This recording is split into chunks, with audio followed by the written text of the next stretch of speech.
resumes its sitting. The bill entitled Virgin Islands Nurses and Midwives Act 2020 has gone through committee stages where elected members have examined the bill clause by clause. Therefore, I call upon the mover of the bill, the Minister for Health and Social Development, to report. Thank you very much, Mr. Speaker, for affording me the opportunity to introduce the third reading of this bill. Mr. Speaker, the bill went through committee stage and with the involvement of the members of the House of Assembly, and given the nature of what we have here, it was in July or August that we introduced and passed the Medical Act, and now here we are in September passing this. This is towards a journey, Mr. Speaker, towards that of the Health Services Authority and the entire gamut of dispensing, procuring, and affording the best medical services in the Virgin Islands. And we have quite a few more to go through in this journey, Mr. Speaker. So again, I'd like to thank all members for their input. There have been amendments made during committee stage, and I think it's all for a better legislation. So I'd like to thank all members for their input, and the Attorney General Chambers for all that they have done together with the ministry, the Chief Nursing Officer, and the entire team. In fact, we give them thanks. They were here for the introduction, Mr. Speaker, of the bill. And I think I lost some volume, but we were here for the introduction of the bill. And Mr. Speaker, a lot of work have gone into it, and it showed in the results that we've had. So, Mr. Speaker, sir, I beg to report that the bill entitled Nurses and Midwives Act 2020 has passed through committee with amendments. Mr. Speaker, sir, I move that the bill entitled Nurses and Midwives Act 2020 be read a third time and passed.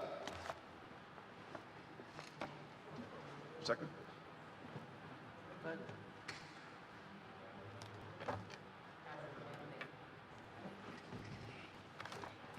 Mr. Speaker, sir, I move that the bill entitled Nurses and Midwives Act 2020 be read a third time and passed as amended. Mr. Speaker, I rise to second the motion. Honorable members, it has been moved and seconded that the bill entitled Virgin Islands Nurses and Midwives Act 2020 be now read a third time and passed as amended. Those in favor? Those against? The ayes have it. The motion is passed. I call upon the clerk to read the bill for a third time.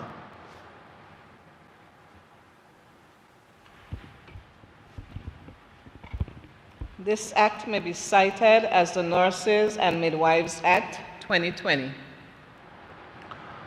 The bill has been read a third time and passed with amendments.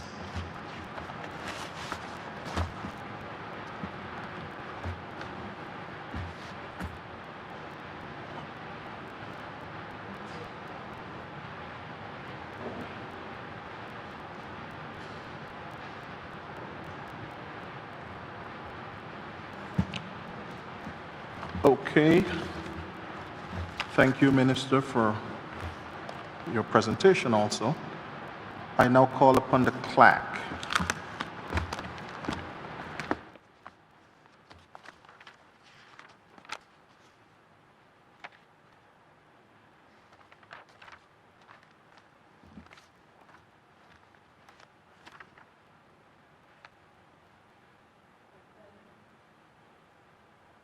Item 7.2, private members' business.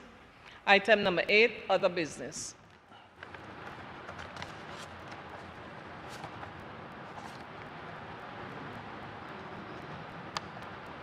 Item number 8, other business. I recognize the Leader of the Opposition and member for the 8th District, the Honorable Marlon A. Penn.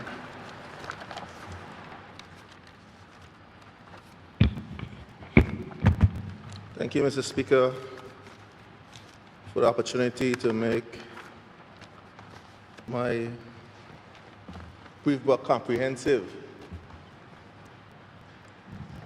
contribution under other business.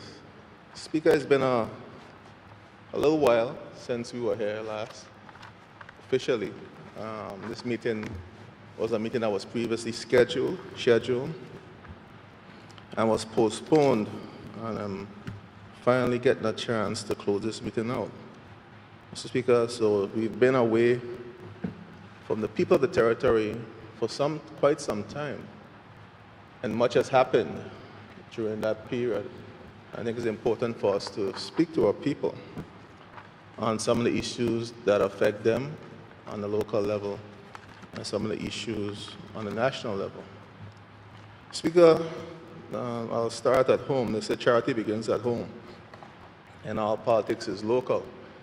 I want to first off express condolences to the many families within our community, the 7th and 8th District, that have lost loved ones. I know we buried 2 such persons this weekend, Mr. Percy Foy and Mr. Reese Chawel. And before that, several other persons were buried, notably my aunt, Hyacinth Balak Martin, and many others, Miss Chawel from down in Fat Hawks Bay, and many others. So I want to continue to express condolences to those families who were bereaved during this very difficult period, Mr. Speaker, and those persons who lost loved ones more recently. I also want to recognize the family of Mr. Harrigan, who passed on Sunday at home with his battle, with a long battle with an illness. And I want to express condolences on behalf of, I'm sure the member for the 7th will say so as well when he gets up. On behalf of both 7th and 8th District, Mr. Harrigan was an educator who has contributed much to this territory. He taught many of our parents in that community, many persons for decades, and also shared his musical talents far and wide within this territory. I know he and his family started the Harrigan Music Studios, which has produced countless amount of musicians throughout this entire territory. And I want to want us to hold up his wife, Flosetta, his sons, Glenn, Alexis, and Edwin, in our prayers as they go through this very difficult time of bereavement for Mr. Harrigan. He has done a lot for this territory, and I want to commend him and his family for all he has done for us in the Virgin Islands. Speaker, one of the issues that have been plaguing the district for some time is the issue of the road infrastructure. I have expressed in this House on other business as well as in formal written questions the concerns as relates to our road infrastructure. As far as a few months ago, I wrote a question in the House specifically to a road, the roadway from St. Sophie Bay to Parham Town, and from Hope Hill to the same Parham Town area. And the particular condition of that road network, we all know the challenges that we're all having around the territory with the roads, but in particular that road has been a burden to the people that live in that community. I was happy to see work started from Sophie Bay coming up, and I said, yes, finally the people of that community is going to get some relief. And like clockwork, the asphalt ran out by the police station, and the junction leading into Long Swamp up to Eastern and leading into Greenland. And when we asked the question, and the machine packed up for several weeks over in Long Swamp. And I'm happy for the people of the 7th District, because I want to recall that I was whenever I speak about roads in this House, I speak about roads in both the 7th and 8th district. Not specific to the 8th district, because I believe that community, it's a network, it's a community that we share several resources, and what impacts one impacts all.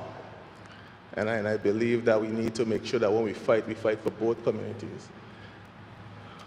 But somehow the asphalt finished at and I'm glad that the members will want to speak now. I see the pads are coming out, so I'm happy to see that the members are on the other side now.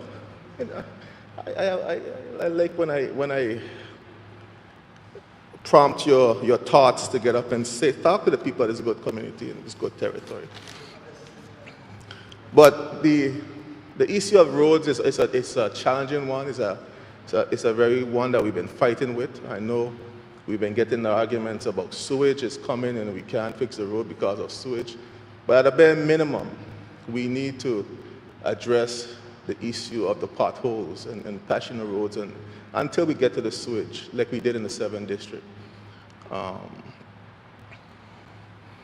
We don't want to go off of the rumors that we hear on the street, because there's a saying that because we were just talking about rumors in other quarters. There's a saying the former member, God rest her soul, from the 5th district, used to say, she yet to see them say, and good grounds yet. Who them saying good grounds? Who those persons are. But them say, somehow the 8th district got left out. But I hope that's not true. The member and the minister that I know is not that type of person. I know he's going to do what is in the best interest for the entire territory. So I'm expecting to see some action to address the issues specifically in the 8th district, those roads going into Greenland, Lambert Estate that are in a very deplorable condition. And mainly that road up at Hope Estate. I asked a question in this Honorable House about that road in Hope Estate. It is one of the most heavily traversed roads in this territory. It is in a very dangerous area. It's at the apex of a hill coming up and going down. And it's creating and wreaking havoc for the past several months on persons who live in the Eastern Lano community, who travel back and forth from the airport and into that community. So, Minister, when I come in and I make these pleas, not for me, even though I live in that area, it's for the hardship that the people of that community continue to endure because of the condition, particularly of that small piece of road. I see we could make miracles. We finished 2 major pieces of road in less than a few months. And that little one pothole where the member, that large member lives, he has to pass there to come to work every day. A large member that hails from the east. So whatever the issues are concerning the road, and I'm sure the minister will get up and express what the concerns and issues are, I'm sure he's going to tell the people and how we are going to get it addressed. And, well, it was patched, but the problem still exists. And the problem continues to exist, Mr. Speaker. And we need to figure out a way to get that road addressed. I am here as a servant of the people. And if the people continue to experience hardship with the infrastructure and the concerns that I have, in my community that I represent, I have to bring the issues to this house. And this is the place I have to bring those issues. We've had conversations in private about the issue. I've expressed my concern several times. And when the burden is coming down on me, I have to bring the burden here. This is where we bring the burdens. So I'm hopeful that we get some resolution on that particular piece of road, unless the member, I know the member don't own a helicopter, so I know he experiences the same issue.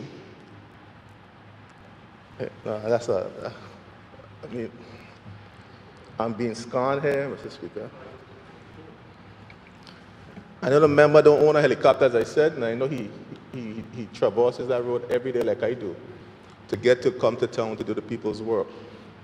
So, Minister, I ask, as I've asked in this house before, I know you've said you've tried to patch it, but whatever the issue is, we have to figure out a solution for the people, not just the people in my district. That road is used by persons throughout the entire territory and is extremely dangerous at this time because of where the hole is positioned at the apex of the hill. So I'm hopeful that we could get some relief on that and some relief with other members or other areas within the community. I know we've spoken on those things, Minister, but I have to bring the people's issues to this honorable house to ensure that we have some relief on some of those areas, because at the end of the day, I represent the people's interests. And the good grounds, people on the street saying that I have money to fix the roads. I don't know since when the opposition has money to fix main roads like that, but time will tell.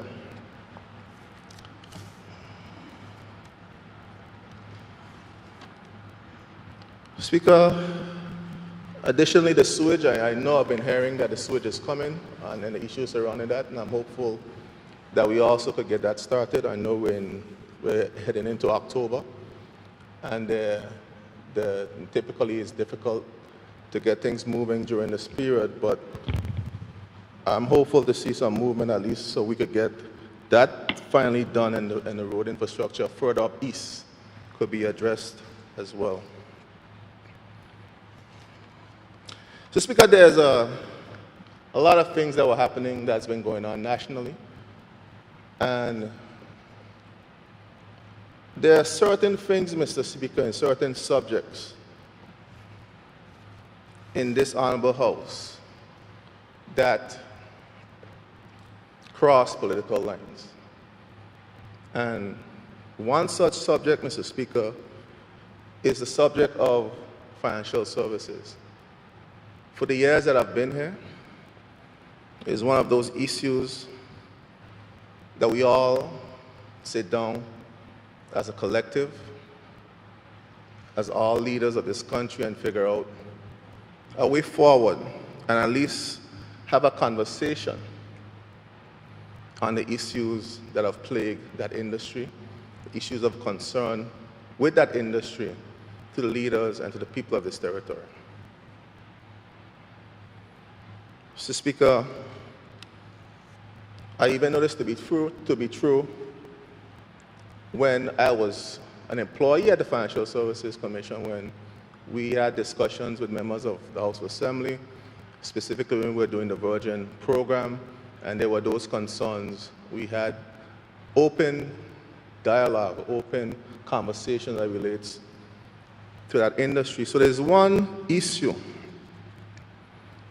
that is nonpartisan, that we all sit around the table and decide a way forward, even though the ultimate decision is rested and lies in the hands of the Premier of the day.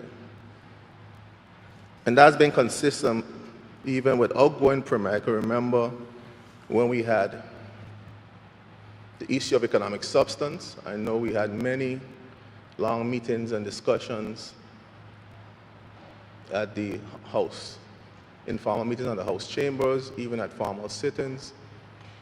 I know the outgoing Premier had called a meeting to specifically discuss all the issues with the then leaders of all the political parties, as far as I understand, as relates to the issues surrounding the industry. So, Mr. Speaker, this industry is very critical to me and critical to all of us. And we even I wrote as the opposition leader to the then government, to the now government, about us sitting down and having open dialogue on the issues of economic substance, the issue of beneficial ownership, and all the issues that are plaguing this industry. So, Mr. Speaker, it came at a surprise to me. And I was here in the House when the Premier, and I want to refer to my notes, Speaker, for you, man. When the Premier read his statement on financial services. a statement that says it's headed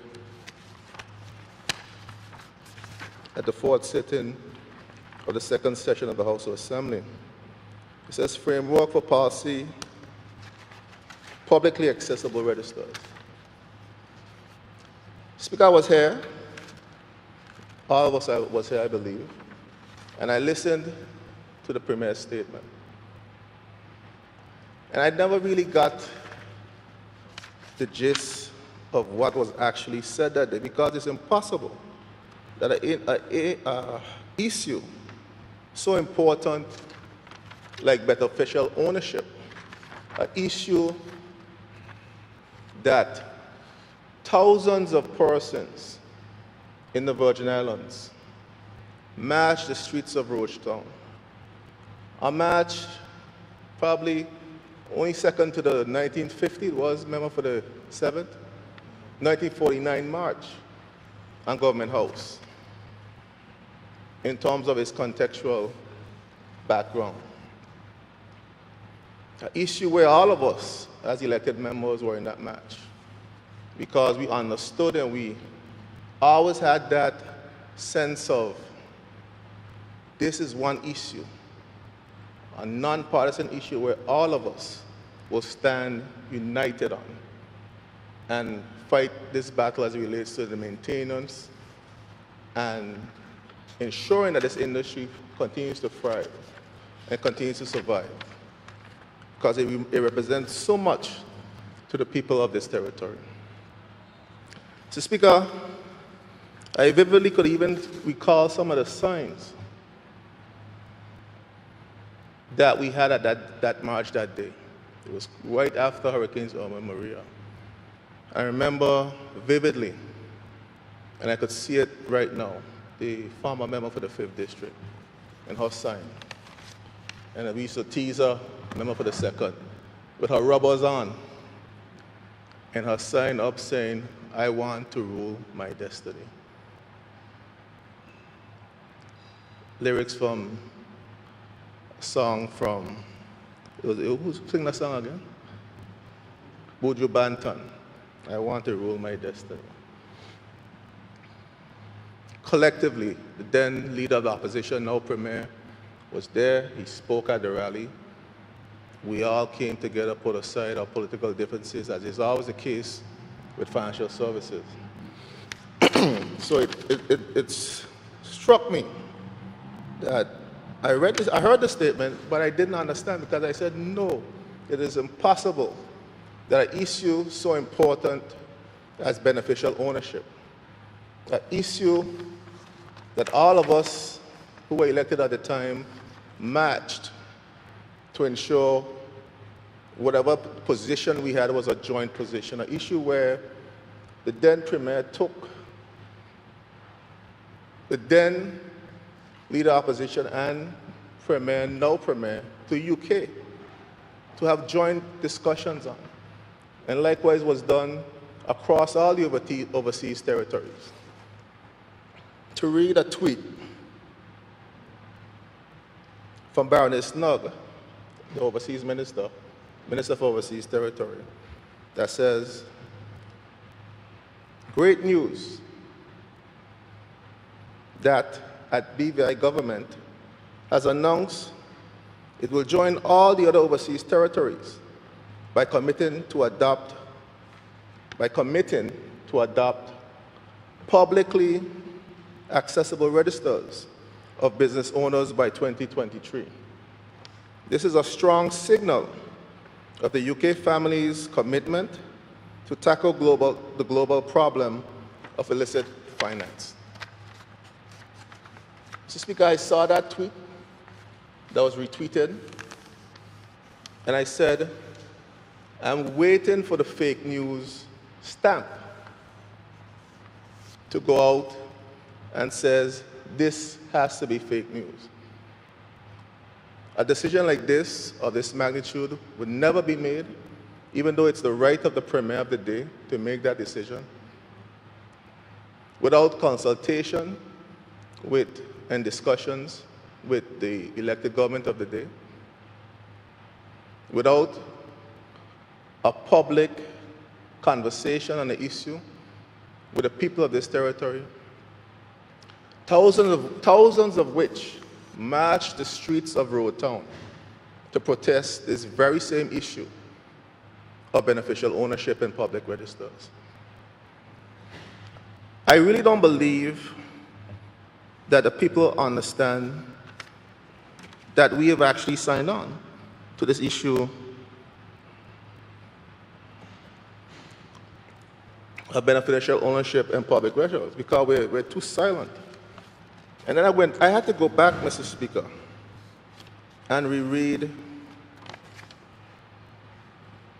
the premise. After I didn't see the fake news stamp coming around, I said this has to be true, that we have indeed signed on to beneficial ownership, and the details has to be somewhere inside of what the Premier's statement that he read. Mr. Speaker, I saw and I read the statement. It doesn't, to me, based on what I read, doesn't say to me what we have actually signed on to. It doesn't show or say to the people of this territory what our commitment to the UK is. I understand there is a letter that was written to Baroness Snug. I want to make sure I got her names right. Baroness Sugg, S-U-G-G, Sugg. Dated on the 17th of September, 2020, is the Friday before our House meeting. So I don't know if that letter, what the contents of the letter is, what was agreed to in that letter. I don't know if the details of that letter informed the Baroness tweet that says that BVI has committed. And I believe that we owe the people of this territory an explanation, a more detailed explanation in terms of what is our commitment. What are we committed to? This issue was an issue that the industry had significant concerns with.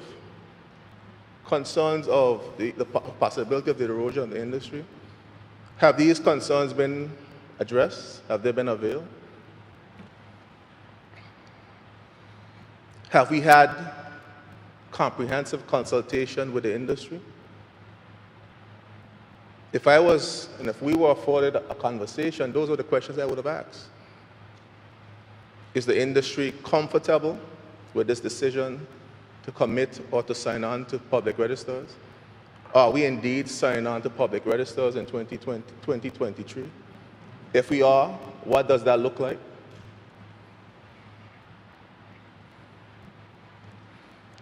What are the pros and cons of this decision to the people of this territory?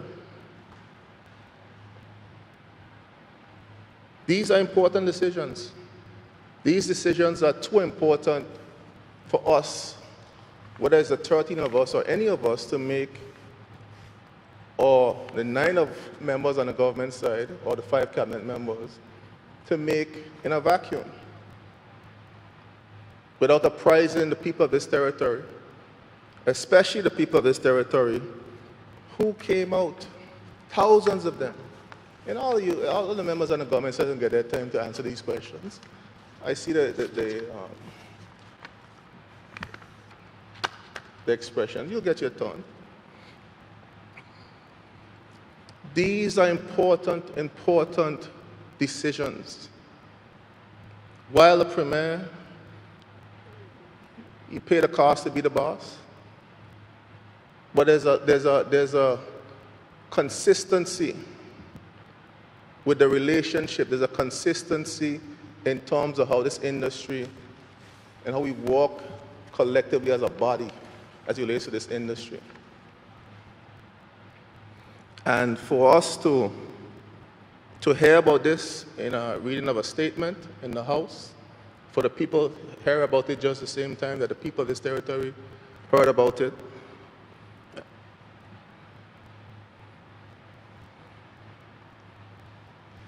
and on the backdrops of the challenges that we're having economically, with the fact that our tourism sector is pretty much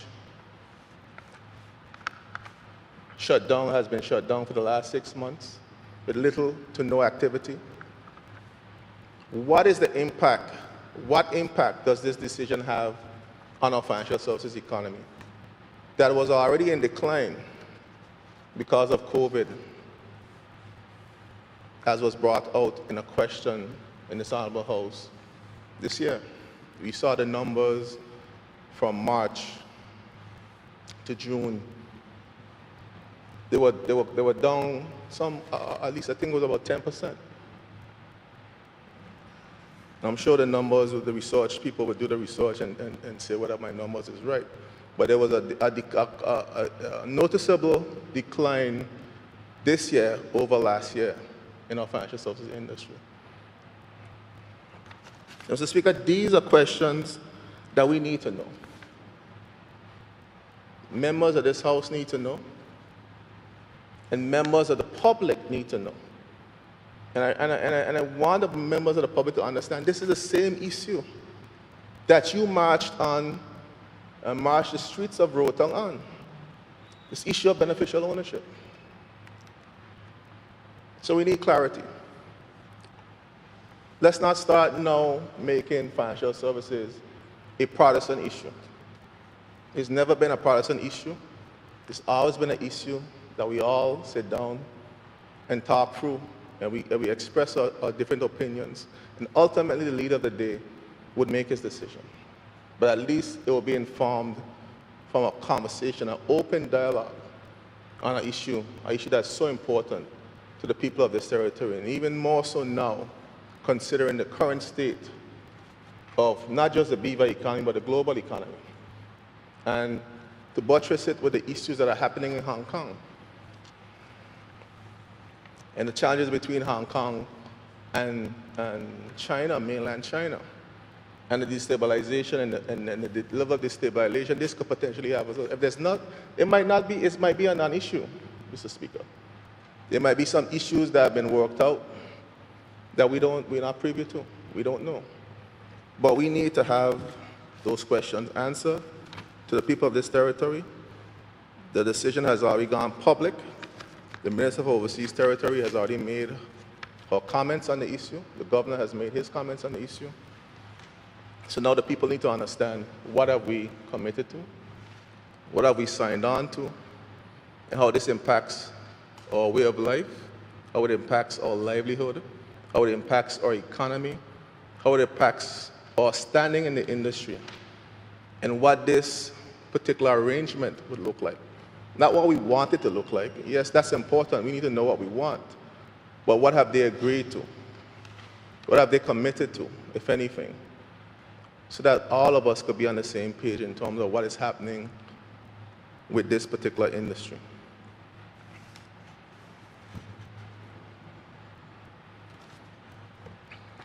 So, Mr. Speaker, I want to ensure that I put that on public record. I think it's important for us as a House to understand what's happening with this industry. We've yet to have one of the conversations, industry meetings that we were promised. I believe the time is right for us to have that industry meeting, or a meeting as a House, the whole House, to discuss the particular issues surrounding this industry, at least if only for the benefit of knowledge, as members of this elected body, of this august body.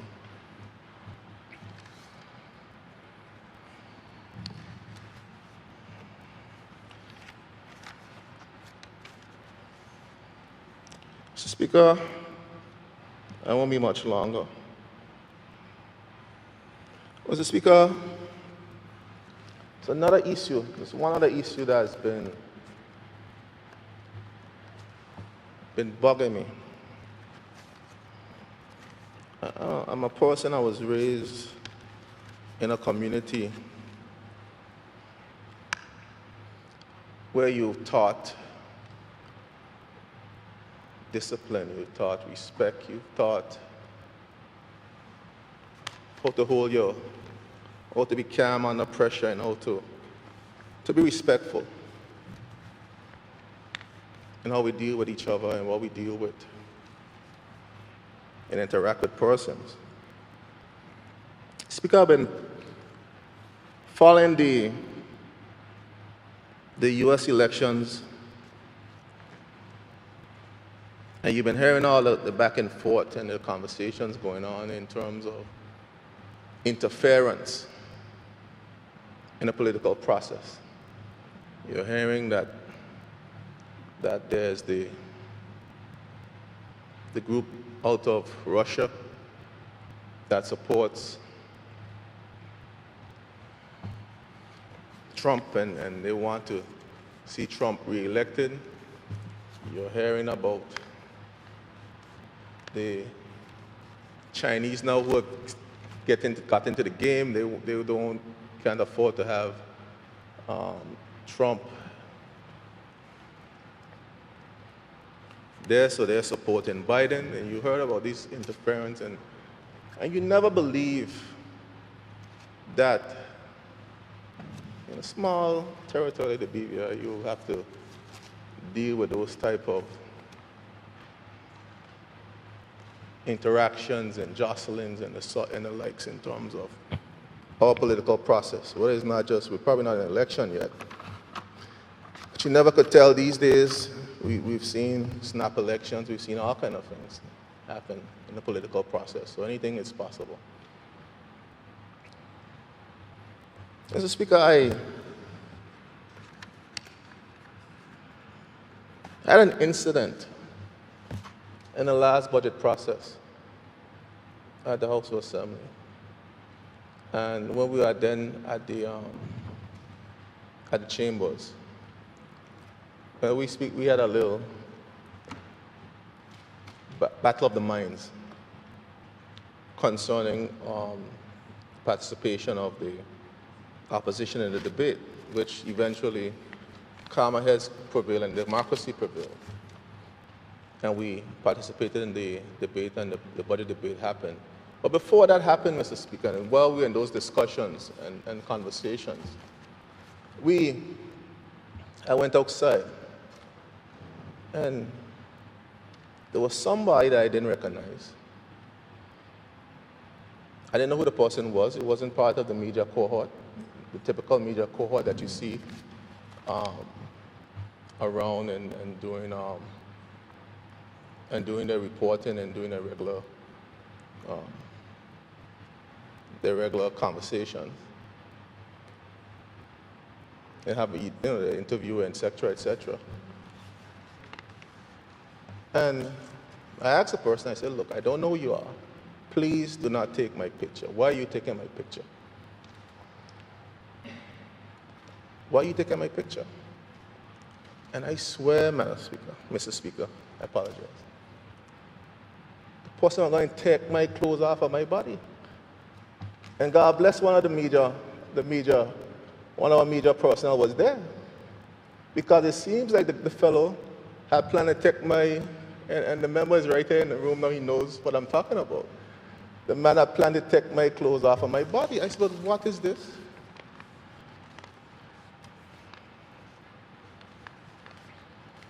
And then I heard one of the persons call the person's name. And I said, that name seems familiar. I have seen that name somewhere. I've heard that name somewhere. I said, mister, relax yourself. As one of the former members said in this honorable house, well, I was raised right by Obel, by Miss Mary, and by all the other women and men in the Eastern community who taught me how to conduct myself. Is that training, only because of that training is why I didn't embarrass the good people of the 8th District that day. Because some people believe, as a former member from the East used to say, that you're bound a necktie and you're around your neck. And I heard the name. I heard the name, and I went back and I said, I know this name. And I researched it and I went back. And I was looking through my papers one day. And I saw the name. I said, but this is the same person that the member told me about. The media member at the day. This is the name that they called. It was a question I asked in the House, Mr. Speaker.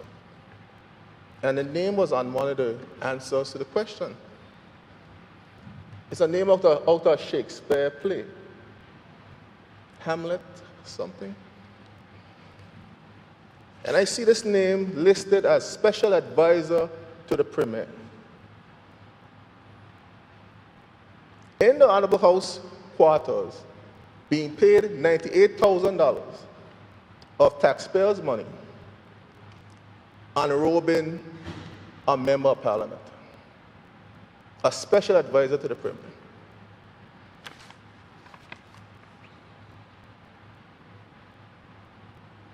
So no, this can't be. You can't be paid from the public purse, where civil servants, Virgin landers, belongers, residents who work for the government are chastised anytime they get up and speak for their rights on behalf of their territory, to exist in their territory. This individual seemed emboldened that he could go after a sitting member of the parliament, consultant hired by the government, to undress him. And not only that, not undress Marlon, Penn, Ephraim, and Magda Bar, address this country's elected leader of the opposition, a position that I hold currently. It ain't about me. It ain't about Marlon.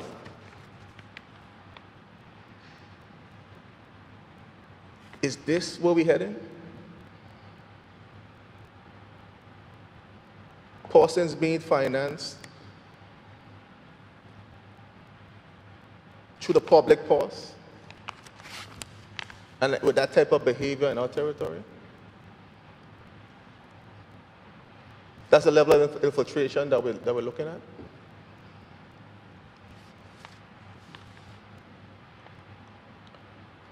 But it didn't stop there, Mr. Speaker. It did not stop there. That was a year ago. I forgot about that. I said, you know what? Leave that alone. I ain't necessary. Leave that alone. Don't bring that up. Leave that alone. Let that wash around the water run out like a water of a duck back. But I remembered a saying from we just passed a Nursing Act. One of the nurses tell you when you get them cut, you don't clean them, you don't put some peroxide on them, you don't dress them properly, it becomes an infection. And God forbid you have sugar. And you don't address it, it starts to pus. And then you lose, and if you don't chop off the toe, you get gangrene. And it starts to spread up your foot till you lose the whole foot. If you address it from the beginning, and addressed it from the beginning, you wouldn't have that issue. So I didn't learn from an old, that one lesson that I missed and I should have dealt with that issue and nipped it with the bud then. As a speaker, I got a call.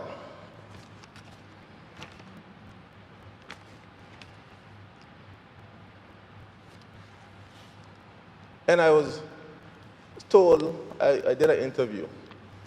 And I got a call after the interview where one of my people called me and asked me, who's so and so?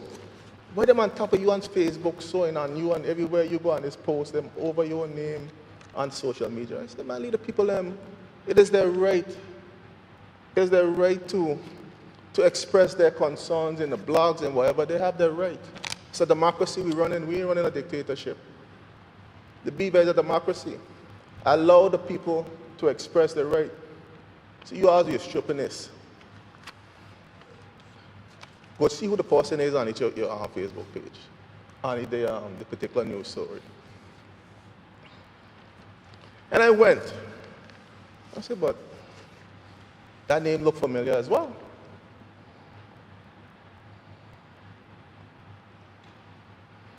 And I went. I went. And the thing is, Mr. Speaker, you see what happens when you don't address these things? People become emboldened, become empowered, and believe that they could say and do whatever they want and behave any way they want. This is a consultant, a consultant hired by the government of the Virgin Islands, being paid by the government of the Virgin Islands.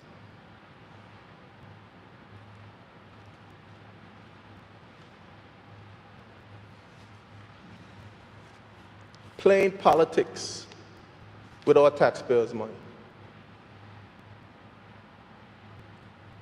At a time when families are struggling, when families are hurting, playing politics with our taxpayers' money. All of us, God, I want to publicly thank Dr. Jaraki and his family for what they're doing to help struggling families in this country. Many of them blessed to have a hot meal coming to them daily, and Mr. Jaraki and his family has been providing that through his businesses, Norman Island and Guan Island, which is in my district.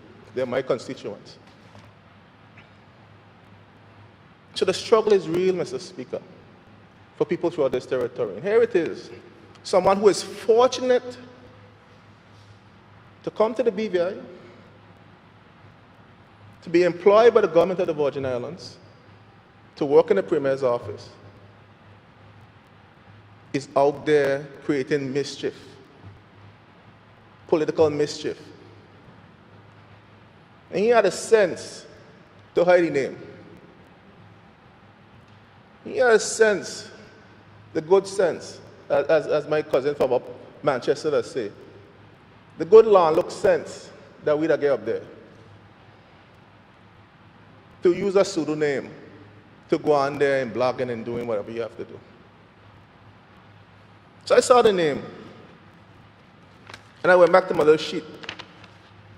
Mr. Speaker.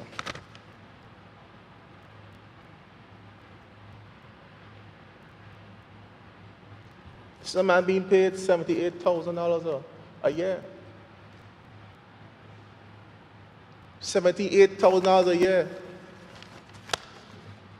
by the government of the Virgin Islands.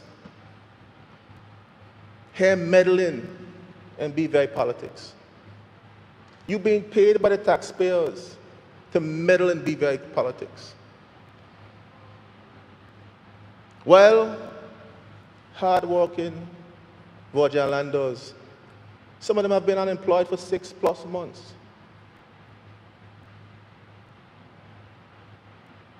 And if they do say anything, and the ones who work for the civil service, who's being paid by the government, are written letters. They've been threatened. They've been called on the phone and warned. This guy is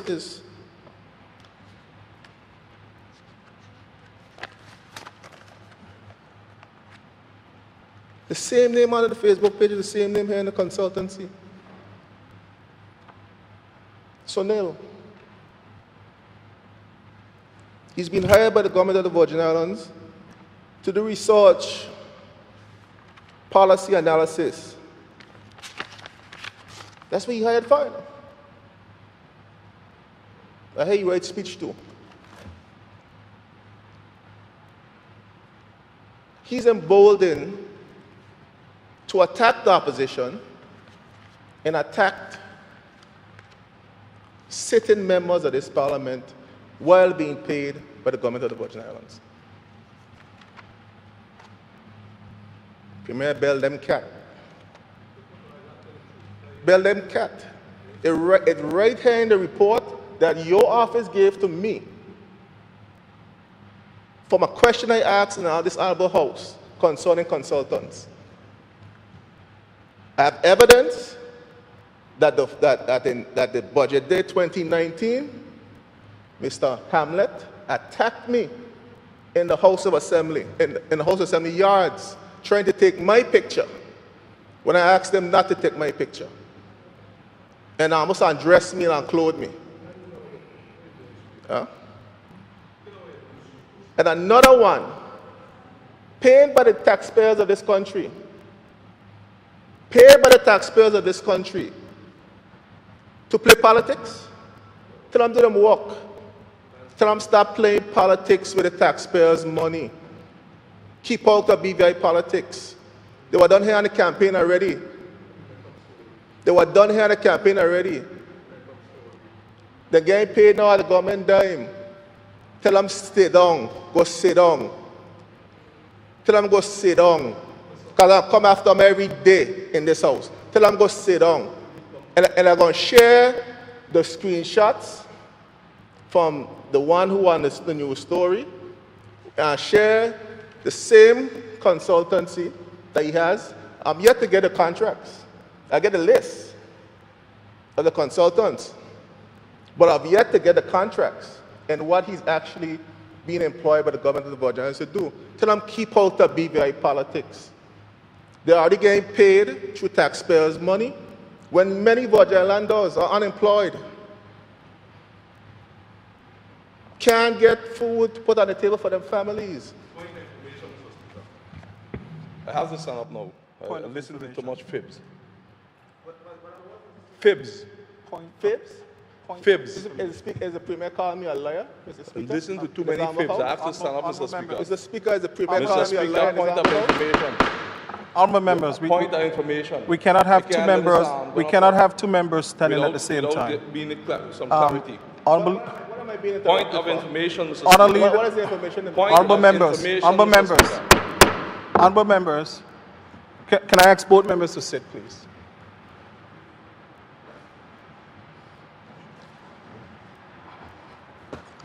Honourable members, the Honourable Premier is seeking a point of information. He has been recognized for a point of information. Honourable Premier. Thank you, Mr. Speaker. Mr. Speaker, I will substantially answer the Leader of Opposition when my time comes. That's not a problem. But there's some clarity that needs to be had here. First of all, I know what the Leader of Opposition is doing, but that will get answered later on. I have to go back to something the Leader of the Opposition said to the public, that we accepted public registers, Mr. Speaker. Mr. Speaker, we never agreed to public registers. So I want to make that abundantly clear. So that, Mr. Speaker, when the Leader of the Opposition was speaking earlier, is incorrect, Mr. Speaker. That's first of all, because publicly accessible registers and public registers are two totally different things. Mr. Speaker, that's first of all. Second of all, Mr. Speaker, note the date for the first person that he called that did consultancy, which is the first time I'm hearing all these stories. That person doesn't work for the government of the Virgin Islands no more. So the contract he's stating to put in the minds of the people that while they're struggling, we have those persons hired. The services of the persons was already over long before COVID-19 started, Mr. Speaker. And I don't know about these incidents. It's the first I'm hearing them. I know what the Leader of the Opposition is trying to do, and I will answer that when the time comes. But those two areas, Mr. Speaker, I had to make sure that I clear up because it's leading people to believe that the individual who is accosted him, he said, with a camera, is still working for the Virgin Islands while people are suffering. And Mr. Speaker, that person is not employed right now by the government of the Virgin Islands. Can I continue, Mr. Speaker? Okay, Leader of the Opposition, you may continue. Thank you, Mr. Speaker. Speaker, I stand by my statement. The events happened, and the day they happened at the House of Assembly with a particular individual, and I don't know if he still works for the government or not, That's what the Premier to clarify. But he has a contract for $98,000 from the taxpayers of this country. And I mentioned it to members of the government when I came back inside in the House. I mentioned it, the issue. I mentioned to my opposition colleagues if they know who this guy is. I came back inside fuming. That is only because of the training of people like my grandmother, my grandfather, who I spent a lot of afternoons with on the living room in Param Town, is why I kept my cool that day. The only reason why. They could go out and attack me and try to assassinate me on online media. Them tried that already.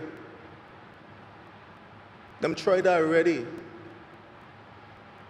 They were paid to do that already. Them shot and miss.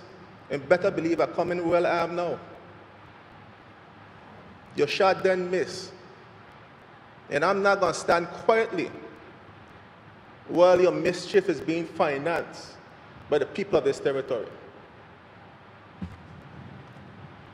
You're going to hear from me every day in this honorable house. Every day. If you continue your mischief, go sit down. Go write your policy, do your research. Go write your speech them. Go blog. At least use a pseudonym this time. Use a fake name at least this time when you're out there blogging.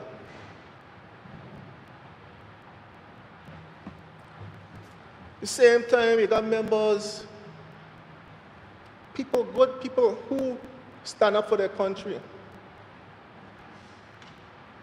They get accosted to get cut behind. They got one who got a show name cut deep. A member promised her a cut behind in this house.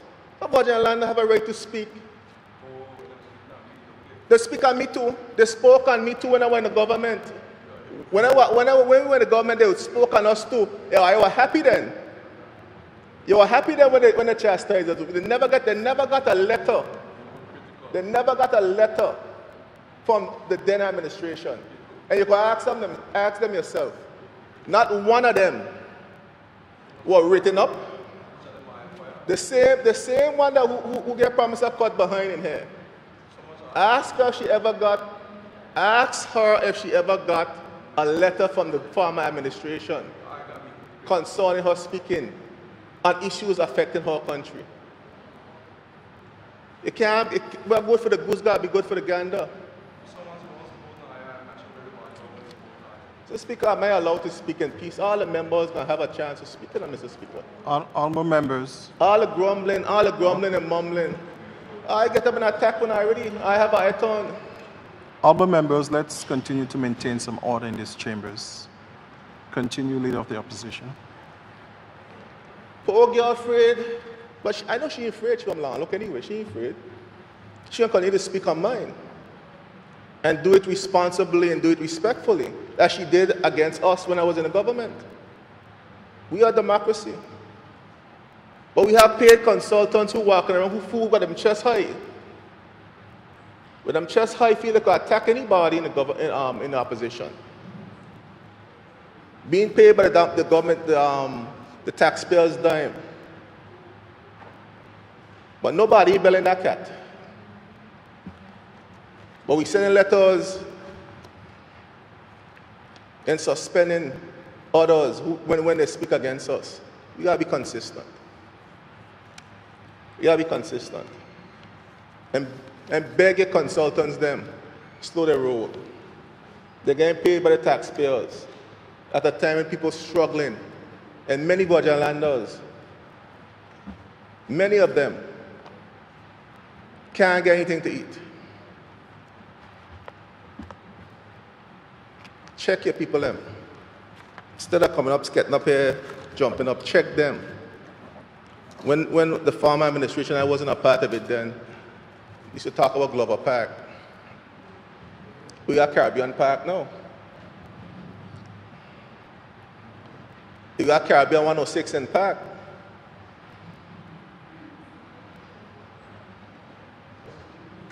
Caribbean 106 in Park.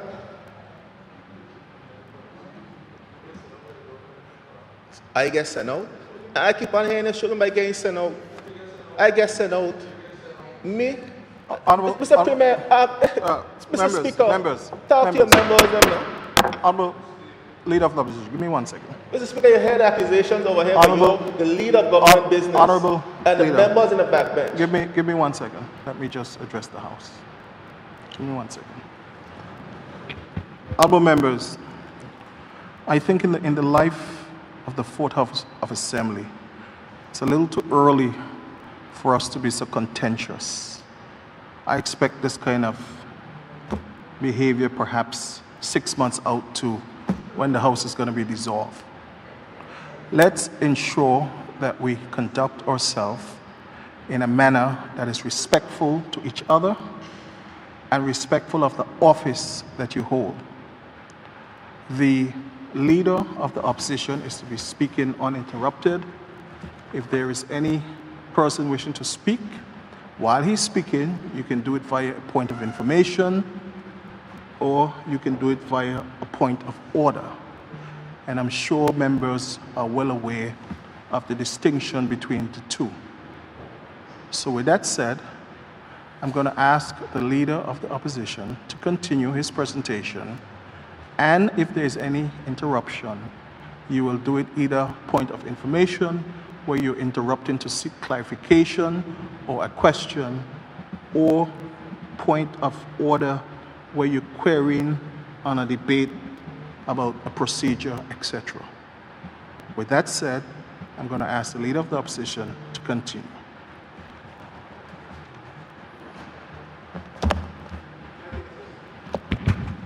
Look, I need a new mic, Mr. Speaker.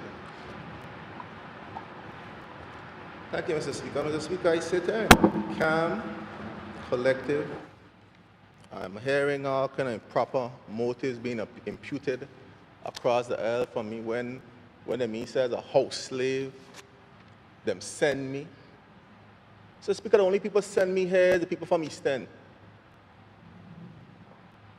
Them send me here in 2011, and them send me back 2015, them send me back 2019.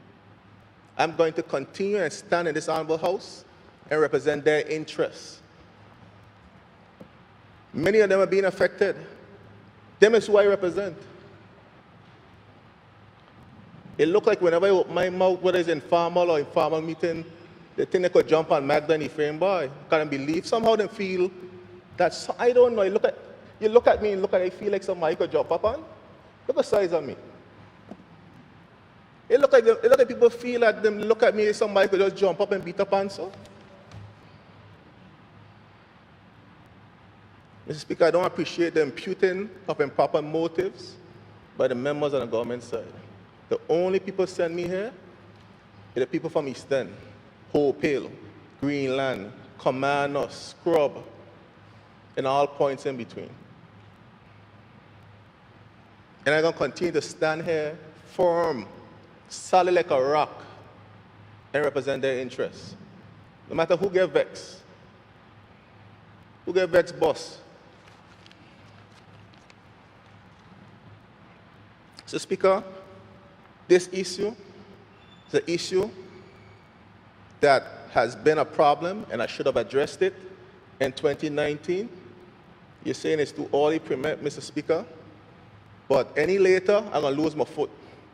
Right now, the toe a little bad, and I prefer to lose a big toe than to lose my whole foot. And I'll continue to go address it. Because anytime this behavior continues, they're going to continue now, Mr. Speaker. They said, no, they're going to come after me. But they'll come after me with a pseudonym. They're going to come after me with a real name. But that's okay. That's okay. That's politics. Politics is a big boy sport. When you're in politics, you have to be able to take blows. I build for blows. I could take blows, but I'm going to share my care share too. This have to stop. We got to bail this cat. This abuse of behavior, abuse of the taxpayers' money. Persons employed to be policy analysts, dabbling in BVI politics. playing politics with the people of this territory during this very difficult time. And Mr. Speaker, I'm going to ask Speaker, write to you formally and get the contracts, because I have a list of the consultancies, but I've never gotten, for the 3 times I've asked this question in Albert House, that I've gotten a list of the contract. I want to be honest and fair. I want to be consistent. The only member that has given me contracts when I ask this question is the Education Minister, the member for the 7th District. Has provided every single documentation that I asked for on the consultancies that the government has engaged in. And I want to commend the minister for following through and answering the questions thoroughly and completely.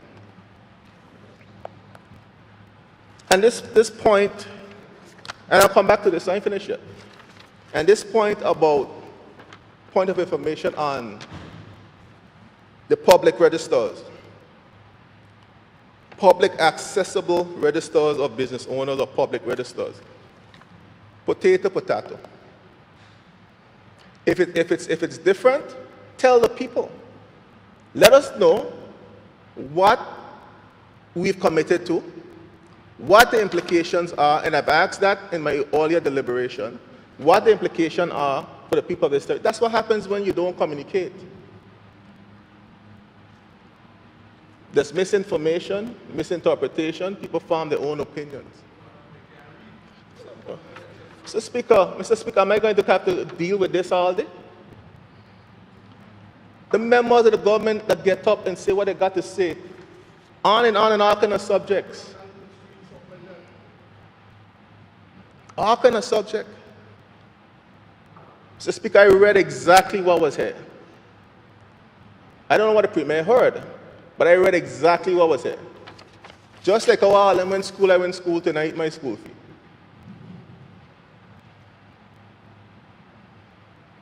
I eat it.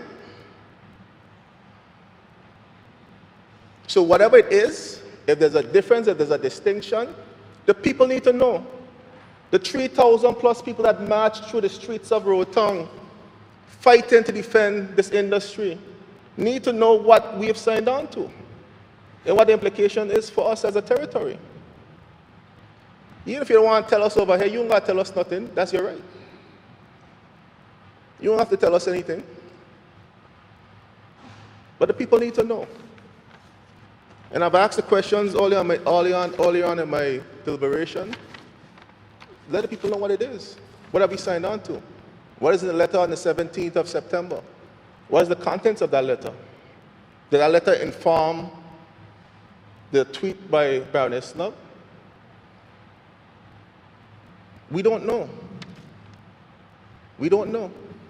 All we know there's a letter floating around. There were accusations, all kind of letters that were sent by the former government. We can't see them up to now. What is in this letter?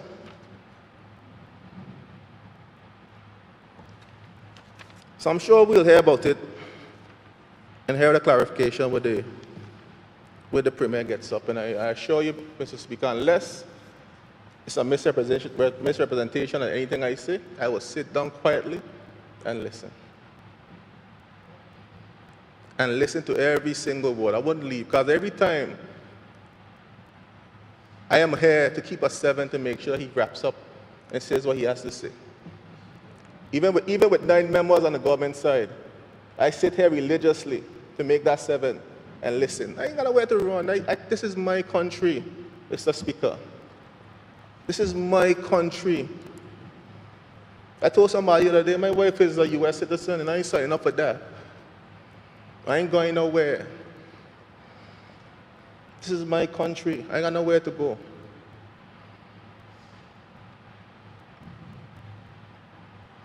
I was sent here by the people of the 8th District. But house slave, you see. Black thing like me could be house slave.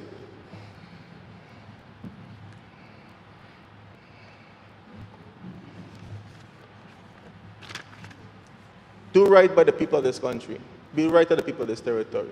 We have a responsibility to know all the issues surrounded this issue. We have a right to know. The elected members of this House have a right to know.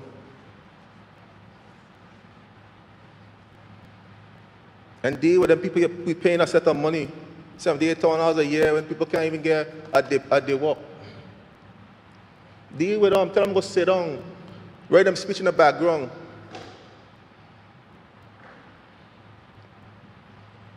Do them research, tell them go find what they go look for what they want to look for. Go find it. And try that between January and February last year. Well, before that. People East End know better.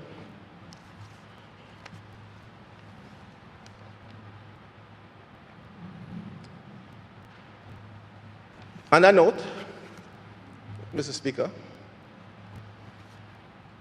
I again want to acknowledge all the persons and private sector personnel who continue to support people of the Virgin Islands during this very difficult time. I acknowledge again Dr. Henry Jaraki and his team for the work they're doing to help feed some persons within the territory. It's an admirable task, and I want to commend them for their efforts. I also want to commend the persons who are out there ensuring that that support gets to people within all our communities around the Virgin Islands. Those who continue to give, even though themselves have little to give, to ensure that they make and create a better life for some person who they know have much less than they do. Speaker, again, I make a plea on behalf of the people of the 8th District with the issue with the road infrastructure. As I said, I did speak to them, and I want to have full disclosure. And I have spoken on that issue at Hope Hill. Some attempts were made to address it. We have to find a way to have a permanent solution to that problem, Minister. It's a major problem for the people that traverse back and forth in that community. Those persons who go to the airport, it's a very dangerous situation. We have to find a way to address that issue in Hope Hill. And I'm hopeful that the work that was started to patch some of the, and I want to, before I go there, acknowledge members of my community who came out, donated their own resources, donated their own materials to address some very bad roads in the community. I want to commend them for their community spirit, their sense of good corporate citizenship, to give back to the community, and the relief that they brought to those residents who were adversely affected by the damaged areas. I want to say a million thank yous to those individuals for their assistance and for their support. Again, Speaker, I also want to do a shout out to one of our residents, Mr. Luke Chalwell. Luke Chalwell, who is currently playing in a prestigious football tournament in the UK. It's typically one of those training camps for professional footballers.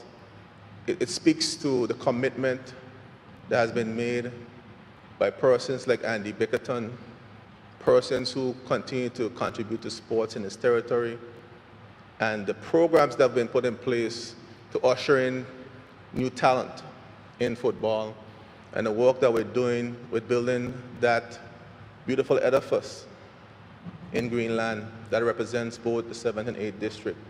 An edifice that, once completed, would speak to not just sports opportunities, not just educational opportunities, but it would speak to economic opportunities for our community through sports tourism, through all the other things that we continue to ascribe to, aspire towards in terms of diversification of our economy. And I personally believe that that particular facility and the leadership behind of it has the wherewithal for us to really realize and recognize our First Avenue as relates to sports tourism and opportunities through sports tourism in the Virgin Islands in a meaningful way. I also want to extend again today farewell wishes to the Honorable Attorney General, Baba Aziz, for his years of service to the people of the Virgin Islands. As I said in the farewell yesterday to Baba Aziz, it's over 16 years, over a decade of service to the people of the Virgin Islands.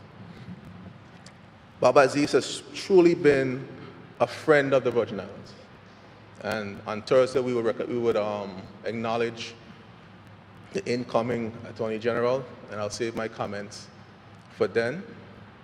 But Baba Aziz, I want to commend you for your work, especially your work during two of the most difficult periods in the lives of Virgin Islanders, during Hurricanes Irma and Maria, where institutions were destroyed, many of them were displaced, and we were able to get House of Assembly back up and running right in this very same room through the work of many persons, and chief among those were the Honorable AG, and ensuring that the legislative footing was there, that we had all the things in place that were necessary to help us transition during that period of Hurricanes Irma and Maria, and as well as his work he has done with COVID-19 and the curfew orders and all the things that he's done legislatively and otherwise in the long hours he's worked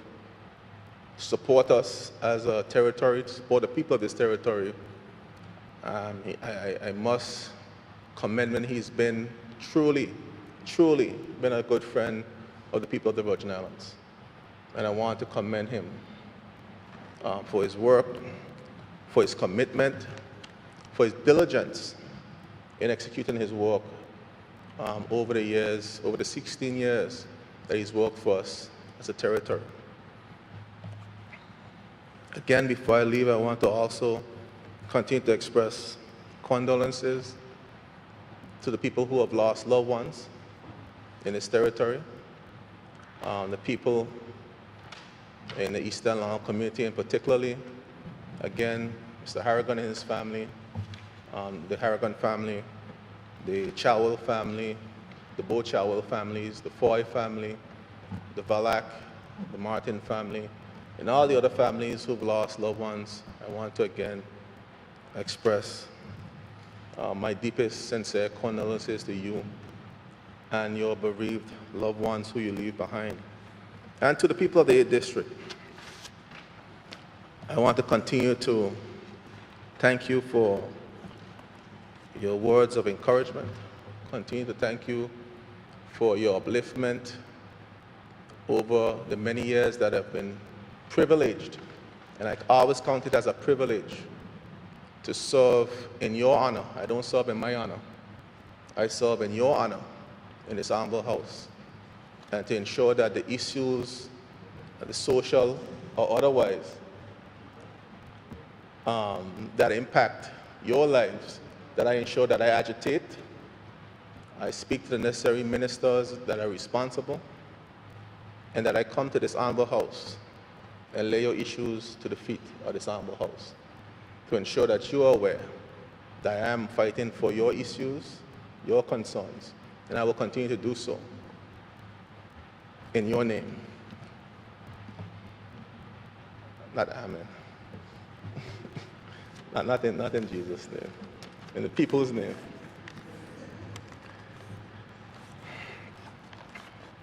So, Mr. Speaker, I stand here, sent by no one other than those people. Those great people of that 8th District,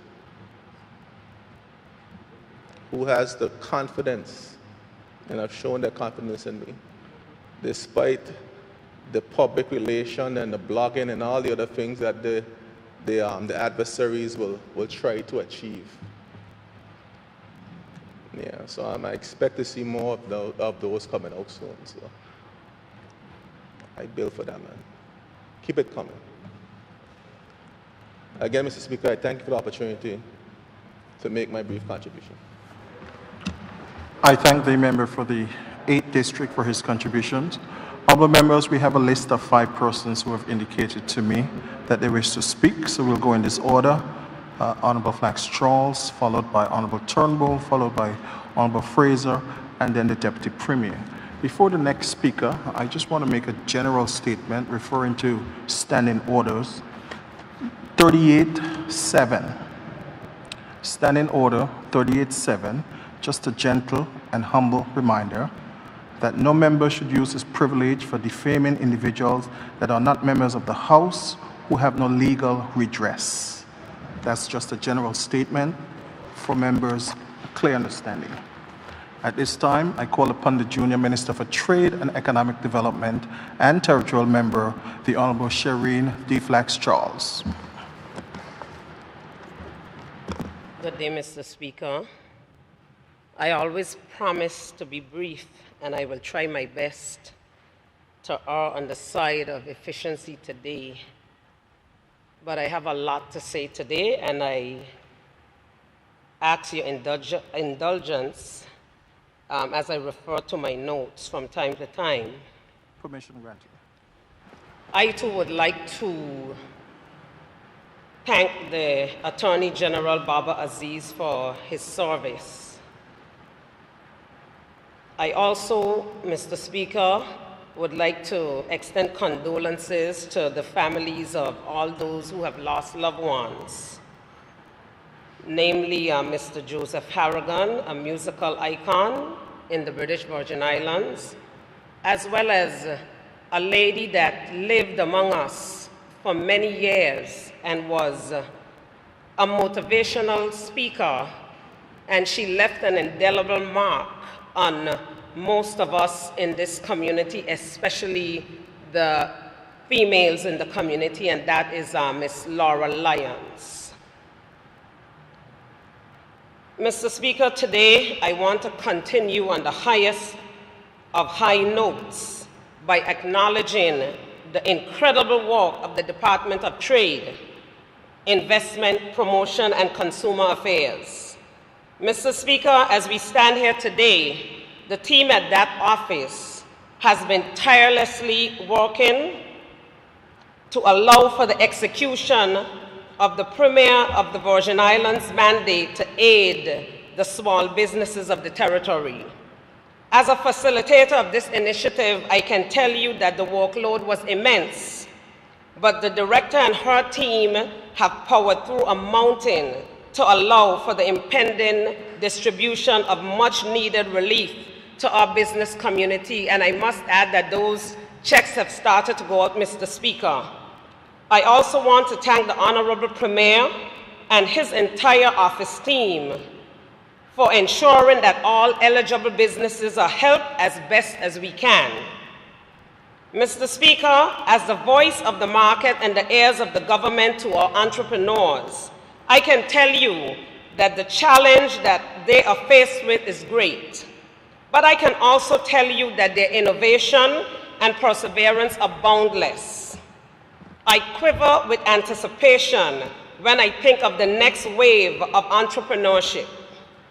Even now, our youth in particular are developing tech-savvy responses to the new reality of COVID-19.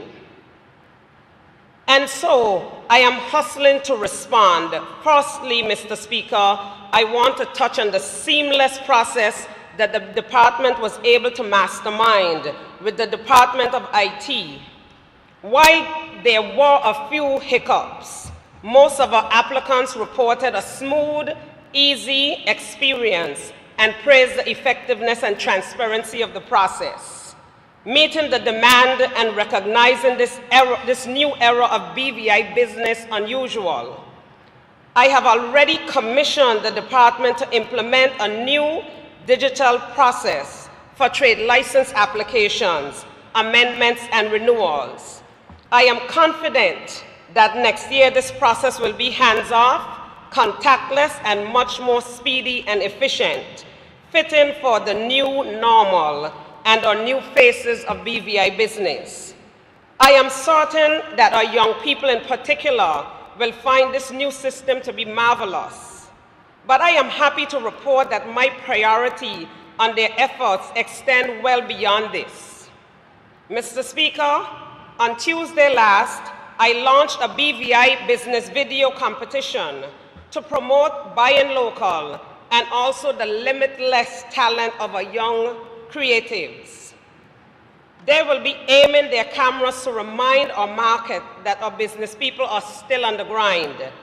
I am hoping to see our five-star restaurants, trendy boutiques, and every other sort of idea highlighted in grand style. The winning youth will receive a $500 cash prize and 1 month of promotion for their videography studio as well. Facebook tells a powerful story of just how diverse and intuitive our market of young business people are. Together with the department, I intend to begin crafting a strategy for youth entrepreneurship, which will allow some of our young minds with a tenacity for sales, marketing, and profit to also join the ranks of recognized business people. They will be licensed, supported, and promoted. Promotion for our business people is key, Mr. Speaker, if we are to secure a greater piece of the pie of monies made in this territory. I am rolling out a number of initiatives for small business promotion, which includes tailored marketing packages for our MSMEs, as well as a virtual exposition before the year's end. Mr. Speaker, if they are listening, I want to again tell the Department of Trade, their hard-working team, thank you, but know that with Shireen, the work is never finished. Before the year's end, we will offer a grand virtual small and medium-sized business exposition. I want to keep some details a surprise, but I can promise you that the department is no stranger to a good show and maximum exposure. So I invite you all to stay tuned. While visibility is critical, we also recognize that business people must constantly be offered tools and resources for capacity building. I am in the final stages of planning an accounting and bookkeeping online workshop for our business people, and will be introducing in time a series of workshops on topics like marketing, branding, financial management, customer service, and a dynamic host of relevant topics. We will also be finally launching the Innovative Business Lab, which will be a much-needed chance for our business people to learn, network, and grow in a charged, modern environment. Our business people are facing a crisis that requires them to be current and adaptive to the global and local marketplace. Money never stops existing, but we must find new ways to make it. Mr. Speaker, I am a businesswoman and the Junior Minister for Trade, but I would never presume to know everything. That is why I'm looking forward to the beginnings of a series of virtual meetings with our business community. My intention is to listen, learn, and gather information from the minds that lead and represent our core industries. Good leadership is always the product of great listening and consistent engagement.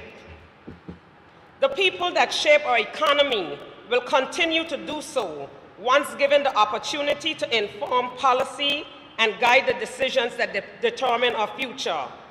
As our department is evolved to become a statutory body, I anticipate challenges of personalities and power, but I also rest assured that the brilliant framework to be implemented which streamlines our best and brightest into business development, consumer protection, fair trade, licensing, and other niche spaces will greatly enhance the service of an already dutiful team. Mr. Speaker, with the acknowledgement of the reopening date, I am excited. Our business people are ready, and as we engage with them, they will be even more ready. Our market is loyal, committed, and ready to spend. Mr. Speaker, today I want to publicly offer a moment of silence in the memory of my cousin, my friend, star teacher to her students, and fellow warrior woman, Beryl Vanterpool, better known as Teacher Bev. There are no words left that can adequately honor her unquenched fire for her little nation. So instead, I ask for a moment of silence.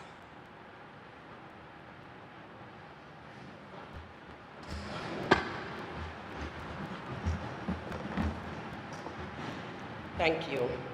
It would be fitting, Mr. Speaker, to place Beryl Vanterpool's name at the top of the list and honor her as she rightly deserves, and name the new primary school to be built on Virgin Gorda in the very near future, the Beryl Vanterpool Primary School. Mr. Speaker, to my fellow leaders, I say this. We stand in the wake and the company of giants, people who love their BVI fiercely. Our business people are chief among them, as this is a territory of entrepreneurs. Let us engage, educate, and empower them tirelessly, for our economy and our future lies in their hands. And Mr. Speaker, as we explore this idea of entrepreneurship and leadership in the private sector, I feel compelled to also offer the people of this territory a sort of lesson, if you will. Mr. Speaker, in trying times, mixed messages can be the bane of an organized society. This is because feelings like fear and panic tend to incline a populace towards confusion and disorder. In a time like this, it is imperative that leadership be given the opportunity that it needs to communicate clearly and firmly with its people. They just must be constantly aware of circumstance, intent, and progress. So, Mr. Speaker, I want to take some time today to direct the people to the Constitution of the Virgin Islands. Though often brought up, I believe that this fundamental document is not given the attention that it ought to be given. We need to give keen focus to understanding and defending the laws that build and maintain our nation and our freedom. Recently, we have seen some misinformation hit the airwaves regarding the station, function, and authority of our governor and cabinet. Mr. Speaker, I direct the listeners to our Constitution, Chapter 3, which offers details as to the governor's role. And it makes it supremely clear that this individual maintains indelible structural power. At his discretion, completely falls certain instruments, including national security. So a beautiful example would be the supposed intervention of the governor at our borders. Contrary to belief, this honorable duty falls first at the feet of Her Majesty's representative. The notion that the governor can be restricted in his execution of this mandate is untrue and unfounded. Furthermore, it should be noted that the governor's power to assent to bills put forward by the House of Assembly, is discretionary. We are effectively beholden to his opinion on even those matters which our electorate have placed serious import. I don't say this to be combative, Mr. Speaker. Like most of us, I have enjoyed a positive relationship with the governor during his time here and wish him the best when he leaves. But I think as a territory freed from colonialism, but still somehow yoked, we ought to be conscious of the limits of our independence. To this end, Mr. Speaker, I want to caution that everyone, including the general public, as well as the media, it is yours to inform, but it is also yours to be responsible. The priority sometimes placed on the quickest, most sensational story and gossip is proving damaging to the fabric of our peace.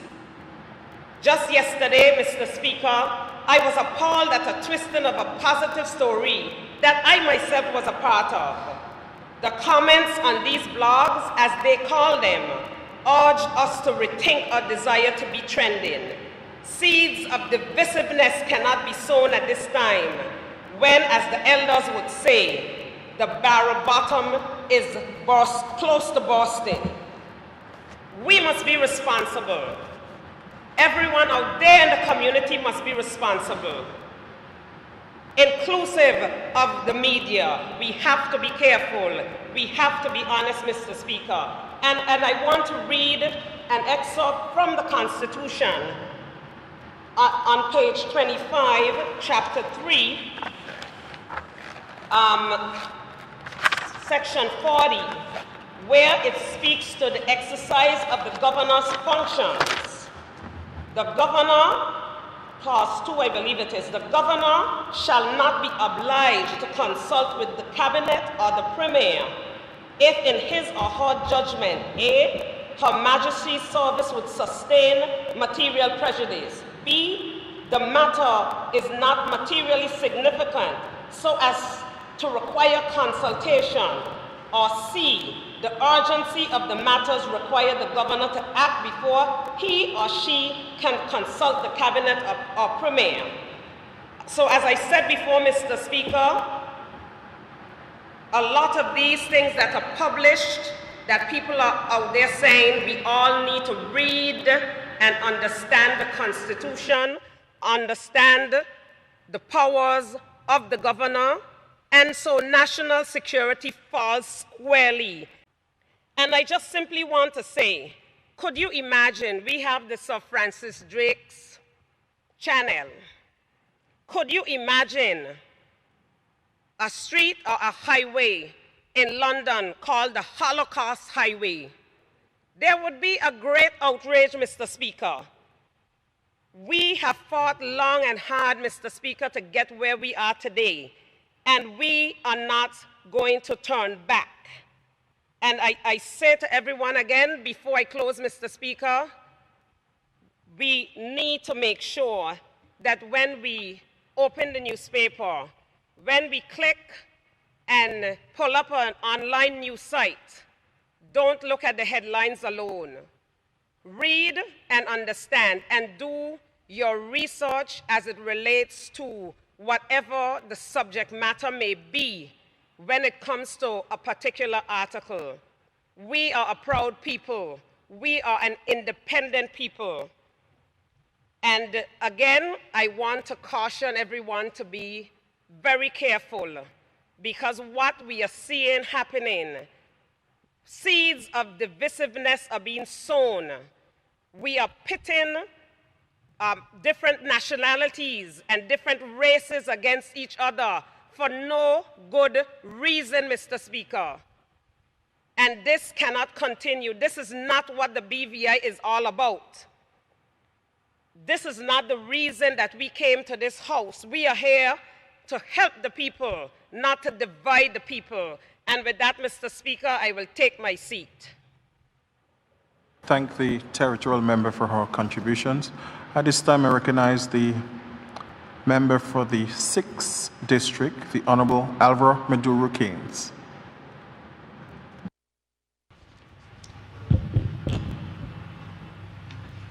Thank you, Mr. Speaker.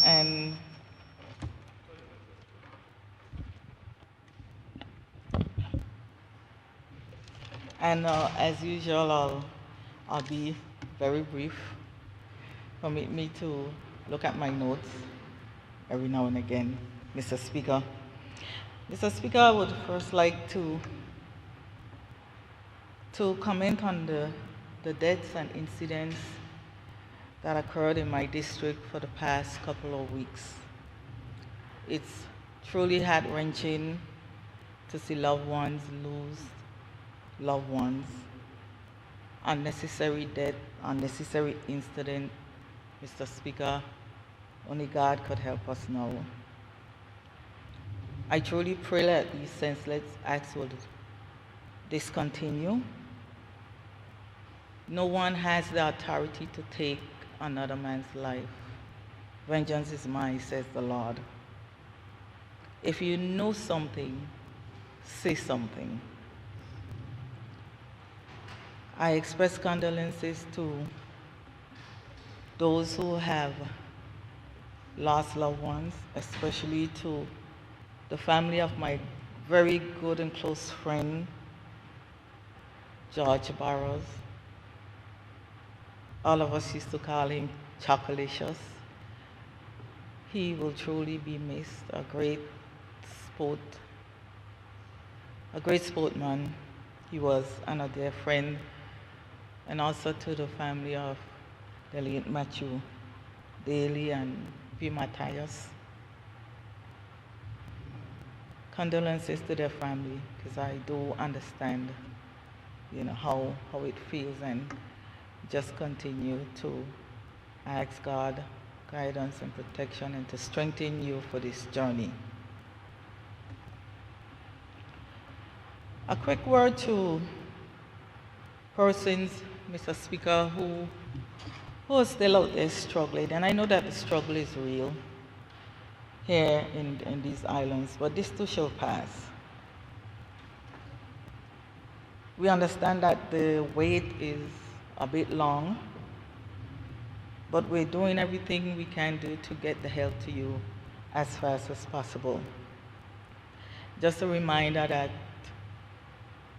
the help does not come from the district rep straight. There are other persons involved in getting paperwork and different things done. So we ask you to, I know it's not fair, but we ask you to exercise some more patience as we configure some stuff, and the help would get to you. I feel your pain, and I do understand. And we as a government are doing the best that we can do. What you can do is look around and see what all is going on around you, and you be the judge. You be your own judge on what we're trying to do to help the people. Mr. Speaker, one troubling subject I will touch on, and it seems to be an ongoing subject on Facebook and different media outlets concerning landlords and tenants. Tenants, if you are working, pay your landlord, pay your rent. You have no excuse to pay your rent. If you're working and have salary, speak to your landlord. Some may be understanding, some may not be understanding, but I know it's a half and half. Don't just say nothing and not pay your rent. My advice to you is pay something. Organize some kind of payment structure with your landlord. Don't just feel that you can go about and not paying any rent because you're on half salary. I know of a good friend of mine, every time she gets paid, she takes 100 or 200 to the landlord, and the landlord understands and accepts that and work. There are some who will work with you. Now there are others, who I would call evil and selfish. I know of this one young man, lived in a landlord house for over 20 years. He's been affected by COVID. Ran into some difficulties, can't pay his rent on time, and he's been asked to vacate the premises. Now that's what I call evil. Because if you have somebody who was living in your house for over 20 years, not late with rent, always on time, fall into a problem, speak to the landlord. He's saying he has nothing to do with that, leave his place if he can't pay. After 20 years. That's what I call cold. Then there's another scenario. There are persons who have been affected by COVID and are forced to go and live with family. Now you have a landlord say, I rented this place to you for 4 persons, you're bringing a 5th one, it can't work. I don't want a 5th one in there. Then you have some landlords saying, the 5th one could come, but your rent would go up by $200 until that person leaves. It's not like the landlord has to build another room to house this person. During this pandemic time, we need to be more understanding to people's needs, and we need to help as much as we can help during this time. Sometimes, Mr. Speaker, I truly wonder where the humanitarian aspect have gone from us as a people, and how did we reach here? How did we reach to this point where some of us have become so cold and greedy and heartless? And I know, yes, some of you will come for me after this, but I say what I say without fear of contradiction.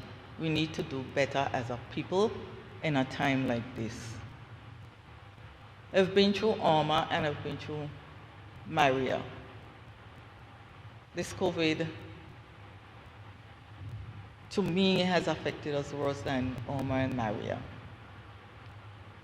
To me, during Irma and Maria, persons were more open-minded, they were more giving, they were more understanding. But something about this is, I've seen things in people that I never thought I would ever see. And I often say, only the Lord could help us now going through this. I remember growing up in my mother and father, the apartment building is still there. And several times I asked my mom, why you don't raise the apartment? I remember people were paying $500. It started at $300 and went to $500 a month for a 2-bedroom apartment. And one day I said, why don't you raise the rent? Everybody, rent has gone up. Why are you still doing this?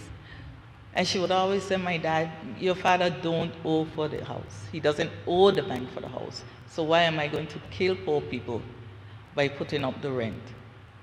But I guess, Mr. Speaker, we're in another era now, and you won't find things like that going on. But I do thank the landlords who are understanding and who is lending a hand to help persons who have been affected by COVID. To some of the employers, Mr. Speaker, I truly pray for some of them. There are employers who want the employees, they cut their working day in half, and they expect them to give them a whole day work for half salary. That is not good. They're taking this COVID pandemic and making slaves out of our people. That's what they're doing. People are still buying. People are still buying food. People are still buying clothes. People are going about their daily routine. We're not on a 1 o'clock curfew anymore. Most of the stores are open in full days, but yet you still have your employees working half day and expect them to put in 8 hours and 4 hours and get 4 hours pay. Then you have some employers on the other end are taking out the Social Security money that was paid to the employees. That money does not belong to the employers. That is wrong. They're not supposed to do that. Social Security is giving some of them a little pittance to catch up because they're on half salary or they're working 30 hours or whatever. And you know, as an employer, is now taking out what Social Security give them. I mean, how much more evilness can we see coming from some of these employers concerning these persons who are already now struggling? You're making probably $2,000, just trying a figure, $2,000 a month. Cut in half, you're only getting $1,000. Social Security, on the other hand, feels you don't need any more than $1,000 to go about your monthly bills. when you're only getting 1,000 from your employer. So now that because you're getting that 1,000, they're refusing according to their formula to give you anything extra because you're already getting 1,000. How many of them can live off of $1,000 a month when most rents are $1,000? So what's going to happen to your light bill, food for the kids, your internet for the school, for the kids in school? How are they supposed to make it when you're refusing now to give anything extra? And then when some do get extra, the employers want to come and take it out of the salary. And Mr. Speaker, that's not good. So all in all around, when you look, I'm not saying all, and I thank those who are understanding and are willing to help the people in need. But for those who don't, all I can say, let God deal with them. We have a God that sits high and looks low. And if they continue with this kind of action, He will deal with them. You cannot take our people and make them slaves because of COVID. There are some in high places who are trying to do the same thing. They're trying to make slaves out of us. Our forefathers fought for many years to get us from where we were to now. And I know they'll be turning in the grave to see some of the things that are happening or what people are trying to put us through. Makes you feel like they want to get you back under direct rulership. They could try, but I don't think that would ever happen. Now to my people of District 6, I hear your cries. I'm trying my best, along with other reps, especially that large, to attend to your needs. In the district, we have many projects that are ongoing and still needs to be finished. And one in particular is my pet peeve, the Fisherman's Wharf, which will get done before this Christmas season. If I have to beg every rep in here for money to get it done, it will get done, and I don't beg because I could beg to get that project done. Work is still going on at the Bellevue gym, which is soon to be, well, not the gym, but we're doing an outdoor court until we can raise the money to rebuild the gym that was destroyed by Irma. So that court should be finished in another couple of weeks. I know work is still going on steadily. And both the basketball courts in Purcell and Bargos Bay are slated to be refurbished. I'm hoping that the minister for the subject will get that money released so we could get those courts facelift, because they're really deteriorating badly. Mr. Speaker, I cannot end without thanking my people of District 6 for the confidence in me, for electing me to represent them. Something that I don't take lightly. It's something that I appreciate very much. I'm doing the best I can to represent my people of District 6. Thank you, Mr. Speaker. I thank the Honourable Member for the 6th District for her contribution. At this time, I recognize the member for the 2nd District, the Honourable Melvin M. Turnbull.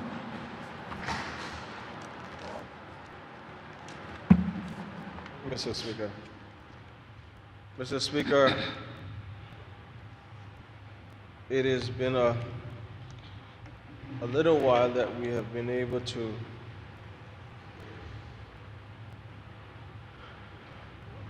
have the opportunity to speak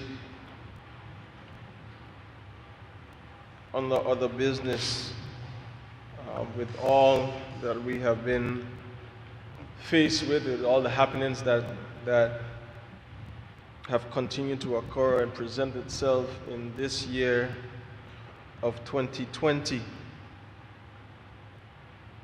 Mr. Speaker, depending on where you go, and if persons see you or haven't seen you, you would hear them say They want to know if you're gone sleep or you're gone hiding. And Mr. Speaker, that is the farthest thing from the truth. But we are here nonetheless, Mr. Speaker, and I want to give the Almighty God thanks for sparing our lives to be here on this side of the living when, with all the trials and tribulations of life, and even through this pandemic crisis, Mr. Speaker, so many persons have lost their lives, or their lives have been uprooted, disturbed, and destroyed in one shape, form, or the other. Mr. Speaker, I am grateful to the people of the 2nd District who gave me and continue to give me this tremendous opportunity to serve on their behalf, to represent their needs, to be their voice, to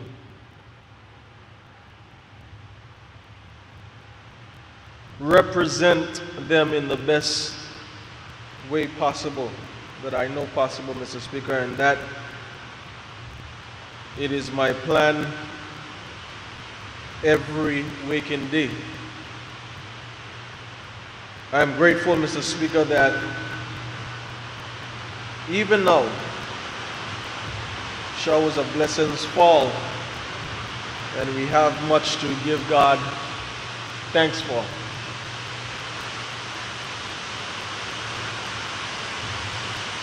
Mr. Speaker, the engineer is saying they're having a hard time hearing. Okay, I'm told that we're having difficulties hearing both inside and outside the chambers.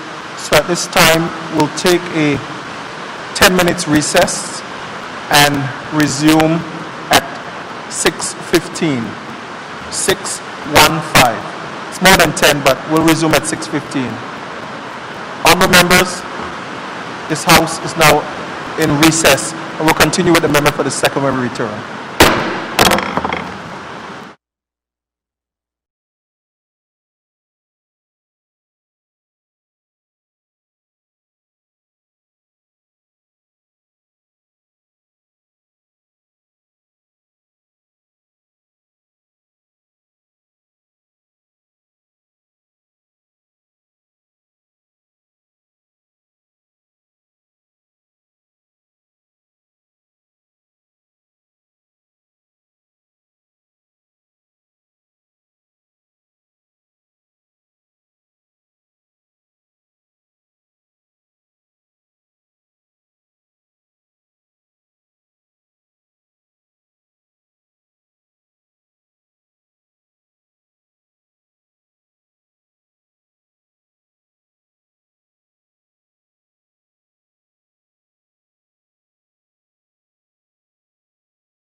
Please be seated.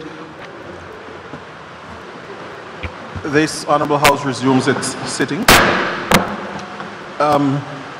Engineers, with the rain now, are we still good? Okay, so we'll continue with the member for the 2nd District, the Honorable Turnbull.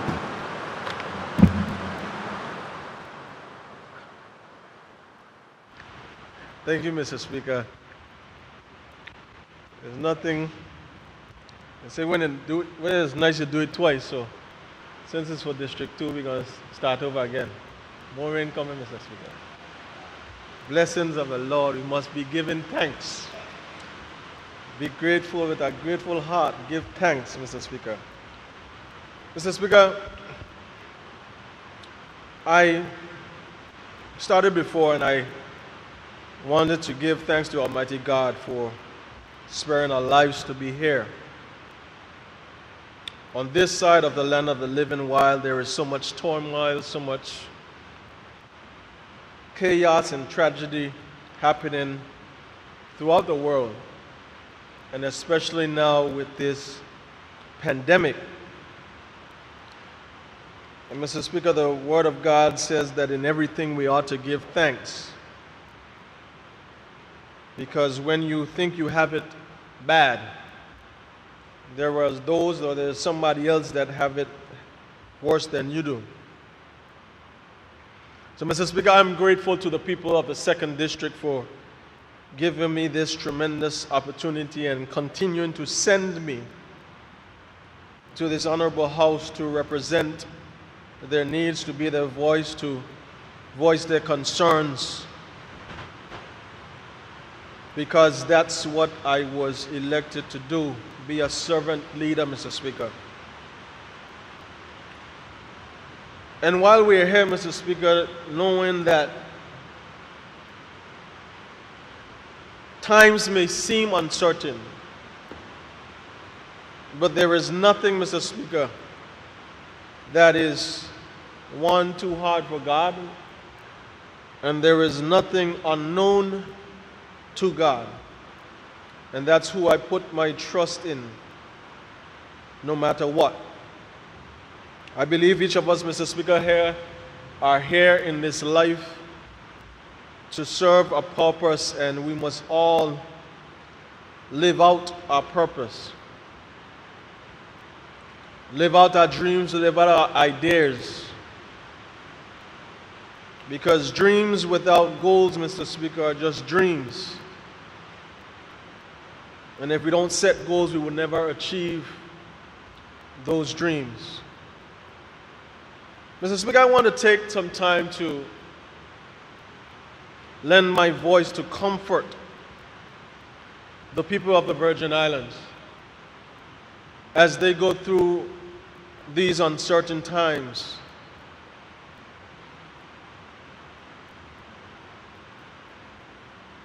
And times that may seem that we don't know what to do. We don't know what is happening, and we don't know sometimes even where the next meal is coming from. I want to stand here, Mr. Speaker, and let the people of the Virgin Islands know, especially the people within my constituency of the 2nd District, know that I share your thoughts and your concerns, and I am doing and will continue to do everything in my power, under my authority, to try to help make life better for you and your families. Mr. Speaker, I want to take some time and also celebrate and congratulate the students and teachers and principal and staff that are returning to school throughout this territory, Mr. Speaker.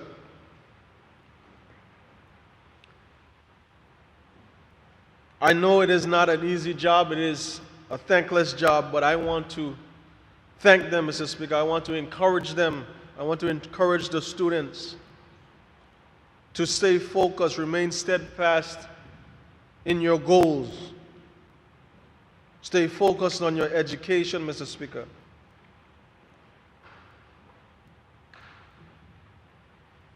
There's a lot that we must always celebrate, Mr. Speaker. Under the Nurses Act, I spoke about the negativity in our land. And it is quoted and coined somewhere, Mr. Speaker, that most people in their lifetimes would speak 25 negative words to every one positive word. And we must, Mr. Speaker, do something to change that status quo.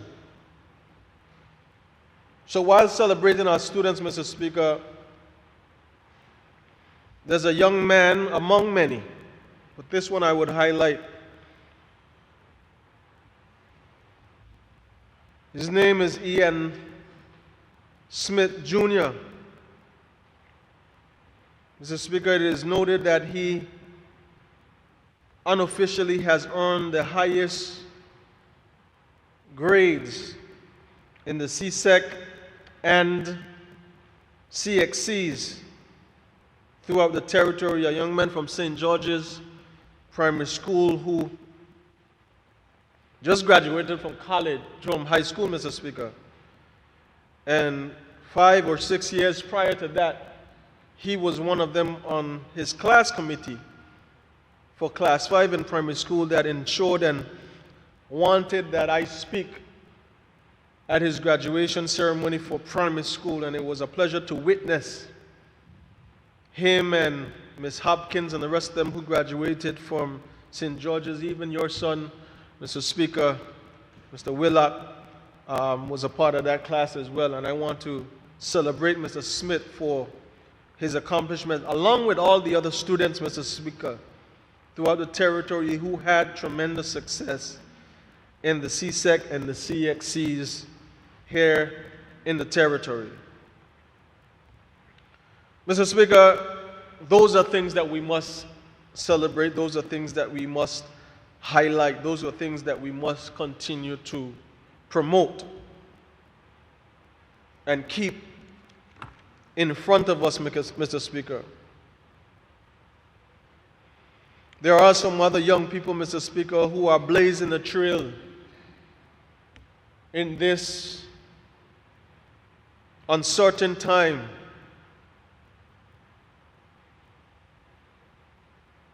But while things, Mr. Speaker, are uncertain, there is one thing that remains constant.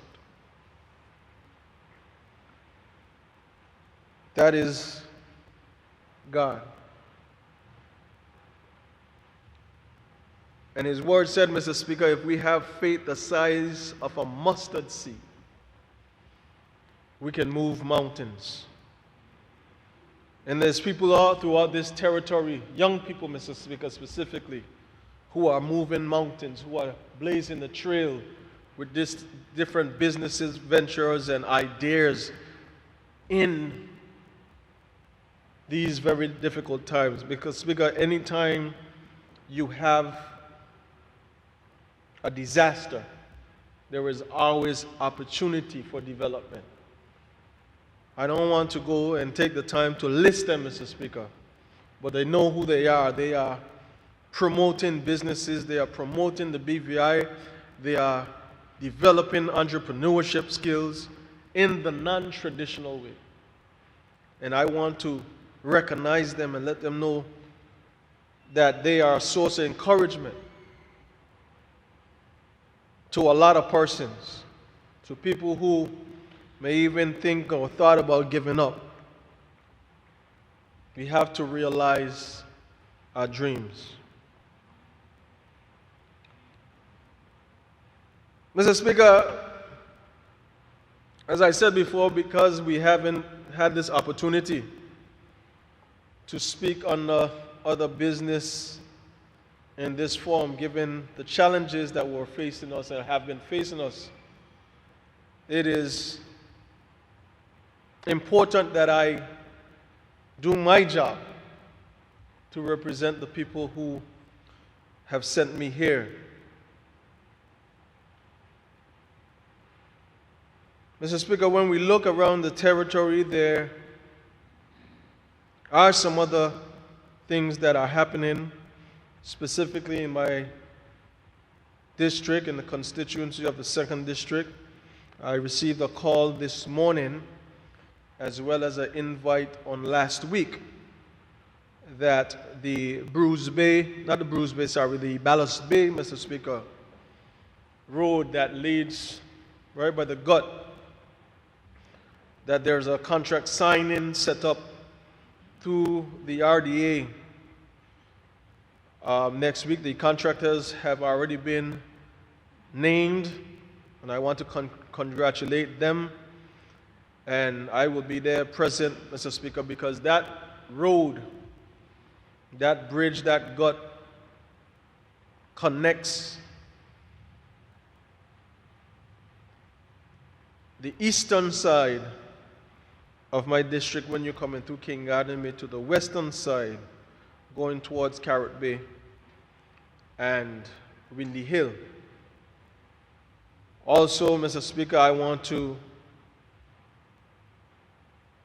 recognize the Minister for Transportation, Works and Utilities, who have assured me that contracts will be awarded to fix 2 portions of the Windy Hill Road leading from, depending on where you go, so if you go from Stout Lookout towards the Chalwell Mount Sage area, that contracts will be awarded to get those 2 pieces of road that were destroyed from the floods of 2017.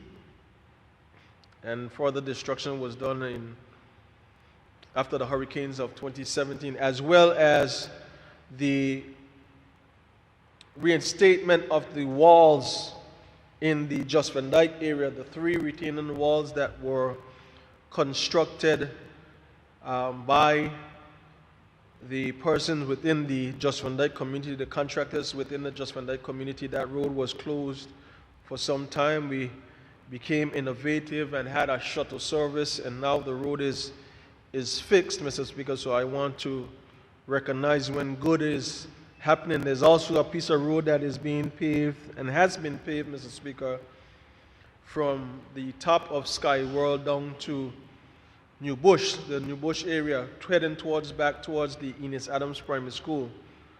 And Mr. Speaker, that is well, and I must appreciate the hard-working team, the team of Public Works, who did that stretch of road right in time for the opening of the school. But it's been a dangerous piece of road, Mr. Speaker, for a while. Mr. Speaker, I am not afraid and not ashamed to give recognition where it needs to be given, because I believe if you see a thing, you say a thing. And if you're going to be straight up, as I try to be, Mr. Speaker, I speak it as it TI is. Mr. Speaker, while the congratulations are in order, you know there's always work to do, because this job that we have, Mr. Speaker, is a never-ending job.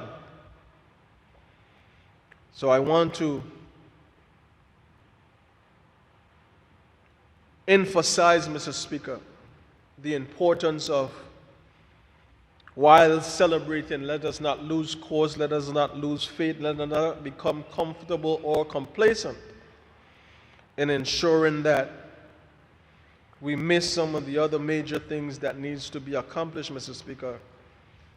One of which I speak of in the area of my district, in the mayor's area of the Enos Adams Primary School that was recently rebuilt by the Haycraft family. Mr. Speaker, I am just here to remind the Minister of Education of the finished work that needs to be done to have those additional classrooms and laboratories done, so that that school in particular, Mr. Speaker, it looks so nice there on the hill. It's beautiful. It's a beautiful school. There are those that would want to debate me, but I think that's the best looking school in the territory right now.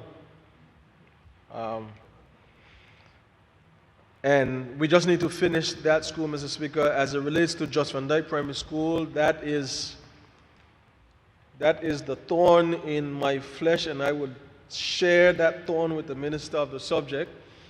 He already know how we get done already, Mr. Speaker, that we need to move with haste. I heard somebody say, take your time and hurry up to get the Just Van Dyke School rebuilt for the persons. Minister, I think we have covered all the steps. You and I have discussed, you have brainstormed, you have come to the people, you have heard their concerns, which you said was the most important step of it all. So I'm looking forward to movement and action, Mr. Speaker, because the principal, Lavon Blyden, and her staff, I don't think there's no other school looking like that in the history of schooldom anywhere in this world. So, Minister, I'm on your case. I'm on your case with that one because we have to fix that school there for the students. The Ivan Dawson Primary School, Mr. Speaker, I'm also reminding the Minister of Education that there's a basketball court there on that school where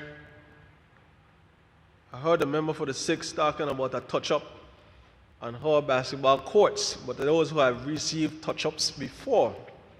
So that school there on the Ivan Dawson Primary School, Mr. Speaker, because the school is named after such an honorable man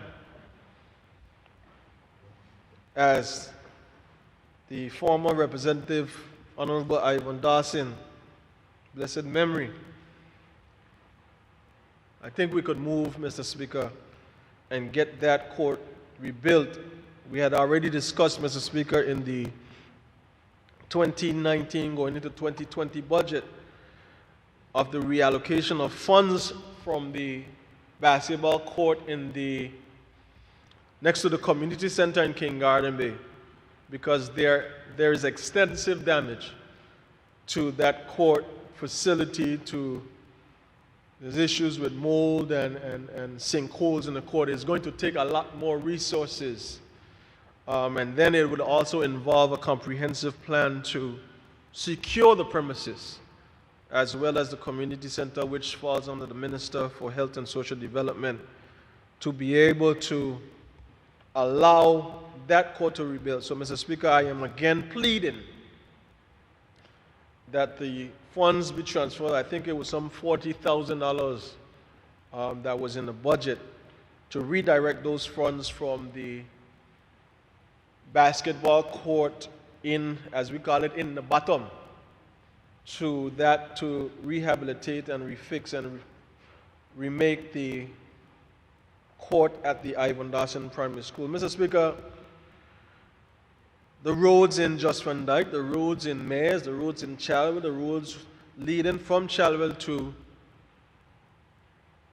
the Stout Lookout area, and all over my community from Mount Healthy, the Minister for the subject, Mr. Speaker, the Minister for Roads, let me call him that, if you could have it, Minister Reimer, my good cousin, Honorable Kai. He knows because I've asked him extensive questions that relate to roads, but Mr. Speaker, with the Ballast Bay Road now, with that contract being signed, having that conversation this morning, it is the hope that after the contract has been signed, that works will begin for 2 to 3 weeks after that. And when we had the initial meeting as well as the second meeting, Mr. Speaker, I was told that that road would have to be closed for 6 to 8 months. Now, Mr. Speaker, it might sound okay because it's just a road and the road is badly damaged. It leads down to the property of some elder gems in our community, my great aunt and my teacher, Yvonne, Mr. Speaker, but that road being closed means that everybody past or coming down from Ballos Bay will now have to go around the Windy Hill Road to come back down to Kingadam Bay, and the majority of that community down in the Ballos Bay area, they frequent the supermarket, their churches there in Kingadam Bay, and it is going to be inconvenient, Mr. Speaker. So I hope that the works will be done properly, the works will be done expeditiously, but Mr. Speaker, heading on the road from Stout Lookout to that Windy Hill Road from Stout Lookout towards Chalwell, that road, Mr. Speaker, is horrible.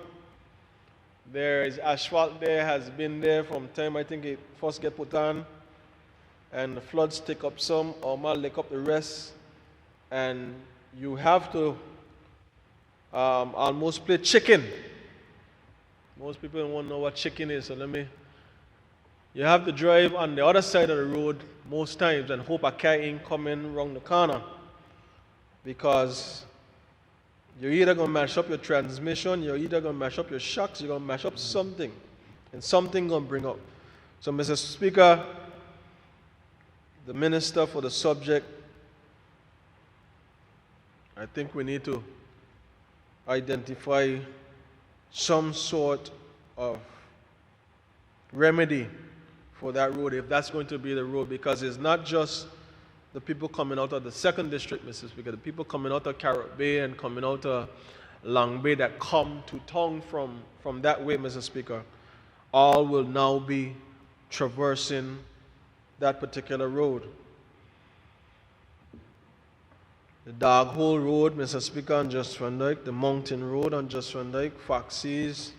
You got road problems in this country, Mr. Speaker, and we need to get them fixed. There's continuous strains with and issues with water on Just Van Dyke. We get them remedied sometime, but on the last sitting, Mr. Speaker, the Minister assured me that he's working to find at least some sort of remedy over a 4 to 6 month plans that the residents of Just Van Dyke will get a consistent supply of water.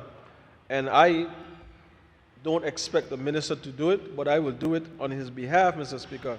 There is a contractor, there is a company contracted to supply water, and everything seems to fall on the Department of Water and Sewage, and Mr. Speaker, I am sounding a warning that the persons awarded the contract for the desalination of water and producing water up to the reservoir, they need to get them stuff together. Because you can't go 2 days, 3 days, sometimes week just when they don't have water. And we're talking about people, young children, families, Mr. Speaker, businesses. These are things that you don't necessarily hear about, but there's problems that need to be remedied. There's problems that need to be fixed, Mr. Speaker. And on top of that, there are many issues throughout my district as well as throughout the territory, Mr. Speaker, that the pipes that are down, every minute you turn on the potable water, a leak bust out here, people can't get water for 2 and 3 days, Mr. Speaker. This is 2020. We got to do better. If the pipe them old, we need to develop a comprehensive plan to address that issue, Mr. Speaker. Water is a staple of life. It is essential to life. It is essential to, the Minister held it right there. It is essential, especially in these times of COVID. He said, wash your hands for 20 seconds. Hey, wash your hands with if you ain't got water. So, Mr. Speaker, those are some of the things that I need addressed. The community centers in Bruce Bay and Kingadam Bay I'm bringing that question again to the Minister of Health for the next sitting, whenever it's announced, Mr. Speaker, because 3 years since Irma, we cleaned them out. And we were told what was going to begin, and then we cleaned them out again, and we told what was begin. So, Minister, I need a work to begin. Because community centers, we spent millions of dollars on them. And to just have them sitting there, one with the roof peeled completely off, and the other one with the door them open, in the Bible they call it an open sepulchre. Wide open. John public, dog, cat, and rat could live in there. So, Mr. Speaker, those things are essential. If we are focused, Mr. Speaker, on rebuilding, if we're focused, and we've been in the rebuilding stage since 2017, or since the storms of 2017, we've been in that rebuilding stage. But the progress, Mr. Speaker, is very slow. 3 years in, we still have a long way to go, Mr. Speaker. The post office in King Adam, Mr. Speaker, has been rebuilt over a year. It still can't open. People got to come town or go Carrot Bay for mail. The money was spent. The building is there. Open the clinic, open the post office so people can get a mail. Because what we do, Mr. Speaker, is we spend a barrage of money on these projects and these buildings. But then the maintenance of them, you wait 10 years, 15 years down the road and you got almost below a whole nother building. If we maintain what we have, Mr. Speaker, that just speaks to stewardship. We have to do better.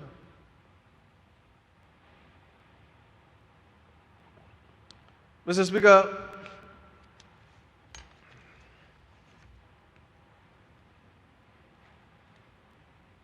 I understand that there is, and I've heard it just like everybody else has heard it, that we have a proposed reopening date of December 1st to welcome back tourists and visitors to our shores. And Mr. Speaker, while I hear the date of December 1st, the district for which I represent is almost entirely dependent on tourism. Bruce Bay, the entire island of Jos Van Dyke, King Garden Bay, going through Great Mountain where the historical sites are, coming through Mares where they have to traverse, Mr. Speaker.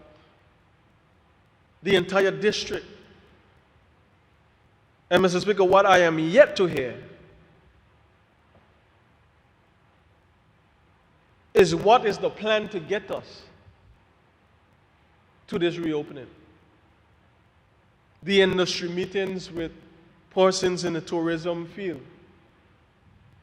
the business community, the whole, not just the businesses on the island, everybody in Jos Van Dyke. Because now for 7 months, including the unwarranted lockdown, they've been without work. They've been trying to make a way, Mr. Speaker. So my question is, what is the plan? What is the plan for the businesses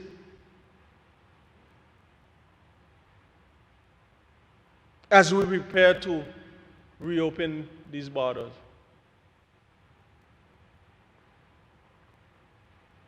And Mr. Speaker, my difficulty is always found where we sometimes get in a haste. We get in a rush to do things, to prepare, to welcome or to bring in or do for other people, when we had the opportunity to do it for ourselves. Mr. Speaker, that's less than 2 months, or just about 2 months down the road.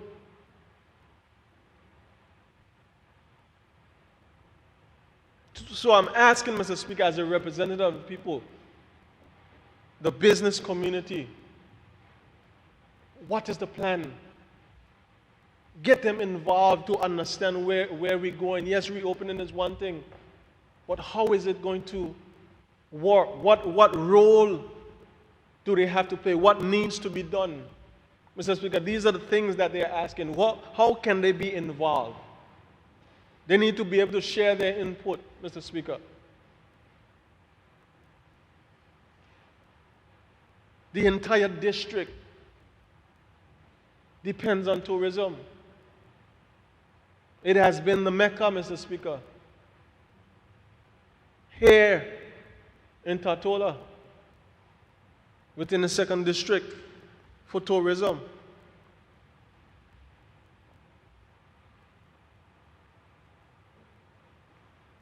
Mr. Speaker, I don't need to know for me, you know.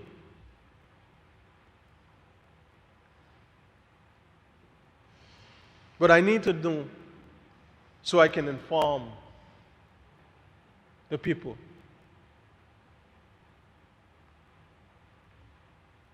The industry meetings need to happen so everybody can understand what goal they're working towards to get themselves back into business, Mr. Speaker, because it would be a shame for us to reopen this territory looking the way it is. There will people that will say it would be a blooming shame, Mr. Speaker. We have to open the conversation. Mr. Speaker,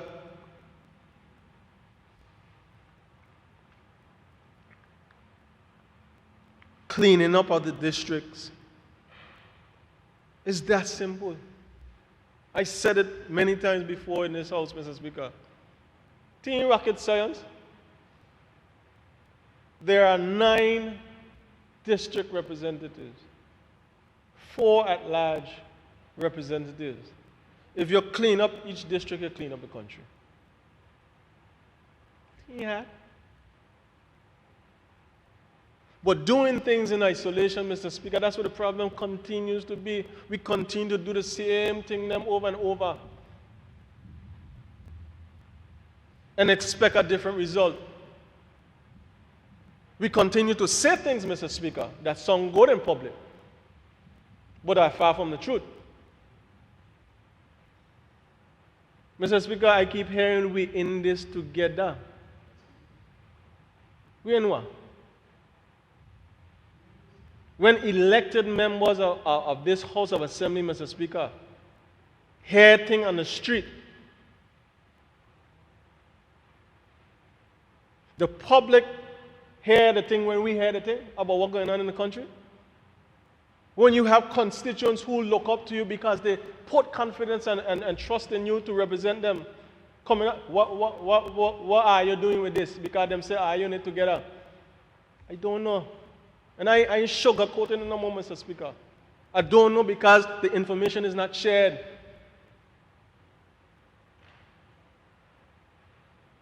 It is not shared. And we could go back to all the Nancy story there, Mr. Speaker. But I ain't having it today.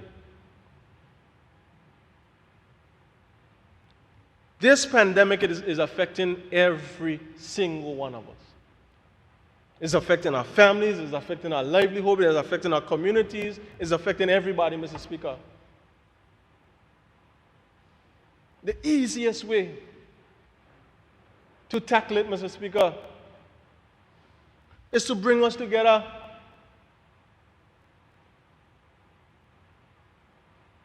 Because here's the thing about that. If you're in threatened, here's the thing about that. If I bring you around the room and say, this is the plan, and I hear your ideas and you hear my ideas, and when a decision is made, here's the thing you can't say. You weren't there. Or you didn't get an opportunity to give your input. But when decisions are made, Mr. Speaker, when they go good, everybody's sounding alarm. When they go bad, you hear the backpedaling. And when it's convenient, every now and again you hear the House of Assembly members and cabinet and this and that, Mr. Speaker. Stop playing games with the people, Mr. Speaker. We have to stop doing it. Me, like myself, all of us in this room, Mr. Speaker, the 13 of us, we elected the same way. The people gave us an opportunity. The people went in and voted. Them shading, them circle, them oval. And gave us the opportunity to come here to represent their needs as leaders in our communities. So why is it then, Mr. Speaker, that we continuing down this path? Meetings had, decisions made, and I am not discounting it because I know sometimes a meeting go 12, 1 o'clock in the morning. I ain't discounting that, Mr. Speaker, but Lord have mercy. You got to rest that we here. I know cabinet is one thing. I said it before, come out of the cabinet. This is where we're elected to serve, not in the cabinet, right here in this house.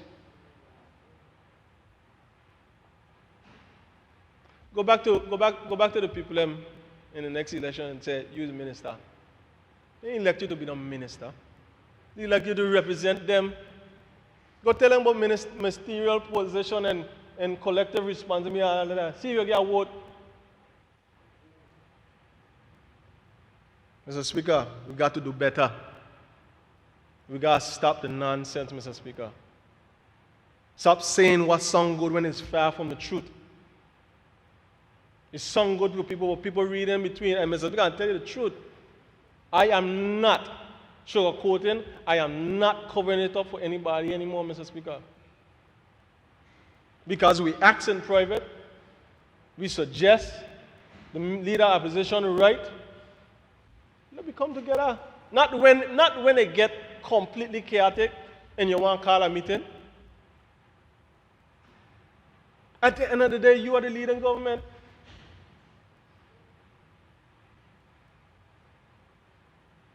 Because what I don't understand, Mr. Speaker, the Premier usually says,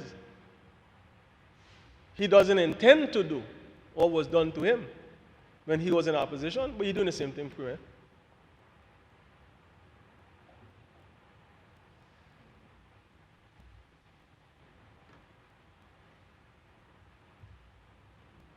Mr. Speaker,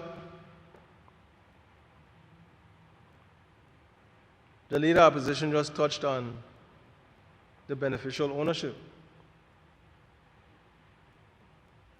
And I understand there was a letter written on the 17th of September. I think by now that letter should and could be shared with the rest of us so we understand what was agreed upon. Because I remember sitting in this honorable house, Mr. Speaker, and a letter was found on a speed bump somewhere down Seacoast Bay.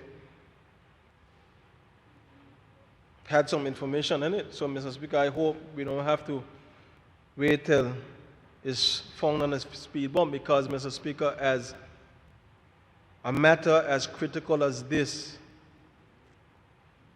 we all need to be on the same page. We know the attacks, whether you're on the government side, whether you're on the opposition, whether you're inside, whether you're outside, Mr. Speaker.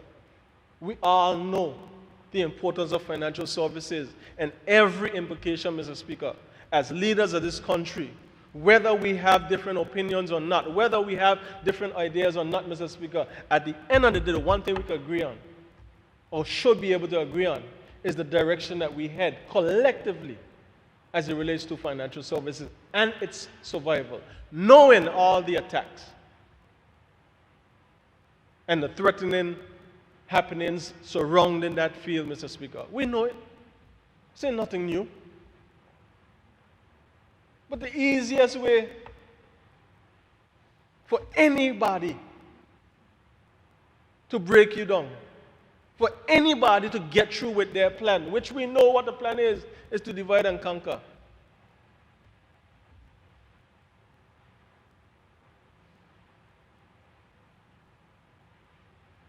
You might not value my idea, but at least I know what we're doing.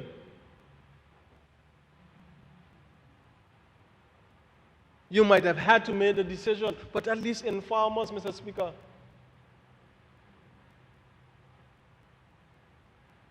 Articulate, Mr. Speaker. This is what is before us. These are the pros, these are the cons, these are the consequences. This is the decision I think we should go in. Premier Minister of Finance will bring us in the room. Bring us in a room, have that discussion. We are all leaders, Mr. Speaker. And I'm not self-proclaimed leader. The people them send me.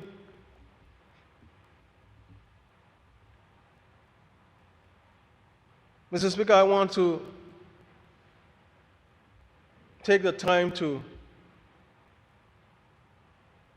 thank Dr. Henry Jarecki, his staff and team from Norman and Guam Island, as well as his team from YEP, who have embarked, this is now the third week, I think it is, on a food program for the vulnerable in the communities in the territory of the Virgin Islands, and I was happy and am happy to partner with him and his team. I think after today, I didn't get the number, but I think there's just about 2,700 meals that have been received on a daily basis by persons throughout the community, and I'll stick specifically to the people of the 2nd District, Mr. Speaker. And I want to say to Dr. Jarecki and his family and the partners, the managers in his establishment, that we are appreciative of your kind gesture, Mr. Speaker. Mr. Speaker,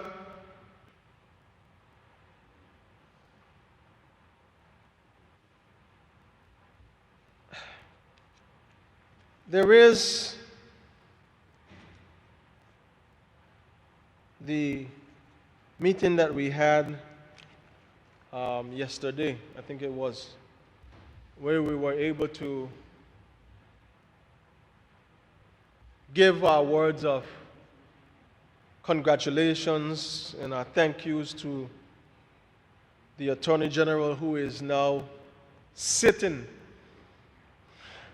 for the final term or the final time in this honorable house after serving this territory and this country with integrity for the last 16 years. Mr. Speaker, I said to him on the call that we had on yesterday, but I want to say it publicly as well in this honorable house, because he served this honorable house as well. Honorable Baba Aziz, I want to, on behalf of the people of the 2nd District, on behalf of the people of this territory and my family, I want to say thank you. I want to congratulate you for your hard work, for letting your yes be yes and your no be no. And even against the odds, even against the difficulties and the uncertainties, you remain steadfast to your beliefs, to your principles. And that is something that is commendable. As I said to you, we didn't get to the one thing with the Cadet Corps, but hopefully I will leave the notes for she who comes after you to pick up that role. But AG, I thank you, and to you and your family who have sacrificed. Just know that we are grateful for your service. And we hope that you will stick around a little bit long to help with the transitional period of succession planning. Maybe you could get one of them consultancies or contracts, Mr. Speaker, to help with that transition, because I know it's not an easy road. Mr. Speaker, I also want to take the time to recognize the bereaved in my community, those persons that are going through illnesses and sicknesses, who are shut in, and those who may seem to lose hope, Mr. Speaker. I want to tell them, don't lose hope. Remain focused, because if the Lord is able to bring you to a thing, He is more than able to take you through it. So, Mr. Speaker, I want to let the people know that they have someone that is concerned and someone who is willing to stand in the gap on their behalf and offer prayers and condolences and sympathies to them. Mr. Speaker,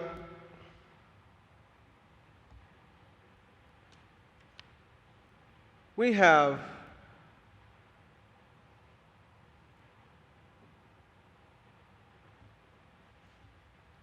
a lot of things that have continued to happen.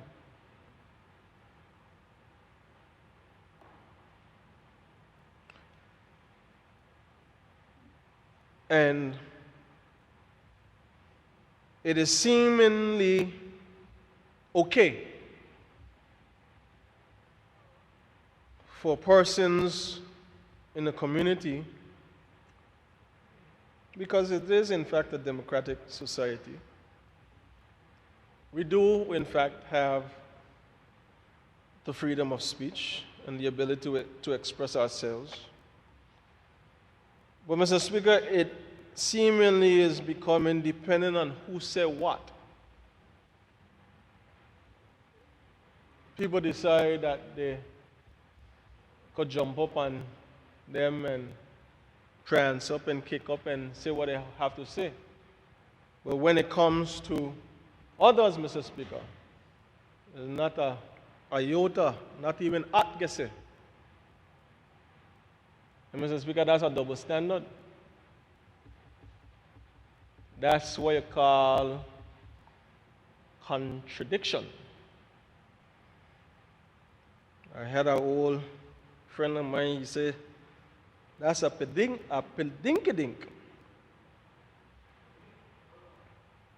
Mr. Speaker,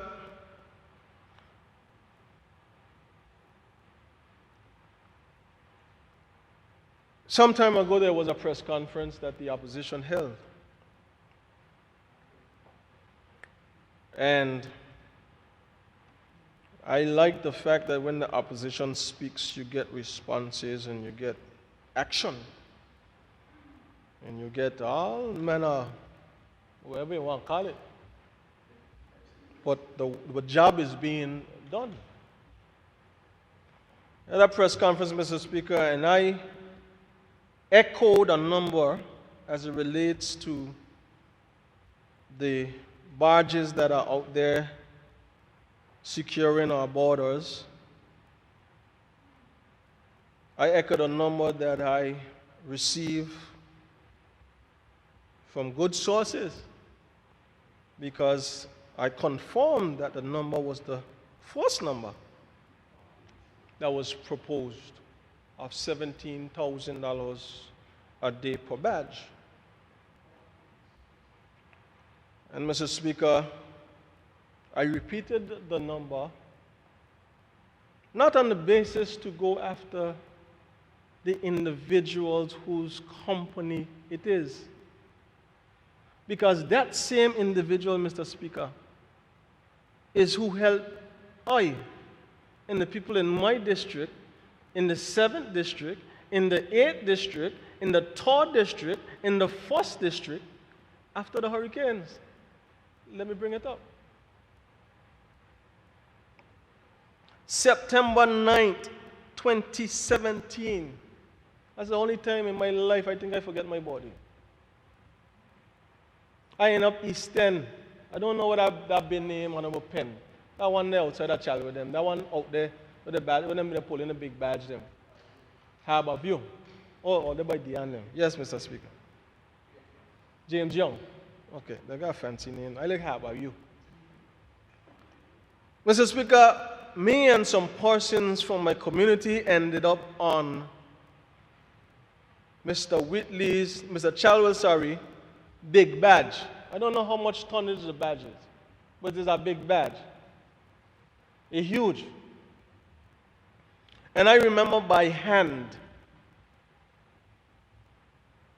taking 19 pallets of water from one badge, filling it on the trucks that were on the smaller badge, together with packing them on the side in 2017. That's when Convoy of Hope was here. Kurt Richardson and his team, Mr. Mead Malone was there coordinating the whole thing. And I said to Mr. Chalwell then,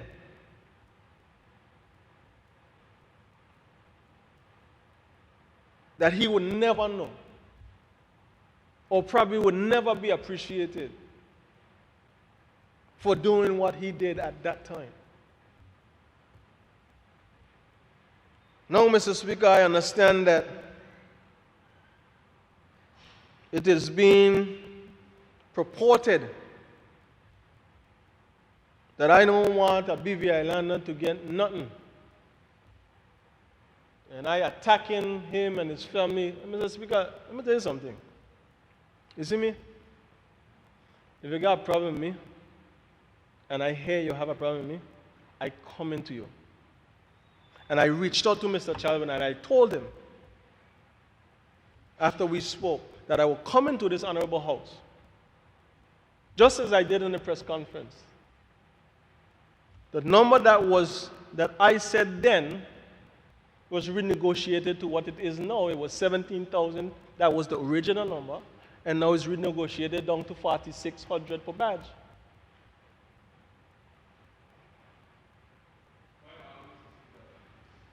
I really don't want to get up, but I am not letting that side, because that's not true.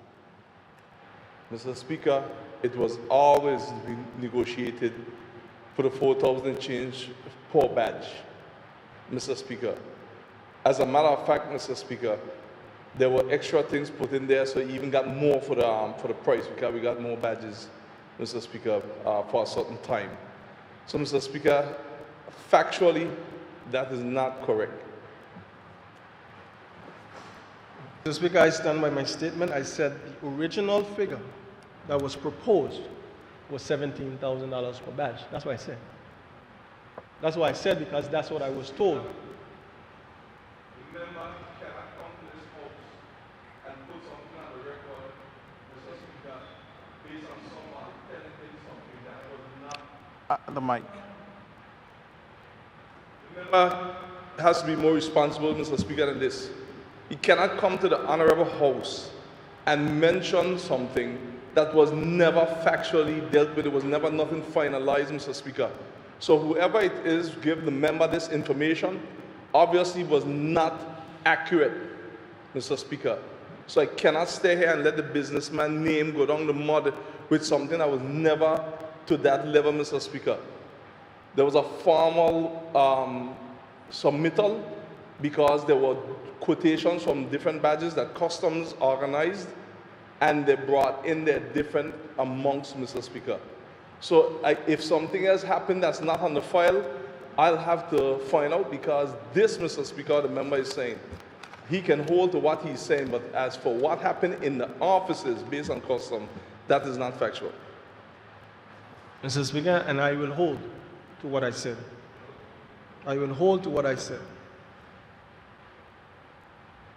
Mr. Speaker, what I don't get is that When I said it, I was coined as being irresponsible. I was coined as being careless. I was coined as being reckless. I was coined as being divisive. And I questioned myself. Because I saying, this is the number that was put forward. It came down, and that's why I said I'm apologizing to Mr. Chalwell and his family, that the number was misquoted, but that was the number, Mr. Speaker, that was put forward. So we go from $17,000 to $4,600, Mr. Speaker. Put forward by who? Mr. Speaker, the number is $4,600. That's the correct figure, Mr. Speaker. But what is amazing, Mr. Speaker, is that a party was had. Let me beat up on Mitch, because he a lawyer, and he ain't telling the truth, and he divisive, and he want businesses to fail. Mr. Speaker, that was said by my cousin. And he happened to be in this room now, Mr. Speaker, in this gallery. The Premier didn't say nothing. The Deputy Premier didn't say nothing. The FS didn't say nothing. But my cousin jumped up on me. And he showed, Mr. Speaker. And I try to understand the basis.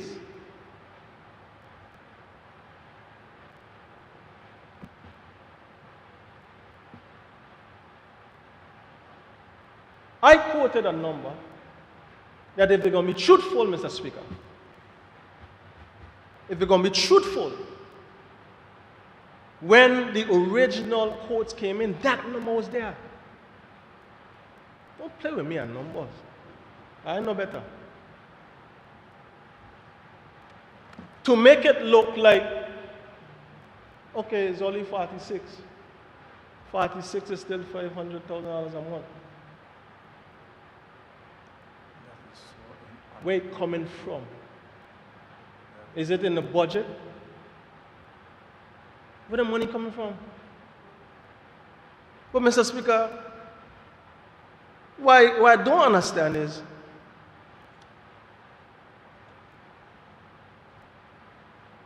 my cousin, I'm going to call his name because he's right in here. Claude Skelton, he's right there.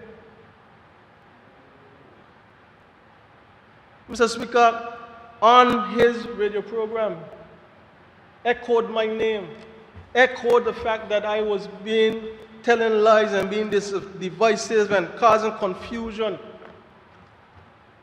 and promoting this and that, Mr. Speaker. And I couldn't understand it. I couldn't understand it. A couple of weeks gone along the road, Mr. Speaker, he take another family member and he had him in the show again.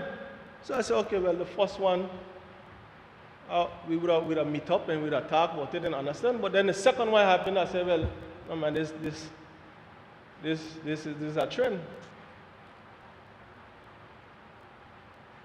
But what I don't understand is in 2010,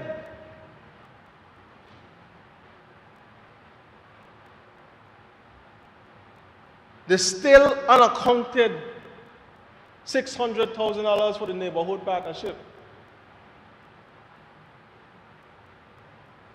What that is? Well, we ain't talking about that. I didn't say a word. I didn't say a word. 2011, 2010 again. A youth rally in this country with the now Premier and former Minister of Education. $270,000. I ain't say nothing. I had a youth rally the very next year, Mr. Speaker, for $27,000. And the impact that youth rally had. still is spoken about today. Because I ain't take no heap of big star and put them in no place and no boat and no plane and all that nonsense, Mr. Speaker. Nobody talk about that. 2015 come, Mr. Speaker. Well, if we go back to 2011, my cousin run for elected office. I was there. Mr. Speaker. I was there for my cousin. Every rally. Standing up, introducing him, rallying the youth to vote for him. And something I say, instead of coming to me, you going in the public way, well, we're going to deal with it in the public.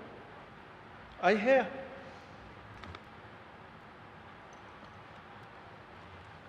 $2015, $30 million over running crew spare. When pressure hit, Mitch get called because I just get elected. I get a barrage of folder.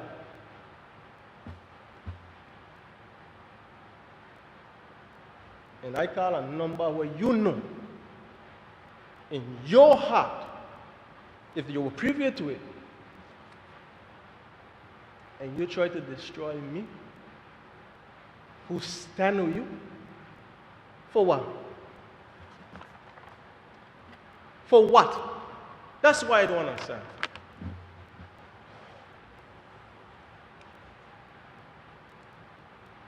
Mr. Speaker, if we're going to call 17,000, let's call 16,000.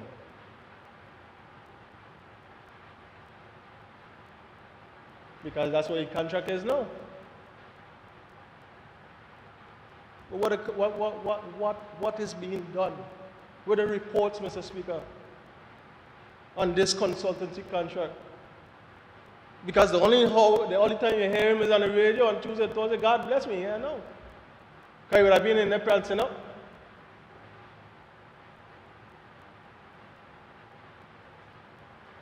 I thought we were better than that. But apparently not, Mr. Speaker. You know why, Lon? Why, Lon, Mr. Speaker? Why, Lon? Is no matter what you do in life, once you got a problem with money, money will always be your problem. And I don't understand, Mr. Speaker, but I tell you this.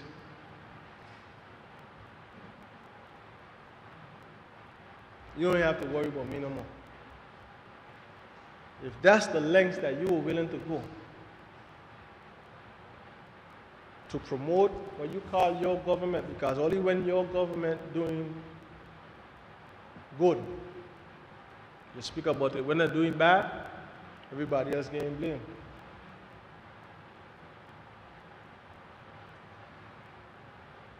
We are in this country, Mr. Speaker. On one hand, we're talking about building it and holding up each other. And on the other hand, every opportunity we get, we pull down each other, Mr. Speaker. But then when the pressure hits, what we do? Point at the white man.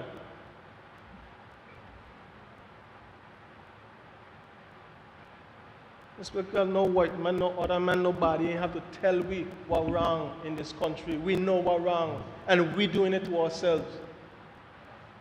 We're doing it to ourselves every blinking day, Mr. Speaker. We're doing it to ourselves. And for what?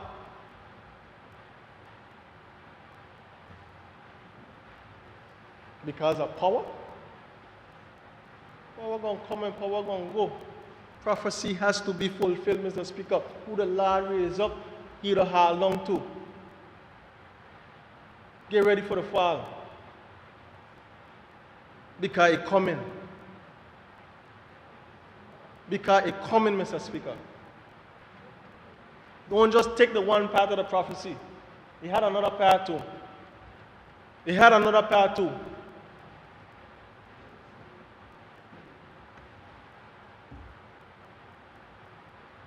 And don't talking nonsense, Mr. Speaker. And then, because your voice happened to be the loudest, everybody's supposed to be. You know, you got people with sense still. And some people get sick and tired of hearing it. Look at where we are, Mr. Speaker. Look at the times that we're in, Mr. Speaker. And we find in every fault.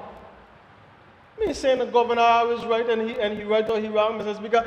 I told the governor, I told the premier, and I tell everybody and anybody, Mr. Speaker, anytime you get in the way of the progress of this country and the people of the country, I have a problem with you and I'm coming after you. I ain't perfect, Mr. Speaker. But don't try to use me to walk, and I ain't nobody wrong. A Christ-like, Mr. Speaker, but I ain't mice-like, and I do not have to stand in this honorable house and proclaim no gangster proclamities. If you're a gangster, you're a gangster, you're not say.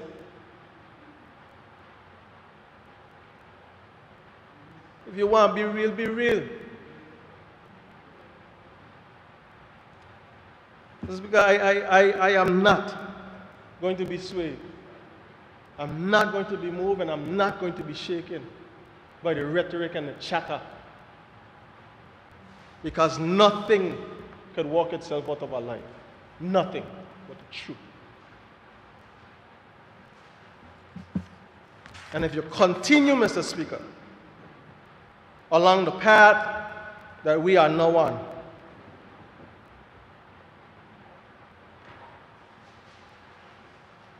to hide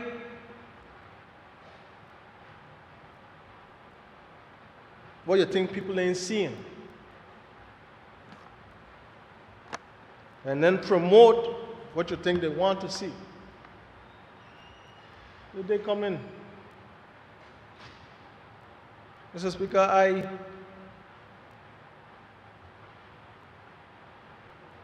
my principles are simply simple principles. God, my family, service to people, and everything else. Simple. That's how I live my life. But I am not going to, in this house or otherwise, Mr. Speaker, let nobody carry my name. Family or not, premier or not, nobody going to carry my name where they want it. I value my name. I value the life that has been sacrificed for me to have right now, Mr. Speaker.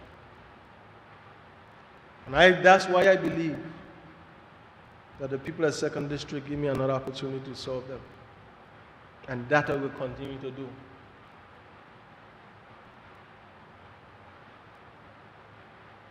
So come, whatever may, Mr. Speaker.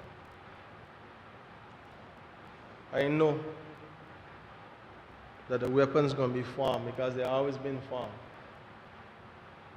But they can't prosper. And Mr. Speaker, there are those that are going to try to make light of it. Because they're the kihi when it's happening. But when they reach them foot, I wait for them to cry for. But me don't cry for, Mr. Speaker. I confront anybody. I don't bow to any master, and I don't cower to a threat. I understand my purpose in life. I understand the reason that God has me here. And Mr. Speaker, I will serve and continue to serve to the best of my ability. Again, I want to say to the people of the 2nd District,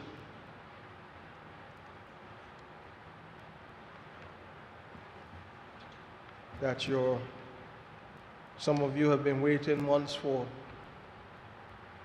assistance of some sort, whether Social Security or otherwise. I received the WhatsApps. I try to respond to all of them through the COVID assistance and the other governmental programs, Mr. Speaker. But it is not the easiest of times. I'm not making any excuses for anyone or anything, Mr. Speaker, but I'm just asking that you continue to be steadfast. Do not give up hope, Mr. Speaker. Because I'm going to do everything in my power to help those persons that are receiving the food now and who have and continue to receive the food vouchers, Mr. Speaker. I will continue to do so for as long as there is money allocated to me to do so. I also want to thank Family Support Network and their team for assisting where they could, and other persons throughout the community who have been cooking and doing different things. Ms. Isis Malone, who had did a soup there, Mr. Speaker. There are persons still with this heart for this community, Mr. Speaker, still with a heart for the people, and that is what keeps me driven, Mr. Speaker. I hear the negativity. When I had enough, I addressed it. And Mr. Speaker, I will do my best to stand on the shoulders of those that came before me, to serve them to the utmost of my ability, always having respect, dignity, and humility for this significant task that they have given me to represent their needs and concerns. Mr. Speaker, I say thank you. I thank the member for the 2nd District for his contributions. Members, let me just update you on the speaker's list. Following Honorable Turnbull will be the member from the 3rd, then the Deputy Premier. Mic is not working. I thank the member for the 2nd District for his contribution. Members, let me update you on the speaker's list. After Honorable Turnbull will be the member from the 3rd, then the Deputy Premier, then the member for the 9th, the Minister for Health and Social Development, then the Deputy Speaker, then Honorable De Castro. So therefore now I recognize the representative for the 3rd District and Senior Member of the House, the Honorable Julian Fraser. Sure you can. I recognize the Minister for Health on a point of order. It's just a question. Since by tenure, I am the youngest in the House. So what is the protocol on name calling in the House? I just want to get it straight so that when time comes, we don't get stuck in this. So just as a matter of... The protocol is, I bring members' attention to the standing orders, Yes. 38.7, and it says no member shall use his privilege, I think it's his or her, but in the interpretation means his or her, privilege for defaming individuals that are not members of the House of Assembly who have no legal redress. That's what the standing order says. So you can't say John Brown. If you refer to somebody generally without specifying their name, I guess I will allow that. But any name, whether their first name or their last name, that is not allowed. Members in these chambers have privilege, can't be sued for anything said in these honorable chambers. Therefore, I expect that members will use that privilege with caution. I recognize the Senior Member of the House. Thank you, Mr. Chairman. Mr. Chairman, the tactic used by the Minister for Health and Social Development, I want him to know that that was an abuse in itself. He wants to stand on a point of order, and he waited until I get up.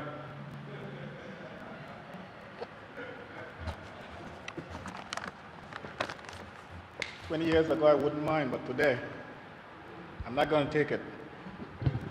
Once I'm up, I'm going to stay up."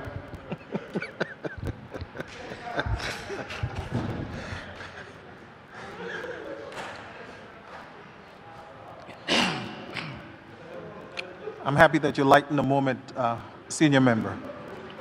But I would also say to the question that was just asked regarding that standing order, Mr. Speaker. Mr. Speaker, that's a nonsensical standing order. So why do you think we have immunity? Who's moving the chair?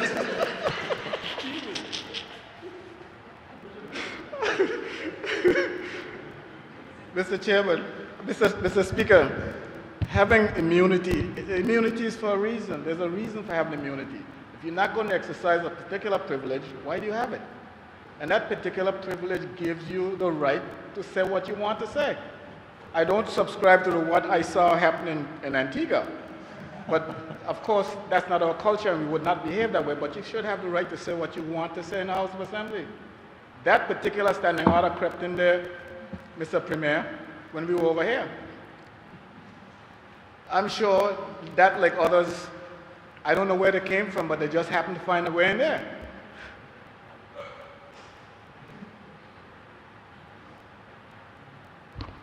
I was always taught, Mr. Speaker, that the one place you get to express yourself is in the House of Assembly. People on the street, they blog, they use all kind of aliases for themselves. But when it comes to us, it's clear and explicit who they're talking about. They even use our names and all the rest of it. We can't go after them because we don't know who they are. And frankly, I don't care to go after them. I mean, they could say what they want and do what they want out there. But I'm in here. And you should work with us, Mr. Speaker. You should work with us. Just pretend you didn't hear it sometime.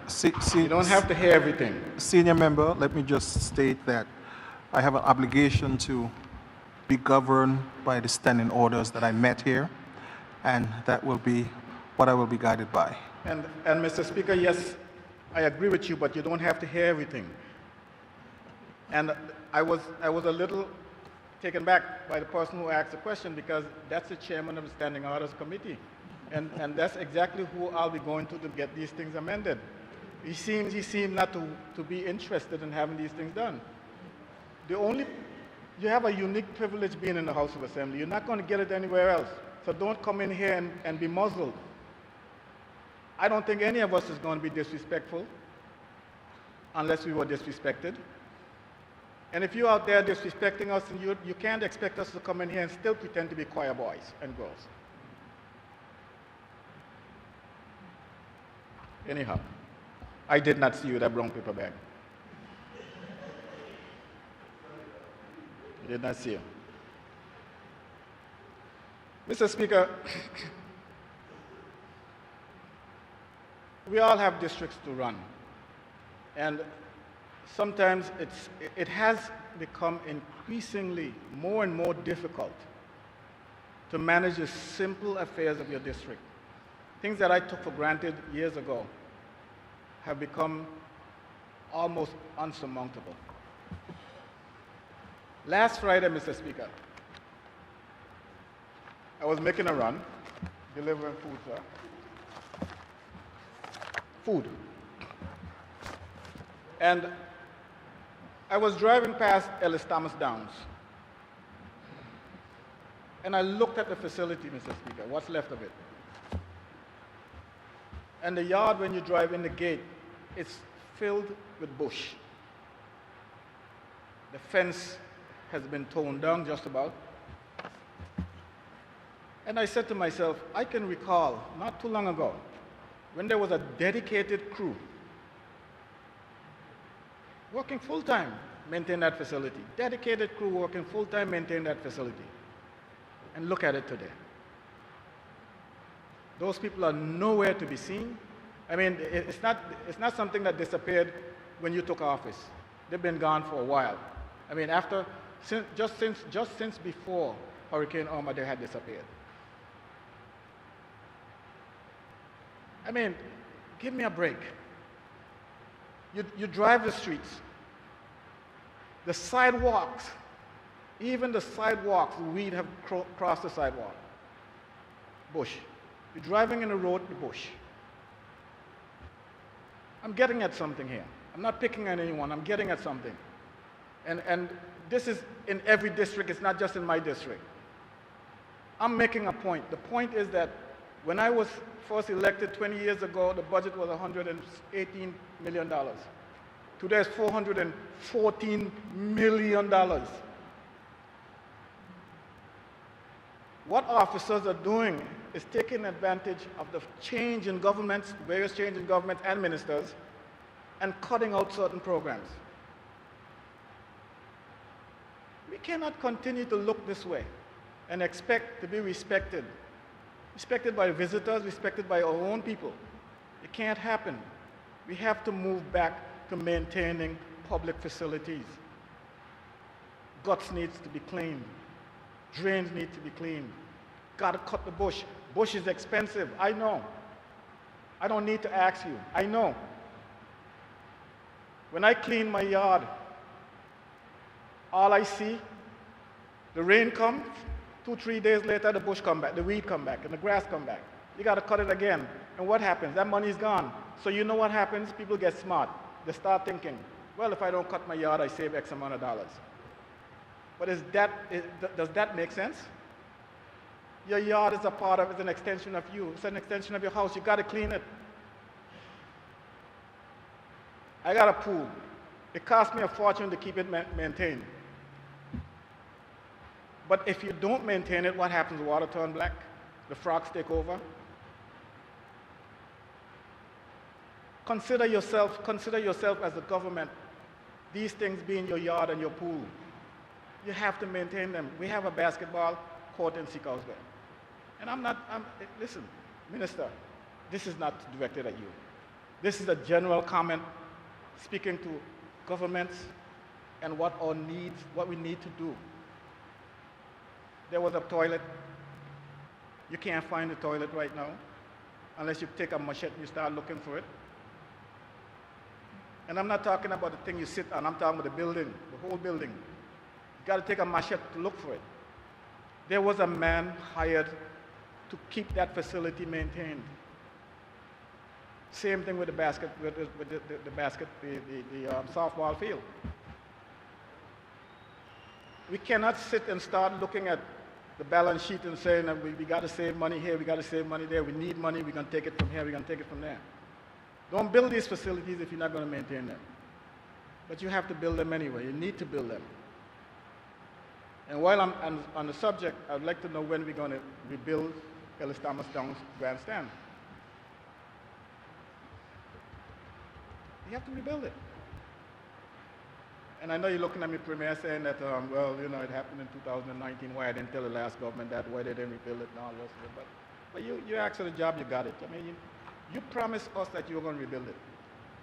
And we elected you. It's a promise you made. Don't forget why you got elected. You got elected because of these promises. All of you came in because they said, are you going to rebuild that Ellis Thomas Downs Grandstand? I'm reminding you now, that's all I'm doing. That's all I'm doing, just reminding you. Don't wait till 2023 comes and then you say, well, oh, geez, the representative remind me. I am reminding them now. These things.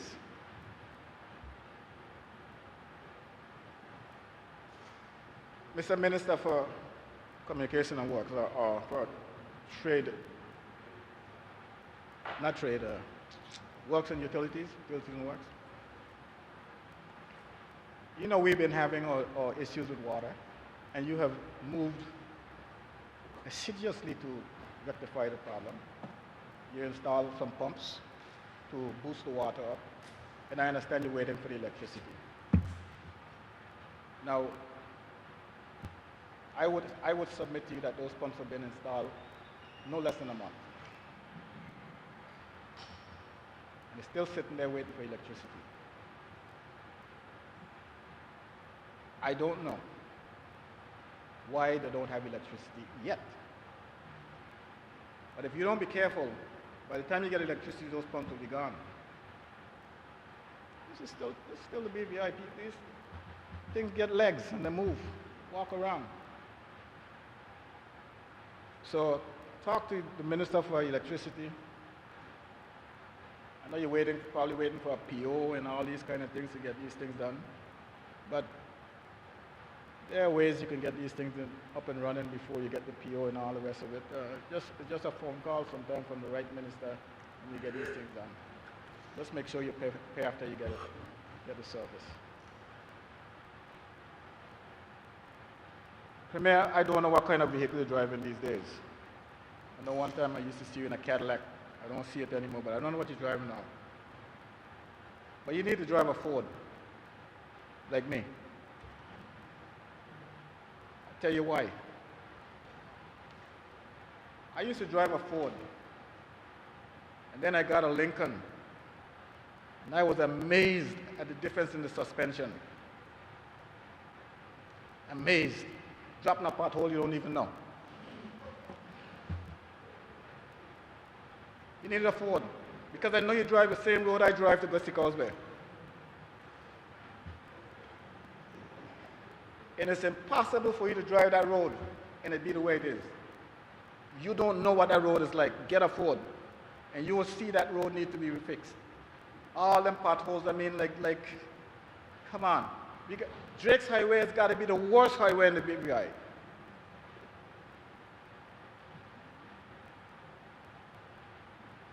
Minister, when you were working down in that area, you know how bad it was. It's still bad. It's probably worse now. You need some asphalt on that road or something. And no, as a matter of fact, don't put any asphalt on it. Because as it is right now, one more layer of asphalt that goes over the sidewalk. The road goes over the top of the sidewalk. We need a grinder. Don't buy the one that we had the last time. Don't buy the one we had the last time. We got a grinder, but it didn't survive. We need a proper grinder to take up the asphalt off the road and put new asphalt down. But again, our tourism season is going to, the BVI is going to reopen to tourism on December 1st. And I applaud you for that. As I heard before, we haven't heard about the program. And it all rolls back into this road that I'm talking about, because that's where the tourists are going to run, on that road, or these roads. It all ties into what I've heard about, the question about a program for tourism. Mr. Speaker, in the 80s, beginning in the 70s, you could say in the 70s, but in the 80s,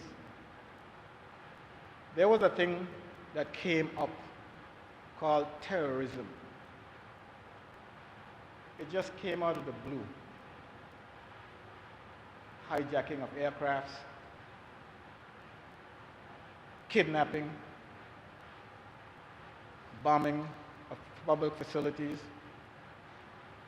You know, it was almost expected on a daily basis that you would get a bomb threat in New York and in any other city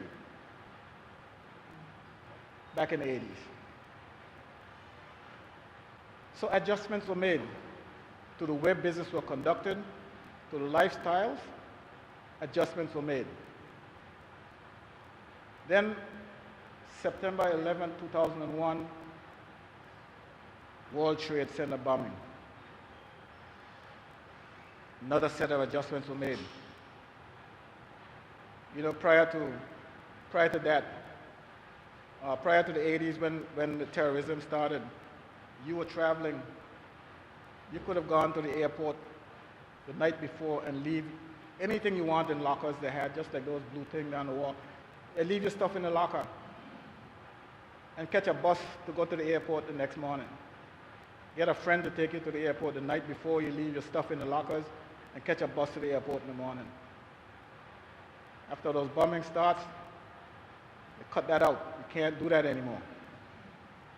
After 9/11, you go to the airport, that's when you start taking your shoes off and they start doing all these different things to you. Take your belt, take your wallet, take everything.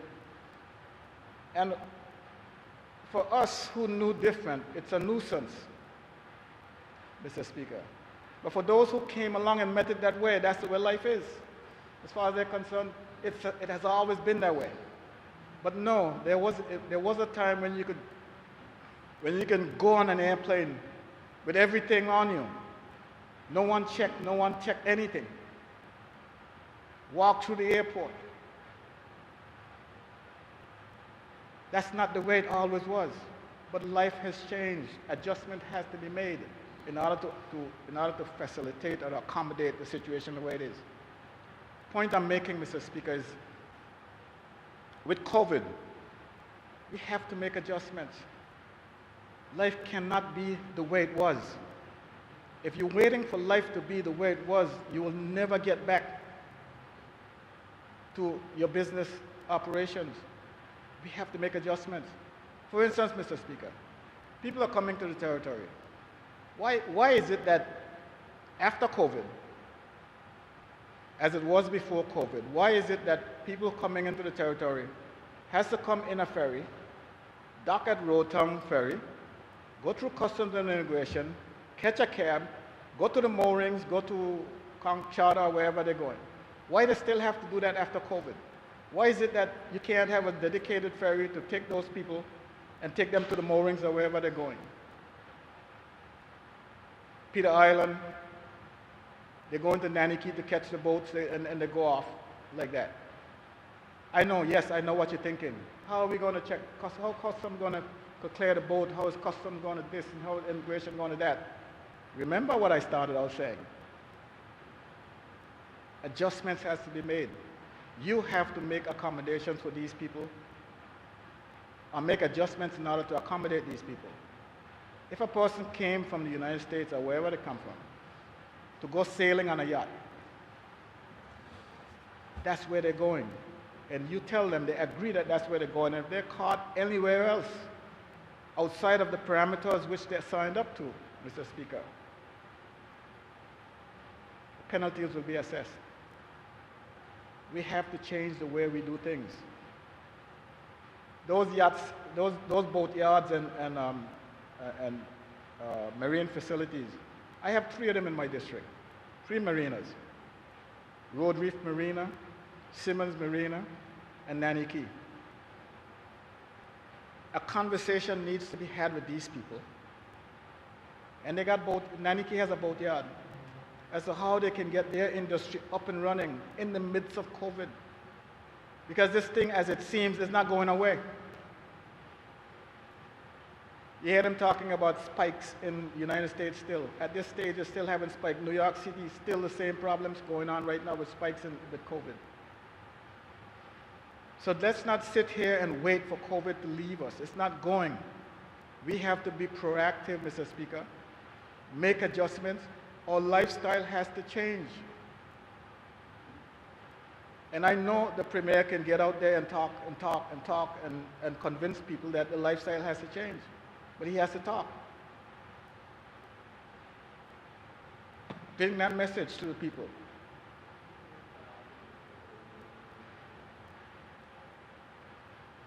I'm sitting here waiting for the supermarket to open and do business as it did in the past. Well, I should be sitting here forever because it's not going to happen. Every time you think that COVID has left us, COVID comes back.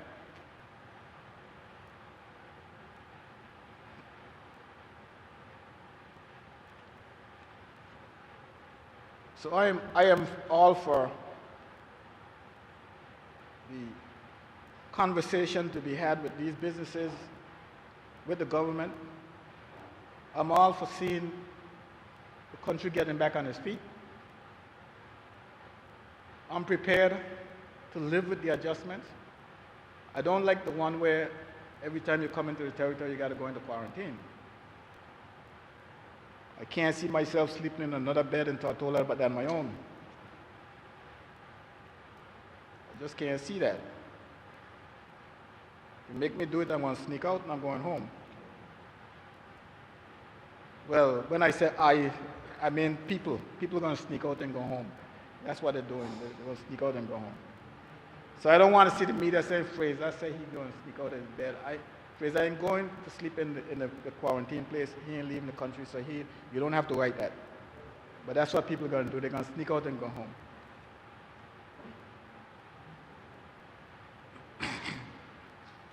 Mr. Speaker, there's been much talk about the surveillance, border patrol that we're doing, that is being done, the local government versus the UK representatives, border patrol. And Mr. Speaker, I don't know if some of us are deliberately missing some things. There's some things being missing. And I can't believe that we are so daft that we don't know. I think that we're just being deliberate. I have a few questions. According to my intelligence, I'm hearing that you have, my intelligence tells me that you got 3 platforms, floating platforms. But you only have 1 patrol boat.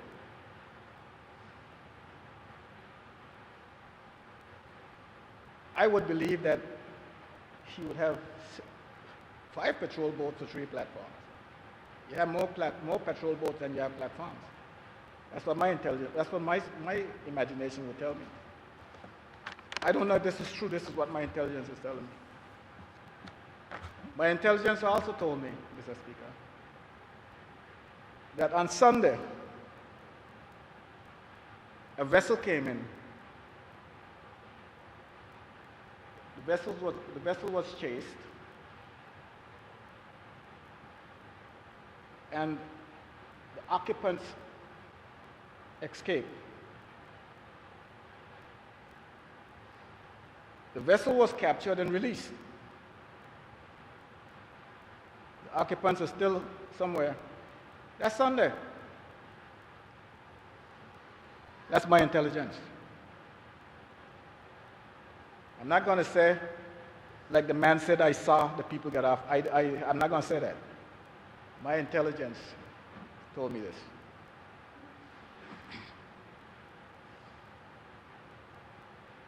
And you now, Mr. Speaker, have a problem understanding why the governor is insisting that he takes control of the border. My intelligence tells me it's customs who released the vessel. My intelligence. This is not a jokey thing. There's too much nonsense going on around in this territory, man. Too much nonsense. I see where the other day we had a spike in COVID, and they claim that some people came in, there was some human trafficking that caused it.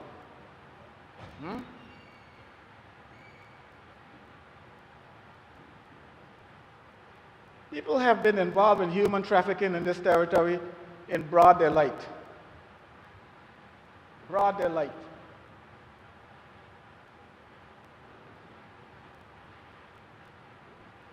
And they've been involved in other things in broad daylight. And we're not doing anything about it. We're not doing anything about it. When I came to Tortola, a man said to me, well, let me leave that alone. I've said enough. Let me get back to the business that my own self has control of. That's not it, that's intelligence. I'm gonna leave that there.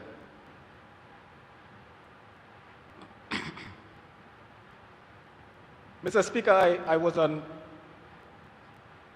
well, I needed to preface my debate by saying that you've heard from that party, this party, now you're hearing from this party. So, at a press conference recently, Mr. Speaker, I said that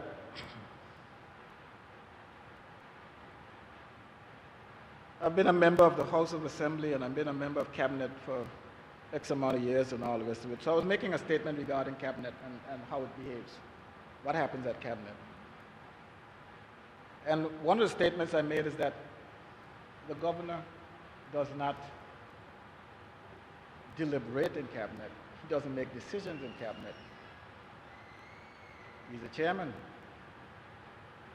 It's human nature that if you sit in a room and everybody else is talking, you want to talk to, so nobody's going to tell you shut up, so you talk. But what you say doesn't matter. You go home feeling good that you talked, and sometimes they say, oh, yeah, it's a good idea, we'll take it. You don't make decisions. Anyhow, the reason I made a point that I've been in cabinet for X amount of terms and all that was so that people would respect the fact that when I say something, I know what I'm saying, and that's the way it is. But then you got some smart people who think that they know other things, that they could convince the layman and most people because it sounds good. One person even went as far as to say, the governor is the chairman of the cabinet, so of course he's a member, he could say anything and he makes decisions. Okay. I guess some people believe that. Another one went on to say even further, went even further to say that the governor is the Queen's representative and the Queen is the head of the legislature, and since the governor represents the Queen, he is the head of the legislature. All right, I'm not arguing that. And if he wants, he can show up in the House of Assembly anytime he wants. He should try that. That he should try. So, get it straight. There's a difference between the legislature and the House of Assembly. Queen is the head of the legislature, yes, but not the House of Assembly. So let him come without an invitation. So people ought to know what they're talking about and the need to stop it. They need to stop it. Everybody wants to be important. So they make statements. Stop it. The legislature is made up of the Queen as the head and the House of Assembly. Two different things. Stop it.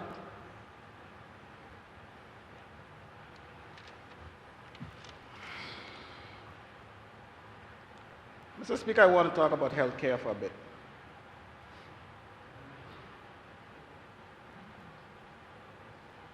Mr. Speaker, the same thing I was talking about when I mentioned maintenance of public facilities and how things slip through the crack and they just deteriorate, and after a while it seems as if it never happened before. I remember, Mr. Speaker, not too long ago, it was like the first Monday in every month, maybe, but it was like once a month. And all of you would know this. You would hear, as you drive the road, you would hear weed eaters bawling. Windshields would get cracked invariably, but it was the people from solid waste cutting the side of the road. Just like that, it stopped.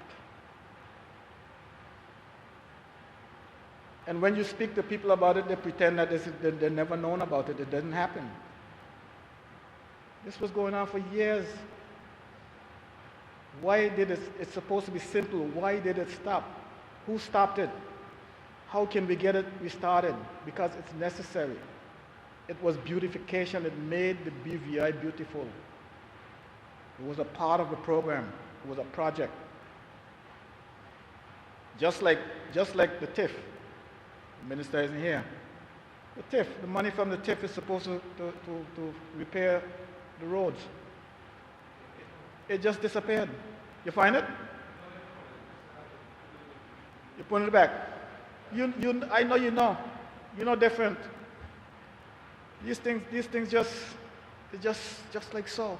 And you go and ask a question, everybody's like, what are you talking about? Is you crazy? So back to healthcare. Mr. Speaker, seniors, it is the law that seniors get treated at public facilities gratis. That includes medication, Mr. Speaker. But do you know that seniors are being told that they have to pay for services, like an MRI. And when I said this one, I know it because it happened to me. They told me that I have to pay for a vaccination. The problem is that, Mr. Speaker, they gave me the vaccination before they gave me the bill. And I tell them, no way, Jose, I ain't paying because I'm not supposed to pay. I'm a senior. And they're arguing. I had to call the CEO. And it's like, okay, so now I have to get to the bottom of this because here it is. Why are you charging seniors? I've heard before that they were charging seniors, but I don't go to the hospital, so I wouldn't know. So I just happened to have to go there. I was going to the place that we went, right? I needed a yellow fever shot. So I had to go there since they're the only ones that keep the vaccine. So I have to tell the public because they're going to say, Fraser was a hospital, look for stuff. So I go and I investigate. I said, why are you charging for the vaccination? They said, because NHI don't pay for that. I said, okay. I understand that. So what does that have to do with the senior? Well, when NHI doesn't acknowledge something, we don't acknowledge it either. Makes sense. I mean, you know, like, if it's free, if NHI covers it, then we will acknowledge it as part of that service that we render for free. I say it doesn't work that way. Recently, and not back then, recently, someone wanted an MRI and they called me. I have to go to get an MRI and my aunt is telling me, my sister is telling me that I had to pay for this MRI or something like that. My brother is telling me I got to pay for this MRI. I said, no, you don't have to pay for it. Person called me back again, Fraser, I tell you I got to go for it. I said, oh, go for it. Why are you calling again? I told you you don't have to pay for it. They tell me I have to pay for it. Again, I had to call the CEO and speak to him and tell him. He said, no, they don't have to pay for it. But how many people picks up the phone and call a representative or anybody to get the representation? Some people either don't get the service because they can't afford it, or some people go and pay for it. These things need to be cleared up. We don't need these ambiguities in the service, and it's simple. The reason these things are happening is because over the years, and people change, they don't get familiarized with the system, how it's supposed to work and all that. And the folks at the hospital, as you can see, they were here with us a few days ago, in this same sitting, even this morning. They're nice people. You go to the hospital, you get good treatment, nice people, but it's just a lack of information. This information needs to be disseminated, and the people in charge, it's the people in charge who has to take responsibility for these things, make sure that they happen. Senior citizen care. I have nothing but admiration for those who take care of the elderly. Nothing but admiration for them. I think you have to love people in order to do a job like that. It's not the money. And there's nothing to steal and take home. It's not like working in a supermarket, you could steal some groceries and go home, and you work for nothing, and people wonder why you take it. Why are you working for this little peanuts? You're stealing the stuff. Ain't nothing in the nursing home to steal. You have to love these people in order to work there. So I have nothing but admiration for them. But Mr. Speaker, the Adina Donovan home, the Premier will bear me out on this. Since 2003, they've been talking about building a home. Talk was out spooners, they put money out there already for that. Then you hear it's going to be Johnson Gut. Then you hear all kind of things about building senior citizen home. Guys, it's not going to happen. So don't hang your hat on it. It's not going to happen. You see what happened? You came in thinking you were going to build a home. COVID came. Only God knows what else is going to come. So let's do what we can. I heard you going upstairs on the facility that's there now. How many beds that could take? 10 more? My contention has always been, we build a new hospital, use the old hospital to expand the Adina Donovan home. But now I see you all are building a laboratory or something up there. I know your hopes are high. You want to build a senior citizen home, but it's not going to happen. These quick wins are the ones we're supposed to take. You are supposed to use that facility for that purpose. How many vacant floors are in the hospital building? Still got 2 vacant floors, Premier? The new hospital building has 2 vacant floors. But you know the answer.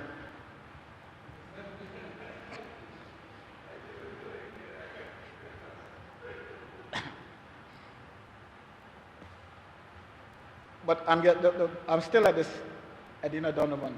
The facility is inadequate. When I say inadequate, I don't mean that it's not serving the people that are there adequately. I mean it cannot serve the territory adequately. We can throw our hands up and ignore the things we don't see. And this is one of those things that we're not seeing.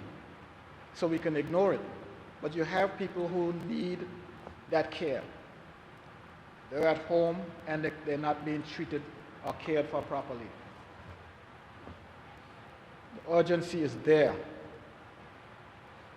And it ain't like you could sit over there and look at me and say, when you were in government, why you didn't do it? I was not in government.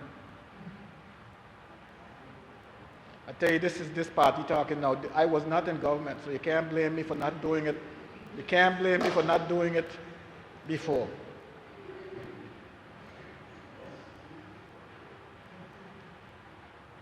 I am saying to you that we need facility, we need to take care of the elderly. I went and I said, well,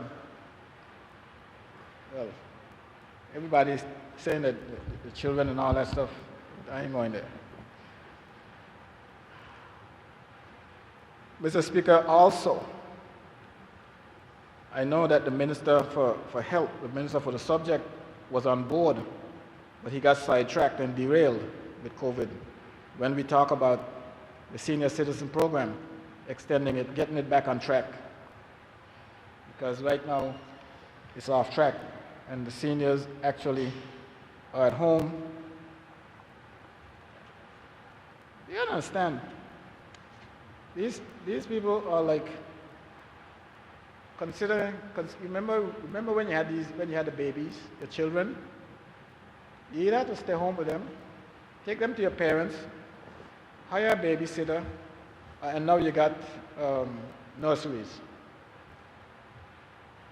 That's how the seniors are right now. They reach a stage where some of them can stay home by themselves. Stay home by themselves. God forbid the power goes off. That means the TV goes off. When the power comes back on, the TV don't come on, so they don't even know how to turn it back on.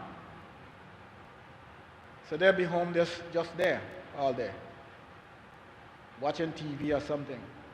And then the next stage is they have to be cared for. This is what's going on in the territory. I know my friend from the 2nd District, and since he's going around now on a daily basis, he's seeing this happening right before his very eyes. This is what's happening. And I'm sure all of you have seen it. And I think that before we start thinking about these grandiose ideas and plans, we need to step back a little and start looking at the things that people don't see on a daily basis, but they do exist. And the care for the elderly is one. NHI. Mr. Speaker, anybody in this territory who wants to pretend that we don't have issues with NHI is a hypocrite. Either a hypocrite, Mr. Speaker, or they live in La La Land.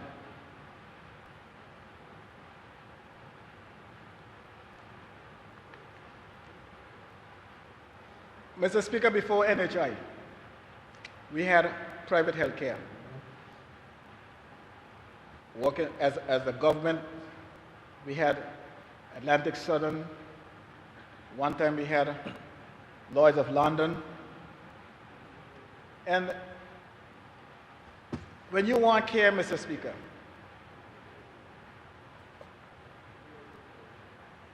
who got it? Who did it? It wasn't this party. Mr. Speaker,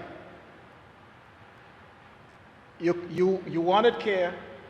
You can get care anywhere in the world with the private health care that you had. Anywhere in the world.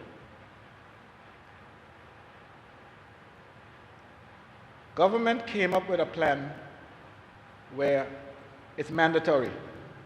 NHI is mandatory. So those companies that were offering this private health care, some were co-pay and some were was free. It made no sense to have both, because on the one hand, one is mandatory, and the other one, if you go and get it, it's voluntary, up to you. You do it if you want, but you pay. So most companies, if not most companies, the majority of companies got rid of their private insurance. And so did government. Government got rid of theirs and moved to NHI.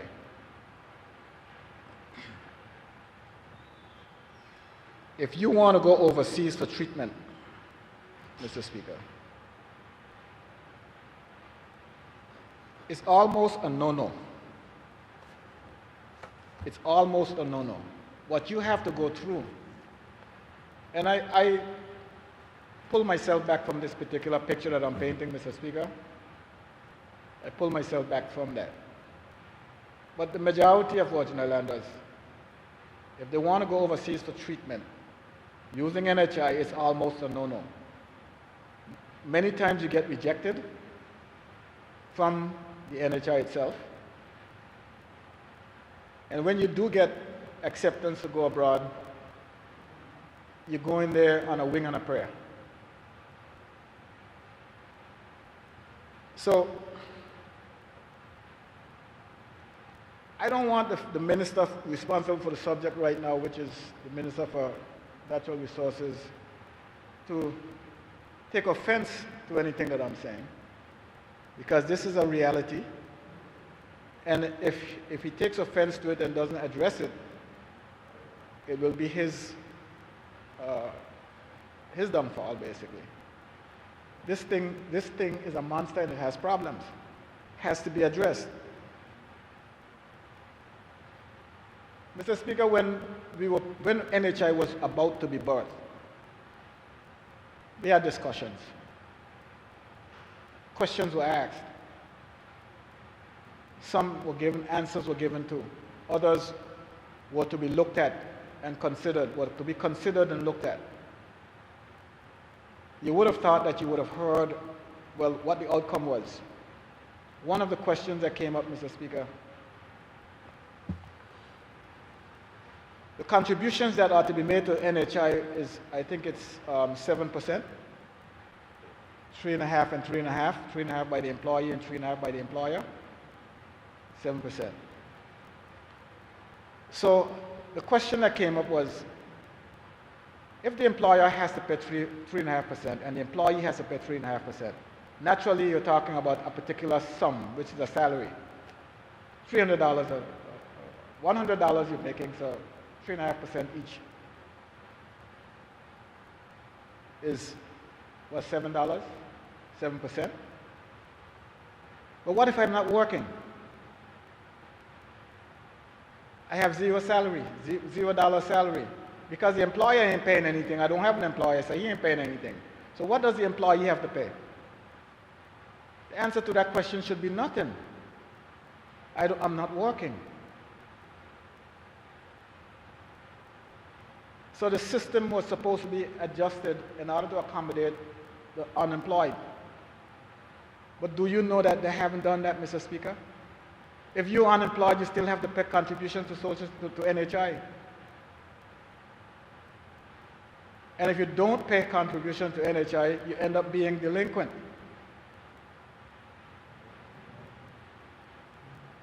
And if you are delinquent, Mr. Speaker, it means that you don't get any coverage. And if you were to take ill during that period of delinquency, you're on your own. Let's say you were delinquent for 2 months, and you got ill in that period, a month and a half into your delinquency. And you go to NHI and you say, listen, okay, I was delinquent, I'm going to pay you for that month and a half that you're charging me for. I mean, that 2 months that you charged me for. So, okay, that would cost you $75. That would cost you $75. But here, I have a bill from the hospital for $400. Oh, no, we don't cover that because you were delinquent. How could you tell me that I must bring myself current and you're not covering a charge that I have? Does that make sense? The reason I'm bringing myself current is for you to cover my charges.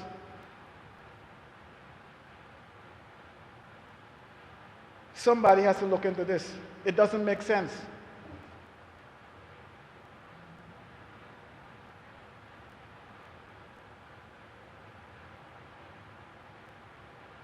If you're not going to cover my charges then, so start me off fresh then. No, can't start you off fresh. You got to pay the delinquency. You see something wrong with this picture? I'm telling you that if you're not going to cover the charges that I incurred during the 2-month period that I was delinquent, then start me off from this month then. Start me off from this date. No, I have to pay the back pay.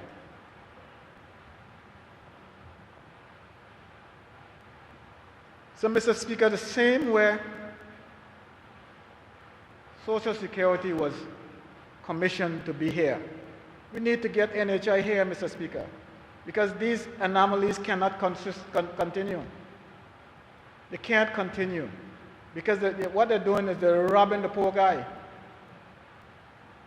You got a number of people out there that are delinquent, a number of them, for a lot of money, Mr. Speaker. $5,000. Unemployed people, people who don't have 2 pennies to jingle. Don't get me wrong. I am a proponent of NHI. I believe it's necessary because I remember what happened before NHI, when a number of people didn't have any insurance at all. None whatsoever. And the only recourse they had was to resort to government for some assistance. So I'm a proponent of NHI, but it must work properly in order for me to support it wholeheartedly, Mr. Speaker. These are kinks that need to be straightened out. Look at the fallacy here, Mr. Speaker. A disabled person, and when I say disabled, I don't mean they can get to work. I mean totally disabled. Getting, and at home, getting $200 from Social Security, $20 a month from Social Security, and have to pay $79 a month to NHI. You get $200 from Social Security and you're paying $79 a month to NHI. Does that make sense? You can't. The reason you are elected is to ensure that the people of the territory are well taken care of, represented well. You can't expect the bureaucrats to look out for the best interests of the people. They're looking out for the best interests of for the organization they work for. But this picture, something is totally wrong with it, Mr. Speaker.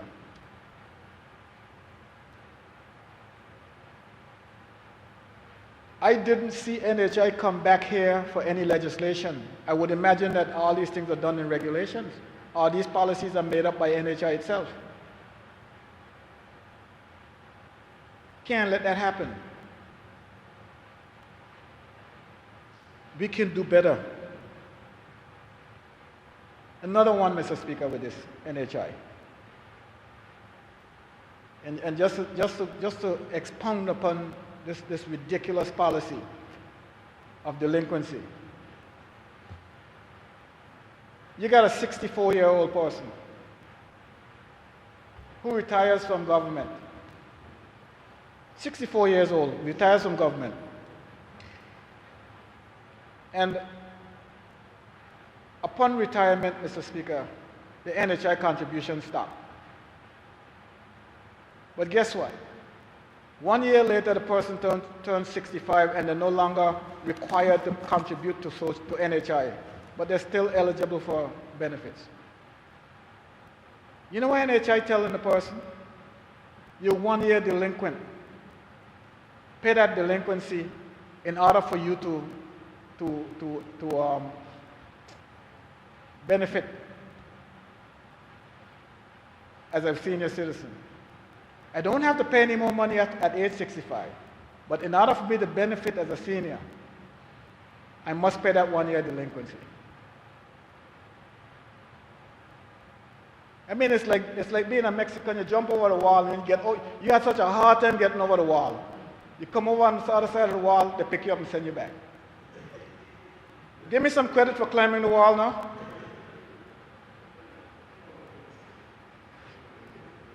Man, I tell you, it makes no sense.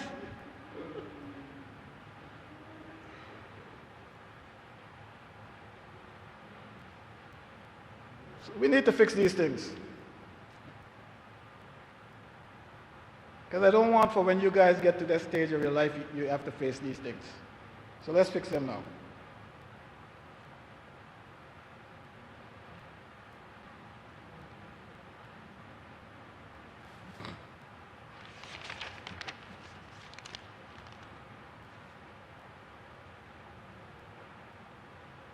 Another craziness at NHI, Mr. Speaker, that I couldn't understand.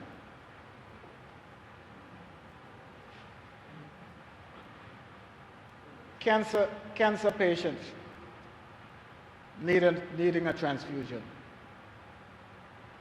costing $200,000-$300,000, and you're telling me you don't cover it. You're my insurance company,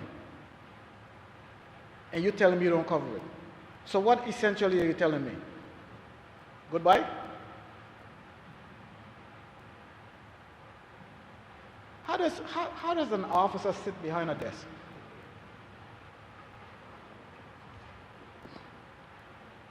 Client is a cancer patient that comes in. Present the case to you. I have to get a transfusion. It's going to cost me $200,000. I'm sorry, we don't cover that. Well, that person might as well stay right there in front of you. You just told them, you just wrote the death sentence right there.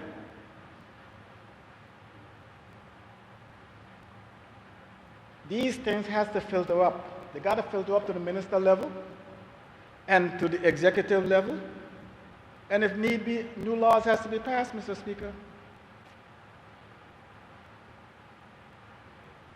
When you signed on to take on the responsibility of health care, coverage of health care, coverage of the expense of health care as an insurance company, you signed on for all of this. It's not some. Because believe it or not, insurance companies never lose. You know how many people never made a claim? Some died early. Some never got ill in their life. But you got all that money that they paid in, all the premium they paid in you have. But no.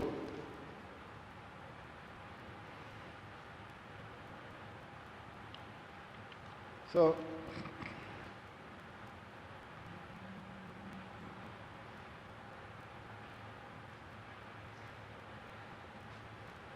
I'm sorry the Premier isn't here because this one is right up his alley. Mr. Speaker, I listened to the Premier talking about banks. The banks.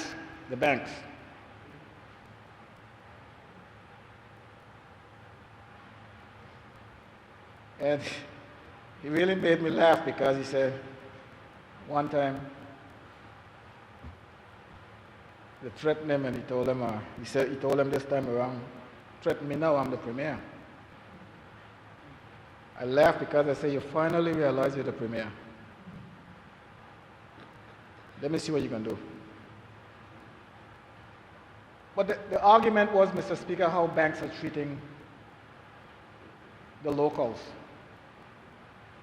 as far as making a loan is concerned, how they're more than willing to give you a loan to purchase a car, automobile. This brings me to this question. I'm going to throw this question out there. Whoever knows the answer could give it to me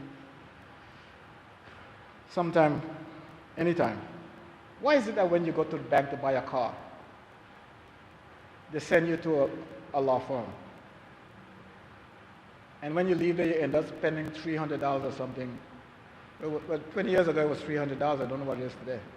What's that money for? Anyhow, how the banks are more than ready to give you money to buy a car than they are to give you to buy land. And I'm saying, that's your fault, Premier. You can do something about it. You can do it tomorrow morning, you can do something about it.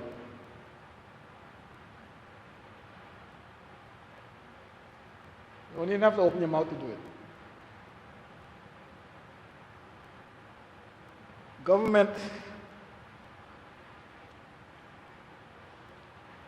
Our government has, I would argue this, I believe it's more.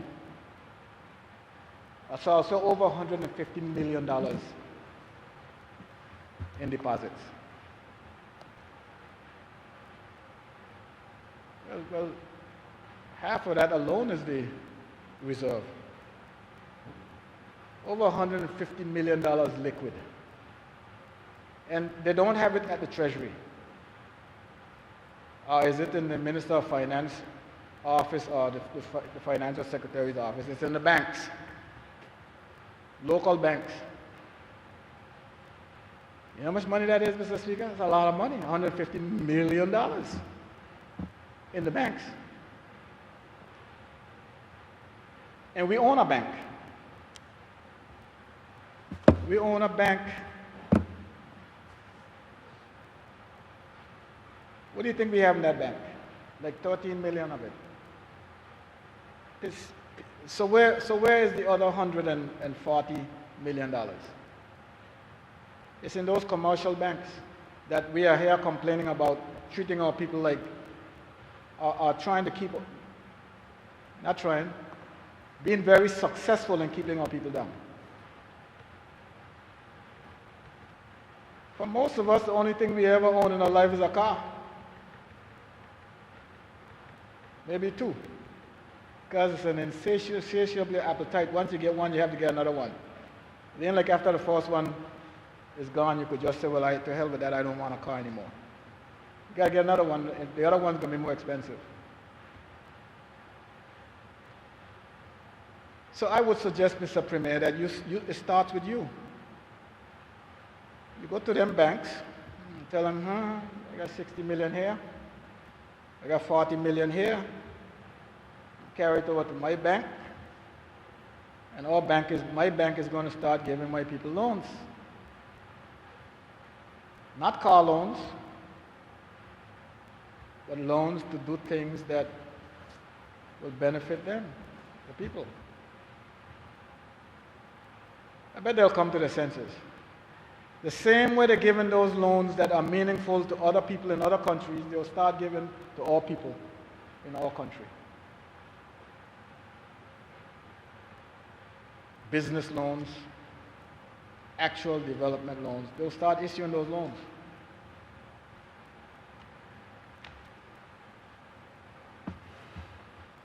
So I think a lot of it has to do with our own strategies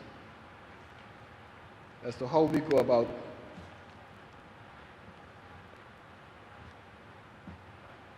dealing with these things.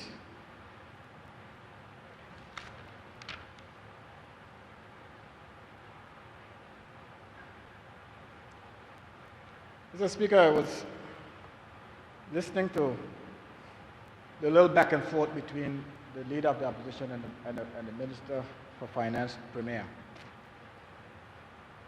And after listening, I myself couldn't help but revisit. I can't help but revisit one of these issues that I need clarity on myself. Because I'm looking at the statement that the Premier made in the House of Assembly, and he said he wished to update his Honorable House on certain developments in regards to public accessible registers on beneficial ownership. Public accessible registers and beneficial ownership.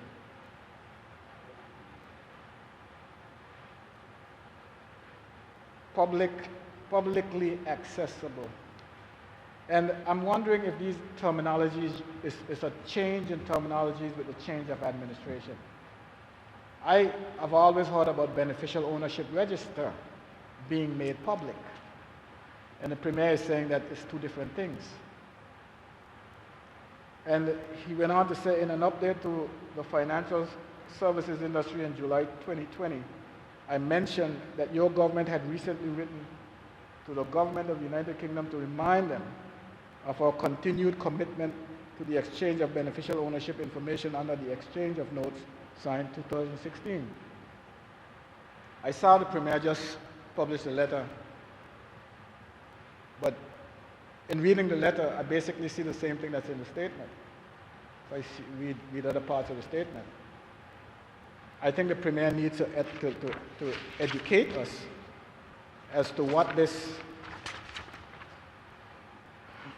publicly accessible register of beneficial ownership means, what it is. If it's a different cat than what we have come to understand. I have seen since, Mr. Speaker, since 2003, when the first tier was signed. And subsequent to that, between 2007 and 2011, I think we went up to 21 or so, Minister, or administration, Premier. I think we went up to something like 21 tiers we had signed. And it's from back in those days, Mr. Speaker, that the UK and the OECD has been behind the BVI for registers and getting at our financial services industry. It is no coincidence, Mr. Speaker, it is no coincidence that the UK has had extended the date on this beneficial ownership register to 2023. It was supposed to be 2020, wasn't it? Or 2021 was supposed to be first, then they extended to 2023. It's no coincidence. You heard the news where the UK government official had known about these British banks which moved a significant amount of money from by companies owned registered here in the Virgin Islands. Illegally moved significant amount of money, namely Barclays Bank and HSBC. We are not the primary beneficiary of our financial services industry, Mr. Speaker. We are just small potatoes in this scheme of things. It's the British government, the United Kingdom, that benefits significantly from it. So when they're playing around and telling us about making register public and I'm going to leave it, I'm going to let you do it, hold off till 2023 and all those things, Mr. Speaker, they're not doing us any favors. But what's important here, Mr. Speaker, in all this, if I continue to read some of this statement, it says, in continuation of that mantra, BVI acknowledges that public accessible registers of beneficial ownership is an evolving standard that it behooves us to work towards in an appropriate manner. Therefore, Mr. Speaker, subject to our reservations below on the format that the publicly accessible registers of beneficial ownership is to take, your government commits to work in collaboration with Her Majesty government towards a publicly accessible register of beneficial ownership. For all the years that I've seen, I'll say prior administration, but the only administration I saw fighting this beneficial ownership was the NDP administration and the last two administrations that they held, fighting it tooth and nail.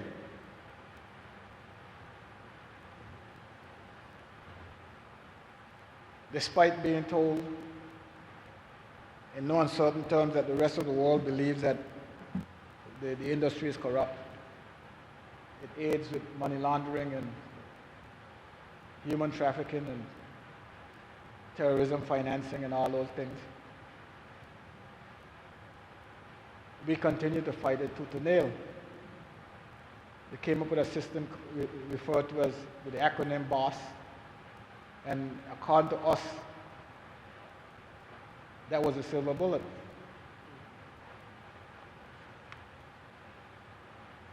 But what strikes me about this whole thing is that I'm only speaking from what I know. Without a whisper, I'm hearing now that we are acceding to the British request. I haven't heard a fight from this Premier on the matter. I give him the benefit of the doubt. There's no question that he knows something that he knows things that I don't know. And I'm prepared to listen as to, on the one hand, you had this one administration fighting tooth and nail in objection to this thing. They had a march. And then on this hand, I'm looking at this paper now telling me that something is coming, which we await the definition and the difference between the two, that something is coming.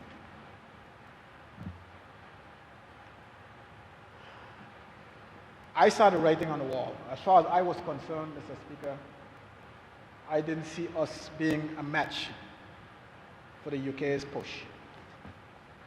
But others thought different.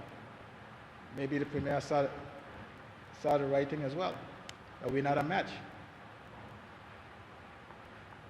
But I'm open to learning what this really means and why is it now happening.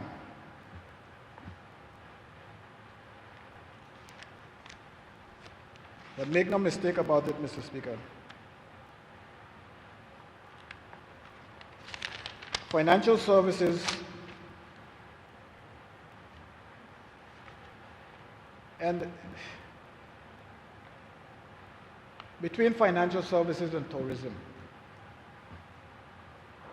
And if you ask me, I'll tell you that tourism, yes, financial services is the easier dollar, but tourism is our bread and butter.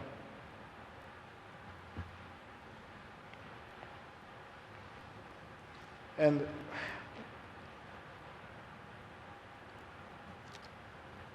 I don't know what the Premier is doing regarding the economic substance in the territory.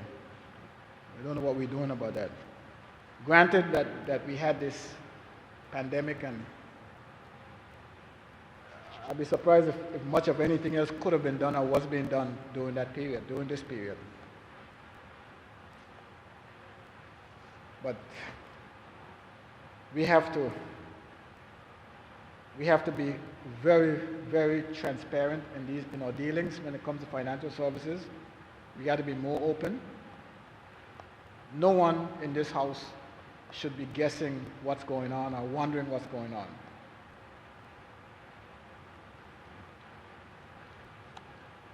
We are all aware, well, I don't know if the new members will not be aware, but it has always been said that when it comes to politics, financial services is off limits.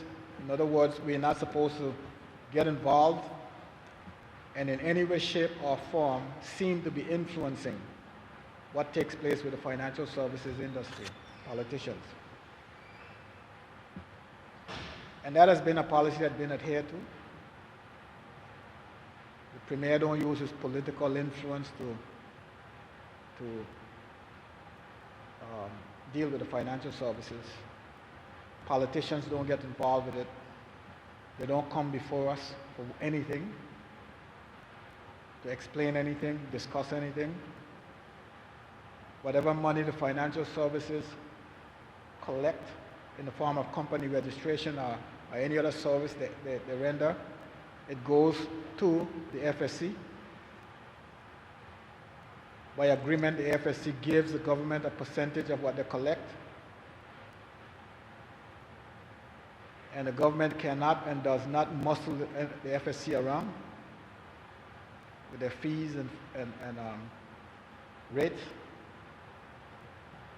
But there is something called sharing of information. And the Premier has to share his information with us. Because if he doesn't, he will come in for criticism. And those criticisms need not be if he share the information with us. Now, I think that if we had known earlier, we wouldn't be talking about this. And like I said, it started out with saying that he mentioned that he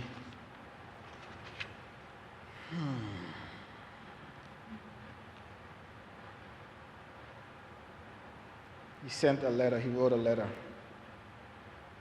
and he sent us the letter. We just now seen the letter.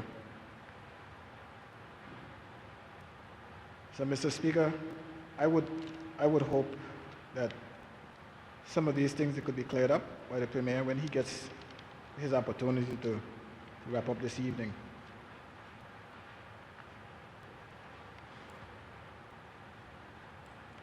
Mr. Speaker, I heard that the Attorney General, Mr. Aziz, is demitting office.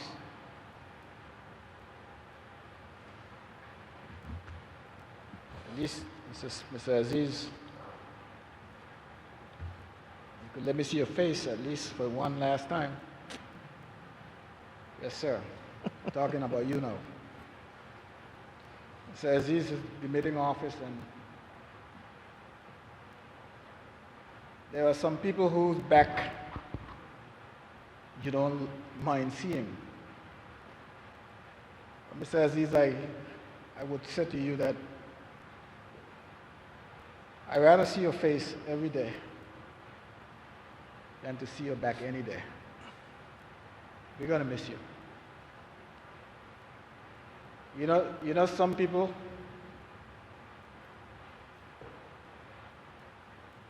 are nothing but nuisances. And others are pleasures and joys. You are the latter. You were able to make the transition from transition into the AG's position seamlessly. You're able to do that. I remember, what year was it you acted?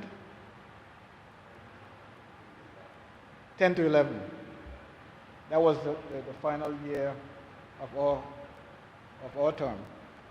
And I remember when it happened. You were Crown Counsel, Principal Crown Counsel, and the deputy was on leave, about to go on leave, and you were able to, you took the spot, you got the spot, and then you left. I don't know if that was a good thing. Could have been, maybe it was a good thing because you came back as the chief. But because you were here before, you understood. You were a student of Jallow. Another great African from the Gambia. Another great African who served and served us well. And you have done just the same. I'm hoping that when you get up to speak, Mr. Attorney General, I'll hear you say that you're sorry to leave. And mean it. But you know what the rat said to his tail?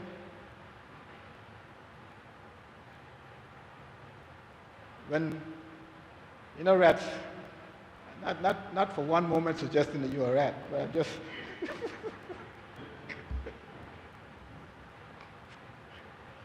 when the rat got caught with a trap, he struggled for a little, and when he looked back and he saw it was only his tail, he bit the tail off and said, "The best of friend must part someday." And he was gone. So the best of friend must part someday, Mr. Aziz. So there's no animosity between us whatsoever. But you and I have had our run-ins. You and I have had our run-ins, whether it's in the cabinet or in the House of Assembly or in committee or whatever the case might be. I got,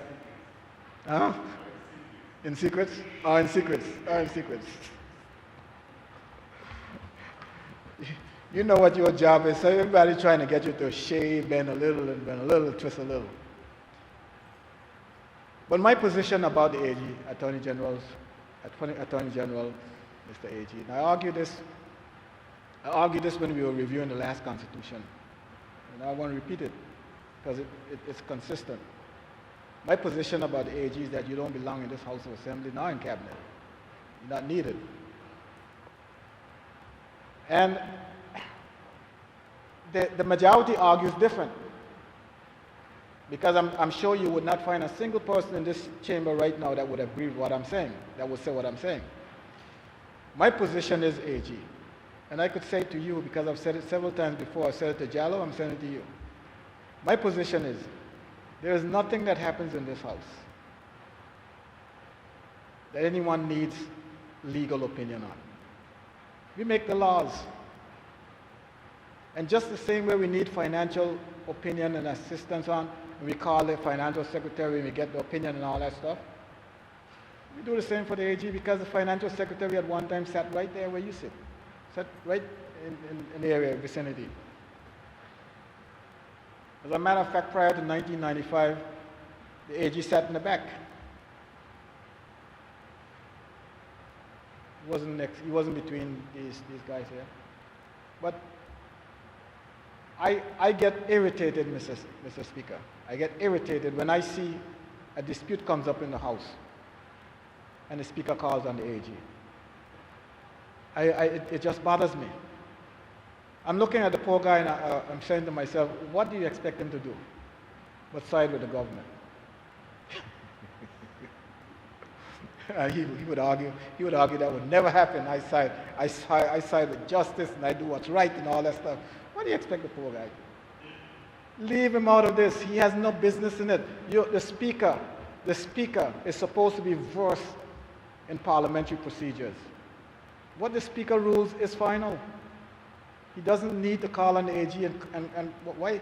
You know when you call the AG in there and it's a matter between myself and a government member, the AG comes out and You always rule in the government's favor. What do you expect me to think about him? What am I supposed to think about him? He doesn't like me. Poor guy. Putting blame on him for no reason. So that's one of the reasons I don't believe that we need the AG in the chambers. If the speaker and the clerk, who's supposed to advise the speaker, would get together and do their thing, we have no other choice but to abide by the ruling of the speaker. Failing that, Mr. AG, that there is a speaker, there is an attorney general in the House of Assembly, failing that, my fallback position is that the attorney general should be an elected member of the House of Assembly. And the precedent for that is widespread, I'm hearing. I know it's in Bermuda, there's a precedent for that, where the Attorney General is elected member. Naturally, it would be a lawyer. And your question would come up is, what if a lawyer isn't elected? Well, then you bring an AG from outside. But we should strive for these advancements in our Constitution. We should strive for those advancements in our Constitution.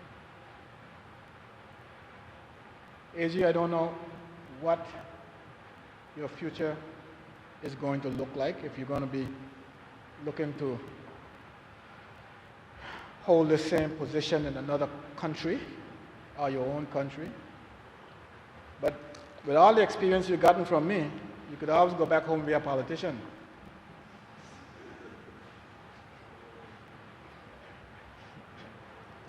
You see how it is.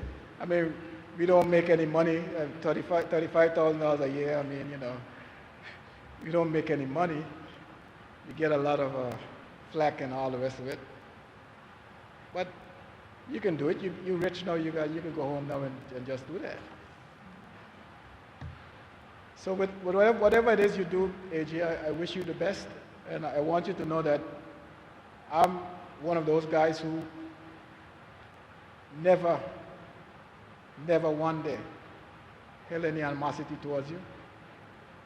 I think you are a pleasant individual. I've never seen you get angry. And I don't even know if you know how to get angry, much less to use derogatory language. And whenever an issue is brought before you, you always present a solution. Whether it's for a committee, or it's for this House of Assembly, you always present us with a solution. And for the most part, unless it has to deal with one of us, for the most part, we are always satisfied with that solution that you give. And the one thing I want you to tell us when you get up, when are the laws of the Virgin Islands going to get revised? Thank you, Mr. Speaker. I thank the member for the 3rd District. At this time, I recognize the Deputy Premier, Minister for Education, Culture, Youth Affairs, Fisheries, and Agriculture, and member for the 7th District, Dr. the Honorable Natalia D. Whitley. Thank you, Mr. Speaker. Well, we getting late in the evening, and I must admit, Mr. Speaker, I'm a little tired. But there are some things that have to be said. So I'll go ahead and address some of them, Mr. Speaker. Firstly, I want to thank the people of the 7th District for giving me the opportunity to come to the House of Assembly and to fight for them. It's a difficult time, Mr. Speaker, but I promise the people of the 7th District that I will work assiduously to ensure that we make it through this difficult period working together. I also offer condolences to those who have lost loved ones, and of course, we heard just a couple days ago about the passing of Joseph Harrigan of the legendary Harrigan's Music School, and a teacher and a member of our community.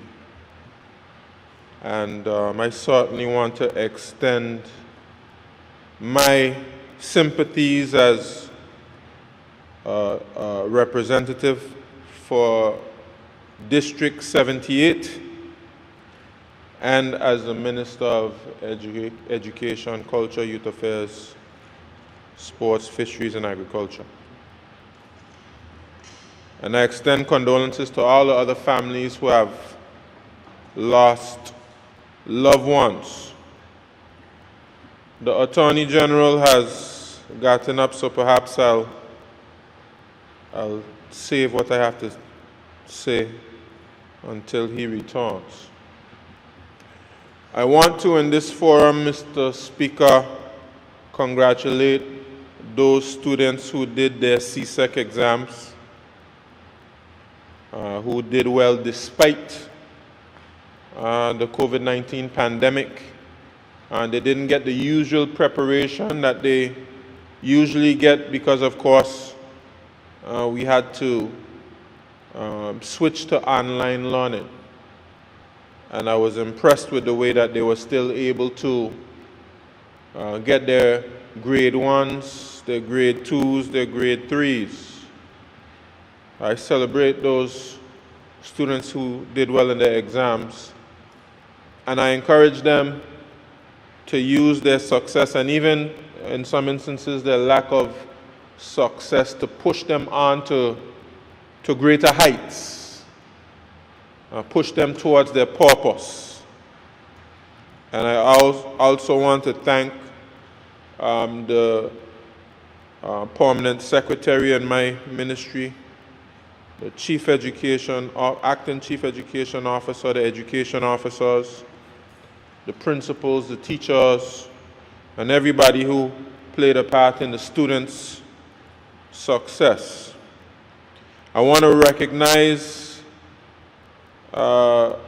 Principal Lavon Blyden, who is now Principal Blyden Henry. As she, it was a surprise for me. I opened Facebook and I saw that Principal Blyden was getting married on Facebook. And it's, I just want to wish her every success and happiness in this leg of the journey. The member for the 3rd District spoke about the Bush taking over some of the facilities. And I want to assure the member of the 3rd District that the Recreation Trust has new leadership, and we can look forward to awesome things happening with the Recreation Trust. I believe that we will see some positive movement based on the energy of the new chairperson of the trust, which is Dawn Crabb-Hobart. She has come with a lot of energy, and I have full confidence that she will correct some of the things which need to be corrected. And the entire board, we have some great persons on that board. I have every confidence in them. Mr. Speaker, I cannot stand here and speak another word without acknowledging the stellar work of the Minister of Health, the HEOC team. I just woke him up. The HEOC team, all our health professionals, Mr. Speaker. Mr. Speaker, when things go wrong, we have a lot to say. Everybody has an opinion about it. But when things go right, people go silent. And we had an outbreak of COVID-19 here, I believe in August, maybe around just past mid-August. And Mr. Speaker, just about everyone acknowledged in the territory that we were managing the COVID-19 pandemic very well early on. Most persons say we managed it very well early on. Of course, we had some difficult and trying times. But Mr. Speaker, I would say the past month of this COVID-19 pandemic, with all of the fatigue that we have in terms of fighting this thing, the weariness that we have in dealing with this COVID-19, this past month has been the greatest example of excellence and resilience that we have demonstrated as a territory in response to COVID-19. Why do I say that? A lot of the cases we were catching at the border, there's one or two instances where we had a little scare out in the community. But after we got case number 12, Minister of Health, that set off a chain reaction.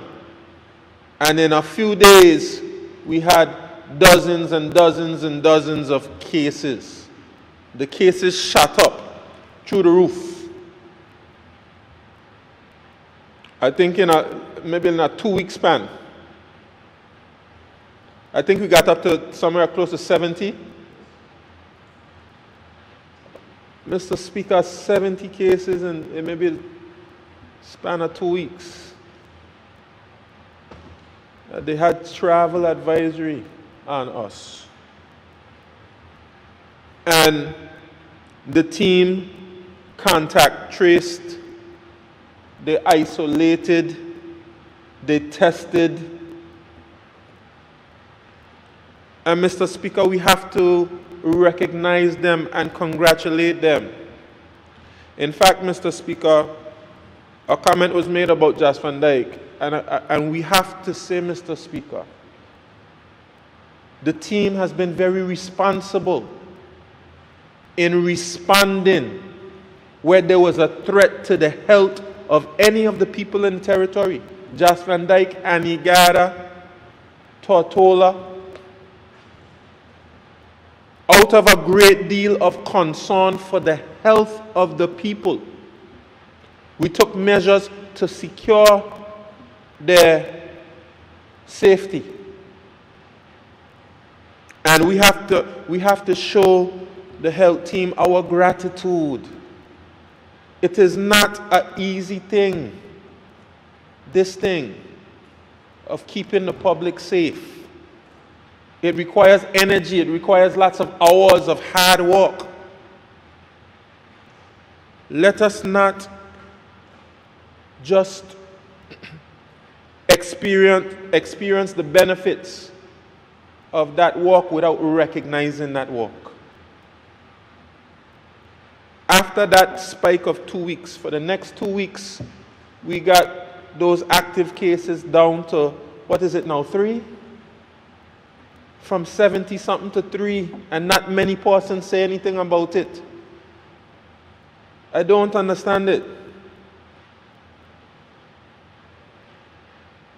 We just go along our merry way and say, let's get on with it.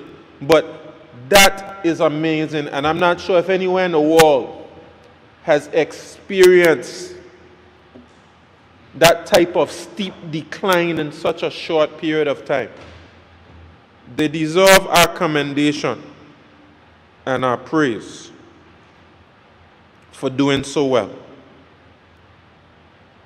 And that has allowed us to continue with our phased reopening of the territory. Mr. Speaker, people are going through a hard time in the territory. They used to speak in this House of Assembly about the 7 years of plenty and the 7 years of famine. Mr. Speaker, the 7 years of famine have arrived. We used to speak about it before.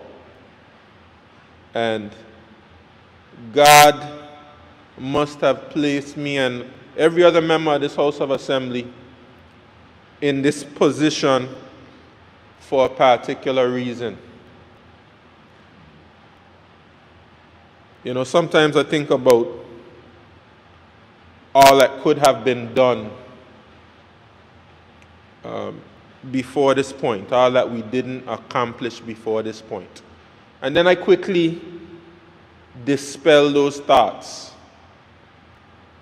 because we are where we are, and we are in this position for a particular reason. And the main reason that we're in this position we are is to help people. It's a difficult time. You have persons who they text me, they call me, they speak to me, and they tell me how much they're struggling. They have young child. As member for the 6th district said, they want to put them out of the apartment. They don't have food in the refrigerator. They have utility bills. They want to turn off the electricity. They want to turn off this and they want to turn off that. People are going through a very, very rough time, and I personally, Mr. Speaker, I have a difficult time listening to persons struggle. I go to sleep with it, I wake up with it, I carry it around with me. It's on my mind, it affects my mood. Mr. Speaker, I know many of the representatives in here are the same. As we are here because despite what people think about persons who are in politics, we all are in here because we care about the people. And Mr. Speaker, I've said this in the past. Now is the time for unity in our territory, and unity as well in our House of Assembly. And I must say, Mr. Speaker, that for whatever reason, we can debate the reasons. I think we're not where we need to be in terms of exhibiting unity. We must not allow politics to destroy us and allow us to destroy each other. And there's the temptation to do that. I truly believe, Mr. Speaker, that if we do not unite, we will be destroyed. That everything that we walked and our ancestors walked so hard to build here in the Virgin Islands can be gone. And it won't just be a matter of the government looking bad. It will affect all of us. None of us will escape from it. So all of us have a stake in working together at this particular moment. The same way that in the past we've united on financial services is the way we have to unite on COVID-19. And it doesn't mean that the government has been perfect, because you're not going to find a perfect government, or none of us are perfect. Government, opposition, any member, myself, not perfect. But we have to come together, Mr. Speaker, and what I've started to hear, not just today in the House of Assembly, is a certain level of campaign-style rhetoric.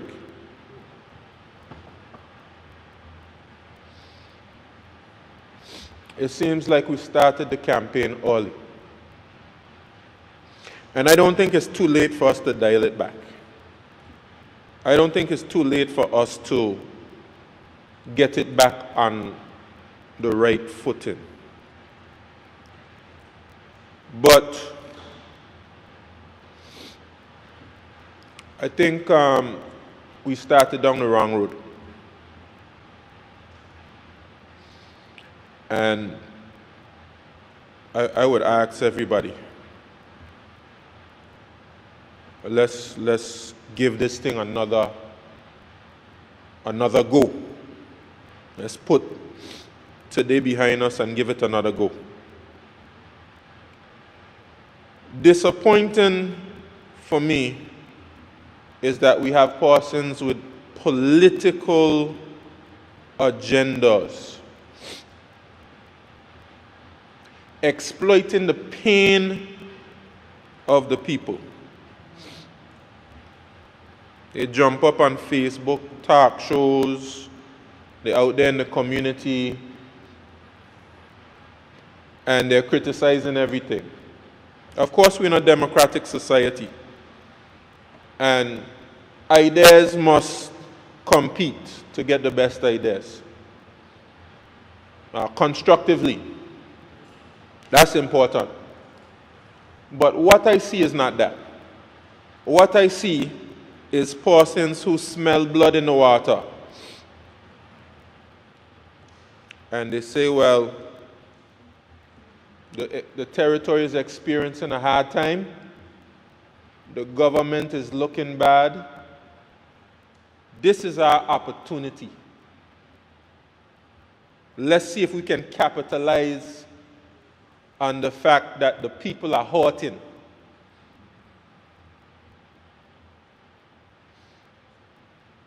And that's hurtful to me, Mr. Speaker. That's hurtful for me. We recognize political agendas are out there. And it might be easy to be influenced by that. When you go on the online news now, BVI News, Virgin Islands News, online, BVI Platinum, you have an army of bloggers. And there's a little strategy that happens in politics. It normally happens around election time, but somebody activated their bloggers. They go on under every story, and they seek to detract from somebody in the government and to promote who they want to promote. And if you want to know who activate the bloggers, just look at the name that keep popping up in the comments. This guy was so great. All the bloggers saying, this guy is so great, this guy is so great. Man, I miss this guy. I miss him so much. Man, nothing ain't running right without this guy. Can I say Jesus Christ in that? Let me know, say Jesus. You ain't supposed to call the name in vain. See the memo for the second glance over at me there. So we used to say when I was in school, cheese and bread. Cheese and bread. Nothing can run right without it. Activate the bloggers to promote him. And one thing they're doing as well, they're sending around these little WhatsApp messages with a set of lies. I'm impressed that they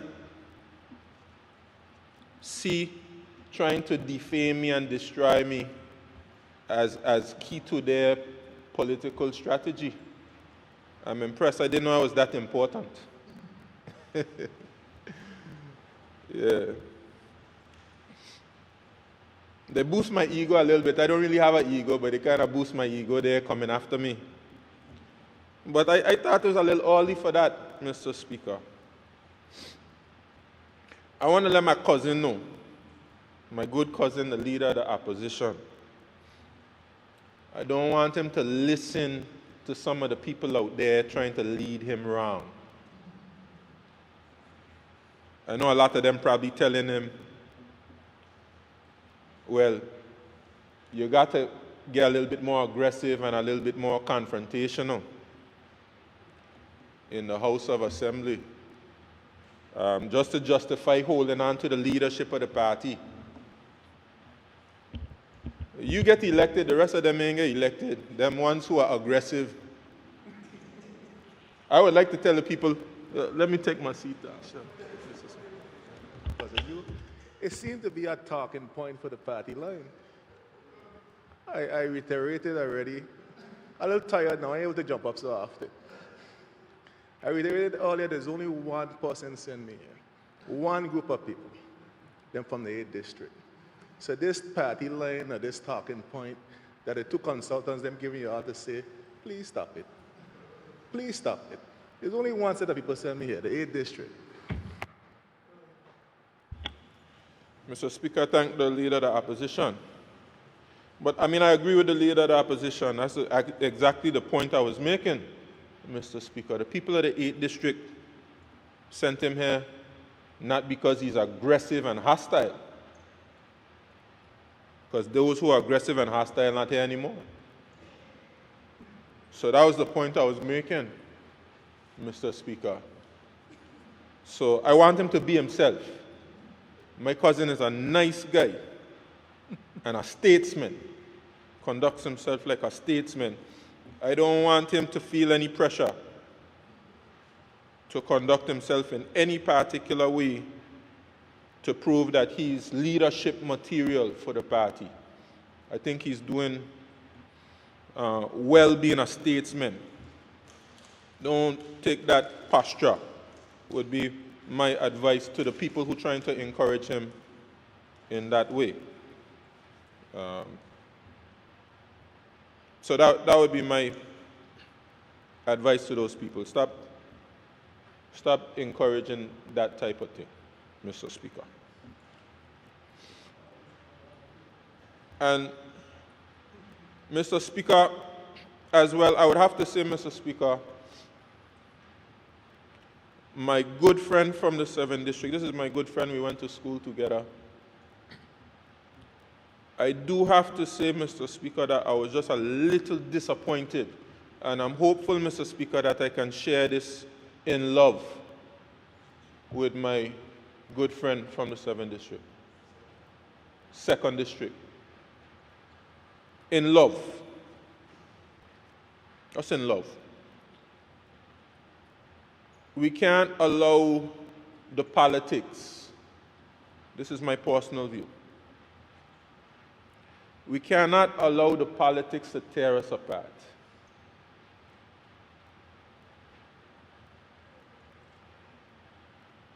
The Chalwells are good people. Very good people. They work hard to build a business. And they didn't build a business on the back of the government either. They built it through hard work. And I don't think it was the intention, Mr. Speaker, because I don't know the member to be that type of person. But I think the comments positioned that particular family in a particular way. And I'm grateful that the member came here and made it clear that he wasn't trying to disparage the family in any way. But I think we have to be careful, because how much it was, $17,000 a day for a badge, it has a certain effect when you hear about it. And this kind of thing that we're promoting, that our people are just engaging in some outlandish, crazy type of behavior to enrich ourselves, it lends itself to this narrative that we are corrupt people.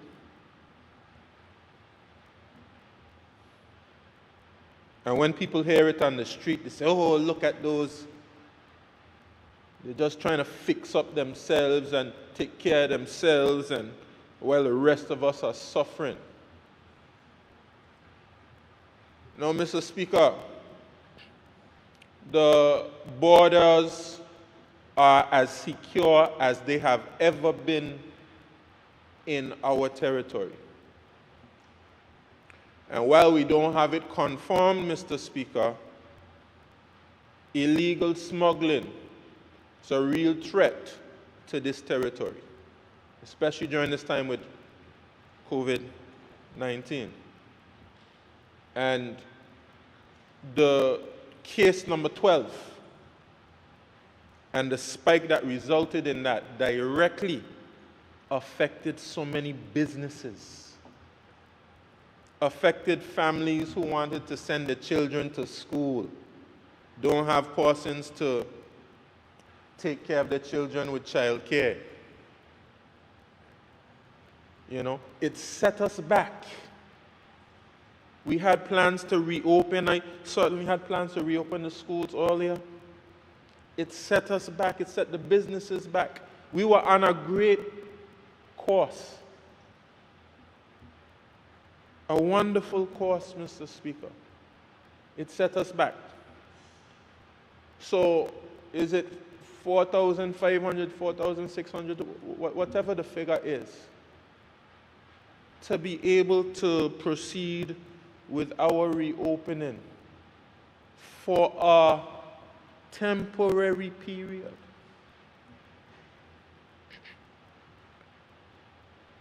We have to promote, and I'm not saying that the opposition doesn't have a job to do, because they do. I'm not saying that.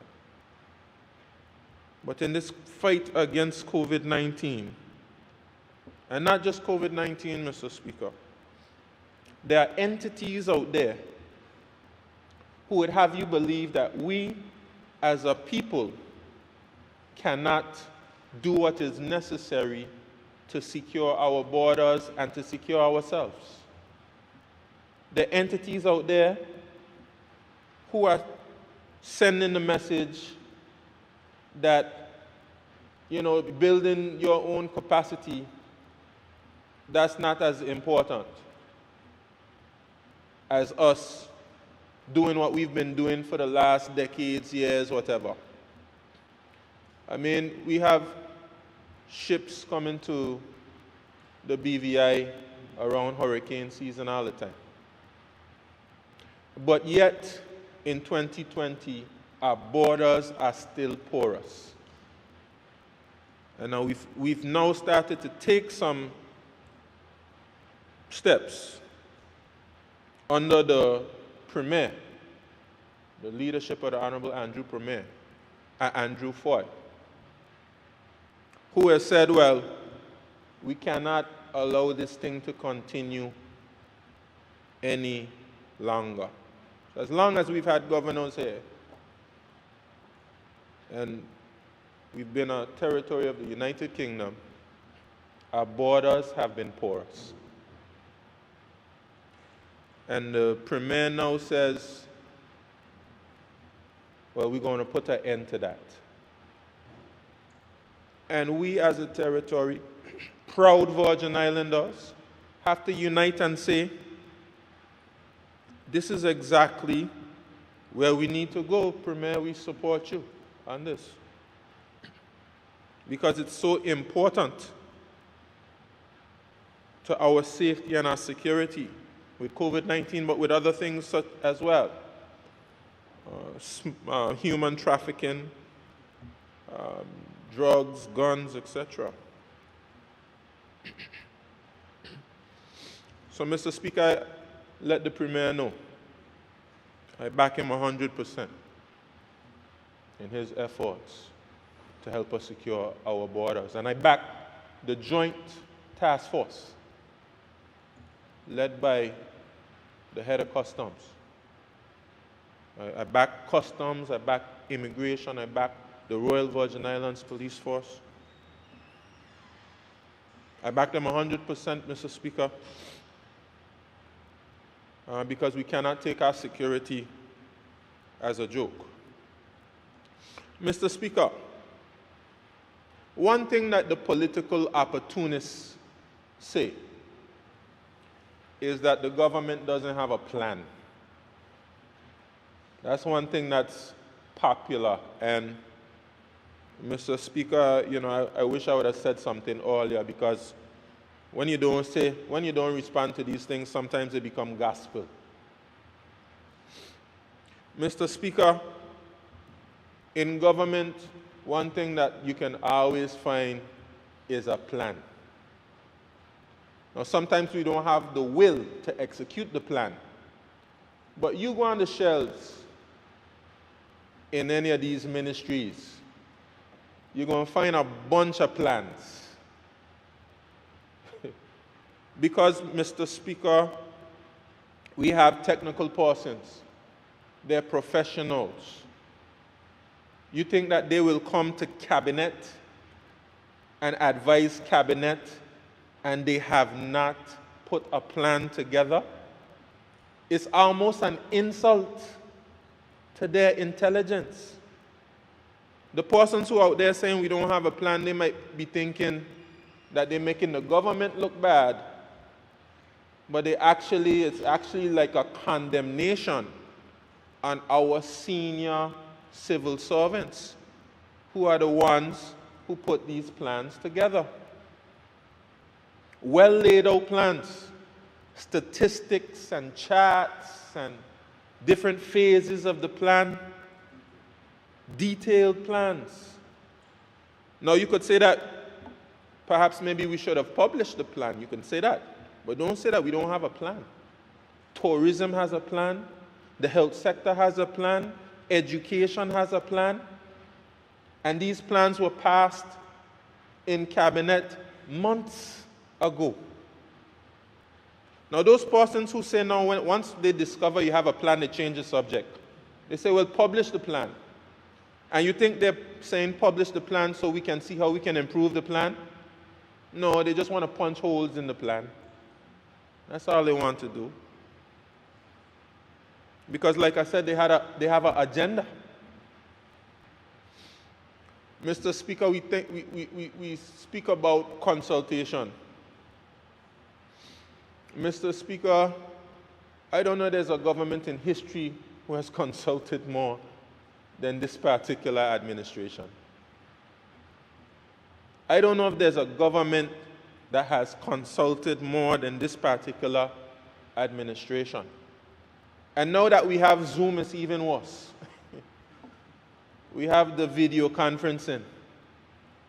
So, I mean, it was a time that this government, I mean, we were jumping from one Zoom call to the next with different stakeholders. Now, don't say that we haven't consulted the various groups, because we have now. It doesn't mean that we'll take every little bit of advice, because we have a lot to consider. You might get some advice from one particular group and you have to balance it with another stakeholder group, or with our own discussions based on our own priorities.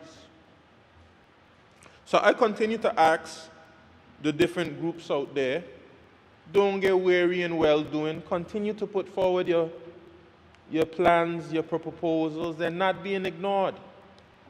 They're being considered, but don't expect us to wholesale adapt every single thing that you put forward. And that has not happened in the past. Nothing close to that. I'm talking about WhatsApp chat groups with ministers of government, with junior ministers, with all the members of the House of Assembly. Extremely accessible government that we have here. I would say that even the opposition, Mr. Speaker, has more of a voice than I've seen oppositions have in recent history. We just have short memory. And when I listen to the member for the 3rd District, who has been in the opposition before, the other 2 members haven't been in the opposition before. A member for the 3rd has been in the opposition before, and he can tell you, he's made several statements here, right here in the House of Assembly, that's confirmed, that there are some differences to how they're being treated versus to oppositions in the past.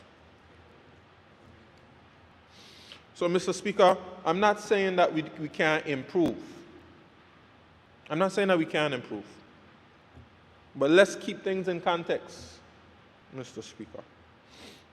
And then some of the political opportunists also speak about the measures. They complain about the measures that we have had to implement. And this one, Mr. Speaker, might be the most painful one.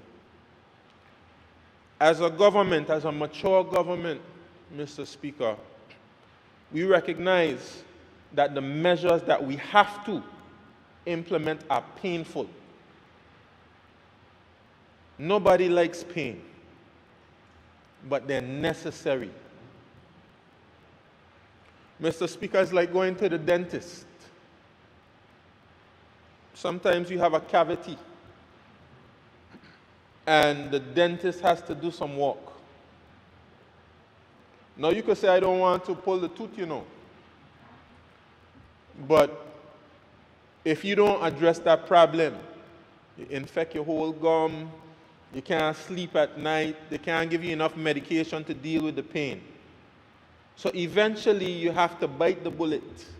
You have to take the measure, even though the measure might be painful. You have to pull the tooth if you want to save your whole mouth. And dentists are not the most popular people.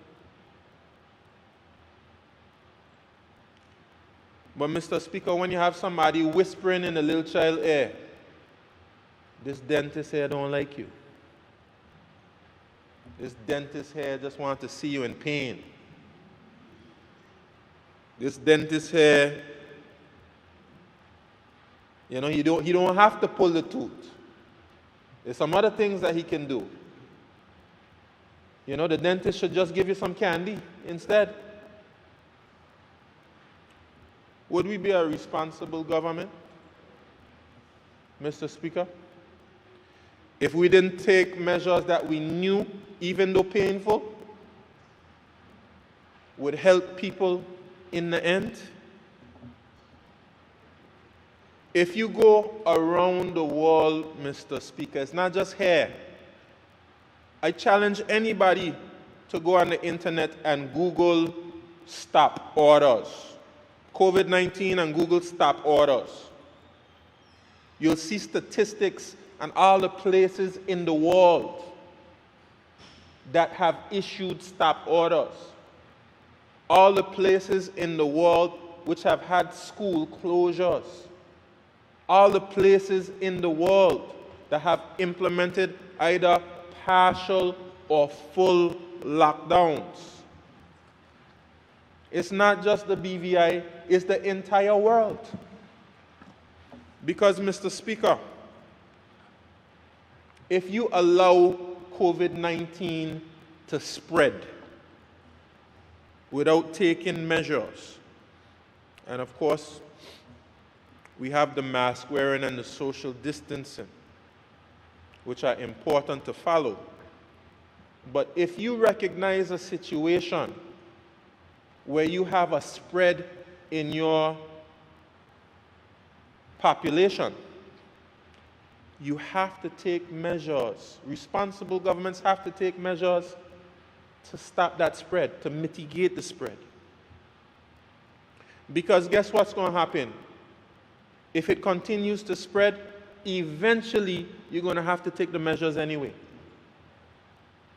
Ask the United States Virgin Islands. And ask all of the other different places in the world, Florida and Texas and some of these other places, who are resisting putting in the measures. And then they had to put in the measures anyway because the spread was just too much.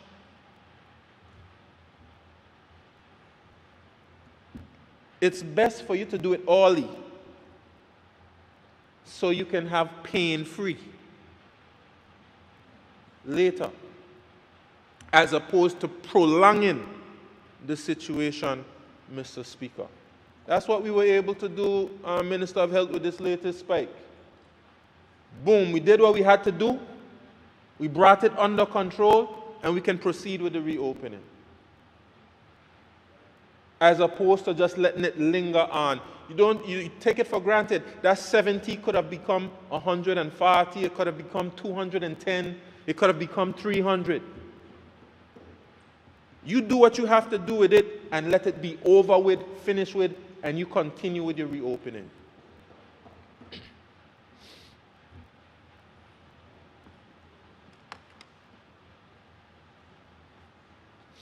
So, Mr. Speaker, the measures that we took were painful, but they were necessary. But they were disruptive to the economy. And in addition to that, of course, with the complete shutdown of tourism, resulted in a great deal of unemployment, a lack of circulation of money in the economy. Many people in our society need help. But what is required is not eliminating all measures. What is required in this time, as we reboot in our economy, yet again, humanitarian assistance, Mr. Speaker. We need humanitarian efforts in the territory. And that is why I celebrate the Jarecki family. Dr. Jarecki got on a Zoom call with the Minister of Health and myself, along with the Director of Social Development, the Permanent Secretary in the Ministry of Health. And Dr. Jarecki explained to us what it is he wanted to do and how we could partner and collaborate on this initiative. And I want to thank Dr. Jarecki, not just for this initiative, which has helped the 7th district tremendously, as well as a number of other districts.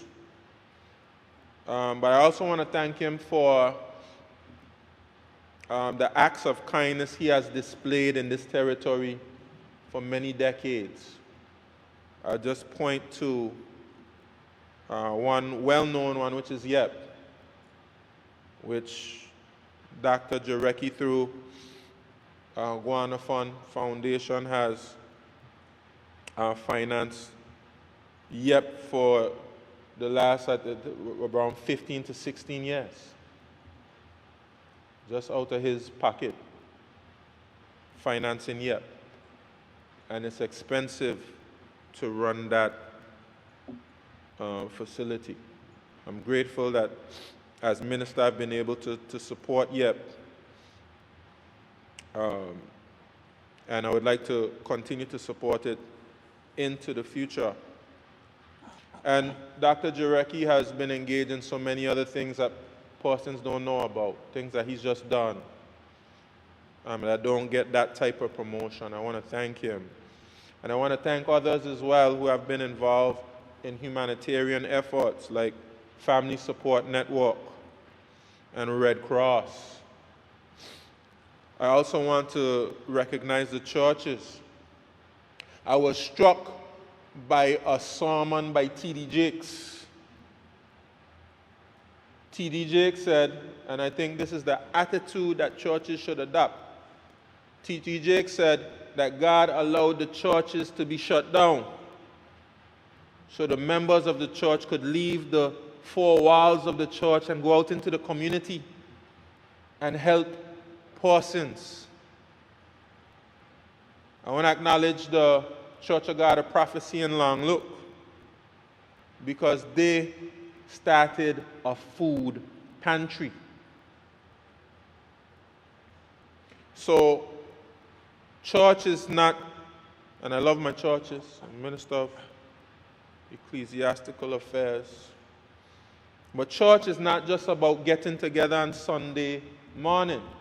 That's an important part of it, the fellowship, the worship. But churches have a bigger role in our society. And we need for all churches to take on that responsibility in these particular times. Just as Jesus did, feed the hungry and the homeless. Mr. Speaker, I, in the 7th District, started a food pantry as well, recognizing that at this time with so many unemployed persons, we have a great deal of need in the community. And we're going to be doing some other things in the district to support the hungry persons and the persons struggling in the district. And this government, Mr. Speaker, in its wisdom, allocated monies to assist persons to get through this difficult time. Mr. Speaker, I'm not sure at the time how it was received among everyone. I think I heard somebody speak about a sludge fund. I'm still trying to figure out what's a sludge fund. $40 million grant from Social Security, most likely the biggest grant of this type in history. But even with the $40 million, Mr. Speaker, as the district representatives would tell you, we probably need more money. But $40 million, I think, is a sizable contribution towards the difficulties persons are facing at this particular time. And yes, Mr. Speaker, the assistance has been slow, but I'm grateful, Mr. Speaker, that persons are now getting their checks. In business, small business sector, they've already received checks, and more checks coming. We have Social Security. Persons have received some checks, and we have some more coming there as well. The districts just really getting moving and going. In the coming weeks, Mr. Speaker, we'll be distributing the farming and fishing grants, as well as the grants for the daycares and the churches and the private schools. We gave these grants because we recognize that it is really a humanitarian crisis that we're dealing with right now. And this money will help us. It won't do everything. It won't be all things to all people. It can't solve every single problem that we have right now. That's why we need other institutions to step up to the plate. And we have to come together as communities. Because if persons are just looking for the government just to save us, like I've been saying before, it's just not going to happen. We have to come together if we want to make it through this particular period. Mr. Speaker, I appreciate all the civil servants who have to process these grants because it's a lot of work.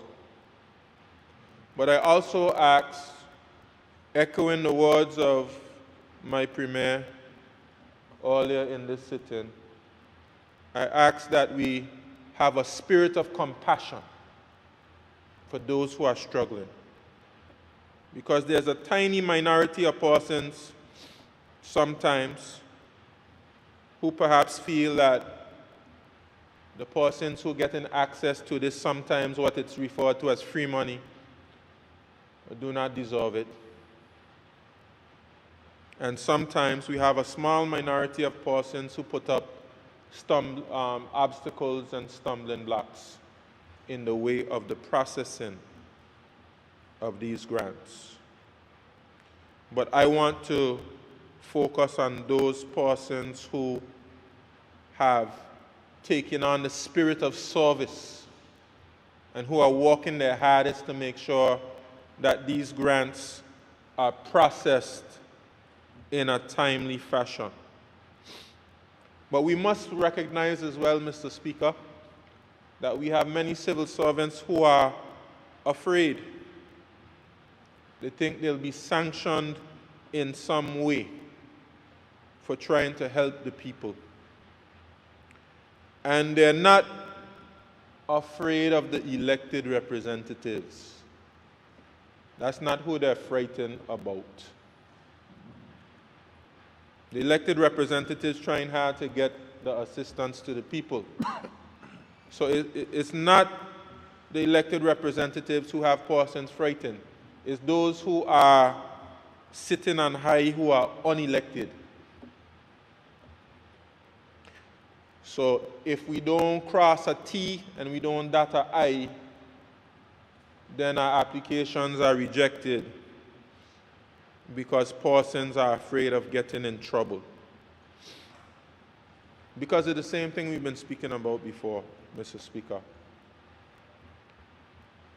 This whole concept of our people being dishonest and corrupt and things like that. Of course, we have to put measures in place. We have to be accountable, transparent. We have to be responsible. But we can't put so much measures in place, Mr. Speaker, that the very purpose of what we're trying to do is lost. And it seems like that is the case sometimes. I'll give you an example, Mr. Speaker. Sometimes we have to go through the tender process. Let's take the schools, for instance. The tender process sometimes takes so long to get the furniture in the school that you have to buy temporary furniture. You have to get temporary furniture so the children to sit in. But you're trying to save money through the tender process. Now, does it make sense? So sometimes we have these processes, this stuff written in black and white, and we adhere to it so closely because we don't want to get into trouble, but then we miss the whole point of what it is we're trying to do in the first place. Mr. Speaker, the same political opportunists who say this thing is taking too long, that the grants are taking too long, some of them who were here before, after Irma, I don't remember them giving too many grants. In fact, the only people I remember getting grants after Irma was the plane. The plane. A big $7.2 million grant for the plane. And then they say, Mr. Speaker, that the fishing and the farming grants are taking too long. And I remember after Irma, there was a statement saying the fishermen and the farmers are at the bottom of the list of priorities. Now, correct me if I'm wrong. because I don't want to come to the House with any inaccurate information. I remember that being the case. And there are those who saying, don't leave me out of the sewage walk, Mr. Speaker. And then when they had sewage money, they take it down the pay pack. Wow. Wow. And then they're saying they want to come back now and see who's going to fight to be the leader. I just ask that persons they're not misled and misguided by political opportunism. Just keep a level head. Don't be a prisoner of the moment. We have to unite, Mr. Speaker, government and opposition. We need to remain united on financial services. Under the leadership of the Minister of Finance, Mr. Speaker, we are a jurisdiction that's still one of the best regulated jurisdictions in the world. We still assert the need to defend the privacy of our clients. We still continue to cooperate with competent authorities for legitimate requests. And we have to send that message clearly to the world. Mr. Speaker, I have to say that I am often saddened by the position that the United Kingdom has taken when it comes to financial services. Because these attacks have not come from, these latest set of attacks have not come from the OECD, haven't come from the IMF, haven't come from the Financial Action Task Force. They've come from the United Kingdom, who's supposed to be our administrating power and who speak about having a partnership with us. And sometimes it seems to be only a partnership in name and not in substance. Even though all of these different bodies were satisfied with all that we were doing, especially with the bar system, beneficial ownership, secure search system.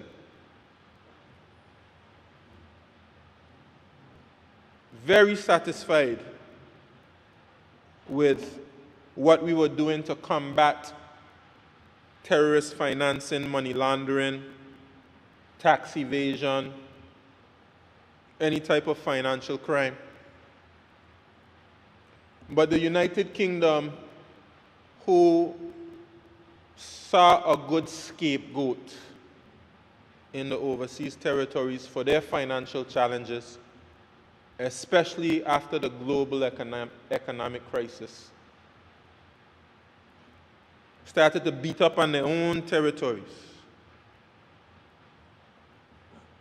Mr. Speaker, I remember your call with the BBC and the slanderous type of rhetoric that was coming from the interviewer. And Mr. Speaker, you defended us well. But we must always stay united against what the United Kingdom is seeking to subject us to. And we have to continue the fight, Mr. Speaker. Mr. Speaker, the Attorney General has not yet returned, but we're on YouTube, so he can play it back. I want to say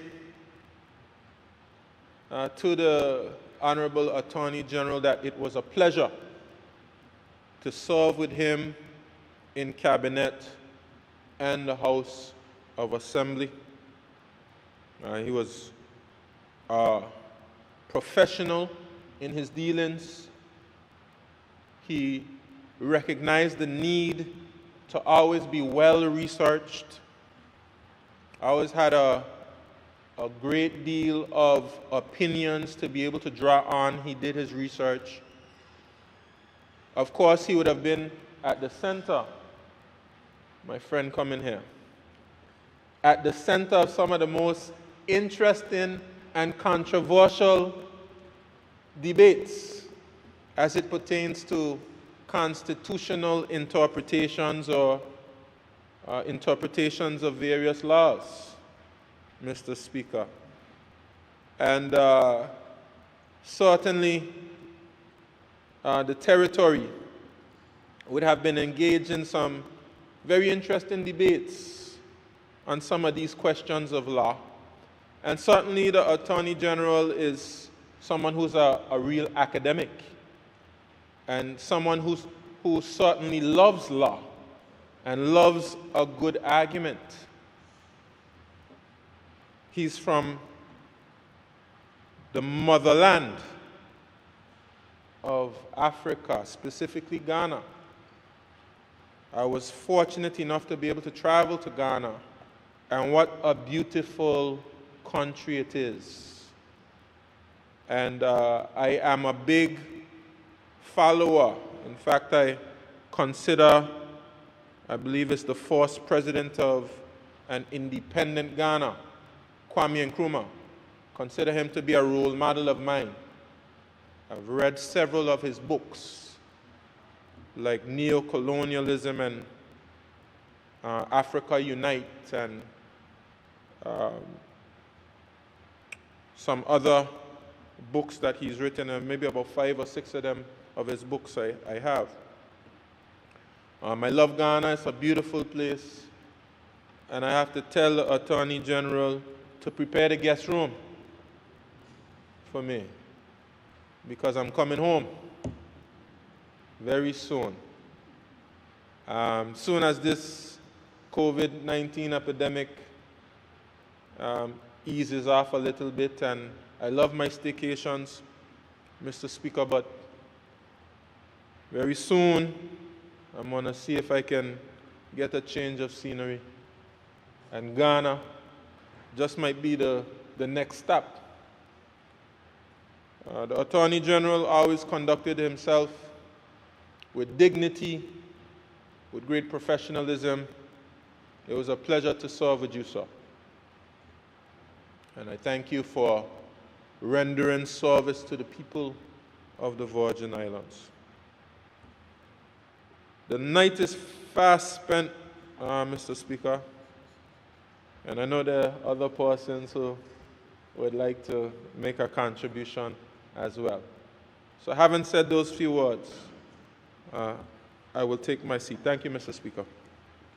I thank the member for the 7th District for his contribution. I recognize the Minister for Natural Resources, Labor and Immigration, and member for the 9th District, the Honorable Vincent O. Whitley. Thank you very much, Mr. Speaker. The night is indeed fast spent, so I promise not to go beyond an hour. Mr. Speaker, it's been a while since we have met to discuss any other business. So there's a little bit of things I would like to say, but I want to first begin like most members would begin by really expressing my sincere condolences to families who would have lost loved ones since the last time we met. I can particularly remember my neighbor and good friend Beryl Vanterpool, who was mentioned earlier on Virgin Gorda, and Ms. Vera Wheatley in Enegada, her cousin's spouse. Mr. Speaker, but we cannot just talk about bad news. I also want to congratulate all the CXC students, those who did so exceptionally well despite the challenges of COVID, when they didn't have an opportunity to have regular class. But despite that, the students did amazingly well. I want to recognize from my 9th district, of course, Nicholas Kanai and Kishan Gardner. I know his grandmother, Mr. Gardner's grandmother, is a proud grandmother today. And I congratulate all of them. Mr. Speaker, we continue to paddle or wade our way through this time of great difficulty and uncertainty as we battle with this COVID thing, so unpredictable, intense uncertainty, and the world does not like uncertainty. Mr. Speaker, unlike what we saw before in 2017 during Hurricanes Irma and Maria, we didn't just throw up our hands and give up. We have to find a way to keep moving. Because truth be told, Mr. Speaker, a lot of persons in 2020 under COVID are still in Irma. Homes are still being repaired. Some haven't even started. There are still many persons, or too many persons, Mr. Speaker.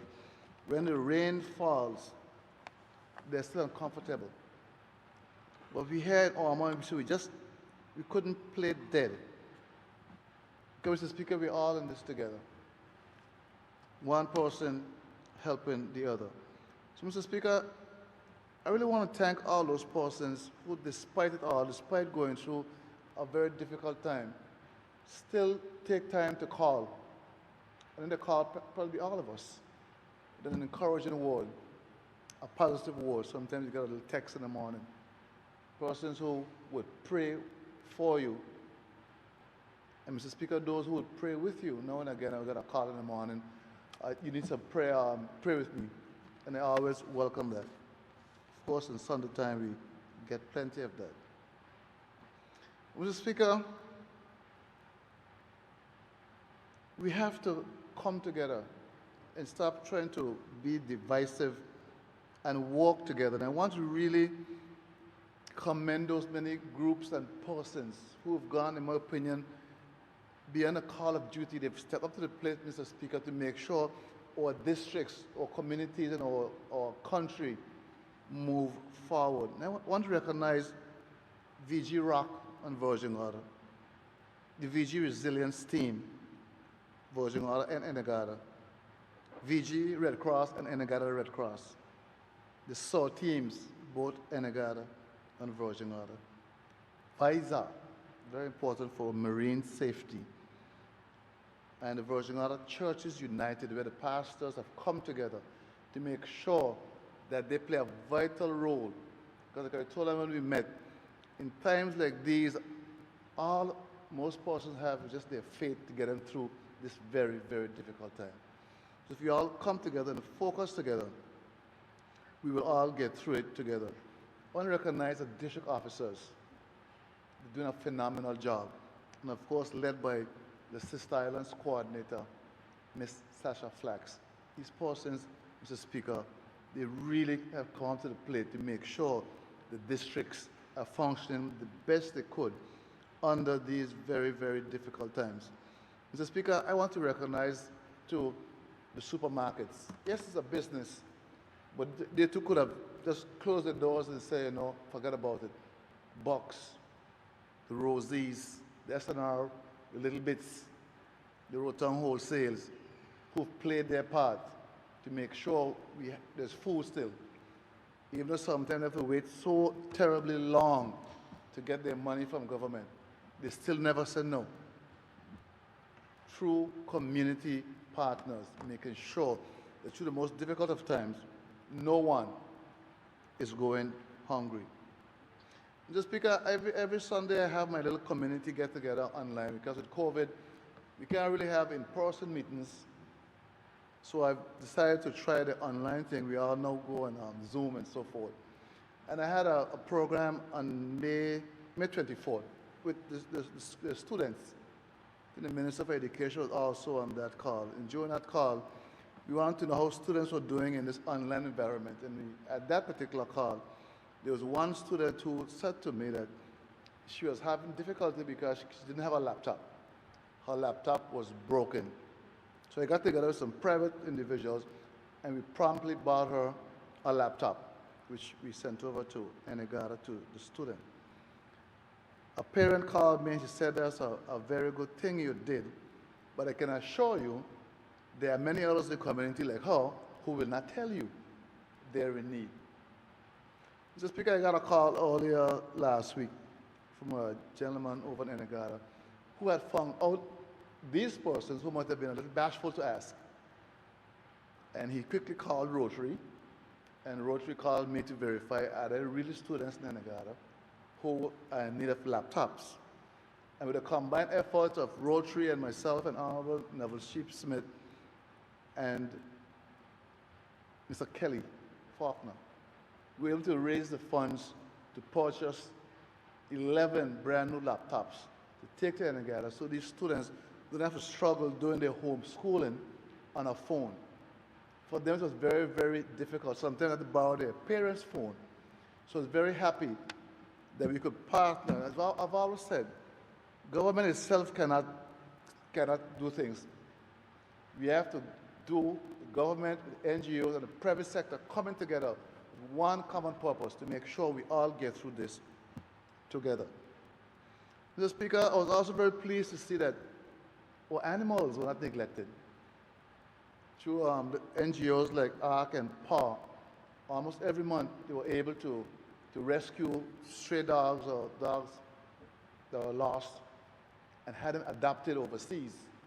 The last trip was about two weeks ago, where 77 cats and dogs from the BVI were flown out. These are some of them abandoned dogs. People can't afford to feed the dogs, or cats, they just let them go. These folks, they must applaud them that the animals were not neglected. And they got them out of here, they were adopted by various families throughout the United States and so forth. So that was very, very good to see. So for the last 3 months, I think we've gone over 100 cats and dogs that might have just stayed here and either been nuisances or died painful deaths. So I'm very, very happy to see that. Mr. Speaker, despite the many challenges we have in our finances were not spared us to the rest of the world, we still have to find creative ways of using the money that we still do have. It's not a lot, but we try our best. And Mr. Speaker, this will continue. So, Mr. Speaker, if you come to the 9th District, you'll see there's a lot of stuff going on. A lot of damage here from the hurricanes of 2017. You would see Brigada Flax, third phase, that's been repaired. Hopefully, by end of the year, that'll be finished. The second phase of that project, we're now seeing covered with solar panels. The Speaker, when that project is completed, hopefully within the next month or so, it'll be the biggest solar project on a public building in the BVI. Just because that is real progress. You come a little further down from the high school, you're going to get a Jeffrey Keynes Arena. Again, destroyed since the hurricane. We're now in phase 3 with a local contractor. Second one since last year. Basketball is a very, very important activity in the 9th District. Very, very important. It's where families come together. I love going to the games. Play now and again, but I love going to the games, just socializing and watching young people perform. It's always a pleasure. If you leave the basketball court and you go further north, you see some amazing work going on at the Vanderpool building. I am so happy. One day, must have been 2 or 3 weeks ago, to see what's really going on. And I'm really impressed with how they've taken that space and they've expanded it and reconfigured it. Mr. Speaker, I can't really see those civil servants back in there again. Because they spent a long time in dilapidated, moldy conditions. And I promised them once I get there, I was going to do all I could to make sure that those buildings there were repaired. So we can not only offer more services, because I hope when it's all said and done, some of those persons who are traveling to Tortola every day will not have to go anymore. They can walk right in the 9th District. Only some departments like Treasury. In this day and age, you should be traveling from Virginia to Tortola just to collect a check. You're paying money to collect a check. Why can't we have a little treasury there in Virginia? Let's put it in the new building. We build it back better, stronger. So I'm really excited. As soon as we get the other building vacated, Vanderpool building, work will commence there immediately. The fire station was done earlier this year in the valley, as well as Enegada. Then, of course, we go over to North Sound, and you have the John Elijah George building. That is also going on. I hope to see at least a library or something like that in that community. I don't think Virginata, but there's a public library in the valley. It's long outgrown that space. But a library in the North Sound community, I think, would be a very, very good addition. This Speaker, we're also seeing several road projects happening in the 9th District, Virginata and Enegada. Now, Mr. Speaker, it was mentioned earlier, I remember for the second, about opening to tourism.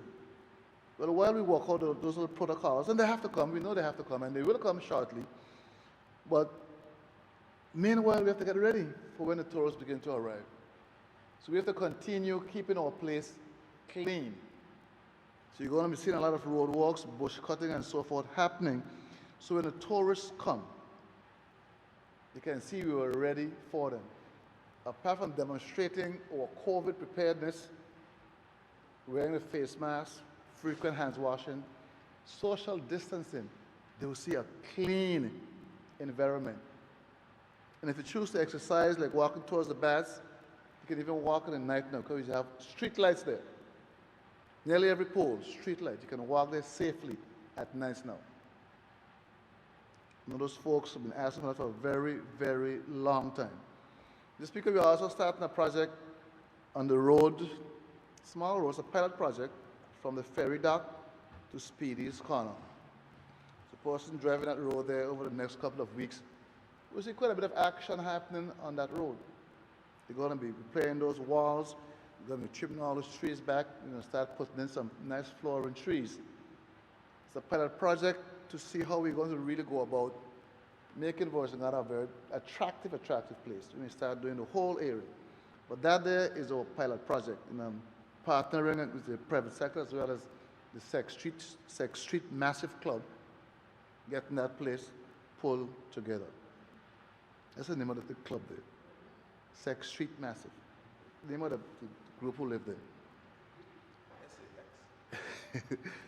So, Mr. Speaker, we recognize that in the 9th District, if we don't pull the 9th District back together and pull it back quickly, the BVI is going to be in trouble because a lot of the tourist attractions and national parks happen to be in the 9th District.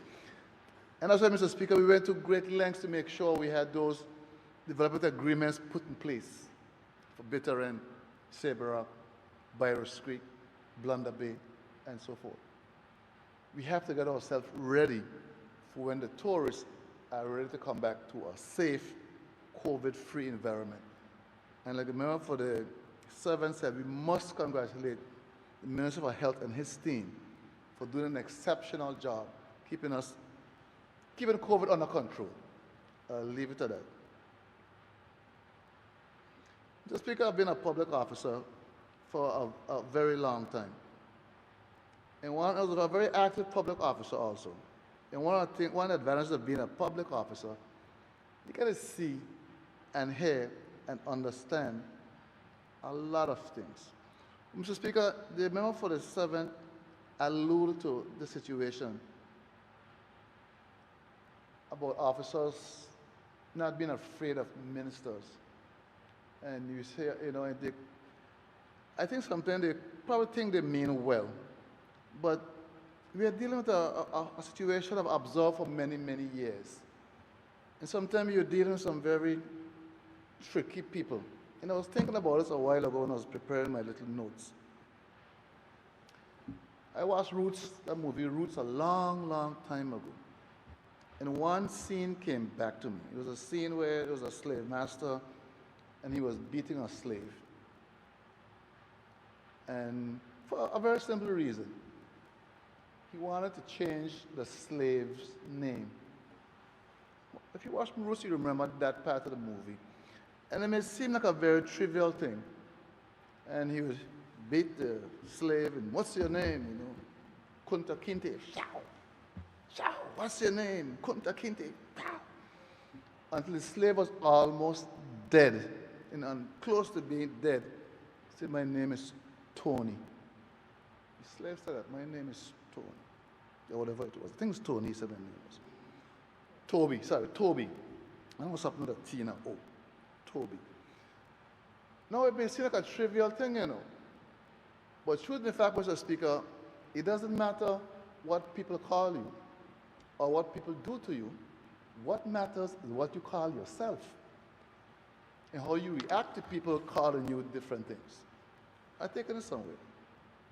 Because the old trick, if you want to control somebody's mind or somebody, you get them to believe something that is not true and you make them say it. We have a little joke among ourselves, like, we probably call non-parliamentary language.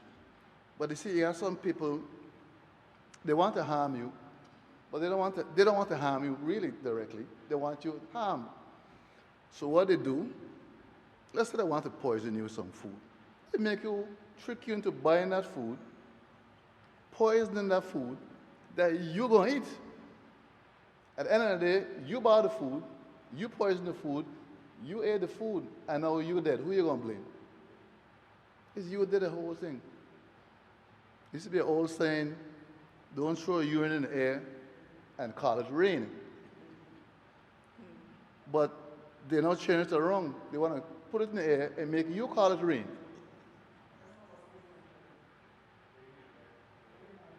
Mr. Speaker, where am I going with this here?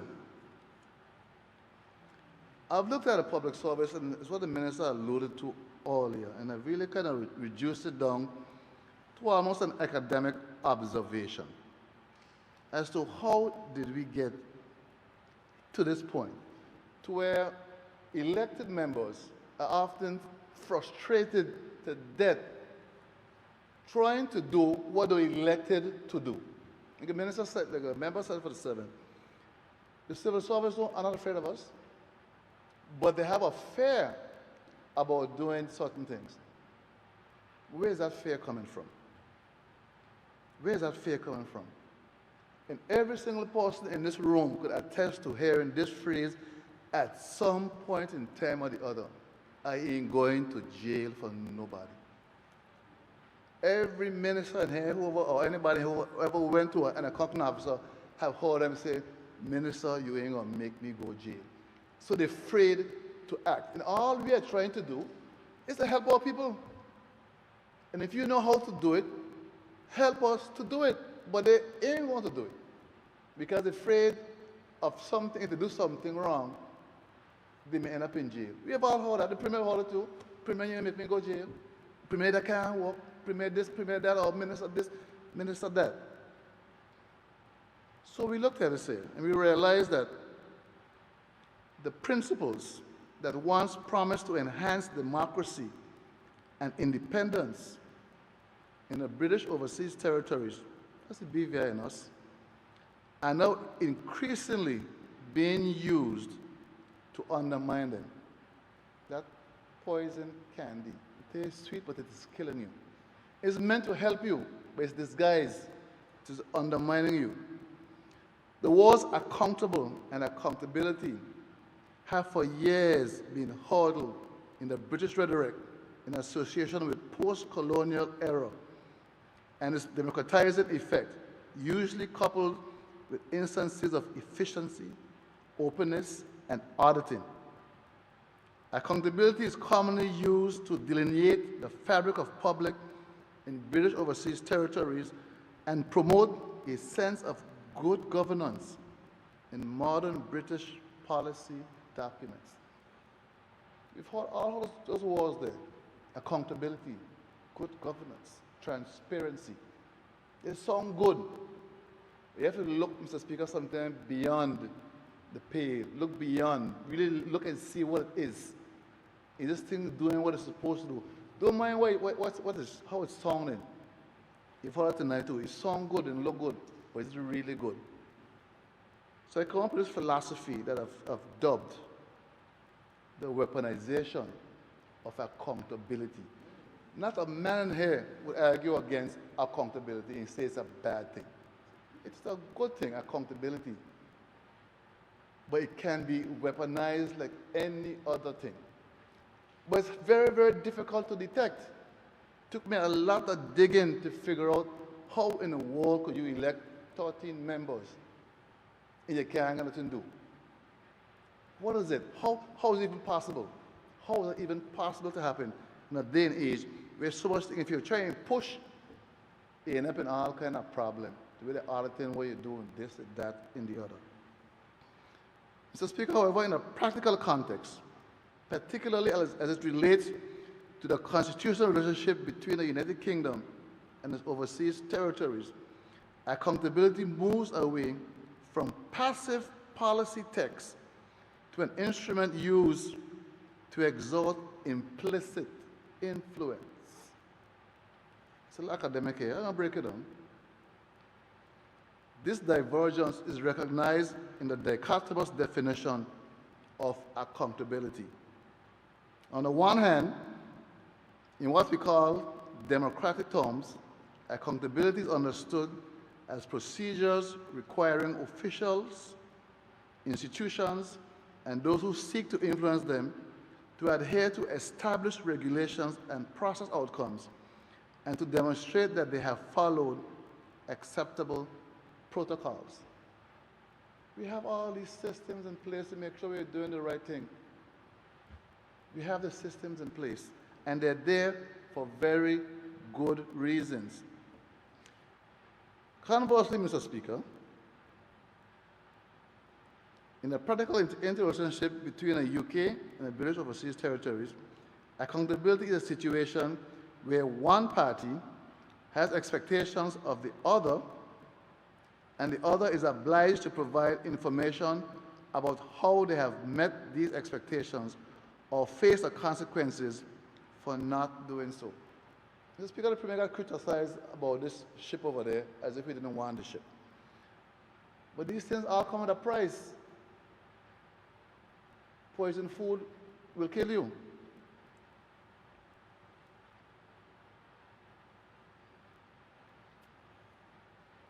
It is the latter where we can observe the weaponization of accountability, which permeates through all levels of the public service, hindering the functionality of governments. My words here on accountability do not seek to subvert the notion of a free, just, or transparent society. Rather, it is an exploration of the incompatibility between a framework and a system. The system is designed for us to fail. Mr. Speaker, I ask you today, and be honest with me, which is a worse evil? To have food in stores spoiling while our people go hungry, or that Tom gets food when someone thinks he should not have it? What is worse? We saw it happen. We had food here after the hurricanes on the festival field spoiling while people in their house going hungry. Mr. Speaker, you know why that happened? They're afraid somebody could say, you had 10 bags of rice, now you only have one, where the 9 gone, and I can't tell you. They're afraid. They're afraid to not know where something is. They rather know where it is and totally useless than somebody get it who they figure didn't need it. And that's where we are today with this accountability thing. Mr. Speaker, I ask you once again, which is a worse evil? To have relief money sitting in a bank where the majority of our people face losing their homes, can't pay rent, can't buy food, can't pay bills, or to pay out relief funds to persons who don't need it. You're so afraid to get the extra $10 that nobody get no money at all because you're so afraid. Then they ask you, well, you had $100, now I see you only have 50, where's the other 15, I can't tell you.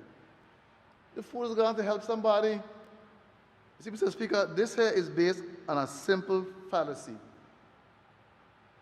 If you're not careful, you would miss it. This accountability assumes a perfect system. And on this earth, there's no such thing as a perfect system. Somebody must get something they don't deserve. But you don't punish everybody else just to avoid that one single person getting more than you think they deserve.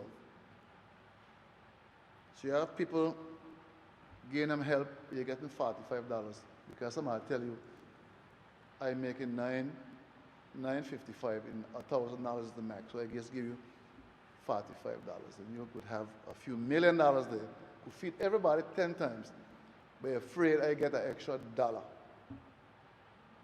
You're afraid I get an extra dollar, so nobody get no money at all, because you want to be able to account 100% for every single penny. It's not a perfect system. Some penny must get lost somewhere. We're all humans. You're fallible. There will be mistakes in the system. Mr. Speaker, I ask you once more, what is a worse evil? To have money in a treasury where infrastructure deteriorates and the public service work under horrible conditions, or to risk an overrun on a project? The billing version are up there since 2017. This person come in and check it. That person come in and check it. This QS say that. That contractor say that. 3 years later, he's still trying to figure out what the billing costs to fix. 3 years later, he's still trying to figure out what that building costs to fix because he's afraid to have a little overrun. But you have people suffering every day, working in moldy buildings. Mr. Speaker, today I was driving, coming from the House of Assembly, and I saw all these cars on the road down there. I was wondering what happened close to the Pier Park, close to Elizabeth Park. Then I realized they were tendering to repair the AG's house. That was mashed up years upon years ago. You still trying to figure out what the house costs to repair? Because you're afraid you give some contractor an extra $10,000? That's what you're afraid of? So you just keep the money there for years and years and years. Man, let's start fixing the house. Get competent people, give you some estimate. If they get with an extra couple of dollars, what's the problem?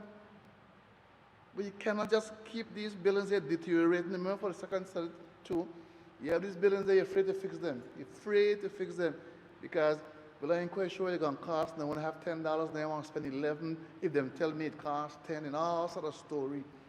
So nothing happens. Because these things assume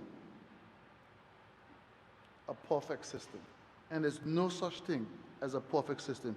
Mr. Speaker, the concept of accountability has been very skillfully, I must say, has been very skillfully used to paralyze the agendas of government after government. And it's time for it to stop. The public officers come to work, they come to work since I've paid very good salaries, Mr. Speaker. We're not here for your own sake only, you're here to help the population. Public service, public officers. You cannot be hiding behind this veil all the time that if I make a mistake, I go in jail, therefore I ain't helping nobody. But meanwhile, every 15th, every 30th, your paycheck rolling around. And you're doing very, very little to help the people of this country.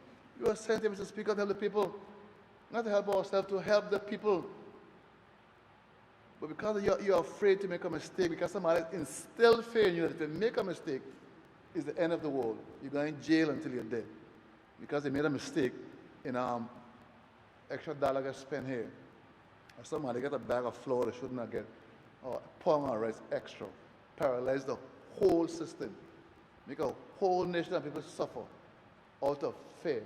But it ain't fear of us. It's not fear of the politicians who are sent here to take care of the people. You're afraid of something else.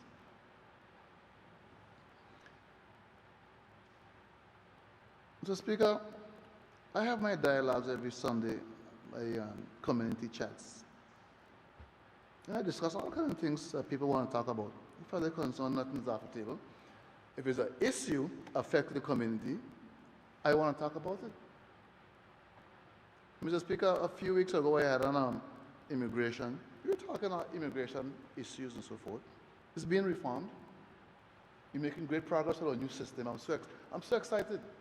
Yeah, when I'll do a proper statement when you're back in the House next time. But when you open in December, you're going to have a brand new system ready to welcome our people back to the BVI. Brand new immigration system. Thanks to the Premier for giving us the money to make that possible. Mr. Speaker, the issue, people when I've been talking about illegal people in this country, I don't know why. You're either here legally or you're here illegally. And I have a problem with illegal people in this country because it poses two real threats to this country. And I made a little statement some time ago. I said, we're going to flush out the illegal people. And all I mean in our vernacular is that we're going to do a thorough search to find them. Because illegal pose two real threats. Some folks found that phrase offensive. They didn't find the illegal part offensive. But I know for a fact, when we find illegals in this country, we got to pay to send them where they come from. I just had to send 4 here last week to London, and they went back to wherever they were going. It is 7,000 taxpayers that are spent on 4 persons. $7,000, that's only one group. Within the last 3 months, we had to spend another $14,000. For any given year, Mr. Speaker, we spend hundreds of thousands almost on illegal persons in this country. So it's not something the country can afford. And if you're here in this country and you're working illegal, you're doing 2 things against us. One, you're robbing the country of its due taxes. Because if you're here working illegal, you're not paying NHI. Remember, for the third spoke about that. You're not paying Social Security. You're not paying inland revenue. But if something happens to you, it happened before, illegals working, you get mashed up, who then foots the bill? Not the person they're working for illegally, because they're gone.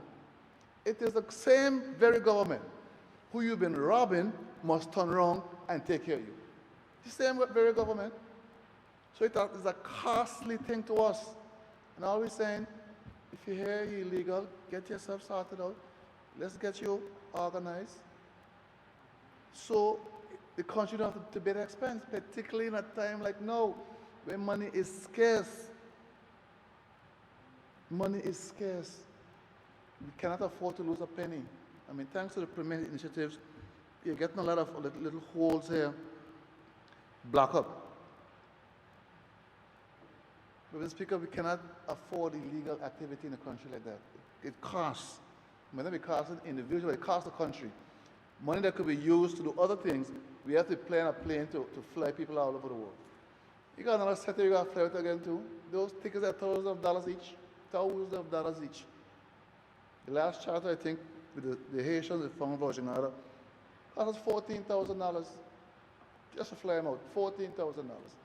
While they're here, you got to feed them, give them medicine and everything else. Human rights. These things cost the country a lot of money. They cost the country. Here we are very caring people. We like to take care of our visitors. But these things cost, we cannot afford to continue like this. The Speaker, in talking about illegal workers, companies, because they don't work for themselves. So, Mr. Speaker, a lot of companies there are doing bad business. They're doing just bad things. They ain't doing business right. They want to hire people and pay them what they want, pay them when they don't pay them when they don't want, don't pay Social Security, don't pay NHI, don't pay anything at all. And then I see another pattern here. These same companies like to bring in expat workers on work permits, abuse them, and then want me to send them home. No, no, no, no, no. You bring them here, you abuse them, you're going to fix that problem. Just because this thing it can't work. It cannot work. I would accept no abuse of any worker in this country. I don't care where they come from. But you see me like a little pattern where people just feel they could do all kind of craziness, abuse people, particularly them not from here, and when they retaliate on them, one immigration send them out of the country with you owing them money. A lady called me last week from I think I'm Trinidad or Barbados. In Tears, this company here owe her money, make her go home, and refuse to pay her. And you here in this country making money still and doing this kind of craziness? No, Mr. Speaker, this can't continue. This is totally appalling. It's an abuse of basic human rights. They have worked for you. Pay them. If you brought them here in your bond, pay them and then release them. Because you're doing bad business or because your business wasn't run properly. No, innocent people have to suffer. Mr. Speaker, that's wrong. That is very, very wrong. And Mr. Speaker, I don't know, it's just very wrong. It shouldn't happen at all. But Mr. Speaker, there's some companies are doing exceptionally well. They understand this government's position of localizing the workforce, and I must say, I like what I'm seeing. Just because we are sent here to take care of our people, but we take care of all people in the territory. Some companies are doing some exceptional job of being exemplary corporate citizens and looking after the employees the best they can. We are going through difficult times. I think I remember for the 6th Senate earlier, some companies are using this opportunity to really do some stupidness. But I'm watching you, eyes on you. I'll get around to you sooner or later. Just putting you on one now. The member for the third touched on NHI. Mr. Speaker, wrapping up soon. I think my couple of minutes are almost done. But the member for the third touched on NHI and he went on a long time about it. You know, we had this initiative where we tell persons if you want to renew your work permit and so forth, get your good standing, Inland Revenue, NHI, Social Security. And I told them I don't really care for exceptions. I said, it could be my mother have a business, before she can renew it, she must pay. It could be my wife who owe, before you renew that, she must pay. We cannot let people continue to run bad business here. NHI, I think started in 2016. It's not a success story yet. But remember for the third, I can assure you we're working to make it a success story. That's why when we got the 40 million Social Security, 1 million is going to go into a proper study and a proper restructuring of the NHI. So when our time comes to need it, and all those things you mentioned there, listen very carefully to what you're saying. We know right now it's not really working the way it's supposed to work for some reasons. But we're going to try our best to address those concerns you mentioned there and to get NHI fixed. I don't think it's terribly hard to fix. I think some of them is just political will. I could do some of these things. Political will. We got to make some tough decisions that may not be popular, but tough decisions. We're also going to be starting next year unemployment insurance. We don't have it right now. We did this 40 million quick fix thing to get us through this little COVID thing. But going forward, Mr. Speaker, we're going to have proper unemployment insurance. The Atlanta member for Honorable Smith gave us a good idea how to even pay for it without putting an extra burden on businesses. And that's what we're going to do. Because it is COVID now. We don't know it's going away, but there is something after COVID. So we have to use this situation here and learn from it and prepare for the next time. So coming up shortly, in the new year, we're going to have unemployment insurance. So when you're not working, you don't have to be scrambling trying to figure out where you're getting that dollar from. We had $300,000 here, COVID relief. I tell somebody that if I had $300 million, I would still come up short. It may seem like a lot of money, but a couple of guys get some money there and that money done. Quick. Mr. Speaker, I'm going to wrap up like most folks have wrapped up tonight by thanking the Honorable Attorney General for his stellar service to this country. I've worked with Honorable Aziz for a very long time because I worked very closely before I came into politics. I worked with Deputy Governor's office and we worked very closely with the AG in several areas, whether it be repairing his house or whether it be with all the legislation. We have a very strong legislative agenda here, and AG has been very, very busy, particularly with the Minister of Health. I started calling him the AG of Health. But it's a strong agenda we have, and the AG has really performed well. He's a dedicated, knowledgeable, a passion for law. He's been around for a very long time. I think I met him first working under Kathleen Cortez, countrywoman, and later on Malcolm and Barbara Aziz and so forth. So it was a pleasure, Honorable Aziz, working with you, chatting with you. I worked very closely with the Attorney General's conference a few years ago. That was a really good experience. When we had a boundary commission, I traveled around the entire BVI with the Attorney General chambers explaining these different things, the rights and privileges under the Constitution and so forth. So I want to wish you well. On behalf of the 9th District, I want to thank you. You've been to Enagada once. That's unfortunate, but I think you enjoyed the Enagada trip. You were there, you had some lobster. So we want to thank you for your dedication and for the work you have done for the entire territory. We are better for having you serve as AG, and I wish you well in your future endeavors, wherever it may take you. And I'm sure our paths may cross again some point in time. So I wish you well. And so, Mr. Speaker, those few words there, I think somebody said around 10 to 15 minutes now. I will thank you very kindly. I thank the member for the 9th District. The hands-on officer is asking for a break. Therefore, we will take a 10-minute recess, but members, we're going to finish this tonight. This House is now on 10 minutes recess. That's 1-0.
please be seated?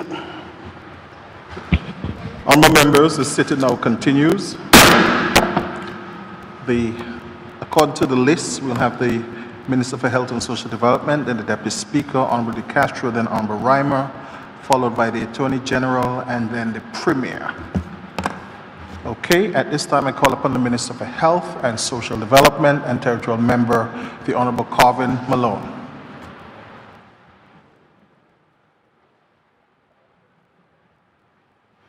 Mr. Speaker, sir,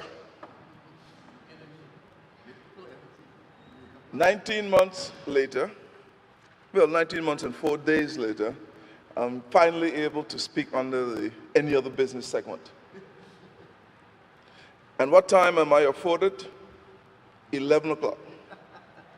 Members are quite aware that once it passed 10, well, caucus members, quite aware that once it's past 10 o'clock, I find it difficult to do it because I'm normally up very early in the morning. But, Mr. Speaker, I would like to thank you very much for affording me the opportunity to make my contributions under the any other business segment.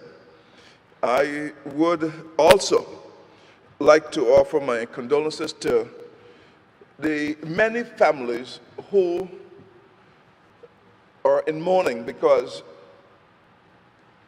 we've heard reports, and being the Minister of Health and having the Health Services Authority under the ministry, having the responsibility for burial grounds and responsibilities for a number of factors, we find it quite difficult for families as they go through these difficult periods. Mr. Speaker, and in some of these instances, you see that you have the ugly head of crime has risen to a level that we all have to be concerned about.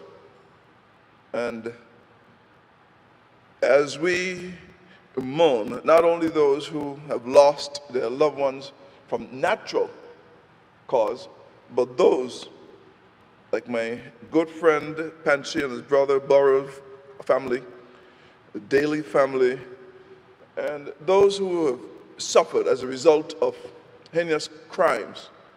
We have to find a way in which we can have that stamped out so that families would not have to suffer the kind of loss that we have been seeing here in our otherwise peaceful society. It's all about BVI love, and it cannot be shared in the same breath as crime and criminal activities.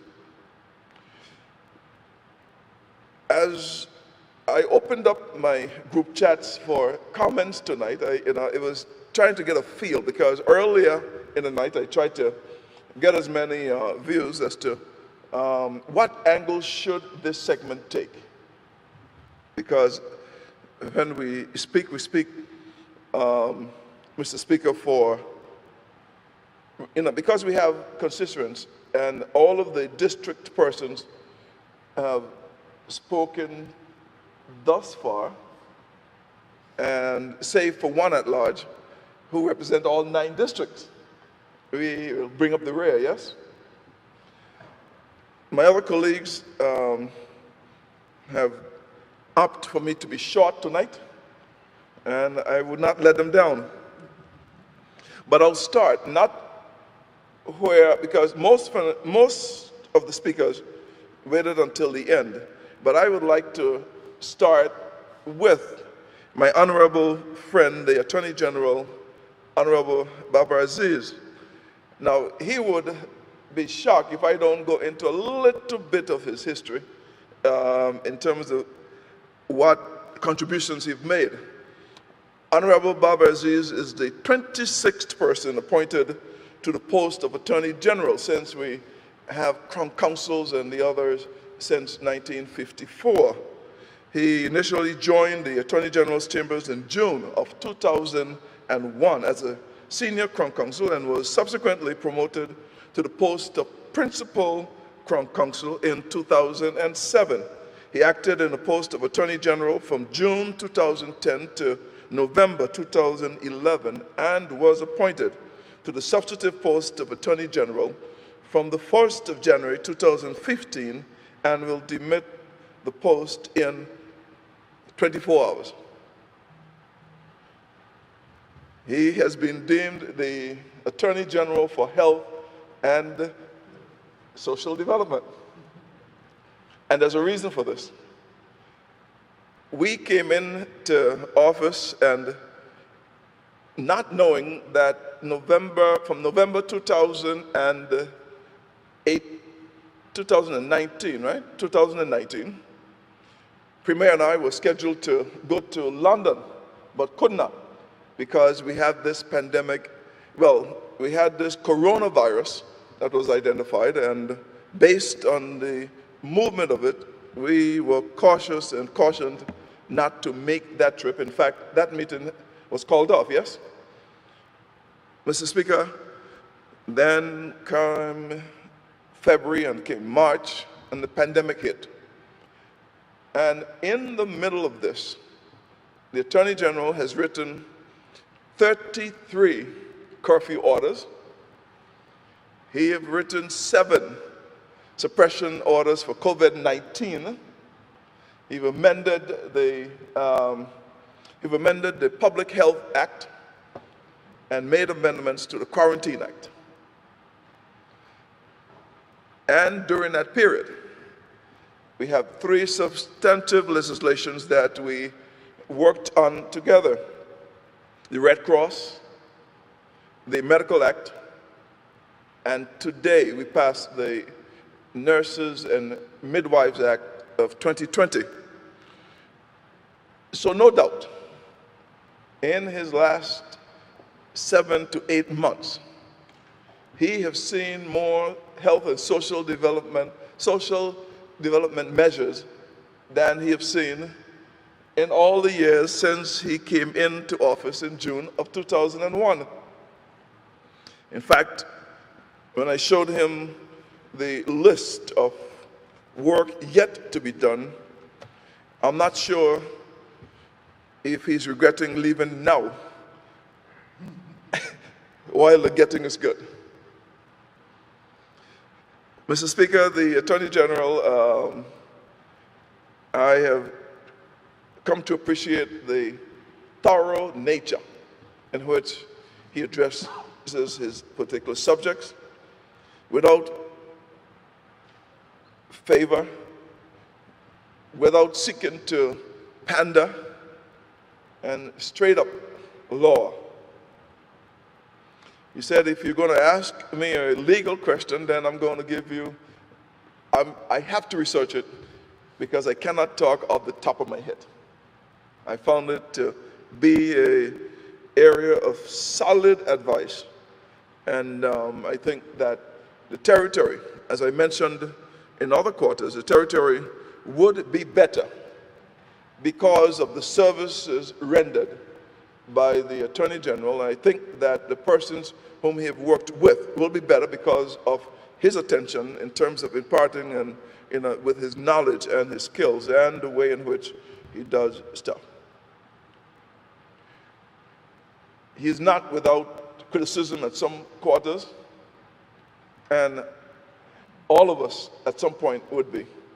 So I would like to go on record of saying that thank you, Honorable Babar Aziz, for the time that you have spent in this country, for making this country better, for what you have done. And as you take your 15 days, as I have offered you, off, rest, he said he'd need more. A Minister of Health, 15 days, 14 days, and you can, cures a whole lot of stuff. But he would be hearing the phone ring even when it's not ringing, and he'll be wondering if that is Malone again. But at the end of the day, we would be better. So as we get ready to welcome the 27th person named or nominated for the post of Attorney General, we would like to say thank you very much for the services that you have rendered. Mr. Speaker, the second segment, because at times, and I've been around for 20 and now 20 years in the management of a political party, and now a year and 7 months in elected office. And this segment has always been quite interesting because you've seen a number of fireworks, and it looks as if some folks just lived for this particular segment of the House. There are some things you must answer, and then some things you can just let go. One or two things, because I have so much stuff and I have so short a time to say it, I would not be able to expand the way I normally would. But I just wanted to assure Honorable Fraser, for instance, that the payment for the food supply that was gained in April and May, I had promised that I would go and research the circumstances under which every other member who had obliged or obligated any vendor, they were paid, and the only persons vendors were not paid were those of District 3. I thought he was joking, but it was true, but not without reason. There are some invoices, and members spoke of it. Honorable member from the 9th District said, well, you know, folks are afraid to do certain things for the cause of having it be, be actually reprimanded for certain works. So when the invoices that went down, that were over $150, it was the Treasury and others, they tried a few of them. Treasury and others sent them back for correction. They are yet to be corrected, but as one of the 5 representatives of District 3, we will work together with the District 3 rep and make sure that these are done. So, Honorable Smith, Honorable De Castro, and Honorable Charles, we will work together with Honorable Fraser to get these invoices corrected so that it can be properly sent and paid. Any invoice that have labels on it, as I mentioned before, they... For what reason does the member for the third rise? I'm not hearing it at the mic. I'm grateful when someone offered to help, but this one is unsolicited. I don't know what kind of help he's making public that he's going to give me. None of my invoices, if they were over and I needed additional money, I don't mind, but that's not the case. 11 cents and 39 cents, we will just swallow that. All my invoices that were over have been adjusted. All the others are just fine. Just got to fix them. But the money is fine. I got the money. Okay, great. I wanted to make sure that if any vendors remain unpaid, it was not that of the ministry, and I told them that we'll have to get it straight. And if there's anything left, then all 5 of us will go down and make sure they're adjusted, and so they could be paid, because all others have been paid. Now, Mr. Speaker, I heard the honorable member for the 8th leader of the opposition, and I heard the honorable member for the 2nd opined about being, whether it's attacked or hit, spoken about, troubled, and although not an elected member of the House, I can just stop by to let them know that that is part of what will happen. It happen. You get tagged. This is a contact sport, they say it is. And at the end of the day, one will have to look in terms of, well, how you deal with it. And I think that they've dealt with it in the way that they are mindful to. And it will come again. I have declared from early o'clock, because it was 2002, that I quickly learned that folks will have a narrative of you, and they're correct, because if you don't correct some of them, then they stick on you, and folks would not recognize the person of which you really are. I have had folks say all manner of things about Carvin Malone. I couldn't even recognize myself. Could not recognize myself. And 18 to 19 months into elected office, it is now people are saying, well, we had a different impression on you. You're not what you were painted to be.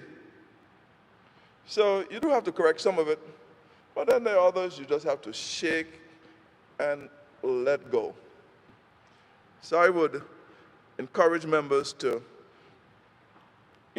some of these stuff you could deal with, and others you can just let slide. They will happen. It will happen. And then again, who could I cry to? I had to take my licks and keep walking.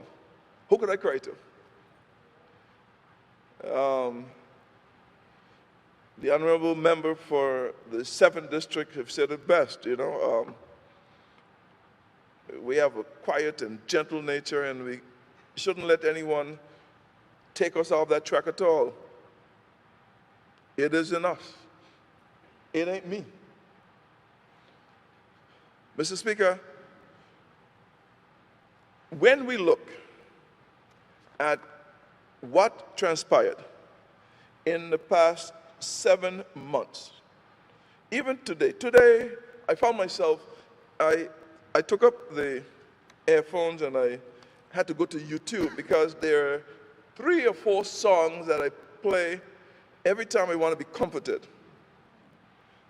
One of them is based on from Psalms 121. I will lift up my eyes unto the hills, from whence cometh my help. My help cometh from the Lord, which made heaven and earth. So you know the rest of it. Whitney Phibbs have his rendition, which says, how do I say thanks for all the things that you have done for me, the things so undeserving? To God be the glory. And Shirley Caesar, her rendition of He'll Do It Again. When you're down and somehow feel forgotten, faced with circumstances you cannot get through, you feel that there is no way out, and you're going under. He assured you, He'll fix it for you. Now, those are 3 songs I love so dearly, because as Minister for Health and Social Development, I am uniquely positioned to hear the cries and the hurt of so many of our people. Sometimes, you would reflect on what all this territory is going through. And you turn on your TV, you turn on your radio, and you hear that Disney World is just releasing 28,000 people. You hear that they're rioting in the UK because they want to resist the measures that will need to be taken in order to do this. You sit and you understand that the Honorable Babar Aziz, he jumped with joy when he heard his friend who was recovering from COVID-19, and he could speak to him again, because where he was and where he felt when he heard his voice. It was two different situations. The Honorable Kai Reimer, his mom will call me many a times. I don't know if he knows this. He called me many a times, and she would basically say to me, you know, let these people know that this thing is real. There's nothing fake about this. So when I hear honorable members opine about the measures taken, then I really have to go back to the many WhatsApp I get from time to time saying, thanks for keeping us safe. It is real. So we speak of lives and we speak of livelihoods. And you cannot have livelihoods without lives. And yes, there is an area, because I try to see what it is that we can look when it comes to this pandemic, because COVID-19 pandemic could be looked as a biblical, universal tragedy. It affects political, social, and economics all the way through. And Mr. Speaker, the team is not of my making, because I came into the ministry years after Health and Social Development was there. 1977, the Public Health Act, 2011 or 12, the suppression, and 2013, you have the Quarantine Act. So they were long before I came into office. But we had to call on them in order to guide us through. No playbook. We're trying to make sure that we get the laws, the legislations, the policies, the regulations in the ministry corrected now, because we have 33 governing legislations that we must get up to date. We have a number of, we have 8 of them already in draft in terms of proposed legislations, and 17 sets of policies needing about 20 more. We have a lot of work to do. And we cannot leave office, I cannot be feeling well, leave an office at the end of 48 months, 19 of which have expired already, and say we have done nothing. So we got through some of them. The Red Cross, medical, nurses and midwives. There are a lot more for us to do, and we cannot get weary in well-doing. But when we are going to get up in this house and speak about activities which we are well aware that we've had not 10 million, not 20 million, but when you take the Social Security funding, when you take the monies from CDB, when you take the money from the public purse, well over $75 million between development funds but in terms of the response to this pandemic, it is the 60 and it is the 15. So we have about $75 million that have had to have been expended to reflect some of this. Is it all the money that we need? Of course not. The United States right now, I mean, in the United States, they're printing money, $2-3 trillion. In the United Kingdom, they're printing money, hundreds of millions of dollars in response to the particular pandemic. We have it here. So would some of the projects be affected? The answer has to be yes. I am a little bit disappointed that the honorable member for the 3rd would not come back and say, after opining about not having the community center repaired, the beautiful community center now that we have, and I have yet to heard ever since that project is near completion, he said, member, well, okay, you responded. Well, we just go over to the grass growing close to the basketball court now, because we changed the subject.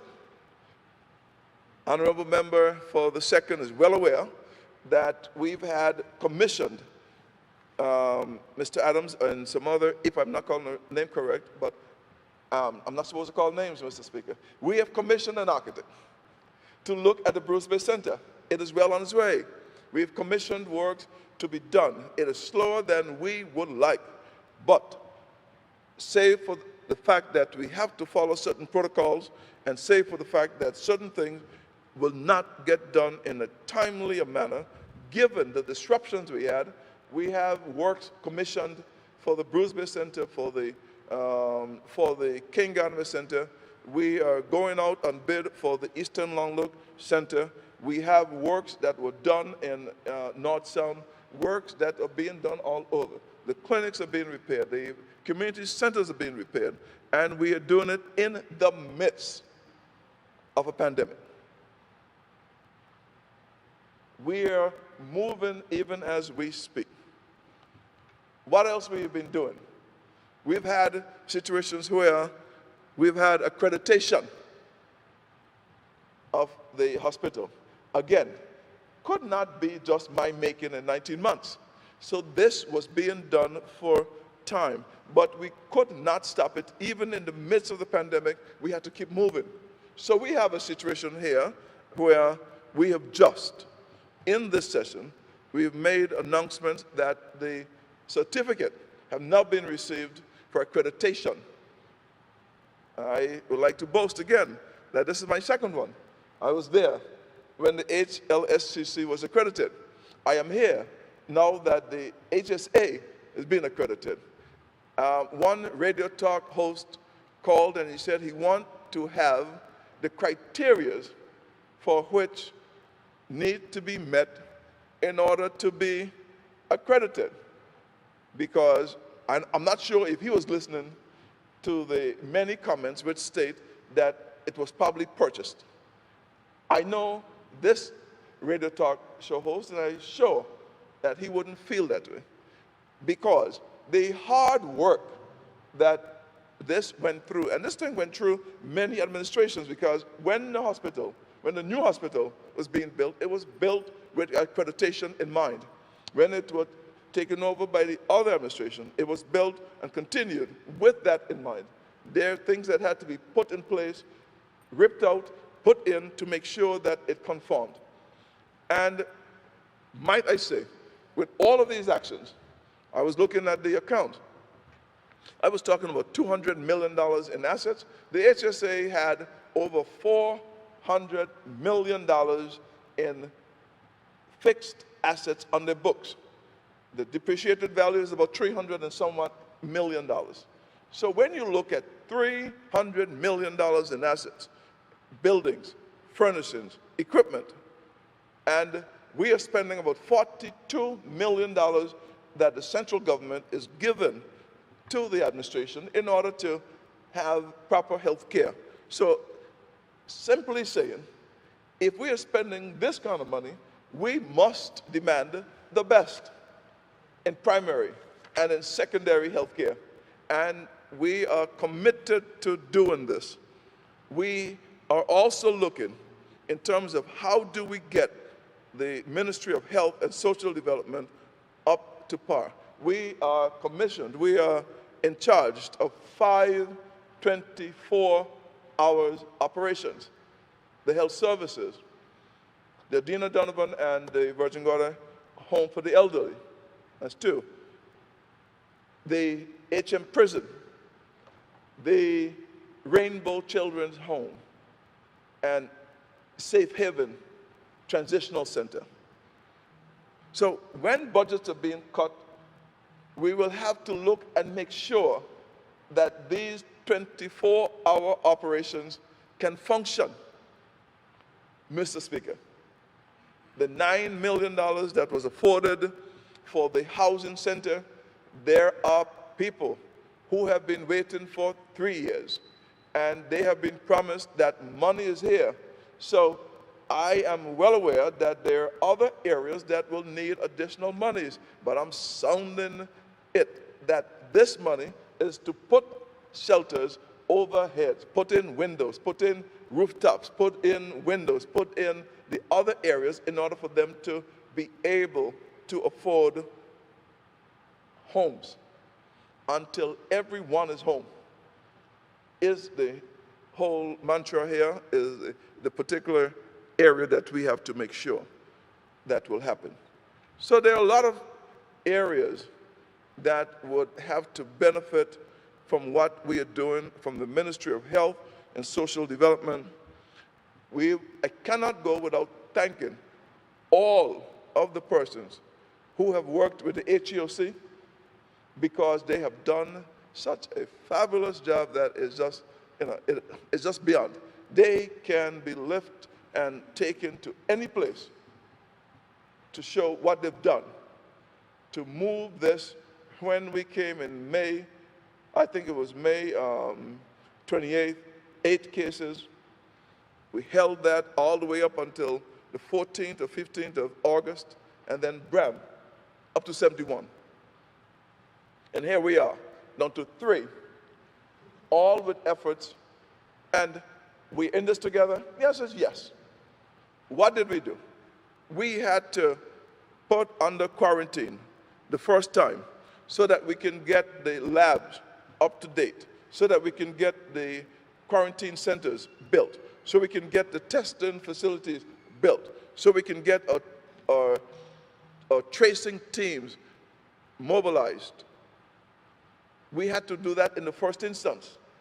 In the second one, when we thought we had it for a long enough period, we relaxed the entire stuff, only to find out, well, there were great porous at our southwest and our northwest borders. So we had to get that under control. If we did not do this, we would still be battling and going up instead of coming down. So we looked in terms of putting the facilities on our southwest borders or northwest borders, and now we are hearing that we need the help. Yes, the Premier wrote, he says that we had to take certain measures to make sure that we have the southwest and northwest borders under some form of control. We can now accept the offer in terms of doing this for an extended period so that we can, any other activities, any other discipline, any other technology that you can offer, we will take it. Once you do this, then we can then say we have safe and secure borders. Then all of a sudden you hear in all forms of claims that you resisted the help, and now we had to override you and do this. You will hear more about that. Safe to say that this issue will not go away at the end of October. It will be here. We will have to still put measures in place from November straight through. Mr. Speaker, we have a lot of work to do. We have a territory to protect. We have, Mr. Speaker, we're in this together. The answer is yes. We did not expect to come to the table case after case, event after event. We had the substantive measures put in place. The other ones is in terms of, well, what do we do if a new case comes? We could call all 13 members, and then we can then, have the particular debate. We are getting ready to open the territory. Yes, we must sit down as a group because it affects all of us. There is a fight for who has the most beaches. Is it the 2nd district? Is it the 9th district? Is it the 8th district? Because they don't count your other keys and all the other areas, you see? But we have beaches. We have tourist areas that we have to be mindful of, and we have to get together all as a group and make sure that this happens. There's no politics in getting this done. We will go through this together. But when you are in the middle of a war, you do not go and second guess every step that you have. I find that to be a little bit much. You're in the middle of a war, and you're out there second guessing every step. this is what I would have done. This is how we could do it. I don't know. Maybe I'm from the old school, as they say. But there are different, there are rules of engagement. And we have to be mindful of, what messages we're sending. You don't offer, I heard the member for the 7 say you don't offer candy to a rotten tooth. Say for the fact you want the person there feel as if, well, you're only going through the pain because he don't like you. You got to get it out. Offering it another candy is not going to help it. So there are things that we have to do. So, Mr. Speaker, the members are flashing time clocks at me, stopwatches. I've never known they had so many stopwatches in the house. Everybody's flashing at me. So the night is fast spent. I have to make sure that I don't go beyond my 30 minutes. And it seems as if I'm 5 minutes over it. And the Premier have a lot to say. So, Mr. Speaker, we'll have other time to give reports. But I'm saying, we are in this together. I am not going to feel bad about making sure that we keep our nation safe. You can't make me feel bad about that. We're going to feel bad if we don't get the other parts in terms of the economy and everything. The plan in terms of the 60 days to opening, we have a specific plan of action. It will be rolled out. I have promised a number of businesses that it would be sooner rather than later so that plans could be made. It must happen. But if we're going to, I don't know. Good night. Thank you very much, Mr. Speaker, for allowing me the few minutes in getting our points over. Thank you. I thank the territorial member for his contributions. At this time, I recognize the Deputy Speaker and territorial member, the Honorable Neville A. Smith. Mr. Speaker, thank you very much. I'm sorry, Honorable. The chamber seemed to be a little chatty, and I'll ask that you allow the Deputy Speaker to be heard. Mr. Speaker, I know it's very late, so I will not stay long. I'm not like my other colleagues who say, we're going to say 20 minutes and they go on 30 minutes. So I won't be long. But Mr. Speaker, first I'd like to say I also would like to extend my condolences to all the families who have lost a loved one. I will tell them to look to God for comfort. Mr. Speaker. Mr. Speaker, I sit here and, as I always do, I listen attentively to a lot when the members speak, because I consider it to be my learning time when they speak, Mr. Speaker. But sometimes I ask myself, are we in the same place? Are we in the same house? With some of the things I'm hearing. So I really have to ask that question sometimes. Because we hear at times telling people things change, things are not the same. We keep on saying that things are not the same. But I still hear some of my members coming here asking for the same things they asked for 4 years ago. Asking for some of the same things, like we have the same money. So I'm surprised when I hear members asking for, they ain't seen this getting done, they ain't seen this getting done. Like what another member just said, we don't print money. The Premier turned around and he got some money from Social Security, and we got licked for it.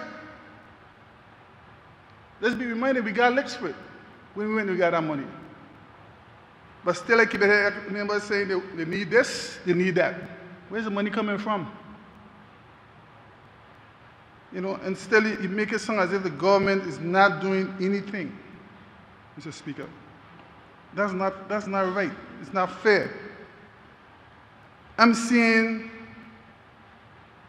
where people are using COVID-19 to actually as a political to get points politically. That is not good. We didn't need that here at this time. And it's out there, you've seen it. Every day you see something pop up on Facebook, you see something pop up in the news. You cannot use people's pain for gain. You cannot. That's not how Beaver Islanders are. That's not us. We have a heart. We love people. We caring people. But I see a trend. You know, and it's not good. We're using somebody's weakness for gain. That's how my mother and my father bring me up. I would give my all any day, every time for people in this Virgin Islands. I always try to help. The people elect me here for a reason, and I always say that. I think God sent me here. God sent me here. I believe in people, and I believe in giving people a fair chance. But we as leaders need to look out for the people. Not just say it, but show it. We come in here and we fighting. We say things and we at one another throat. But the crux of it is that we have a lot of things that we could do to help the people. It's just all about money. It's showing that you care. Showing that love to people. Sometimes people just need somebody to listen to them, to hear what their cries are, what their needs are, but they need somebody who will listen. It ain't about money. You can't put everything about money. And that's one of the problems that we have in here. Everything is about money. Mr. Speaker, the people of the BVI, I think we need to realize that we cannot be separated. Don't let nobody come and divide us. And I'm seeing it happening. I don't want to call names, but you got some people in power who want to divide. They're making a division with us and the BVI, trying to be fair, get favor. He's famous. He's doing this. Hurricane come. I was a savior for Hurricane Irma. That's what's going on here. Not letting the government do their job. The members do the job. Even to the opposition, the whole government. We were elected to represent the people. And they need to let us represent the people. You can't come here telling us, you know they need this, they need that, they're calling you. If they call you, tell them call the representative.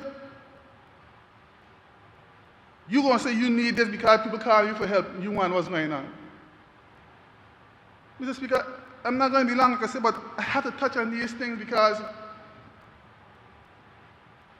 we cannot let anyone come and divide us. The people of the Virgin Islands are strong people. We're very proud. You know, we take a lot, you know. We could take a lot, but when they had enough, we had enough. I'm encouraging us to look to God. Look to God for guidance. Look to God because it's God who have us where we are now. We up here thanking this one, thanking that one, thanking this one, but I don't hear so to thank God for today. Thank God for where we are now. I'm not hearing it. From Hurricane Irma, I keep on saying, God did what he did for a reason. And we get back on the same road where we forgetting God. Mr. Speaker, I'm saying that. We come in here and some of us believe like only us have faith, only us have God. God is believing everyone. He don't choose. I'm very emotional, Mr. Speaker, because like I say, I sit down and I listen attentively. My mother taught me well. She don't listen, you can't learn. And I listen. Mr. Speaker, like I say, I hear us thanking everyone. We don't thank the civil servants. I hear anybody say, thank you, civil servants. Thank you for what you're trying to do, working in these hard times. Thank you, Beaver Islanders. for what you're going through and still sticking here with us. That's the kind of thing I want to hear. The people suffering, but they're still there, holding on to whatever, because they believe. They have hope. Mr. Speaker, they have hope, and that's what it is I'm talking about. And that's what we have to instill in our people. Hope. Help is on the way. It's coming. Stop sending the wrong message. We have to stop it. Mr. Speaker, like I said, I'm not going to stay long, so I'm going to cool down a little bit, because I'm very emotional about this whole thing, because we're in a time, Mr. Speaker, where we need to really bind together as one. Mr. Speaker, when you walk along the road, people meeting you, and you're hearing the true stories, I don't think they're lying. But this government has tried all they can, and they put things in place. The business grant, you know, the different grants that we put together, each one of us got $300,000 to distribute to help people. Each one. We get that money equal. People did not choose to give 1 5, 1 3, 1 2. We give everybody the same amount of money to help. That speaks itself. Mr. Speaker. Mr. Speaker, I also want to talk about the bar owners, Mr. Speaker. The bar owners feel as if they're being targeted. And I told them no. I had a meeting with the bar owners not too long ago, along with Honorable Flax Charles. And Mr. Speaker, I must say today, I commend the bar owners for what they're doing. They are farmer association to come up with ideas and plans and solutions instead of criticizing what the government is doing. And that's what we need. We need people to come up with ideas, plans, and solutions. Don't just be out there complaining and making noise. Come up with ideas and plans and bring them forward. The government don't know it all. We're going to try our best. But you need to be a part of the solution, not the problem. And they've said some stuff to me, and it's funny that when you listen to people, you hear the concerns, you understand where they're coming from. And a lot of their cries is like, okay, a restaurant can open, where a bar can't open.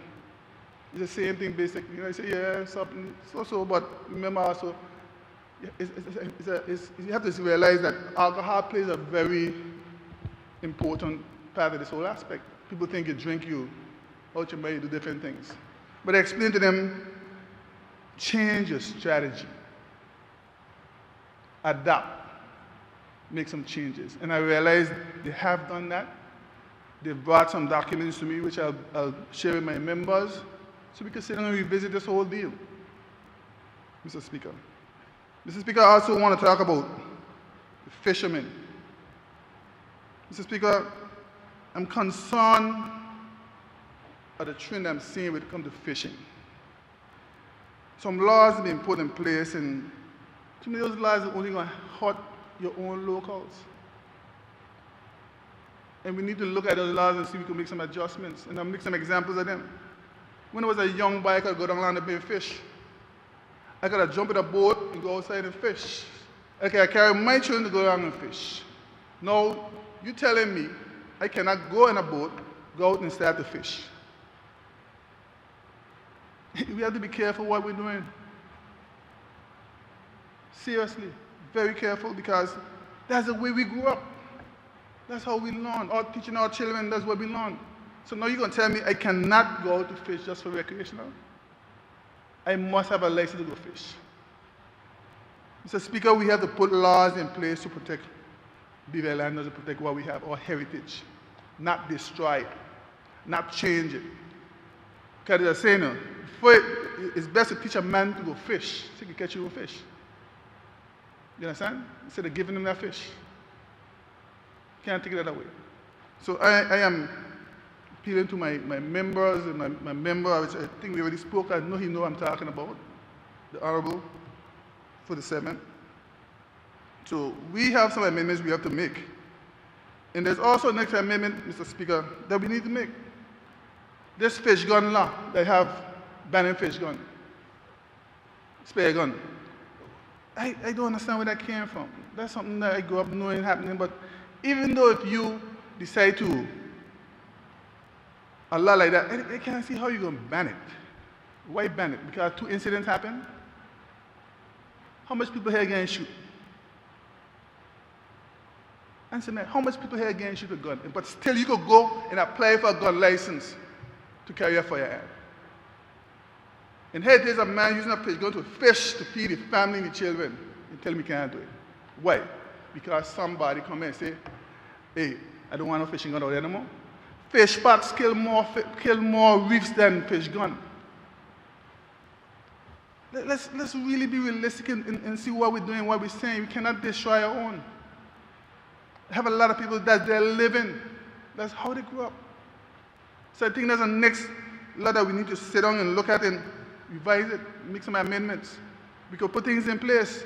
Because there's nothing wrong with saying you cannot use a fish gun 2 miles within the shores. You cannot take a fish gun on the beach, a spear fishing spear gun on the beach. There's things that you could put in place, amendments, make amendments. We cannot let anybody come here and change our culture, our way of doing things. No. If we need to put regulations in place, let's do it. But to ban it, let's put things in place. I hope they're not timing me because I don't speak long, so don't time me. Not tonight.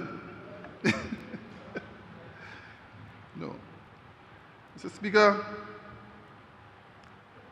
I could go on and on, but I'm going to stop there.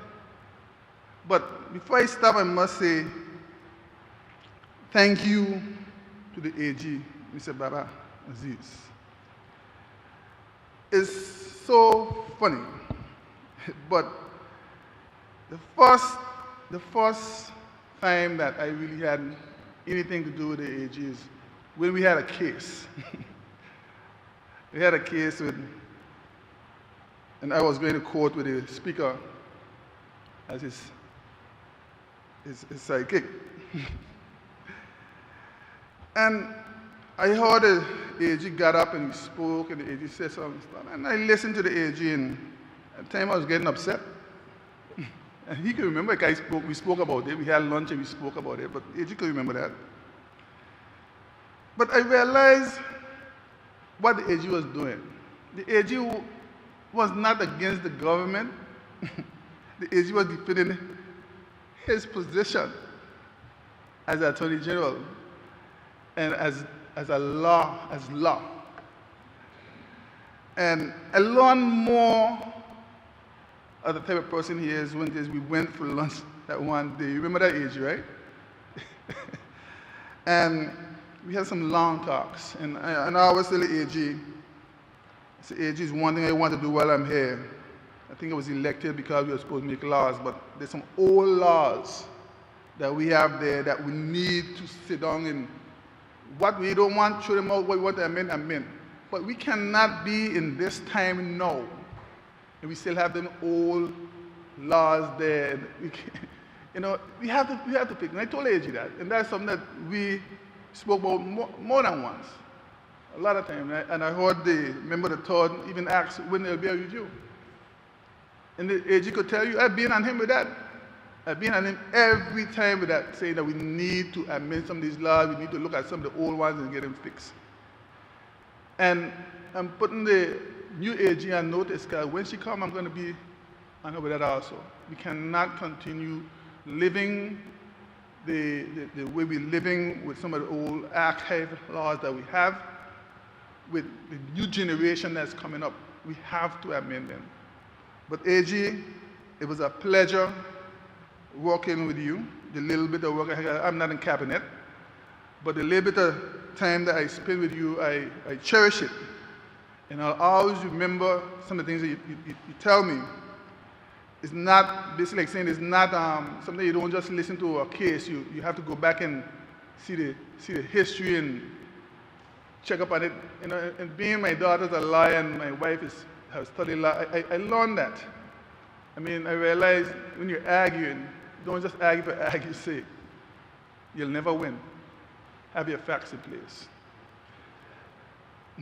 So with that, Mr. Speaker, I'd like to say thank you, AG. It's a pleasure. May God continue to bless you and your family, and make sure you walk with him everywhere you go. Thank you, Mr. Speaker. I thank the territorial member for his contribution. At this time, I recognize the Junior Minister for Tourism and Territorial Member, the Honorable Sherry B. DeCastro.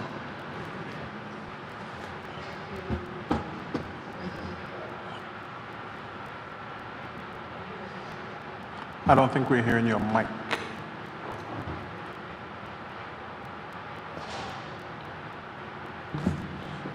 Thank you, Mr. Speaker. I appreciate the opportunity to lend my voice in other business to a few matters of importance. Mr. Speaker, I would like to start by joining my colleagues in offering best wishes to the Attorney General, Honorable Baba Aziz, for the time that he has spent here in service to this territory. Truly, in my stint here in the House of Assembly, it's been a pleasure working alongside you, seeking your advice on certain matters, and just engaging in dialogue respective to our cultures, our identity, or how we look at family, discipline, different things. It's truly been a pleasure to learn from you, to dialogue with you, and I pray that whatever your endeavors are in the future, that truly prosperity will follow you, and that you will continue to excel in all that you do. Mr. Speaker, I also want to touch on the fact that last week, Monday, on the 21st of September, the Government of the Virgin Islands and the British Virgin Islands Tourist Board launched the BVI Love campaign. The BVI Love campaign is a clarion call across the territory as it relates to tourism in the BVI, and so that we can ensure that it takes on a new look, a new feel, a new image, and a new perspective as we move this territory forward.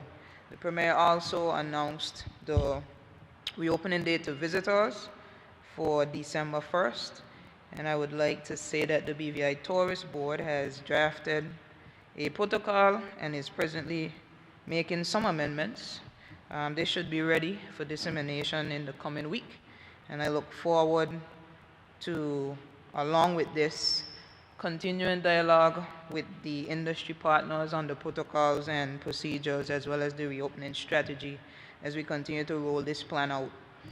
Mr. Speaker, our government continues to make difficult decisions during these challenging times, and we've reflected and realized and continue to ensure that we secure our business sector, but at the same time ensure that the health of our people is our highest priority. Mr. Speaker, we have to strike the right balance, and I believe, given the hard work of the team at the BVI Tourist Board, as well as the other public officers and statutory boards who have been working day in and day out to ensure that the different strategies and protocols and policies are in place for a smooth transition as we continue to move towards the next phase of our reopening. I also, Mr. Speaker, would like to speak briefly and mention the territorial back-to-school essay competition that I recently launched and concluded in terms of submissions on last Friday. It truly has been a pleasure to engage with some of the young persons in our territory. The competition catered to elementary, secondary, and tertiary students in the territory who submitted essays on varying topics respective to the tourism industry, the BVI post-pandemic, my COVID-19 experience, the impact of COVID on my family, and so forth. I wanted to come up with a way to engage our young people to express themselves in a constructive way. Given that they are going through a challenging time, I believe as a writer myself, it's an opportune way to express yourself and in so doing potentially be rewarded with a prize, and given that we are very much dependent on technology, given the online schooling platform due to COVID-19, the electronic prizes with iPads and laptops have truly garnered much interest, and I've gotten a lot of entries. I look forward to the team of judges going through them, and in short order we'll be announcing the winners so that they can receive their prize. Mr. Speaker, I also want to take some time to thank all the civil servants who've been working hard to ensure that the different frameworks and policies and procedures necessary to ensure that financial assistance meets the needs of the people in the territory. I can speak firsthand about the hard-working team at the House of Assembly who have been working diligently day in and day out every day of the week to ensure that persons receive the necessary aid in a quick manner. We know that due to the influx of applications, the process seems to be a bit slower than needed, but given the necessary protocol and procedures that are in place, I know that this team is doing their best along with Treasury to ensure that we get as many checks out to as many people in a short space of time. So I want to thank the many persons who are assisting us in assisting the people. Mr. Speaker, I also want to recognize the great work of the Joint Task Force, especially the Customs Department, who I believe have just been revived. I've seen the various correspondences going out, and just the level of confidence and pride that seems to be renewed in that national security sector. And I want to thank the Premier, Minister of Finance, for his continued financial support in ensuring that these officers are given the necessary tools that they need to carry out their job. Truly, truly, it's an important one in reference to our borders, in reference to our patrols on land and on sea, and we truly commend you for the work that you are doing. Mr. Speaker, I also want to commend the young people of the territory who have been working extremely hard to upskill themselves, to innovate through entrepreneurship. We see in the midst of chaos, so many young persons have been coming up with creative ideas to make money, creative ideas to start businesses and to meet needs, whether socially or economically and otherwise. And I'm truly impressed that even in the midst of chaos, they see opportunity, and they've been jumping on board and trying to find ways in which they could create solutions to the issues that we have within our territory. Just today, we witnessed the opening of Envy Styles, salon, spa, nails, and barber shop by the member of the 6th daughter, Danisha Madhu Finley.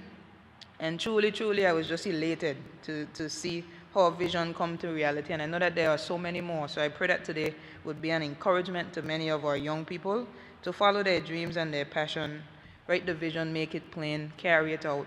And whatever we can do in support, we will be there wholeheartedly to ensure that you're able to continue in your entrepreneurial endeavors. Mr. Speaker, I would also like to take some time to state that I've been given the amazing opportunity in recent times, even amidst the COVID-19 pandemic, to be invited by the CPA to participate in seminars virtually throughout the region. Just last week, I was a speaker for the CPA post-election seminar in Dominica, the House of Assembly of Dominica, from the 23rd to the 25th of September. It was truly a blessing to engage with the parliamentarians there.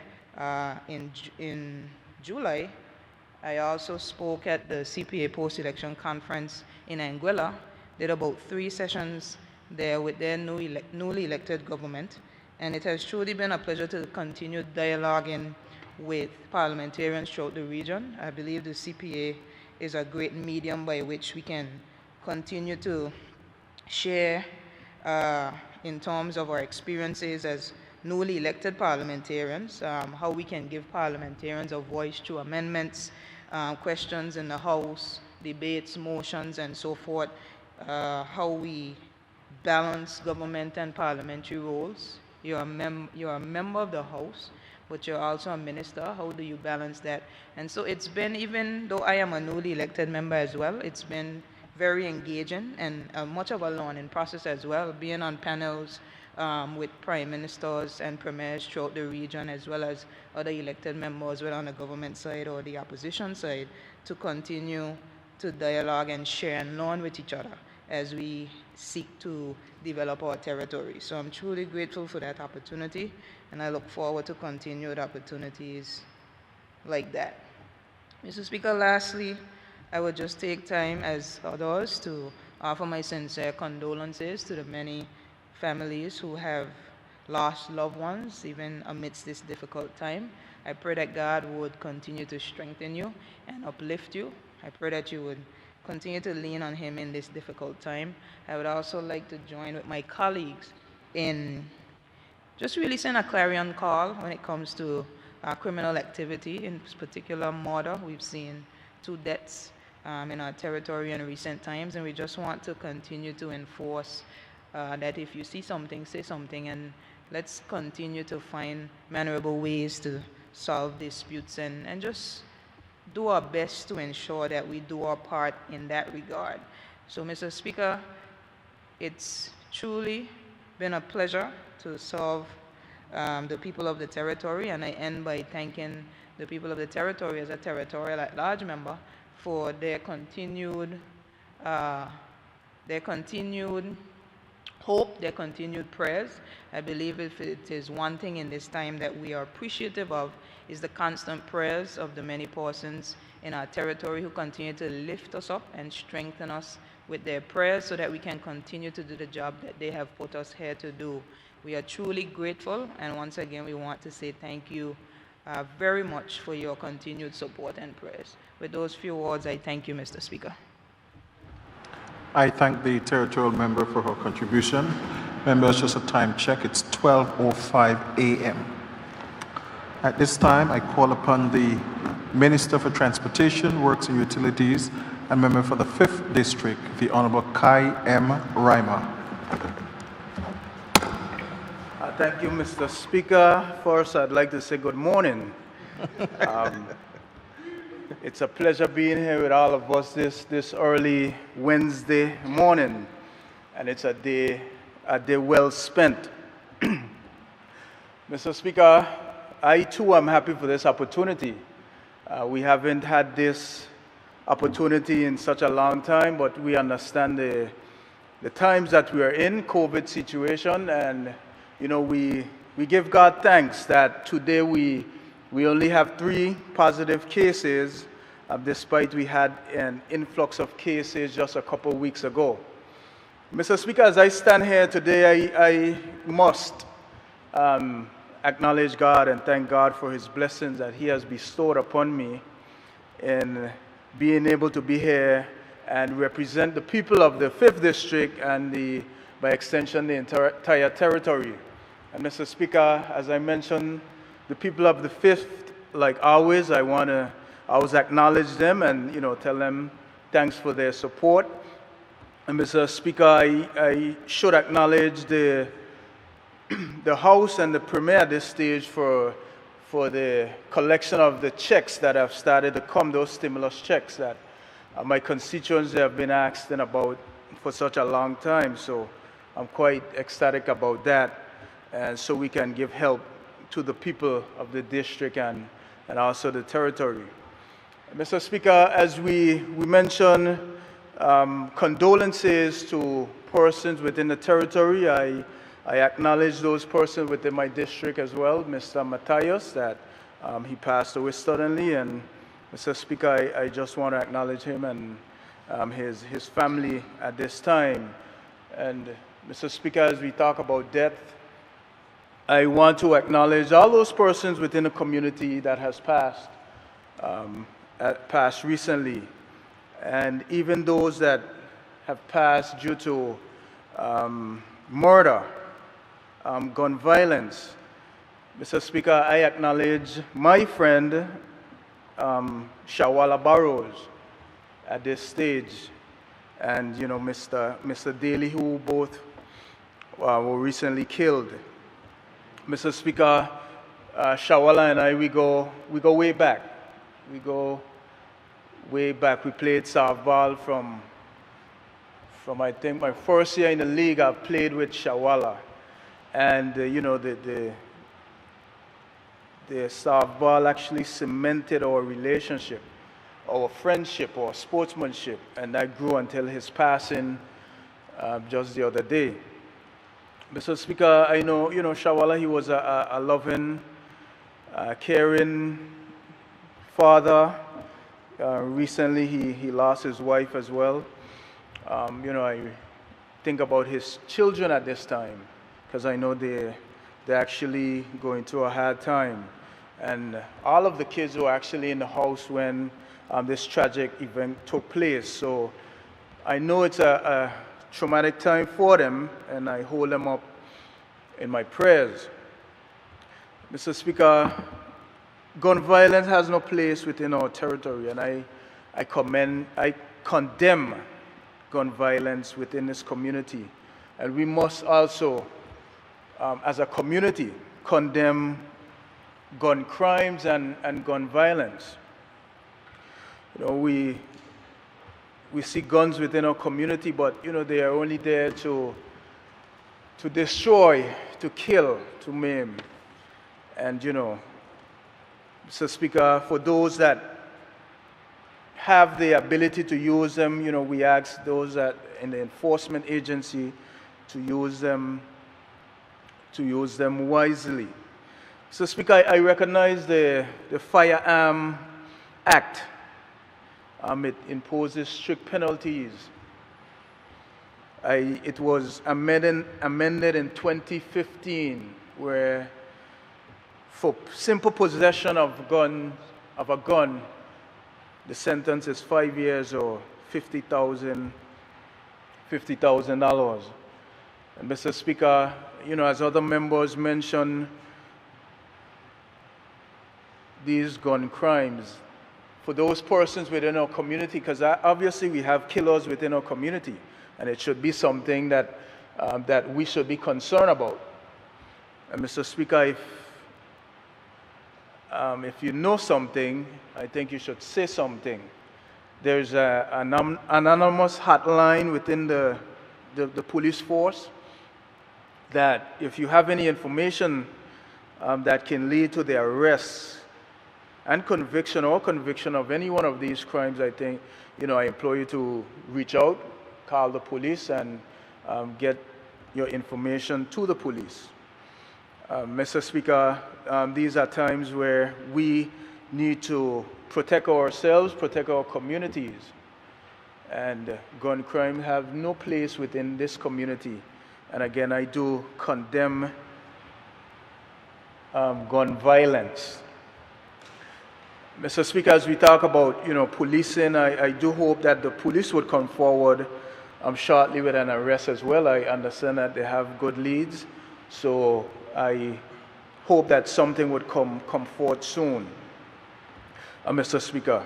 So again, if you know something, say something. We are not sure, it may be one of us or one of our families staring on the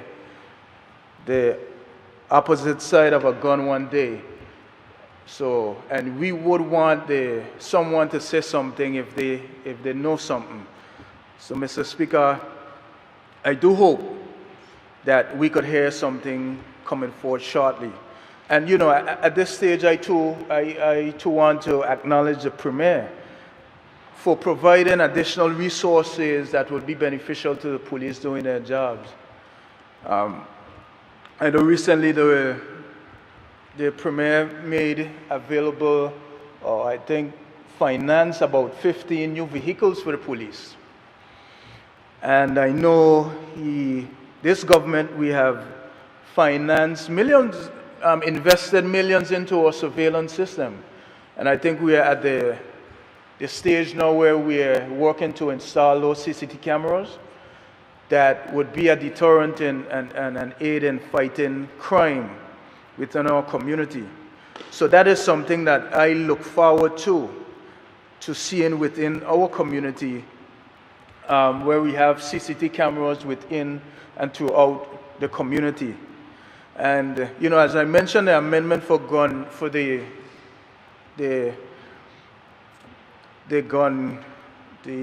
Firearms Act, I look to my left and I see my good friend, the Attorney General, and all the accolades he has been receiving for the past couple of days, and up to now in the House of Assembly. I was on the call yesterday where, I give my commendation and appreciation for the work that he did during his tenure here within this territory. And Mr. Speaker, I share the sentiments of the member for the 3rd, where he said he will be missed. I reach out to the AG, Baba Aziz, and he's always receptive. He's always welcoming. And Mr. Speaker, he's highly revered and respected within this community.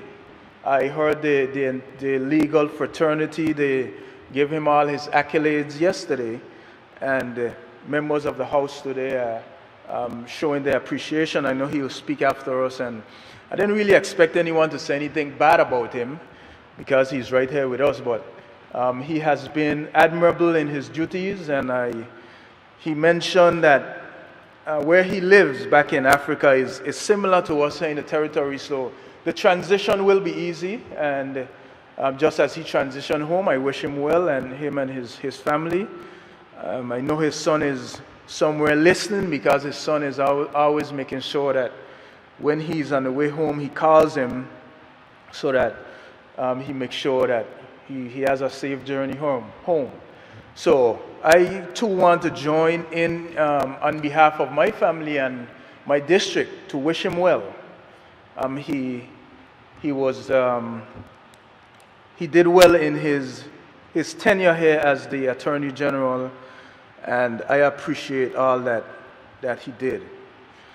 Mr. Speaker, as I move along, and I know the night is about fast spent, I want to recognize the work being done within my ministry, the Public Works Department, the director and his entire team, the QSs, the acting directors, the surveyors, those guys on the road, Skelly, who's out there painting, Mali and his team, the traffic light technician, the entire public work teams, because, Mr. Speaker, we only see the bad, but those guys, they go out and they go above and beyond in executing their duties. And Mr. Speaker, just like Public Works, water and sewage, those guys, they go above and beyond. Especially now that they get no overtime, I think it's necessary for us to mention them within this House. And I know as the budget process comes up, I will be fighting for them to be able to receive that overtime when they can work beyond the hours when it's necessary, and it increases their morale as well, because we know that the guys on the street, those that are working on the street, whether it's water and sewage, public works, they are at the bottom of the chain within the pay scale. And Mr. Speaker, I know it was changed where they only got compensatory days, but those are things that those days they cannot take to the supermarket. And being at times, some of them take home $600, $700 every 2 weeks. We know how difficult that could be in these difficult times. So I acknowledge them, Mr. Speaker, the Director of Water and Sewage and our team. We know we only usually get the complaints regarding those infrastructure, whether it's the road, whether it's the water, whether it's the sewage. And I heard all the members speak about their complaints. Some even mentioned some of the good work and some of the roads and the road works that had been taking place. So, Mr. Speaker, I want to tell them thanks for acknowledging that we have been trying. We have been, especially during this COVID time, and we continue to push ahead. But, you know, as I came into this politics, I always heard, you don't get too high with the highs or too low with the lows, because they will come. But, you know, I just want to encourage my team, Water and Sewage, Public Work, even the Department of Motor Vehicles. I know we extended hours, we extended our resources so that we can make sure that, especially the motorcyclists, that they were right. We had a campaign where we said to them, get right, get legal. Mr. Speaker, the team at the Department of Motor Vehicles, you know, even on Saturdays, they came out and make sure that those motorcyclists had the opportunity to do their written test and also get the motorcycle license. So, Mr. Speaker, I just want to acknowledge them and the work that they have been doing. And I can't forget my firemen and firewomen also. You know, I made a courtesy call on the station the other day, and just at that time they were playing, or not playing with the equipment, but they were going through making sure that the equipment were actually working. And Mr. Speaker, I had the ability to lift some of them, and I could, you know, I could see I need to go to the gym because those equipment are quite heavy. And Mr. Speaker, we think that they're doing nothing, but they're always prepared and ready to go for their call of duty. And I acknowledge them here this evening. And Mr. Speaker, as I go down the line, I think about the Director for Taxi and Livery, the Taxi and Livery Commission, because when the borders opened, the director, Jovan Parsons, he did an admirable job in terms of making sure that people came in, followed the right protocol when they were taken to the hotel rooms and so forth. And Mr. Speaker, they need to be acknowledged as well. And right now they're, you know, a part of the free shuttle service, and that had just resumed just on Monday. And Mr. Speaker, I acknowledge the Premier yet again for making monies available so that this can be a stimulus for taxi operators within the community. And I think we have over 100 taxi operators taking part in this initiative, from Jos Van Dyke and Virgin Gorda and Igara, and also on Tortola, from the roundabout at Port Purcell to the roundabout at Prospect Reef. And Mr. Speaker, this service is something that has been working well, and I encourage more persons within the confines and within the territory to utilize this service. So that, you know, we can reduce the number of vehicles traversing the roadway, and, you know, we utilize the shuttle service.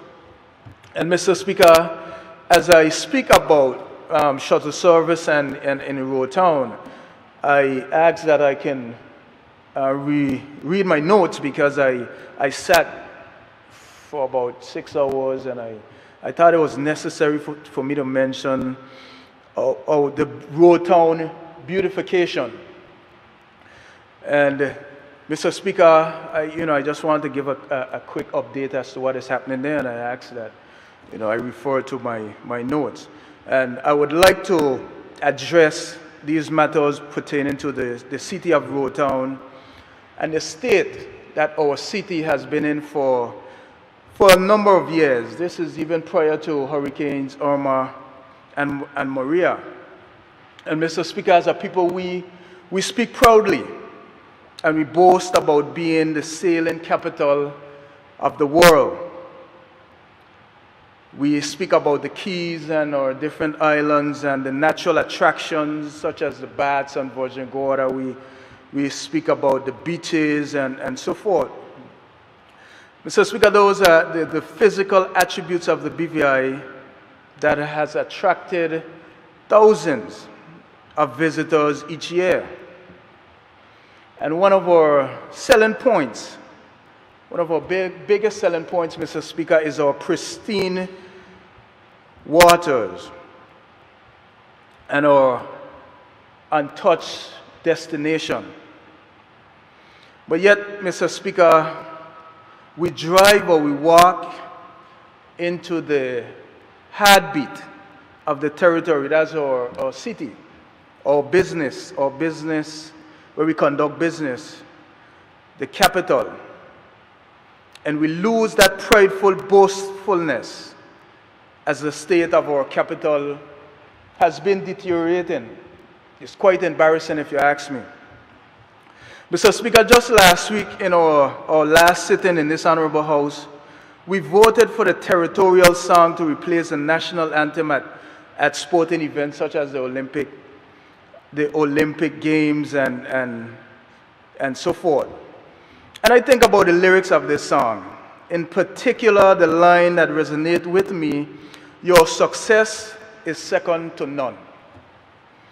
Mr. Speaker, a year ago, as I was across and I see my member for the third, in one of his debates, he highlighted the Bloomberg Business Week article.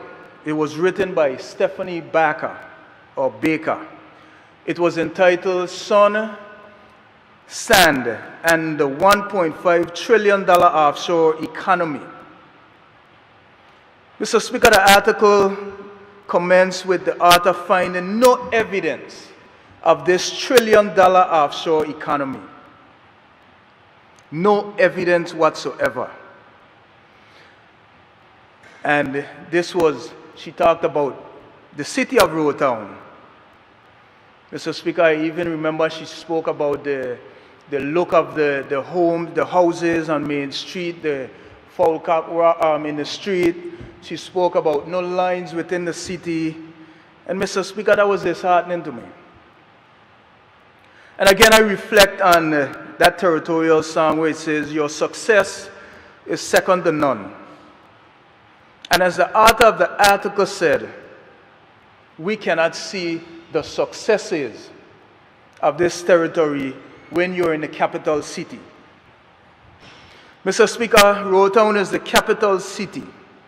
This is where we conduct business, the banks, our government offices, offshore companies, and our retail stores. It is also home to the busiest seaport of entry and our primary cruise ship, where a cruise ship comes into our territory. All of these establishments attract heavy vehicular traffic and pedestrian traffic for both locals and pedestrians alike.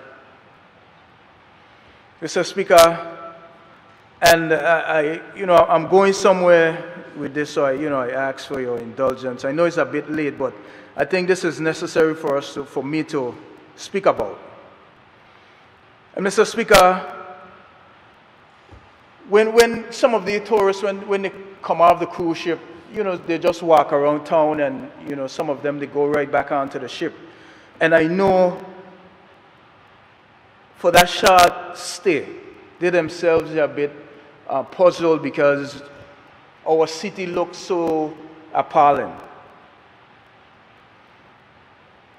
And Mr. Speaker, I think it's way past time for our city to be upgraded and brought to a standard that can also boast, that we can boast about. Mr. Speaker, in order to ensure that Road Town is developed and maintained in a manner that is conducive to providing a pleasant and friendly experience to both the locals and visitors alike, the Ministry of Transportation, Works and Utilities, we have committed to improving the city of Road Town. Mr. Speaker, in 2019, when I first took office, I was pleased to learn that the ministry had already begun enhancing the city, and we could have seen it with the landscape project.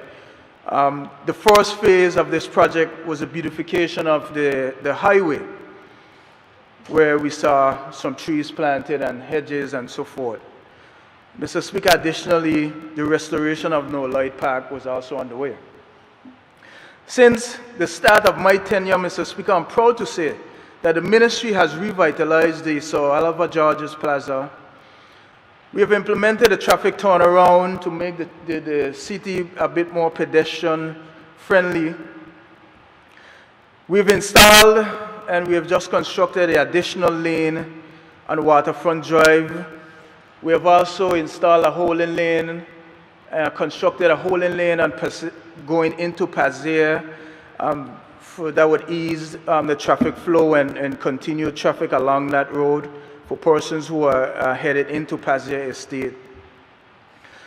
And planted palm trees and hedges in the upper portion of the Waterfront Drive and along Admin Drive, because this is where, once the tourists come off the cruise ship, this is what they see first. Mr. Speaker, and the intent as we worked, we executed this project in collaboration with the Town and Country Planning along with the BVI Tourist Board. It was also important to them and they collaborated with us. Also, some of the works has been carried out with the assistance of many contractors, including Minis Landscaping and Minis Plant and Landscaping, where they offer to beautify the roundabout there in town. Mr. Speaker, the ministry continues to work feverishly to implement a host of other projects to enhance the overall experience of the city. Another pivotal project in the city of Roetown is the rebuilding of the Roetown Market Square. And Mr. Speaker, we are in the process of preparing a temporary site.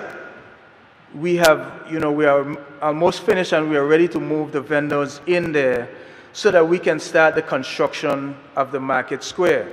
Mr. Speaker, upon completion, we'll see a modern facility with kiosks and restroom and even a bus depot within the area.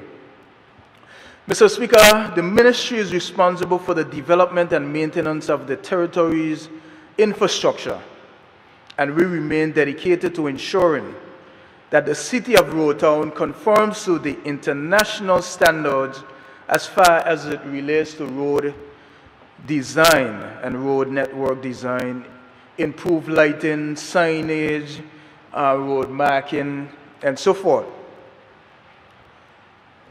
Mr. Speaker, Roetown belongs to all of us, and we have our part to play in ensuring that the city looks like a city and we can actually boast about it.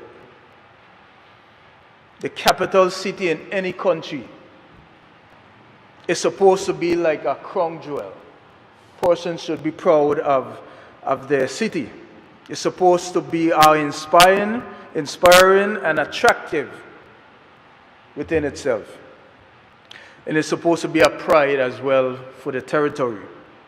So, Speaker, if the BVI is a paradise that we advertise to our visitors, then we must have it reflected, started within our city and throughout the territory.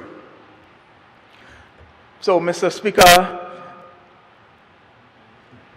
we have partnered, like I mentioned, with various departments, various entities to bring this to fruition.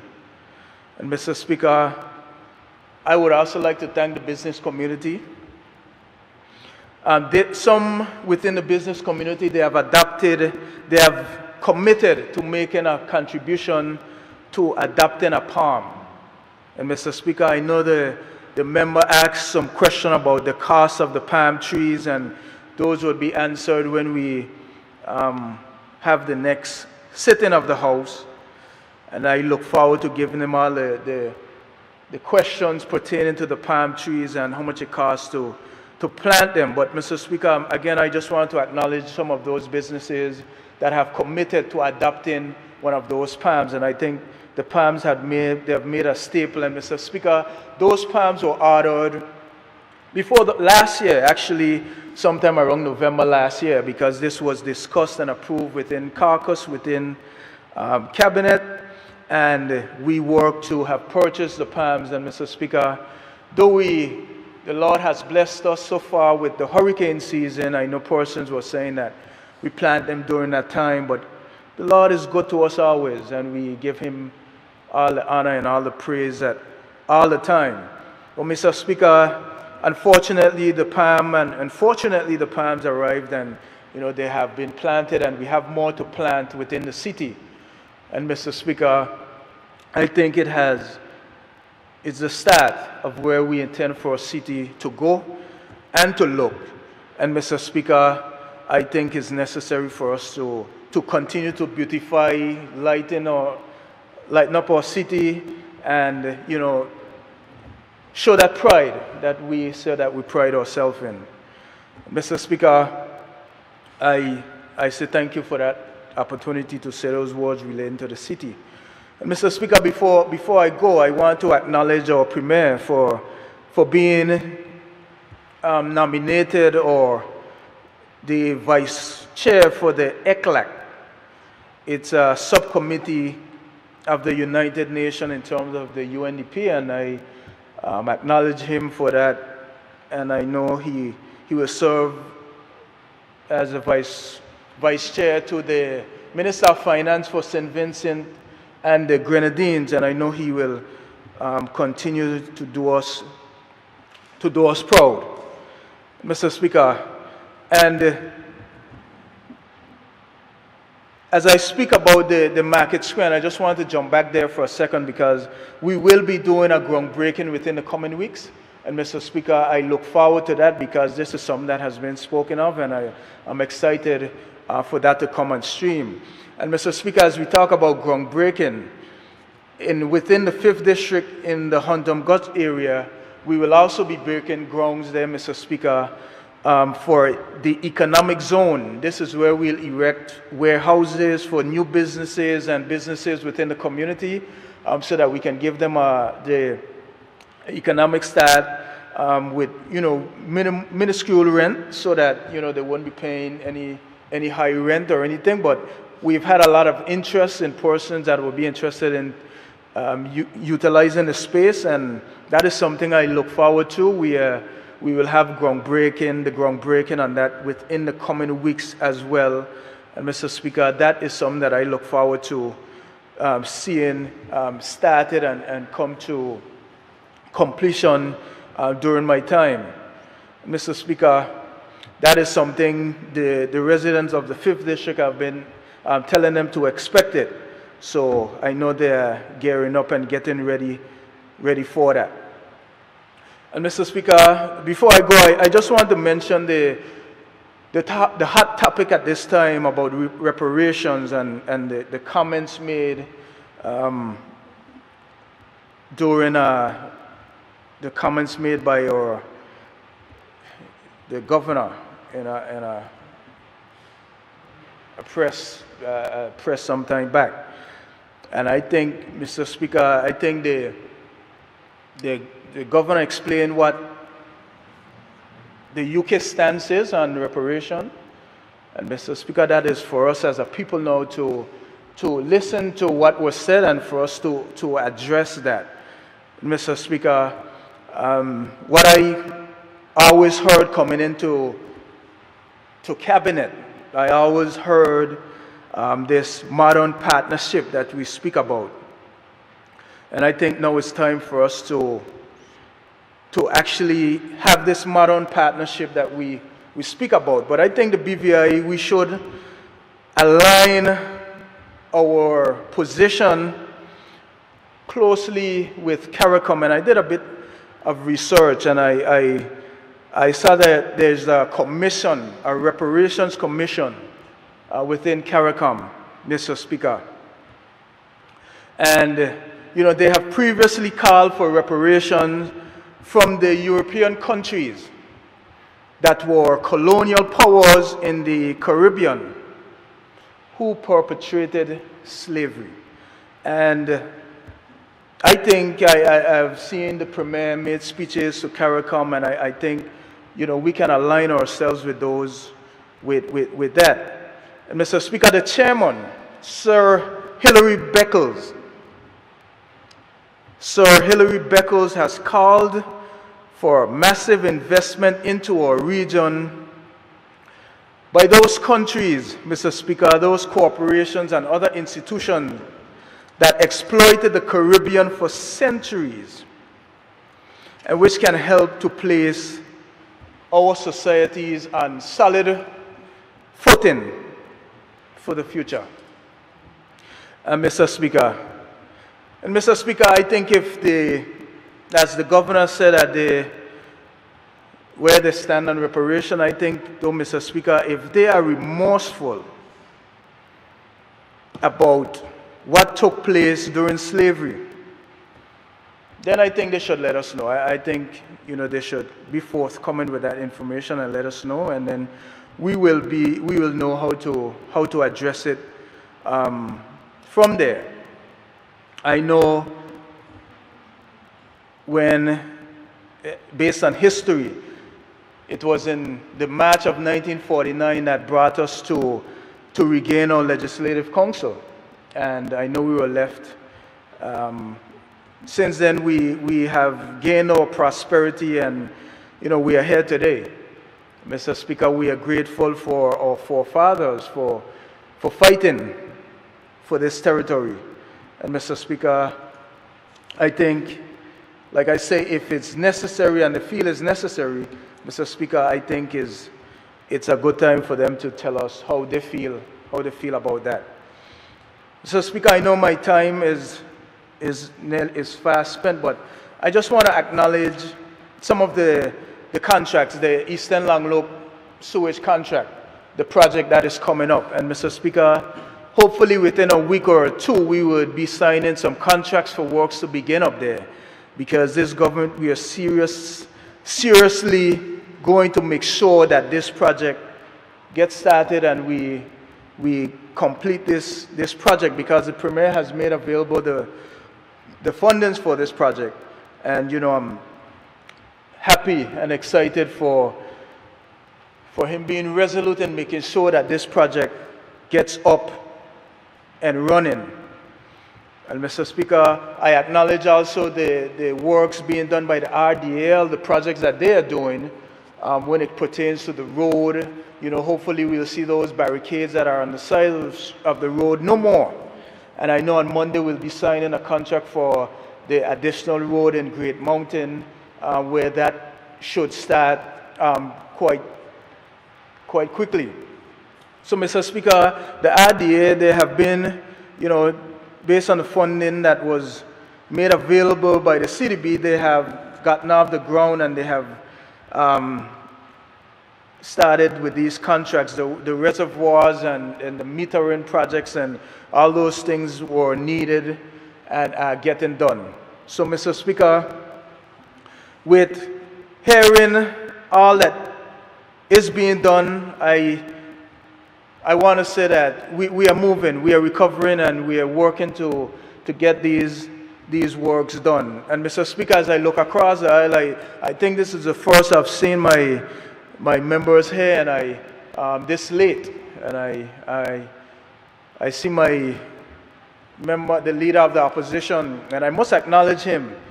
And I hear all the talk about leadership and so forth, and I think my leader, he is capable, and the leader of the opposition, I think you're capable to lead any charge. And I think you have cemented that, and you continue to cement that. And, I admire your presentations, and I think that you're well on your way. And, we sit and we speak all the time about, the heart and the love that we have for this territory, and is displayed with your commitment.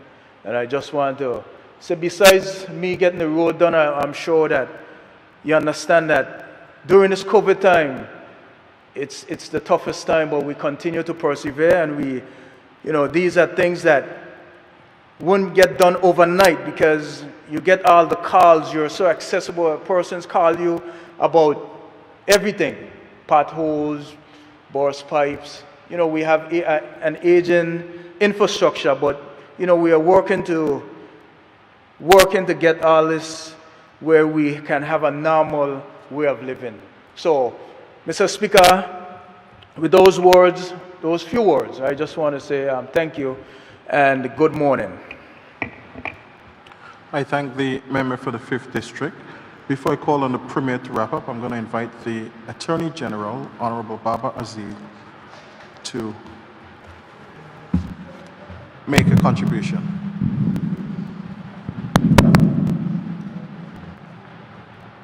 Good morning. Good morning. Mr. Speaker, Honorable Premier and Leader of Government Business, Honorable Leader of the Opposition, I'm sleepy, but I cannot sleep. Honorable august members of this Honorable House, let me first of all seek permission to be thankful to the Almighty Allah. Permit me to use Allah this time. Almighty Allah, for giving me the physical strength and the health to be able to shoulder the burdens of the post of Attorney General. I would not express it the way a British Attorney General described that position. It was once Sir Patrick Hastings. He said his idea of hell on earth is the position of Attorney General. I wouldn't say that. I don't see it that way.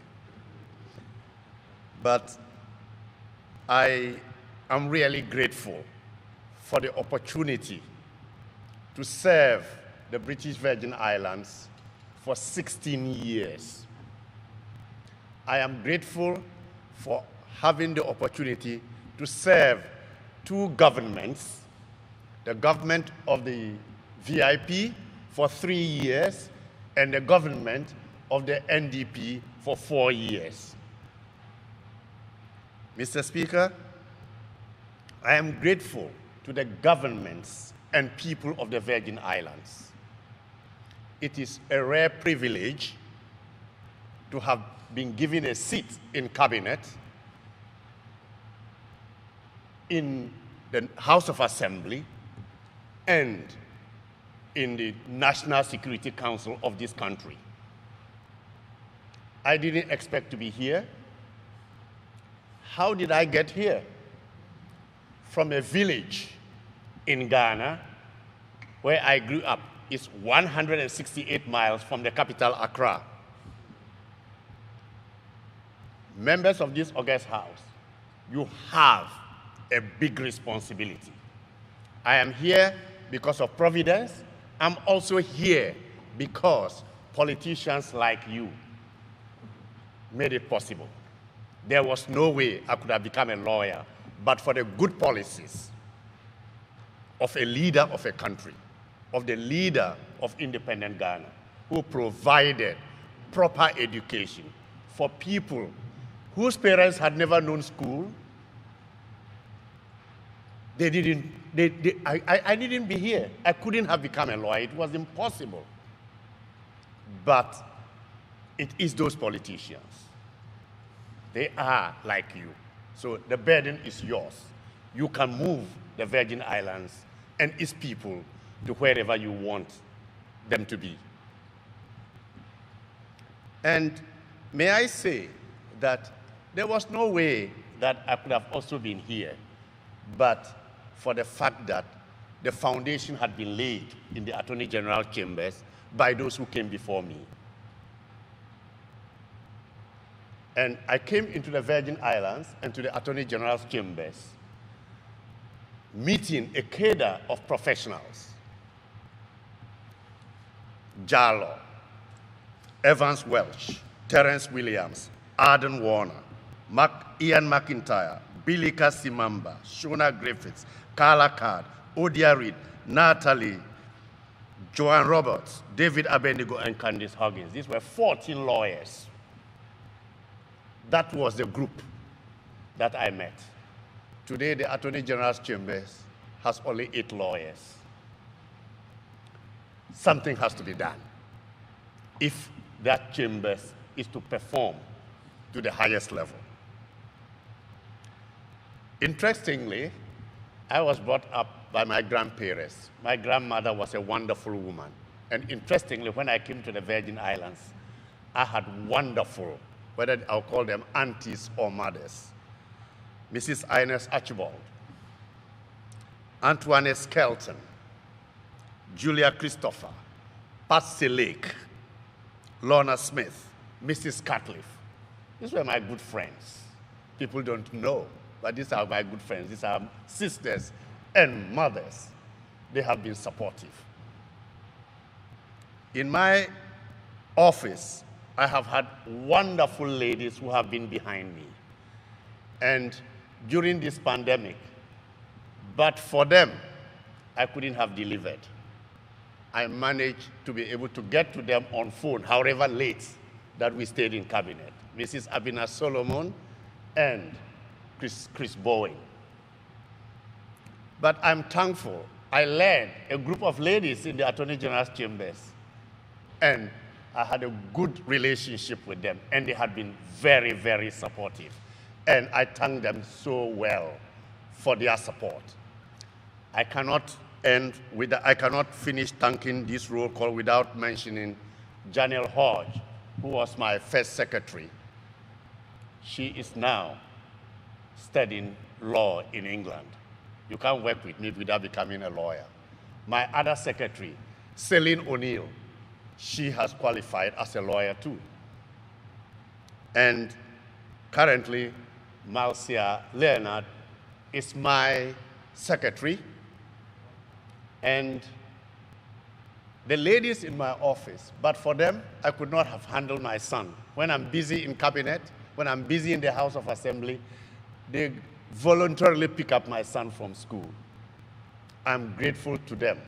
So I have always told the Premier that I belong here, and truly I belong, because I have been accepted by the people of the Virgin Islands. I'm grateful to the clerk and everybody in this chamber for the support that has been given me.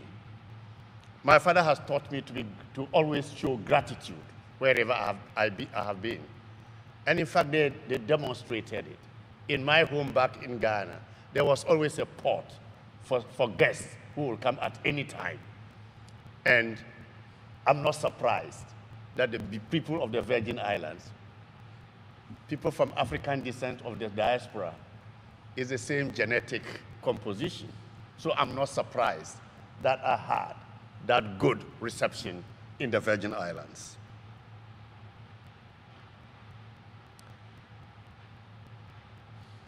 I'll get into trouble because I didn't mention my dear sister, Madam Dancia Penn Sala QC. There's no way I will forget her. Her name is written. I'm grateful to her as well. I would not have also enjoyed BVI, but for the fact that every Saturday I enjoyed my African meal at the home of Mr. Jallo, Madam Aisha Jallo. She kept me sustained by my African meals every Saturday. And my nieces, Binta, Mariam, Fatmata. Binta is still here. Fatmata and Mariam, they are studying in London. They were my good companions. They made life easy for me. All in all, my sojourn in the Virgin Islands has been wonderful. I'm grateful to the Premier because the Premier interrogates every issue. I'm grateful to the member of the TED. They are my good friends. They interrogate every issue. I've had wonderful days with my good friend, the member for the TED, from our Bywater days. I've had good relationship with the Honorable Premier, with our education consultant days and the problems we had.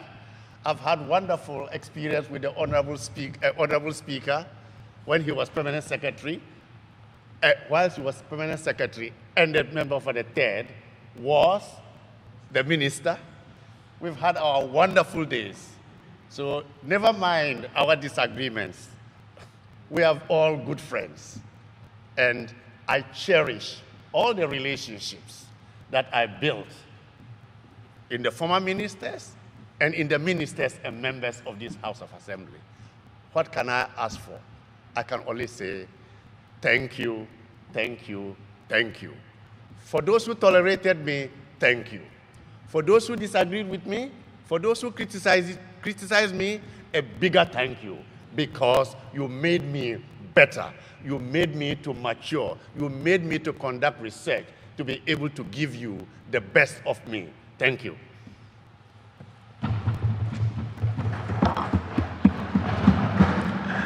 I thank the Honorable Attorney General for his farewell contributions.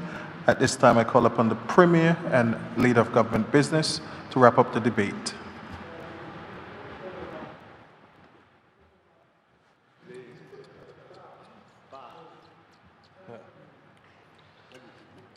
Mr. Speaker, it is now 7 minutes to 1, so good morning. Mr. Speaker, first of all, I want to congratulate the opposition.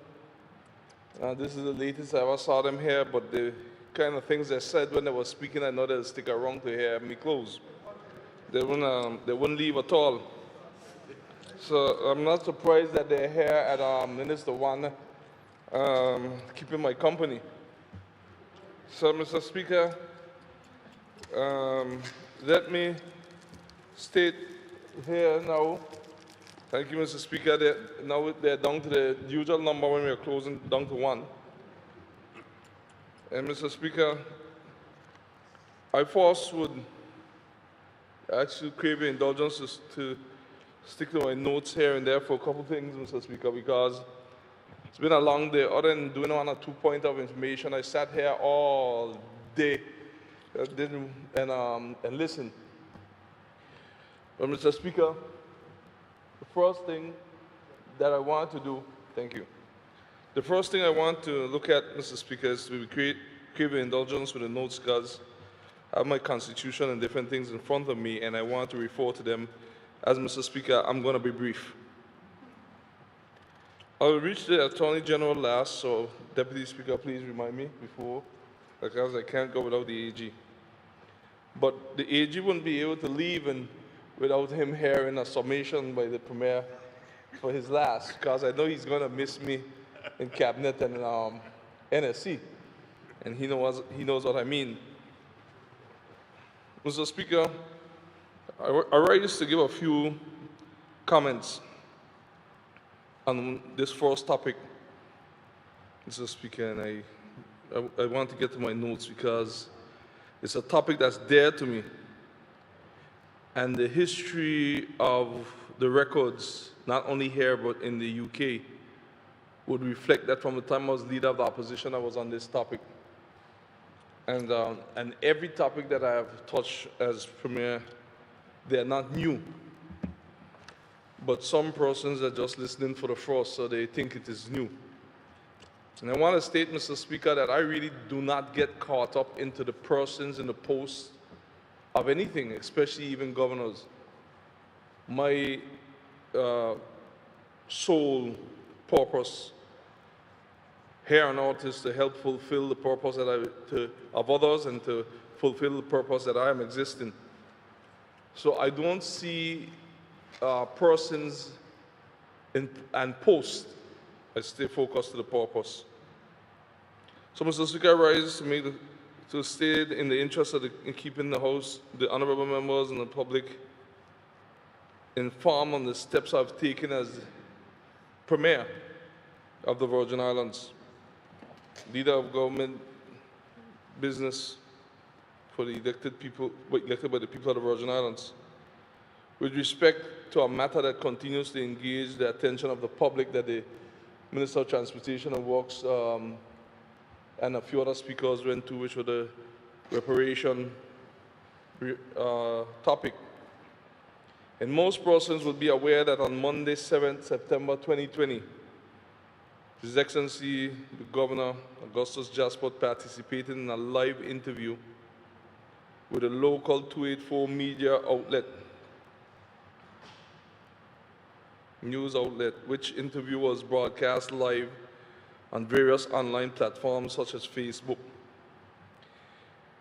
In that interview, His Excellency made certain statements with respect to the policy position of the UK government and the issue of reparation for chattel slavery, which was a prominent feature of the colonial era in the Caribbean and other parts of the so-called New World.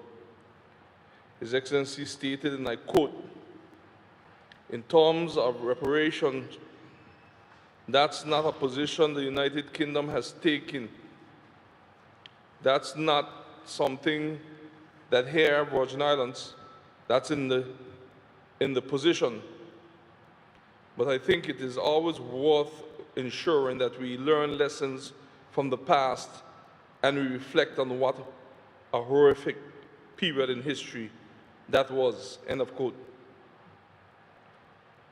Mr. Speaker, you would appreciate that a statement from the governor, especially one that is identified as reflecting of official UK government policy, will inform the perception of how the UK views the BVI and its people. His Excellency's response, as it has been widely reported, has not been well received by large segments of the local population, in particular many indigenous Virgin Islands who have publicly expressed condemnation for the statement itself and for what it perceived by the wording of the statement to be the official policy position of the UK on the matters of chattel slavery and reparation. It is in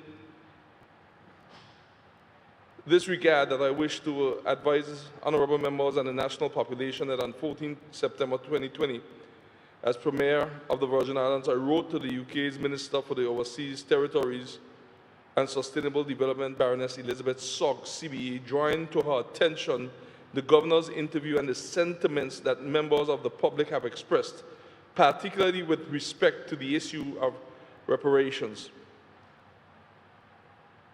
I've asked the Honourable UK Minister Baroness Sogg to confirm whether the position of the UK government on reparations for the victims of slavery and their descendants in the Virgin Islands is, as Governor Jasper has stated in his live interview on 7 September 2020. I've also taken the opportunity to explain to the Baroness that in order for one to appreciate the context of the issue and to understand the sensitivity and relevance of the matter, one must look at it from the perspective of the Virgin Islander. One must look at it through the lens of a Virgin Islander whose foreparents were the victims of the atrocities committed during the period when slavery was allowed and supported by the British Empire. Being able to see it through the eyes of the descendants of slaves would allow one to understand how they feel and why this is so, especially when you hear the words that you must remember. Mr. Speaker, I want to clear the air here first, that I do not, and I repeat, I do not have a racist bone in my body. Mr. Speaker, I believe that we are all part of God's human family, and I treat everyone fairly. So, Mr. Speaker, those who want to attach me on to that, Mr. Speaker, is tantamount to a basket carrying water. But our history, Mr. Speaker, is our history. But this is about respect and making sure that we are equal, but also to make sure that there's equity in this 21st century. But it must be said, because history does not repeat itself, people repeat history. Mr. Speaker, the context to the situation, as I've indicated to the Baroness, is that chattel slavery was a regime which solemnized through official policy of the British Empire, legalized and institutionalized racism, bigotry, exploitation, and abuse, where African persons were treated worse than animals. Through this barbarous institution of slavery, thousands and thousands of African men, women, and children over generations were exploited for economic gain, separated from their families, stripped of their identity, humanity, culture, and liberty, shackled, whipped, tortured, crippled, maimed, raped, and murdered, all for the enrichment of the monarchy, the empire, and the British elite. This happened over a period of 400 years in which lands and countries were stripped of value and wealth. Many of the wealthy Britons, whose descendants still benefit from and enjoy this wealth, amassed fortunes from the slave trade and the use of slave labor. For all the blood, sweat, tears, and atrocities endured during the centuries that slavery was legitimized by the British Empire, the freed slaves and their descendants received not 1 cent in restitution. But by contrast, and quite a contrast, the United Kingdom saw it fit to enter into debt in 1833 to the tune of £20,000, which represented 40% of the UK's government's income in those days, and which is calculated to be equivalent to £300 billion in today's value, to compensate themselves for loss of income and opportunity cost by having to discontinue the practice of slavery in their plantations. The UK saw no problem with carrying that enormous debt for 182 years, having only repaid it in 2015, just 5 years ago. Again, not a cent was given to the descendants of the slaves, but to the persons who had us enslaved. I've explained to the Honorable UK Minister that this is why His Excellency the Governor's statement and the position he has expressed as official UK policy have been described as insensitive and insulting to the true victims of slavery, the persons who were enslaved themselves and their generations, and disappointing and hurtful to many in our society, asking us to leave the names of places like Sir Francis Drake's Channel so that we can remember is asking much. That is telling us to remember the person that enslaved our forefathers. That's telling us to remember the person who killed and pirated all our forefathers that were slaves. And it's time for us now to relook that, and it's time for us now to rename that channel and rename all the roads and channels in this territory, because names matter.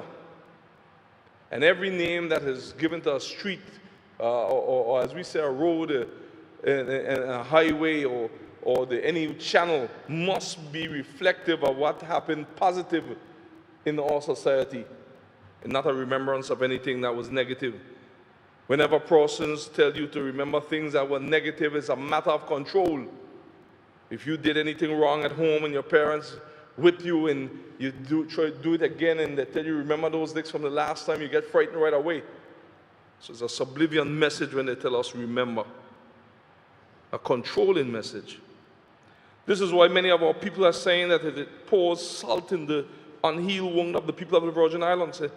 It is why so many Virgin Islanders are outraged, why they're saying that the struggles and sufferings of our ancestors have been insulted, and why they perceive the UK, with whom the Virgin Islands is engaged in a modern partnership, which is the basis of our Constitution, as unremorseful. Mr. Speaker, there have been public calls for the leaders in our society to express their views on this matter, including a call for all members of this honorable House to stand up and make a statement, as we are in the habit of doing with most other matters that affect our territory and our people. But if it has to take my side and I to champion this noble cause on behalf of the people of the Virgin Islands, then so will it be. My letter to the Baroness is a measure that seeks, on behalf of the people of the Virgin Islands, to help us have our voices heard, to bring clarity to the UK government's official position on slavery and reparation, and in assisting to build a platform for mutually respectful dialogue on the subject, since it is only by both parties understanding each other's point of view that any meaningful effort can be made to advance the issue. Mr. Speaker, some listening now would say, why is the Premier going in this angle? He needs to let it go, it has gone. And Mr. Speaker, some will say, well, whenever we go wrong, we like to, as the member for the 2nd District, who obviously, Mr. Speaker, said something, I listened to him well, that whenever something goes wrong, we tend to blame the white man. I don't know why we went in the race. But I understand what he's trying to say, Mr. Speaker. But this is not about politics. This is about purpose. And Mr. Speaker, if we have the mentality that we don't need to fight for these things, then we are saying that we don't respect what the Honorable late Noel Lloyd did. And I asked the people of the Virgin Islands out loud that if they thought when Noel Lloyd, and I call him the Honorable Noel Lloyd, rest his soul, started, if they thought that he was popular, and if he had a crowd, he was in a minority, and thought about as someone that should leave it alone. But as time get past, Mr. Speaker, they realize, wait, they already lost Anegada to the British. They already lost Wickhamski to the British. And then some persons who are wrong in that time tell me that they started to wonder and think out loud, wait, then what else might they take from us? We have to fight. We have to come forward and defend the rights of generations unborn. I put it to the people of this territory, and I put it to the people in this house tonight, that had they not fought for what was right, even when it didn't seem popular at that time, Mr. Speaker, then we would not have had Bolo's department store. We would not have the Ralph T. O'Neill Administration Complex. The banks wouldn't have their building. There would be no Palm Grove, and although it's going to be reconstructed, there'll be no Ronnie Penn building. Mr. Speaker, all these and more buildings on the same Wickhamski that was fought for. But is there another cause? And Mr. Speaker, when people go back in our history and they disrespect our history, we should bring them to task. Mr. Speaker, there's certain things you don't ask certain people to do when their history is being spoken about. And as one friend said, you don't ask a Jew to come, let us go down and hang out on Adolf Hitler Drive. And you don't ask us to remember, use all the slavery things to remember Sir Francis Drake and to remember others as bad times in history. There's a reason that you're asking us to remember, to control. And that's not a modern partnership. So, Mr. Speaker and honorable members, I received the following response from the Honorable UK Minister for the Overseas Territories dated 18 September 2020, which I would like to read into the record as follows, and I quote, "Dear Premier, I've received your letter of the 14 September regarding Governor Jasper's recent media interview, during which he answered questions on a range of topics, including the issue of slavery and reparations. In his interview with 284 Media, the governor made clear his brief belief that slavery is abhorrent and the era of slavery was a horrific period in the world history and the British history that should never be forgotten. This was part of a broader discussion on racism, where the governor emphasized the need to continue tackling and challenging injustice, a position that I fully support. The British government expressed deep regret for this country's past role in the transatlantic slave trade. And we recognize fully the strong sense of injustice and the legacy of slavery still felt in the most affected parts of the world. We feel that the most effective way for Britons today to respond is to ensure that future generations do not forget what happened, and to work to ensure that slavery has no place in today's world. Do not forget what happened, and to work to ensure that slavery has no place in today's world." Yours, signed, Baroness Sutton. End of quote. Mr. Speaker, based on this response, on the response of the Honourable UK Minister for the Overseas Territories, it is clear that the UK government believes a statement of regret is sufficient to deliver closure to the descendants of slaves, and that reparations do not form part of the UK government's official policy. To say that this is disappointed is an understatement, and I've since so advised the Honourable UK Minister. Your government fully supports the position of our brothers and sisters of CARICOM, whose respective populations are made up largely of the descendants of slaves and who identify with our circumstances and views on the issue of slavery and reparations. Honorable members would be aware that in 2013, Caribbean heads of government established the CARICOM Reparation Commission, CRC, with a mandate to prepare the case for reparatory justice for the region's indigenous and African descendants communities who are the victims of crimes against humanity. Victims of crimes against humanity known as CAH, remember that, in the forms of genocide, slavery, slave trading, and racial apartheid.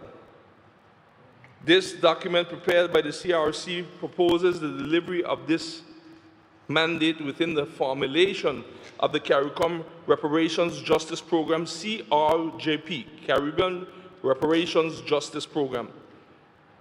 The CRC asserts that victims and descendants of these crimes against humanity have a legal right to reparatory justice, and that those who committed these crimes and who have been enriched by the proceeds of these crimes have a reparatory case to answer. The CRJP recognizes the special role and status of European governments in this regard, being the legal bodies that instituted a framework for developing and sustaining these crimes. These governments, furthermore, served as the primary agencies through which slave-based enrichment took place and as national custodians of criminally accumulated wealth. Mr. Speaker, to put it mildly, those who enslaved us have been paid for what all they went through for enslaving us. And those who were enslaved were never paid a cent. And Mr. Speaker, this is as early or late as 2015 with the last payment. But Mr. Speaker, I'm going somewhere with this. The CRC asserts that European governments, and I quote, were owners and traders of enslaved Africans, instructed genocidal actions upon indigenous communities, created the legal, financial, and fiscal policies necessary for the enslavement of Africans, defined and enforced African enslavement and native genocide as in their national interests, refused compensation to the enslaved with the ending of their enslavement, compensated slave owners at emancipation for the loss of legal property rights in enslaved Africans, imposed a further 100 years of racial apartheid upon the emancipated, imposed for another 100 years policies designed to perpetuate suffering upon the emancipated and survivors of genocide, and have refused to acknowledge such crimes or to compensate victims and their descendants. End of quote. To this, the CARICOM Reparations Commission has developed a 10-point plan which states the position of regional leaders on the following issues. 1, full formal apology. 2, reparation. 3, indigenous peoples development program. 4, cultural institutions. 5, public health crisis. 6, illiteracy eradication. 7, African knowledge program. 8, psychological rehabilitation. 9, technology transfer. And 10, debt cancellation. With your permission, Mr. Speaker, I would elaborate on a few of these topics very briefly. I'll start with full formal apology.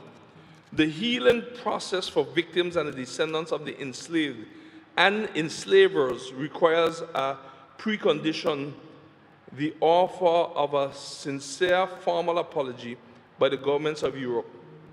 Some governments, in refusing to offer an apology, have issued in place statements of regrets. Such statements do not acknowledge that crimes have been committed and represent a refusal to take responsibility for such crimes. Statements of regrets represent, furthermore, a reprehensible response to the call for apology, in that they suggest that victims and their descendants are not worthy of an apology. Only an explicit formal apology will suffice within the context of the CRJP. In terms of reparation, over 10 million Africans were stolen from their homes and forcefully transported to the Caribbean as the enslaved chattel and property of Europeans. The transatlantic slave trade is the largest forced migration in human history and has no parallel in terms of man's inhumanity to man. The trade in chained bodies was a highly successful commercial business for the nations of Europe. The lives of millions of men, women, and children were destroyed in search of profit. The descendants of these stolen people have a legal right to return to their homeland. A reparation program must be established and all available channels of international law and diplomacy used to resettle those persons who wish to return. A resettlement program should address such matters as citizenship and deploy available best practices in respect of community reintegration. Cultural institutions. European nations have invested in the development of community institutions such as museums and research centers in order to prepare their citizens for an understanding of these CAH. These facilities serve to enforce within the consciousness of their citizens an understanding of their role in history as rulers and change agents. There are no such institutions in the Caribbean where the CAH were committed. Caribbean school teachers and researchers do not have the same opportunity. Descendants of these CAH continue to suffer the disdain of having no relevant institutional systems through which their experience can be scientifically told. This crisis must be remedied within the CJRP. In terms of public health crisis, the African-descended population in the Caribbean has the highest incidence in the world of chronic diseases in the forms of hypertension and type 2 diabetes. This pandemic is a direct result of the nutritional experience, physical and emotional brutality, and overall stress profiles associated with slavery, genocide, and apartheid. Over 10 million Africans were imported into the Caribbean during the 400 years of slavery. At the end of slavery in the late 19th century, less than 2 million remained. The chronic health condition of Caribbean blacks now constitutes the greatest financial risk to sustainability in the region. Arresting this pandemic requires the injection of science, technology, and capital beyond the capacity of the region. Europe has a responsibility to participate in the alleviation of this health disaster. The CRJP addresses this issue and calls upon the governments of Europe to take responsibility for this tragic human legacy of slavery and colonization. In terms of illiteracy eradication, at the end of the European colonial period in most parts of the Caribbean, the British in particular left the black and indigenous communities in a general state of illiteracy. Some 70% of blacks in British colonies were functionally illiterate in the 1960s when nation states began to appear. Jamaica, the largest such community, was home to the largest number of such citizens.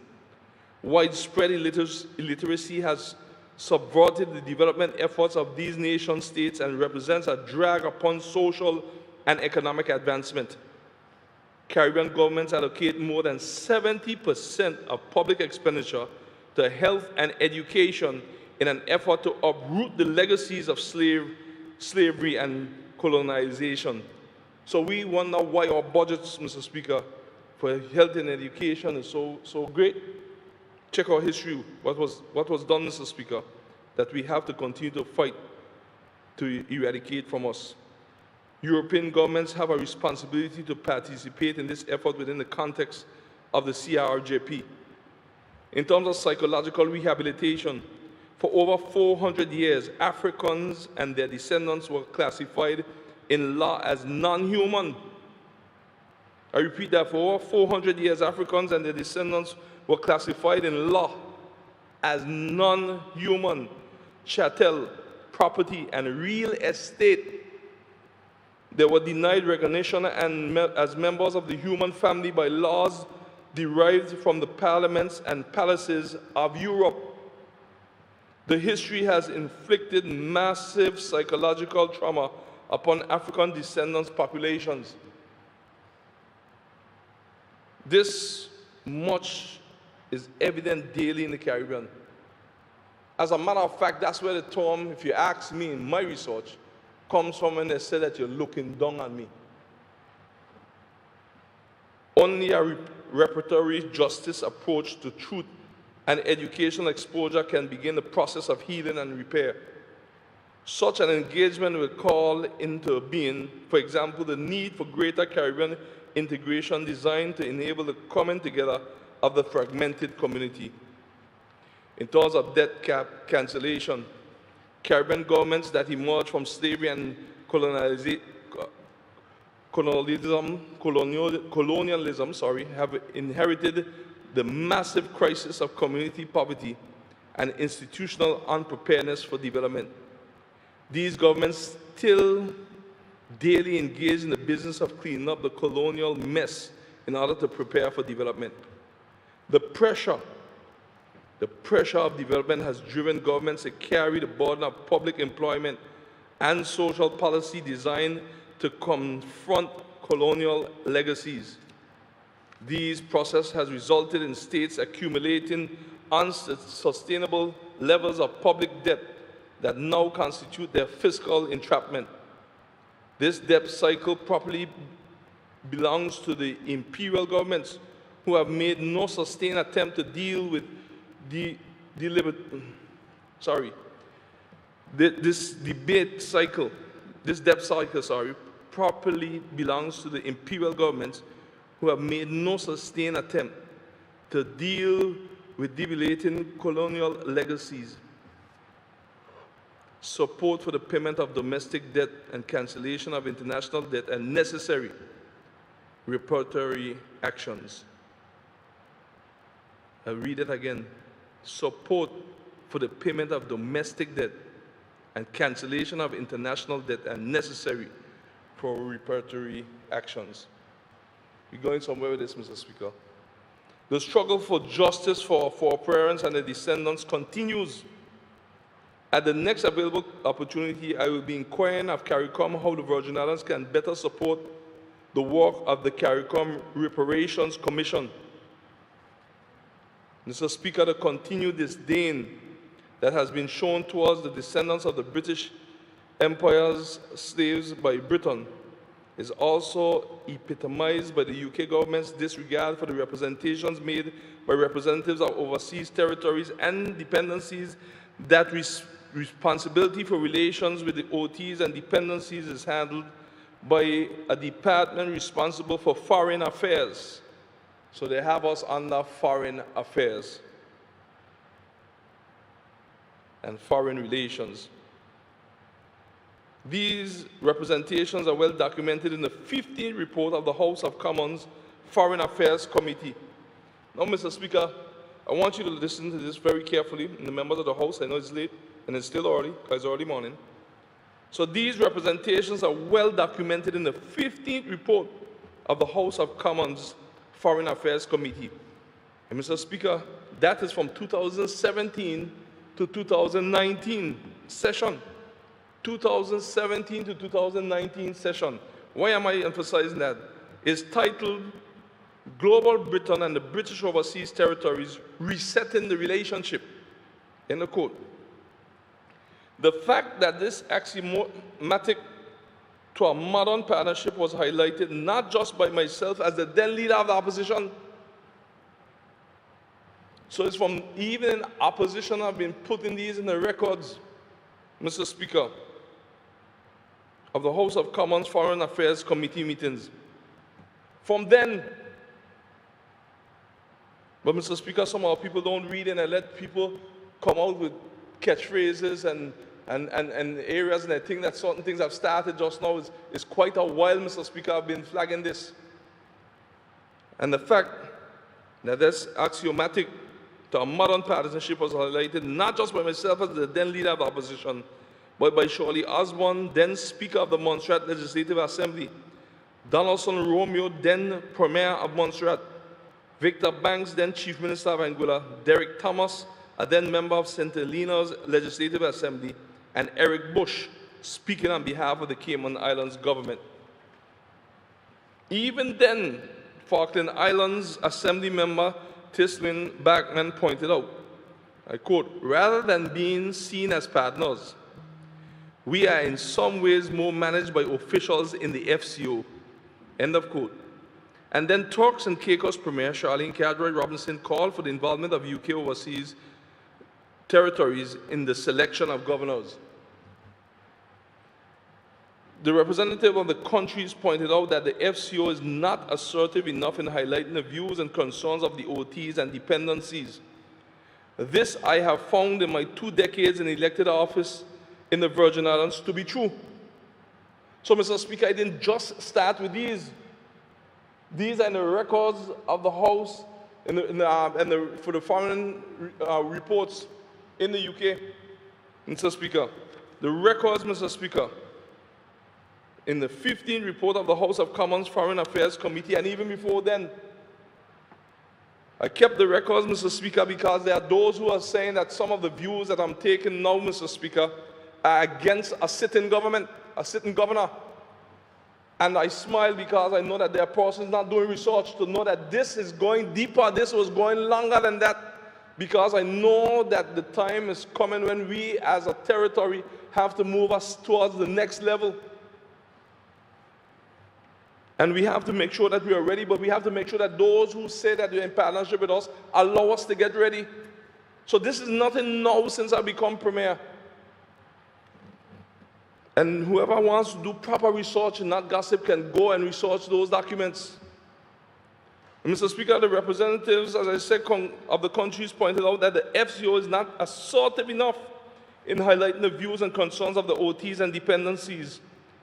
And this, I repeat, I have found in my 2 decades in elected office in the Virgin Islands to be true. So, Mr. Speaker, I'd hope that as a minister assigned to be the conduit between the OTs and the dependencies and the UK government, the present minister would have been more receptive to what we in the Virgin Islands have to say, and that the minister would have at least made an attempt to take this to the minister's UK government colleagues and be an agent for justice by advocating our cause.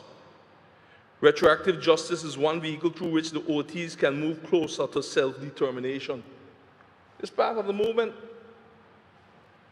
Unfortunately, this confidence in the minister and that office has proved to be misplaced as per the minister's response.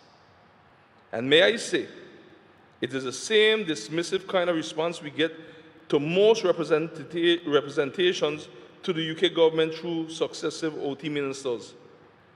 And notwithstanding the position of the UK government on the matter of reparations and justice for the victims of slavery and their descendants, my government and I will continue to lobby the British Empire to change this position and mindset in the hope that one day the Empire will take meaningful steps towards restitution to the millions across generations and across centuries who have suffered through its heinous policies and who continue to suffer injustice and inequality from the legacy of chattel slavery.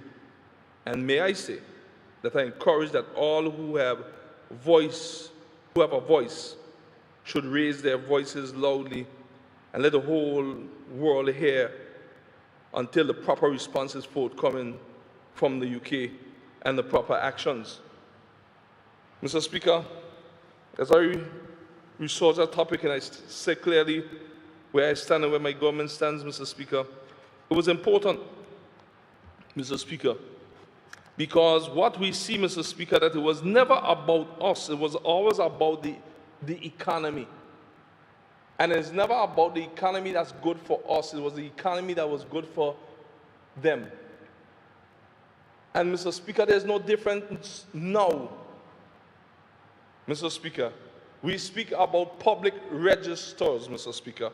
And may I now move towards that, Mr. Speaker, with your kind permission. We speak about the public registers, Mr. Speaker. But, Mr. Speaker, we know what we match against public registers.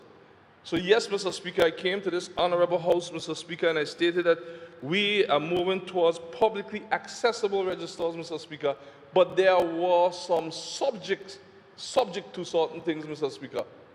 And while it is late and I won't go into them in depth, Mr. Speaker, I cannot, the framework, Mr. Speaker, the formation of the framework, which now we are saying that we have to be the ones to help now put this framework in place.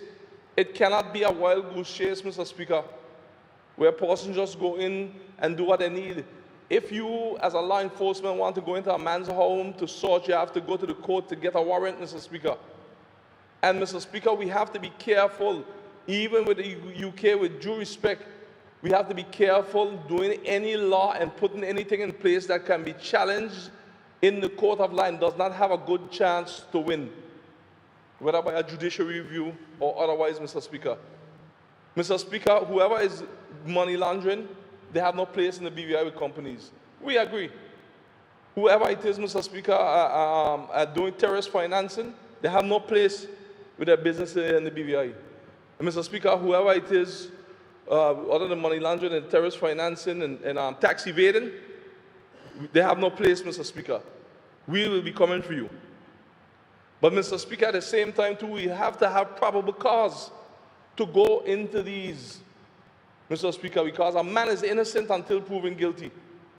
So we have to now shape the framework of how this will be able to function, Mr. Speaker. And how do you do that? We have to protect any framework, must adhere and protect the rule of law. Mr. Speaker, you cannot have any kind of formation of any kind of traffic to go to the companies be done willy-nilly. It must respect the rule of law.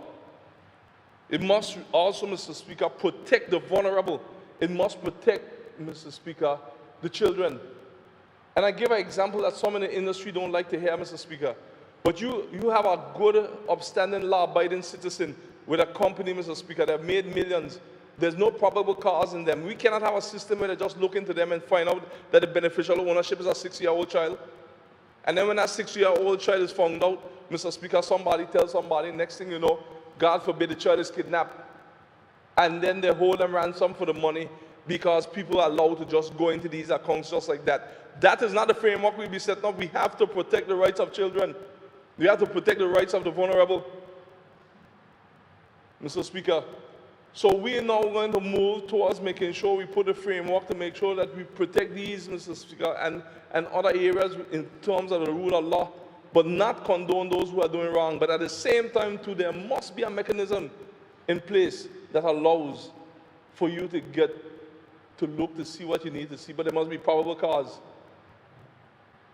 So, Mr. Speaker, if the letter, the statement states subject to whatever, it is no different. And I put the letter in the chat site for the House of Assembly members because what I read in the statement was in the letter, and the honorable member for the third said it when he was speaking. I didn't say nothing different.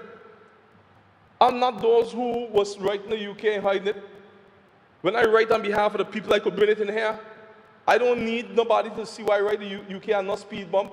I can bring it in here because I can defend my actions. So I put it in the House of Assembly chat for whosoever will in the 13 members to read and see. And Mr. Speaker, while I'm at it, and I won't go any further into that right now because we have a lot more time coming up with that. So members don't have to worry. We have a lot more time coming up with that. Mr. Speaker, but we also need to know too. We're saying one thing because the opposition wants to know, well, all right, what will be the follow, what will be this, but they also know, they know that the United Kingdom was threatening an order in council for any OT that they feel wasn't moving in the direction they want to move, that they would have imposed it on us. And when they impose it on us, they would have imposed their framework on us.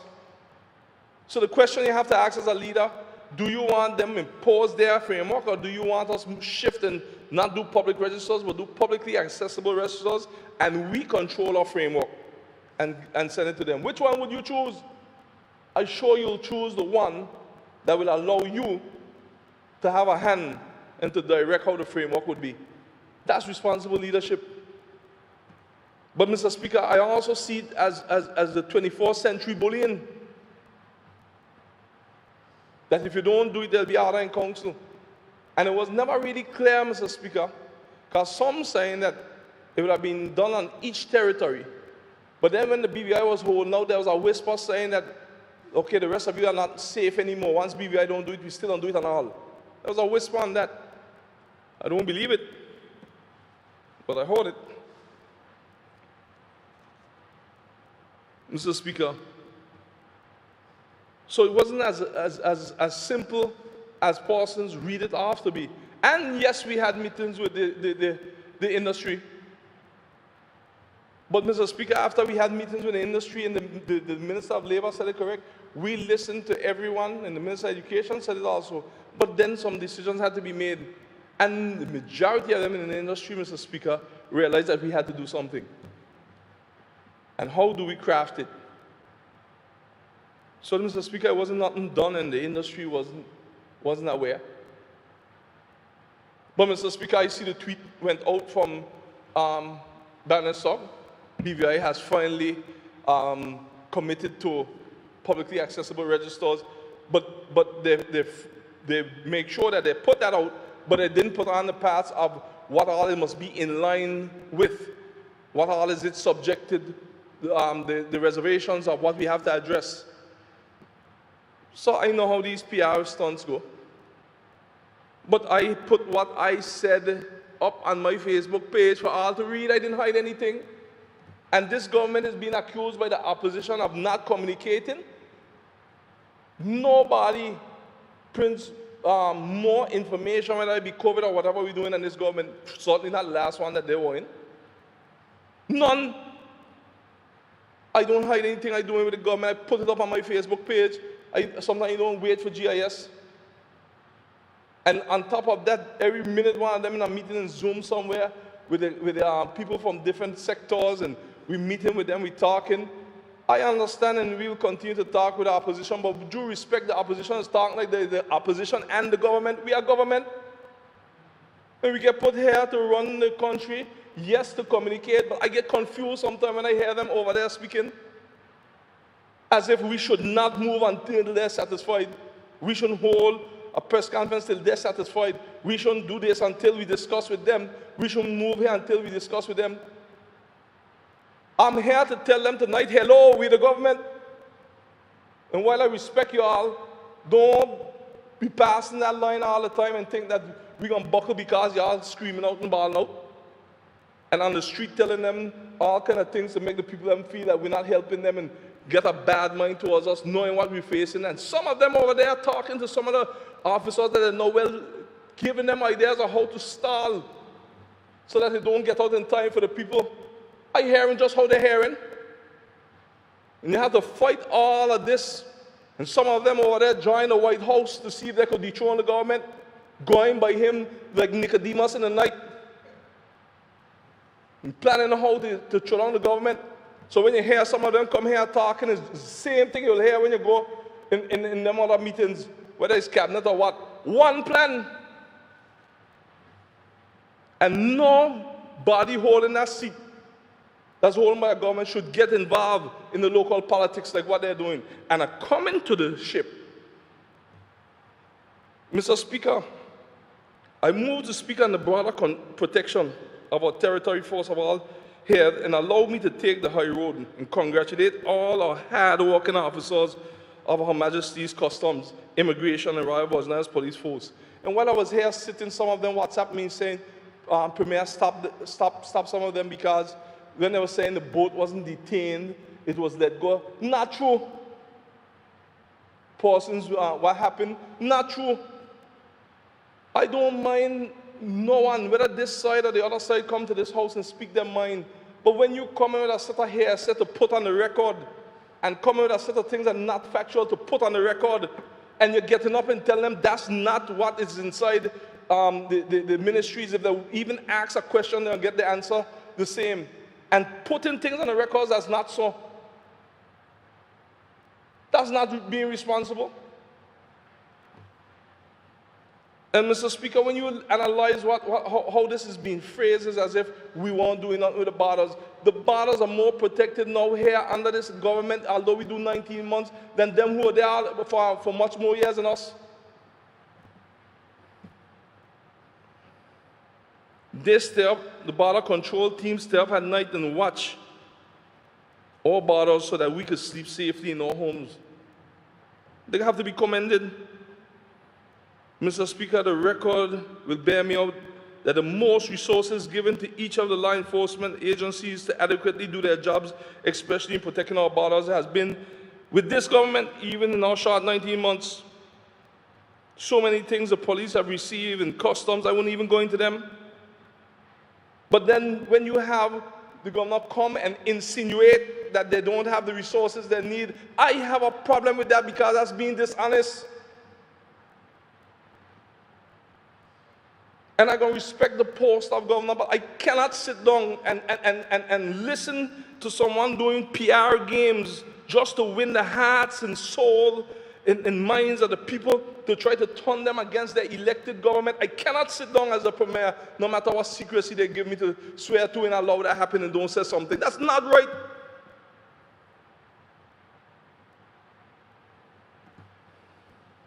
I know they brought in more PR experts to try to spin things and adjust them and make people feel their word against mine. And you know what's the most amazing thing about it, Mr. Speaker, that I have to tell this honorable House? We are the ones who approach the governor in our letter telling him the platforms will soon move. So can you bring the ships in so that we could get 3 months out of them till we get in our radar system and satellite system that we're purchasing for the country? And then next thing in our statement comes out Friday, a song that they had to override the premier. I nearly fall off my chair when I heard this thing. Override? And we the one who asked for it? We heard only October the one ship could come. It was always coming October. There's nothing on the ask for them. The ship will come in October all the time. And we asked for more months, 3 months, because after October, we were concerned, and that's where most of the entanglement came up. But nobody was against any ship coming. I have my letters to show that you're right and ask for them to come in to replace when the platforms would have been up until we get all the resources that we're looking for. And I told them that the BVI is going to buy all those systems. We're going to buy the systems. And our people are going to learn to run the systems. There's a reason that the last government gave them credit had do caps with customs. You know why? Because caps now is something that we keep our own data. We didn't join up to get it free, which was offered to us free. We keeping our own data because anybody who get that data will know how our trade goes in this country, and they could do damage to our economy because they'll understand how our trade goes. Likewise, we want to be the one and must be the ones who maturing to keep our own data with security, with the systems we put it in. I would say these things, Mr. Speaker, because when I listen, it sounds like the opposition is saying that trafficking is automatically discontinued because of the Navy ship. You Google anywhere in the world, even the UK, and see what happened with trafficking. You think it's simple to handle? You think it's simple to handle? Google anywhere in the world. I challenge anyone to Google and Google every country and Google trafficking, whether it be drug trafficking, human trafficking, and see what challenges they're faced with. It's not a simple thing. But we are saying that for the 40 years and more that I know myself, if you're saying that you're helping us to move to the next level, you mean every 10 years you couldn't give us a ship if you wanted to do something? What has been given to us over the years as a gift without any strings attached to show that you're helping us to mature as a country?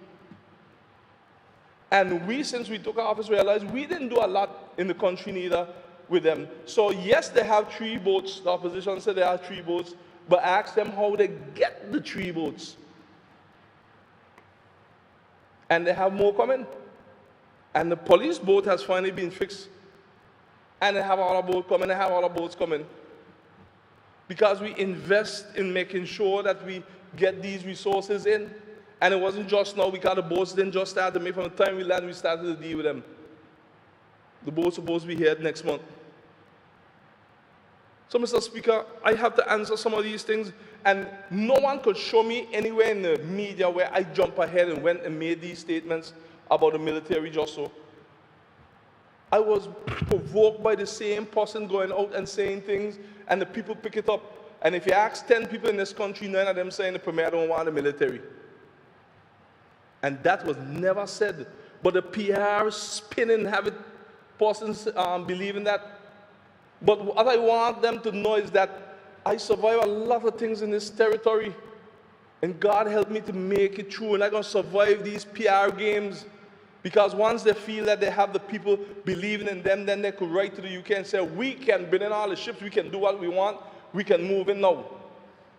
There's nothing free. Whenever you see somebody telling you about something free, they're trying to take your freedom. And if we don't pay for it, somebody else paying for it. And yes, we are glad for whatever gifts we can get, especially with border security. And we said that. But it must be along the lines that we can see how it's developing our people, and that it's going to have a lasting impression so that when the ship leaves, we know we have something substantial here. All of this is the discussion we're having. And Mr. Speaker, the UK gave us some help. After we were helping ourselves, we started to fight COVID-19 on our own with more than $12 million. We built our own lab. You don't hear them say that. And I get offended whenever I hear a speech by the government, and all he says is that the UK gave us test kits, the UK gave us this, the UK gave us that, the UK gave us the other, and never yet in one of those speeches you hear him say, the BVI did this and we were able to help do this. Never one. And all people, some of them don't listen to hear what's happening. More than 40 years, we've been paying for everything by government house. And if you average $1 million a year, that's 40 million. We never tried. In the UK, anybody face every time we got talk, we're paying for your butler, we're paying for your maid, we're paying for the cook, we're paying for the laundry, we're paying for this, we're paying for that. We never do it. And the old people say, if you're going to help and give me something, and every time you got talk, throw it to me, throw it in my face, and hold it. We do a lot to fight COVID-19. We do a lot to fight the border. So if you're using language, use that you're complementing what the BVI has done. You're further strengthening what the BVI has done. But don't make the people think that nothing has been done until you step in and swipe in with a big cape and Superman and come and save them and everybody's okay. And then because we name a territory, you must be scared.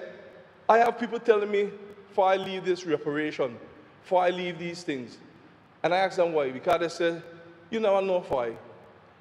You might end up on the other side gone. I tell them, well, you know where to start.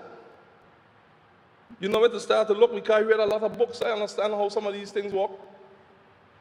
It's two ways some people try to get rid of you when they can't get rid of you. You know, they either try to investigate you to see if they could find something to tarnish you so that the people lose confidence, or others just find a way to get rid of you so you're not wrong. But both of them I don't pray to God to protect me from, because I understand what is happening. It is nothing but not physical slavery or people missing it. Is an intent to stop us from getting economic power. Look at whenever we bring a bill here and it doesn't have nothing to do with money. It passes, I sent it to one time, back. The minute it has anything to do with economics, it's always an issue. So my fight isn't with that individual. It is saying that if we have to move, which we do, we have to move to the next level. And at some time we're going to get there with self-determination. And every step that we make, although we have our own issues inside, I have members of the opposition that say, oh, we want to blame the white man, we want to blame this, and it's we. Well, let we fix we. We're going to behave like families. Families that behave like this, they're home fighting like cat and dog, but when they come out, everybody's smiling together. And when anybody trouble one while they're out, they defend them. And when they go home, they pack the other one and slap back, see when something happened to you. Let we behave like family in here. in this country. Let's build our people. I don't know why our people feel that a savior can come in to save us. We are our own saviors. God gave us the ability to do it. And it's nothing against the UK, because there are those who say that far here the UK. No, I'm saying that once you get a child, which they said that we were children, we honor them. Any parent does be glad to see their child growing up and being independent and not being a nuisance to them. And that's where we're going. And that's why we have to continue to educate our people and build up our people. So I don't get tempted stars with some of those things. Mr. Speaker, I just have one last thing to end with. I must commend the leader of opposition for something, Mr. Speaker. And this is a fact. He comes to every meeting you invite him to, and he stays till the end of every session. That's a fact. But he shouldn't try to make the people believe that his rest members will do it. If the camera take a shutter over there right now, that's usually how it is. And the cameraman, I don't know if you wake, but take a shot over there. Cameraman, zoom it over there. Let the people see. Cameraman, what's happening over there? Zoom the camera in over there. Because that is what we deal with most of the time. And then next thing you know, they push the poor leader of opposition like a card press conference and all kind of thing, and go speak to the people and make it sound like they are wrong all the time. You call meetings to inform them about COVID-19, the leader of opposition come. Where's the rest of his people? They're never there. Yet they come tell people that we don't inform them. You could inform people who don't come. No, we have to talk these things because they're out on the street. Some of them, they're making it seem like we don't want to inform them. We don't want to do this. We don't want to do the other. And I know the leader of opposition has to do what he has to do. I understand that, today I was wondering how come he came in so aggressive, but then I had to apologize because I realized that, his political side might have Congress soon trying to choose a leader, and he had to show that he's worthy of his salt. I don't know if it's so or hurts. So I must say after today they'll have a second thought about you and realize that you can lead, and the other one that lost and wanted would realize that you're stronger than he thought. But the opposition shouldn't tell us not more victimization when they were in power. I'm going to give you one example. And I'm done with that part, because I want to go into too much. I can't believe that they tell us that anybody who say anything towards us, we got to victimize them. I don't trouble a soul. I don't trouble a soul. The member for the third sitting down in the opposition, Mr. Speaker, my partner for 20 years who were in the Volunteers Party with me, with the culprits that removed his wife from the accountant general when they got in because they didn't want an opposition member wife as the accountant general. Hello, anybody remember it? And now he's sitting down over there with them. I sure he ain't dropping asleep. We have other ministries and departments that talk about Cindy. I never write on a letter, but they forgot that they wrote her brother many letters by the Premier Office when he had talked about them. He showed them to me, unless he fabricated them. So we shouldn't go there at all, because if they didn't have a record to touch, you could understand when they go to these things, they sound good, but who victimizing who? And Mr. Speaker, I just want to end with this little part here. That the leader of opposition made me laugh today, He spoke about the consultants, people suffering, and the reason the people suffering is because we're paying consultants. You need consultants, we don't pay them down again. When Hurricane Irma had come, I had hired, I think it was Barnes & Noble or something during that time too. I can't remember the book name, for quite some price during the hurricane when everybody was looking for food. So I know about them things. So I don't go tempted stars when I hear some of these things. They sound good. But as a little boy, I used to look out when the bomber charger was passing, when you look, the Oriole come back up next side, right? And then you say, wait, I thought the charger was going fast, but the Oriole passed it. Or vice versa, sometimes depending on which one engine was better. because I used to like to see them come along the gut with the race. But I'll say this, the people of the Virgin Islands definitely need more help, and we're trying. But I am not going to be fooled by the opposition. Their job is to make the people feel we ain't working. Oh, whatever, yes. Our job is to remind the people of what we're doing. Now, some of it take a little while to come out because, like I said, some of the agents were in place to make sure it didn't happen. I know what I'm saying. But when they realized they couldn't stop it from happening, they tried to slow it down. So that you don't get to help the people, and the people blame the government, which some of them doing right now, rightfully so, because we have to take the blame. But the COVID-19 stimulus grant for businesses, that come true. Junior Minister of Trade, bring it out, the people getting their checks, till people tell me, Lord, speed them up now, speed them up. The people printing, the public servants printing, they're in their morning, noon, and night. And let us not forget that when I went for the $40 million grant, the same opposition were here beating me, telling me that we were going to enjoy out the Social Security Board. It done morning, we done up. So don't worry. AG, this is your last one, you got to remember it. $40 million we went for to help, and they had them set up in there too to make sure we didn't get the $40 million. It's only God alone to help the people. And when we finally get the approval and get it, it takes 1 month before we get over to the money. And then when we're ready to move out of the blue now, we see every auditor come out of the blue wrong it, like fly with honey out. No problem, I don't worry about auditors, I got to do their job, but the force I see in some of these actions in the government in the 20 years I'm there, how I see them. And we have to fight through these things all the time to help the people. I thank Mr. Jarecki for what he's doing. He spoke to me, he asked me, we're going to do a project, you ain't going to hear this part, you know. And he said, should I do that project now for I, or take this money and put it towards the food? I said, right now the people are suffering. So hold on that part of the project and put it towards the food. We had our conversation, Dr. Jarecki and me. And look at what happened. All the districts still get some food. I got to call him back because he didn't put in District 1. I know he must be slipped. But I'll call him back. But that started in that area. And why it is we have to mention this here, because look at the craftiness of the opposition. They thank Dr. Jarecki. They thank all around us.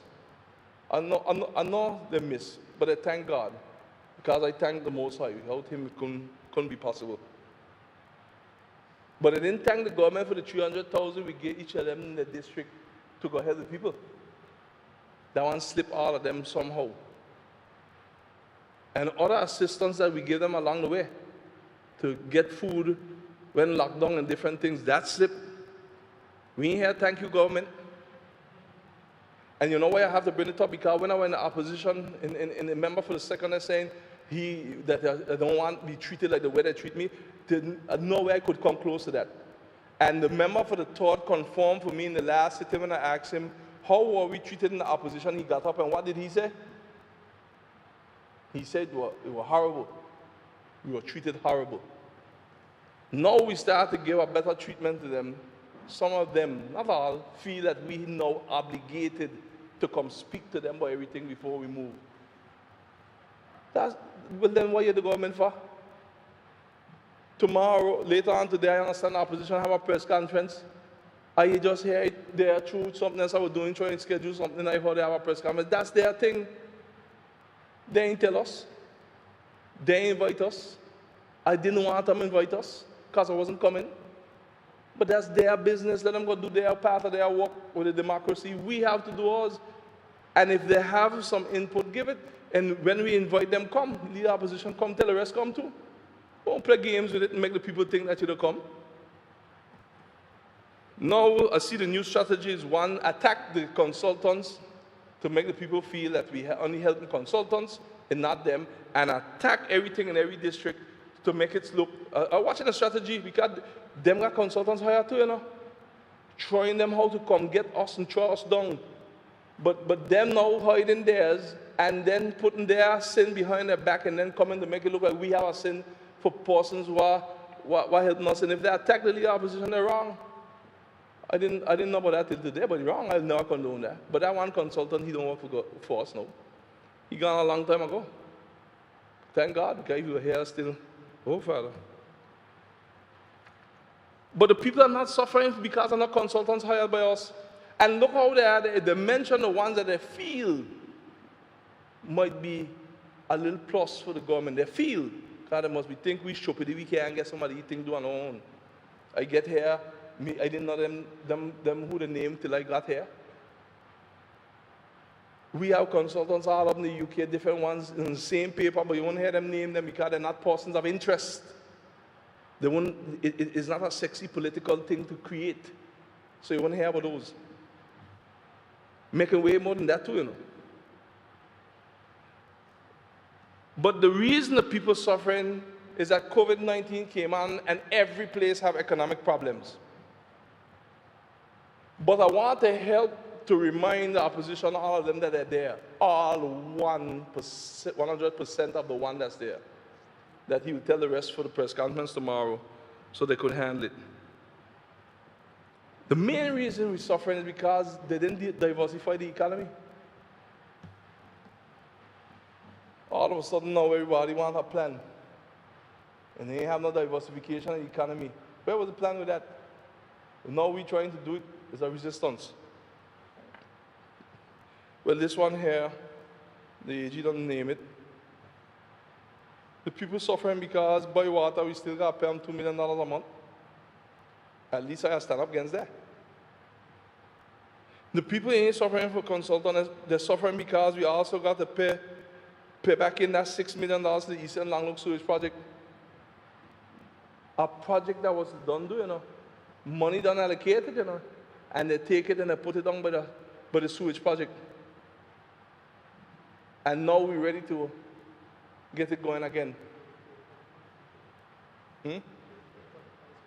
Huh? Oh, thank you. You're listening. They put it down by the pair pack. Sorry. They put the money that would approve for the sewage project in the pair pack. And the member for the 8th district, he's right there sitting on my good friend. I know today was a little rough, but I love him. He said he didn't know when they did it.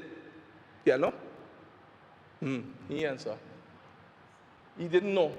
But even if he know, he went in the government that did it.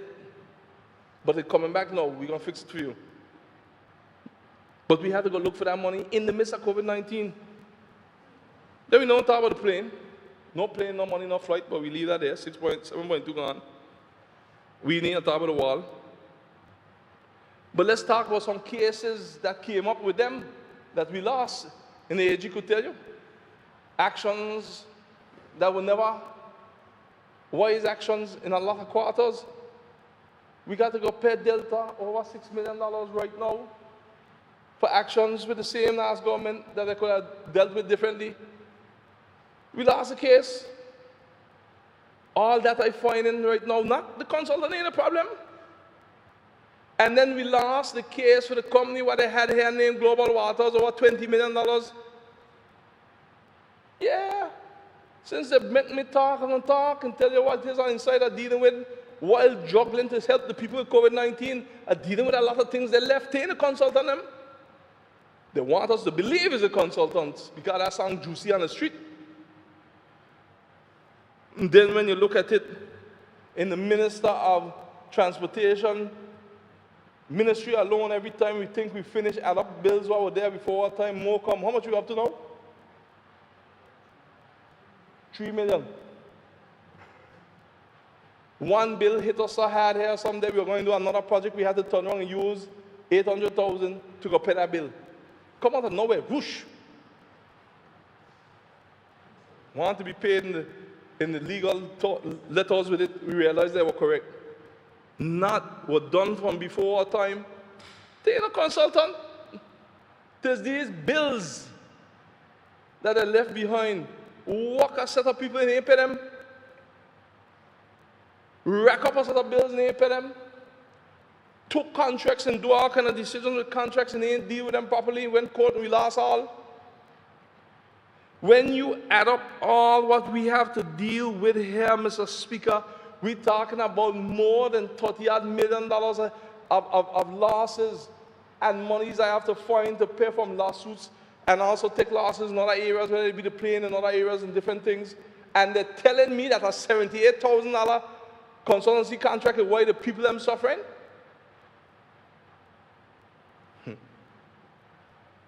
Let's not forget Gethsemane. So, Mr. Speaker,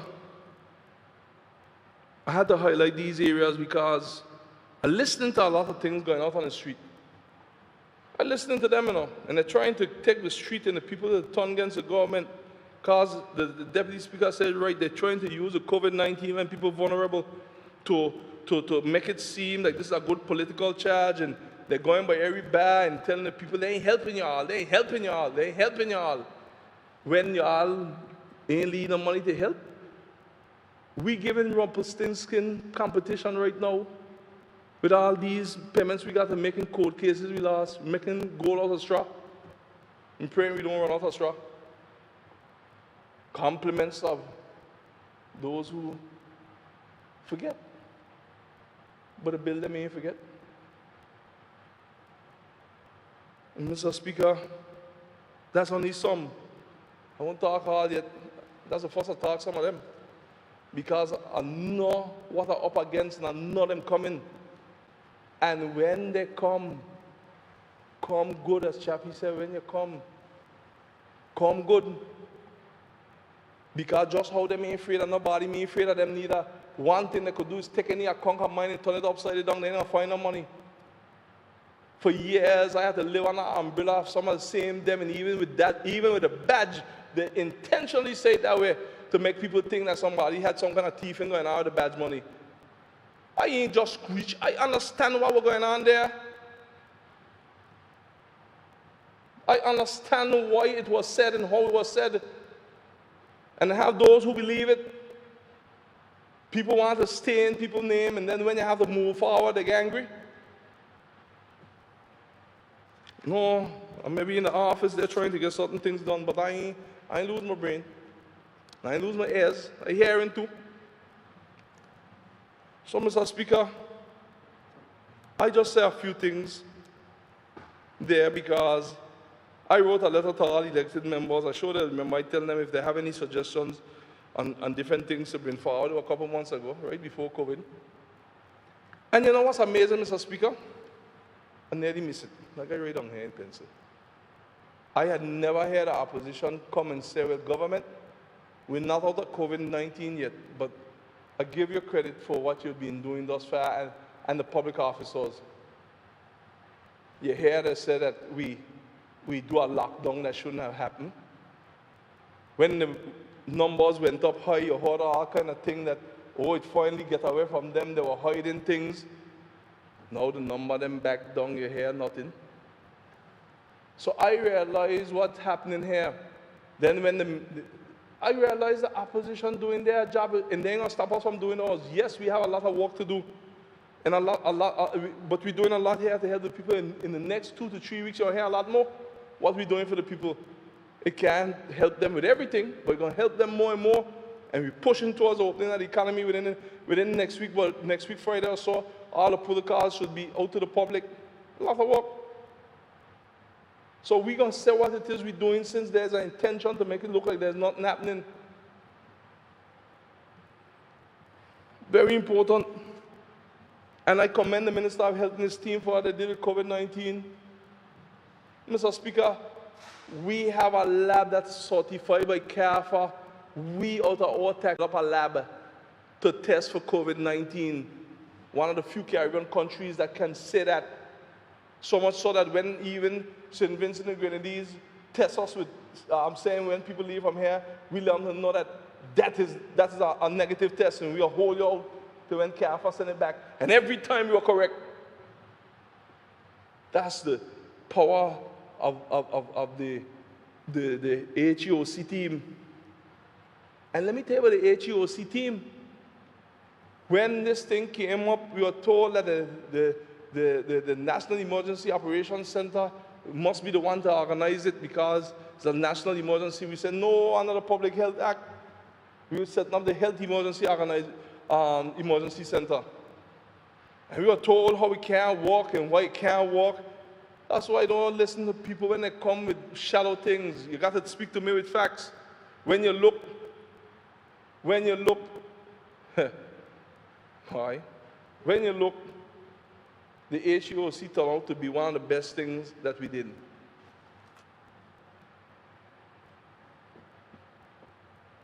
You know, Mr. Speaker, sometimes you stand up and you see things, you know. And I recognize what the MO does be of some of these people who sit in governor's seat, you know.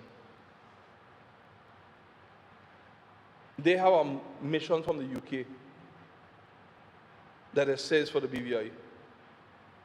But they can't have a mission for us. The people send us with their mission.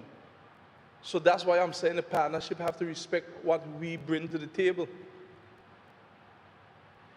But no matter what games they want to play, because I don't realize some willful games going to try to play here against this government, you know.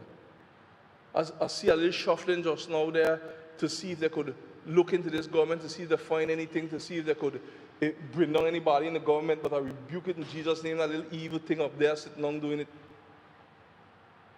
I see it just clear hair stand up. That's the kind of mentality they have. Always try to see if they could dirty your name. Always try to see if they could bring you down once you're challenging, not them, but you're challenging the status quo to bring your people into a new dimension of prosperity. That's why we have the Primo, and that's why we're going to help the churches and them who are there praying for this country. Because we're in a battle larger than people could ever imagine. And Mr. Speaker, that's why even now the Commissioner of Police post is being advertised, and I've been fighting to make sure that the criteria allows for a balance. Because it seemed to me that there's an intention to only have that post filled by somebody from the UK all the time. And we've been saying to the police force that they're developing people to come up through the ranks. Now when you saw the criteria, you realize is a slanted thing through the criteria to make sure, again, that is only somebody from up there, be the Commissioner of Police. What happened to our people? And I must sit down as Premier and see these things and don't continue to fight for the people of the Virgin Islands. If Noel Lloyd had that kind of mentality, we wouldn't have Wikomsky. So I understand some of these games that are being played, and I don't respect anybody in the post. But I come here on a mission for the people. And too much things will frighten me anymore, you know, Mr. Speaker, because I said to myself, I don't know. And I'll end by reading part of the Constitution so a person can understand why do we try to advise the governor with certain security measures.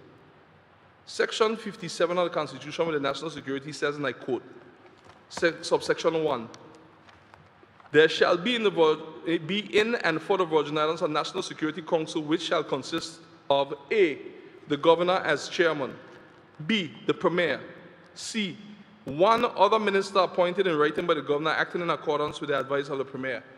Persons don't realize, you know, they don't have to be the deputy premier. No? It doesn't have to be the deputy premier inside a NSC. So, D, the Attorney General ex officio, and E, the Commissioner of Police ex officio. Subsection 2. This is what keeps me going, Mr. Speaker, reading this Constitution. Because I can't beat them in the court of public opinion with some of these things. You got to stick to the law. That's the only thing that helps you to get through some of these fights. 2, a minister appointed under subsection 1C shall vacate his or her seat on the National Security Council if A, his or her office becomes vacant under section 53, or B, the governor so directs in writing, acting in accordance with the advice of the premier. 3, the National Security Council. Mr. Speaker, follow me. The National Security Council shall advise the governor. on matters relating to internal security, and the governor shall be obliged to act in accordance with the advice of the council, unless he or she considers that giving effect to the advice would adversely affect Her Majesty's interests, whether in respect of the United Kingdom or the Virgin Islands, and where the governor has acted otherwise, then in accordance with the advice of the council, he or she shall report to the council at its next meeting. Mr. Speaker, only if it is deemed, and while it is ambiguous to the post of governor, if, Mr. Speaker,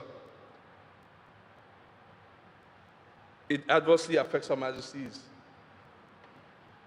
interests, and nothing that we have advised in NSC thus far, as far as I know, has done that.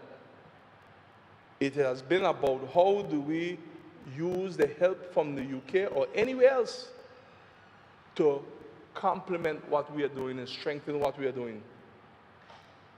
And if it cannot be done that way, then how soon can we get it done that way? Those are the questions I ask, and I'll ask them private and I'll ask it public. Because you can't be building a country and you're not looking out to see how your people are going to fit in and run the whole show. Who does that? So it isn't, I don't know where this thing came. That's why I said, and I end with this, the playing around with the language of override the premier to bring in the ship. How you could override a man who had agreed that we need a ship in here to take over for the platforms when the time is up for the 3 months that we get our system together. Up to now, I flabbergasted when I heard that thing.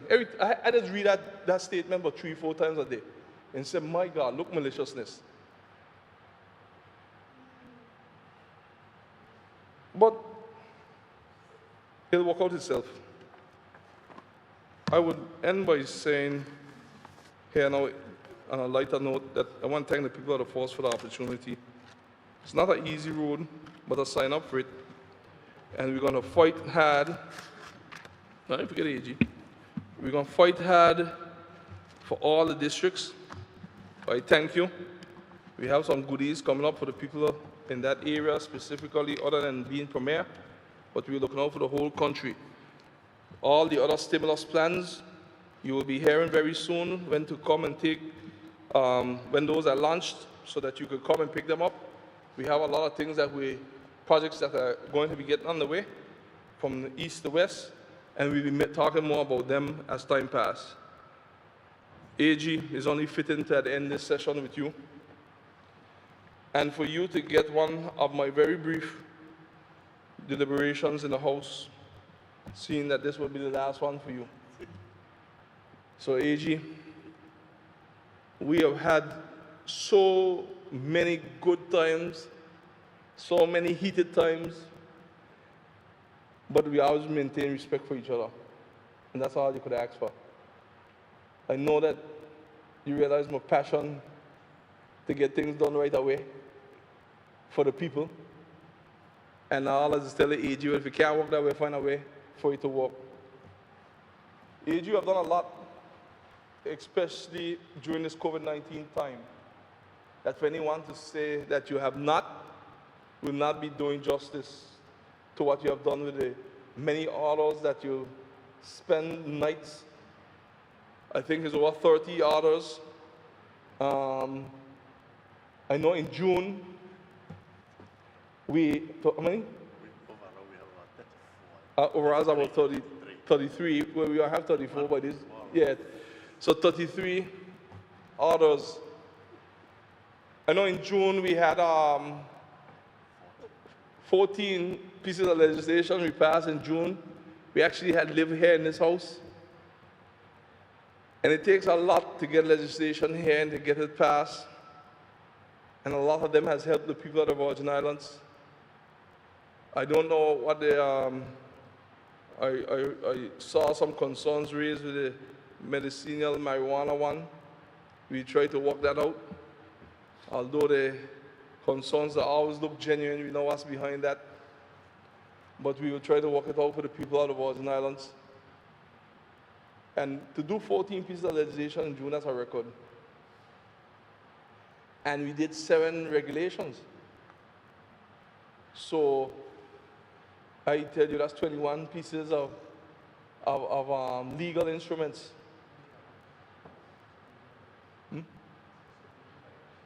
Yes, 21 pieces of legal instrument.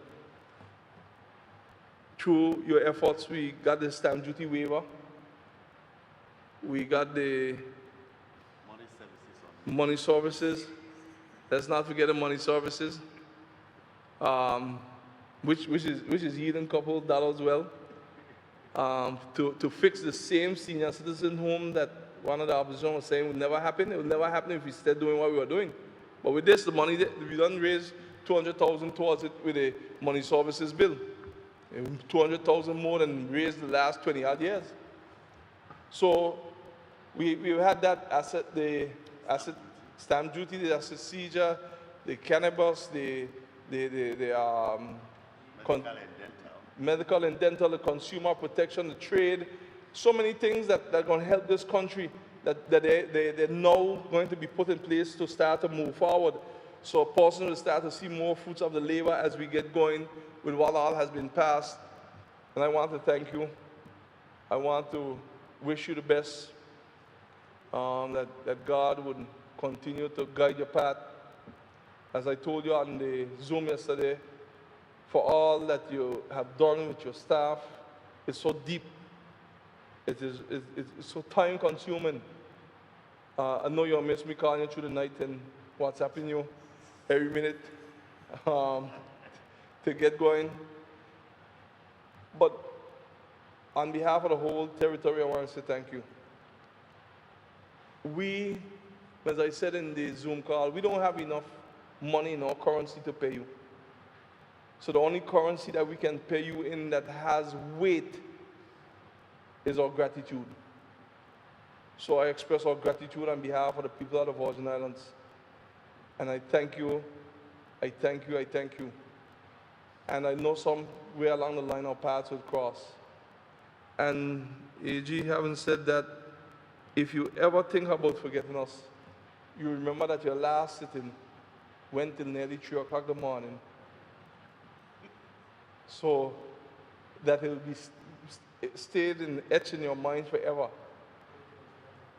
that this is how things were. And your help to keep us instead with COVID-19. It's so much work going on with COVID-19 and still going on, that there's so much work behind the scenes that people don't see. A lot of reading, a lot of legislation, a lot of discussions, and person only hear the end results. Sometimes when we come out of cabinet, it's 11 o'clock, and they wonder, well, why the late night information given? But that's when we reach out. And you give the information out. So I want to say thank you. May your future be prosperous. I wish you best with your family, your son, which is a little senator, as I call him. And when our paths will cross again, may cross in even greater peace and harmony than the already greatness that you are leaving with. Thank you. Thank you, Mr. Speaker. I thank the Honorable Premier and Leader of Government Business for his wrap-up. I call upon the clerk.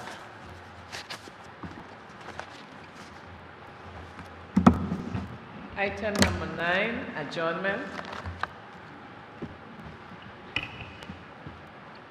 Is there a motion to adjourn? I move the motion to adjourn, Senator.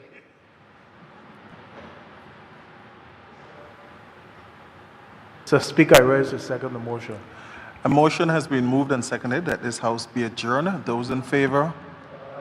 Those against? The ayes have it. This Honorable House is adjourned sine die.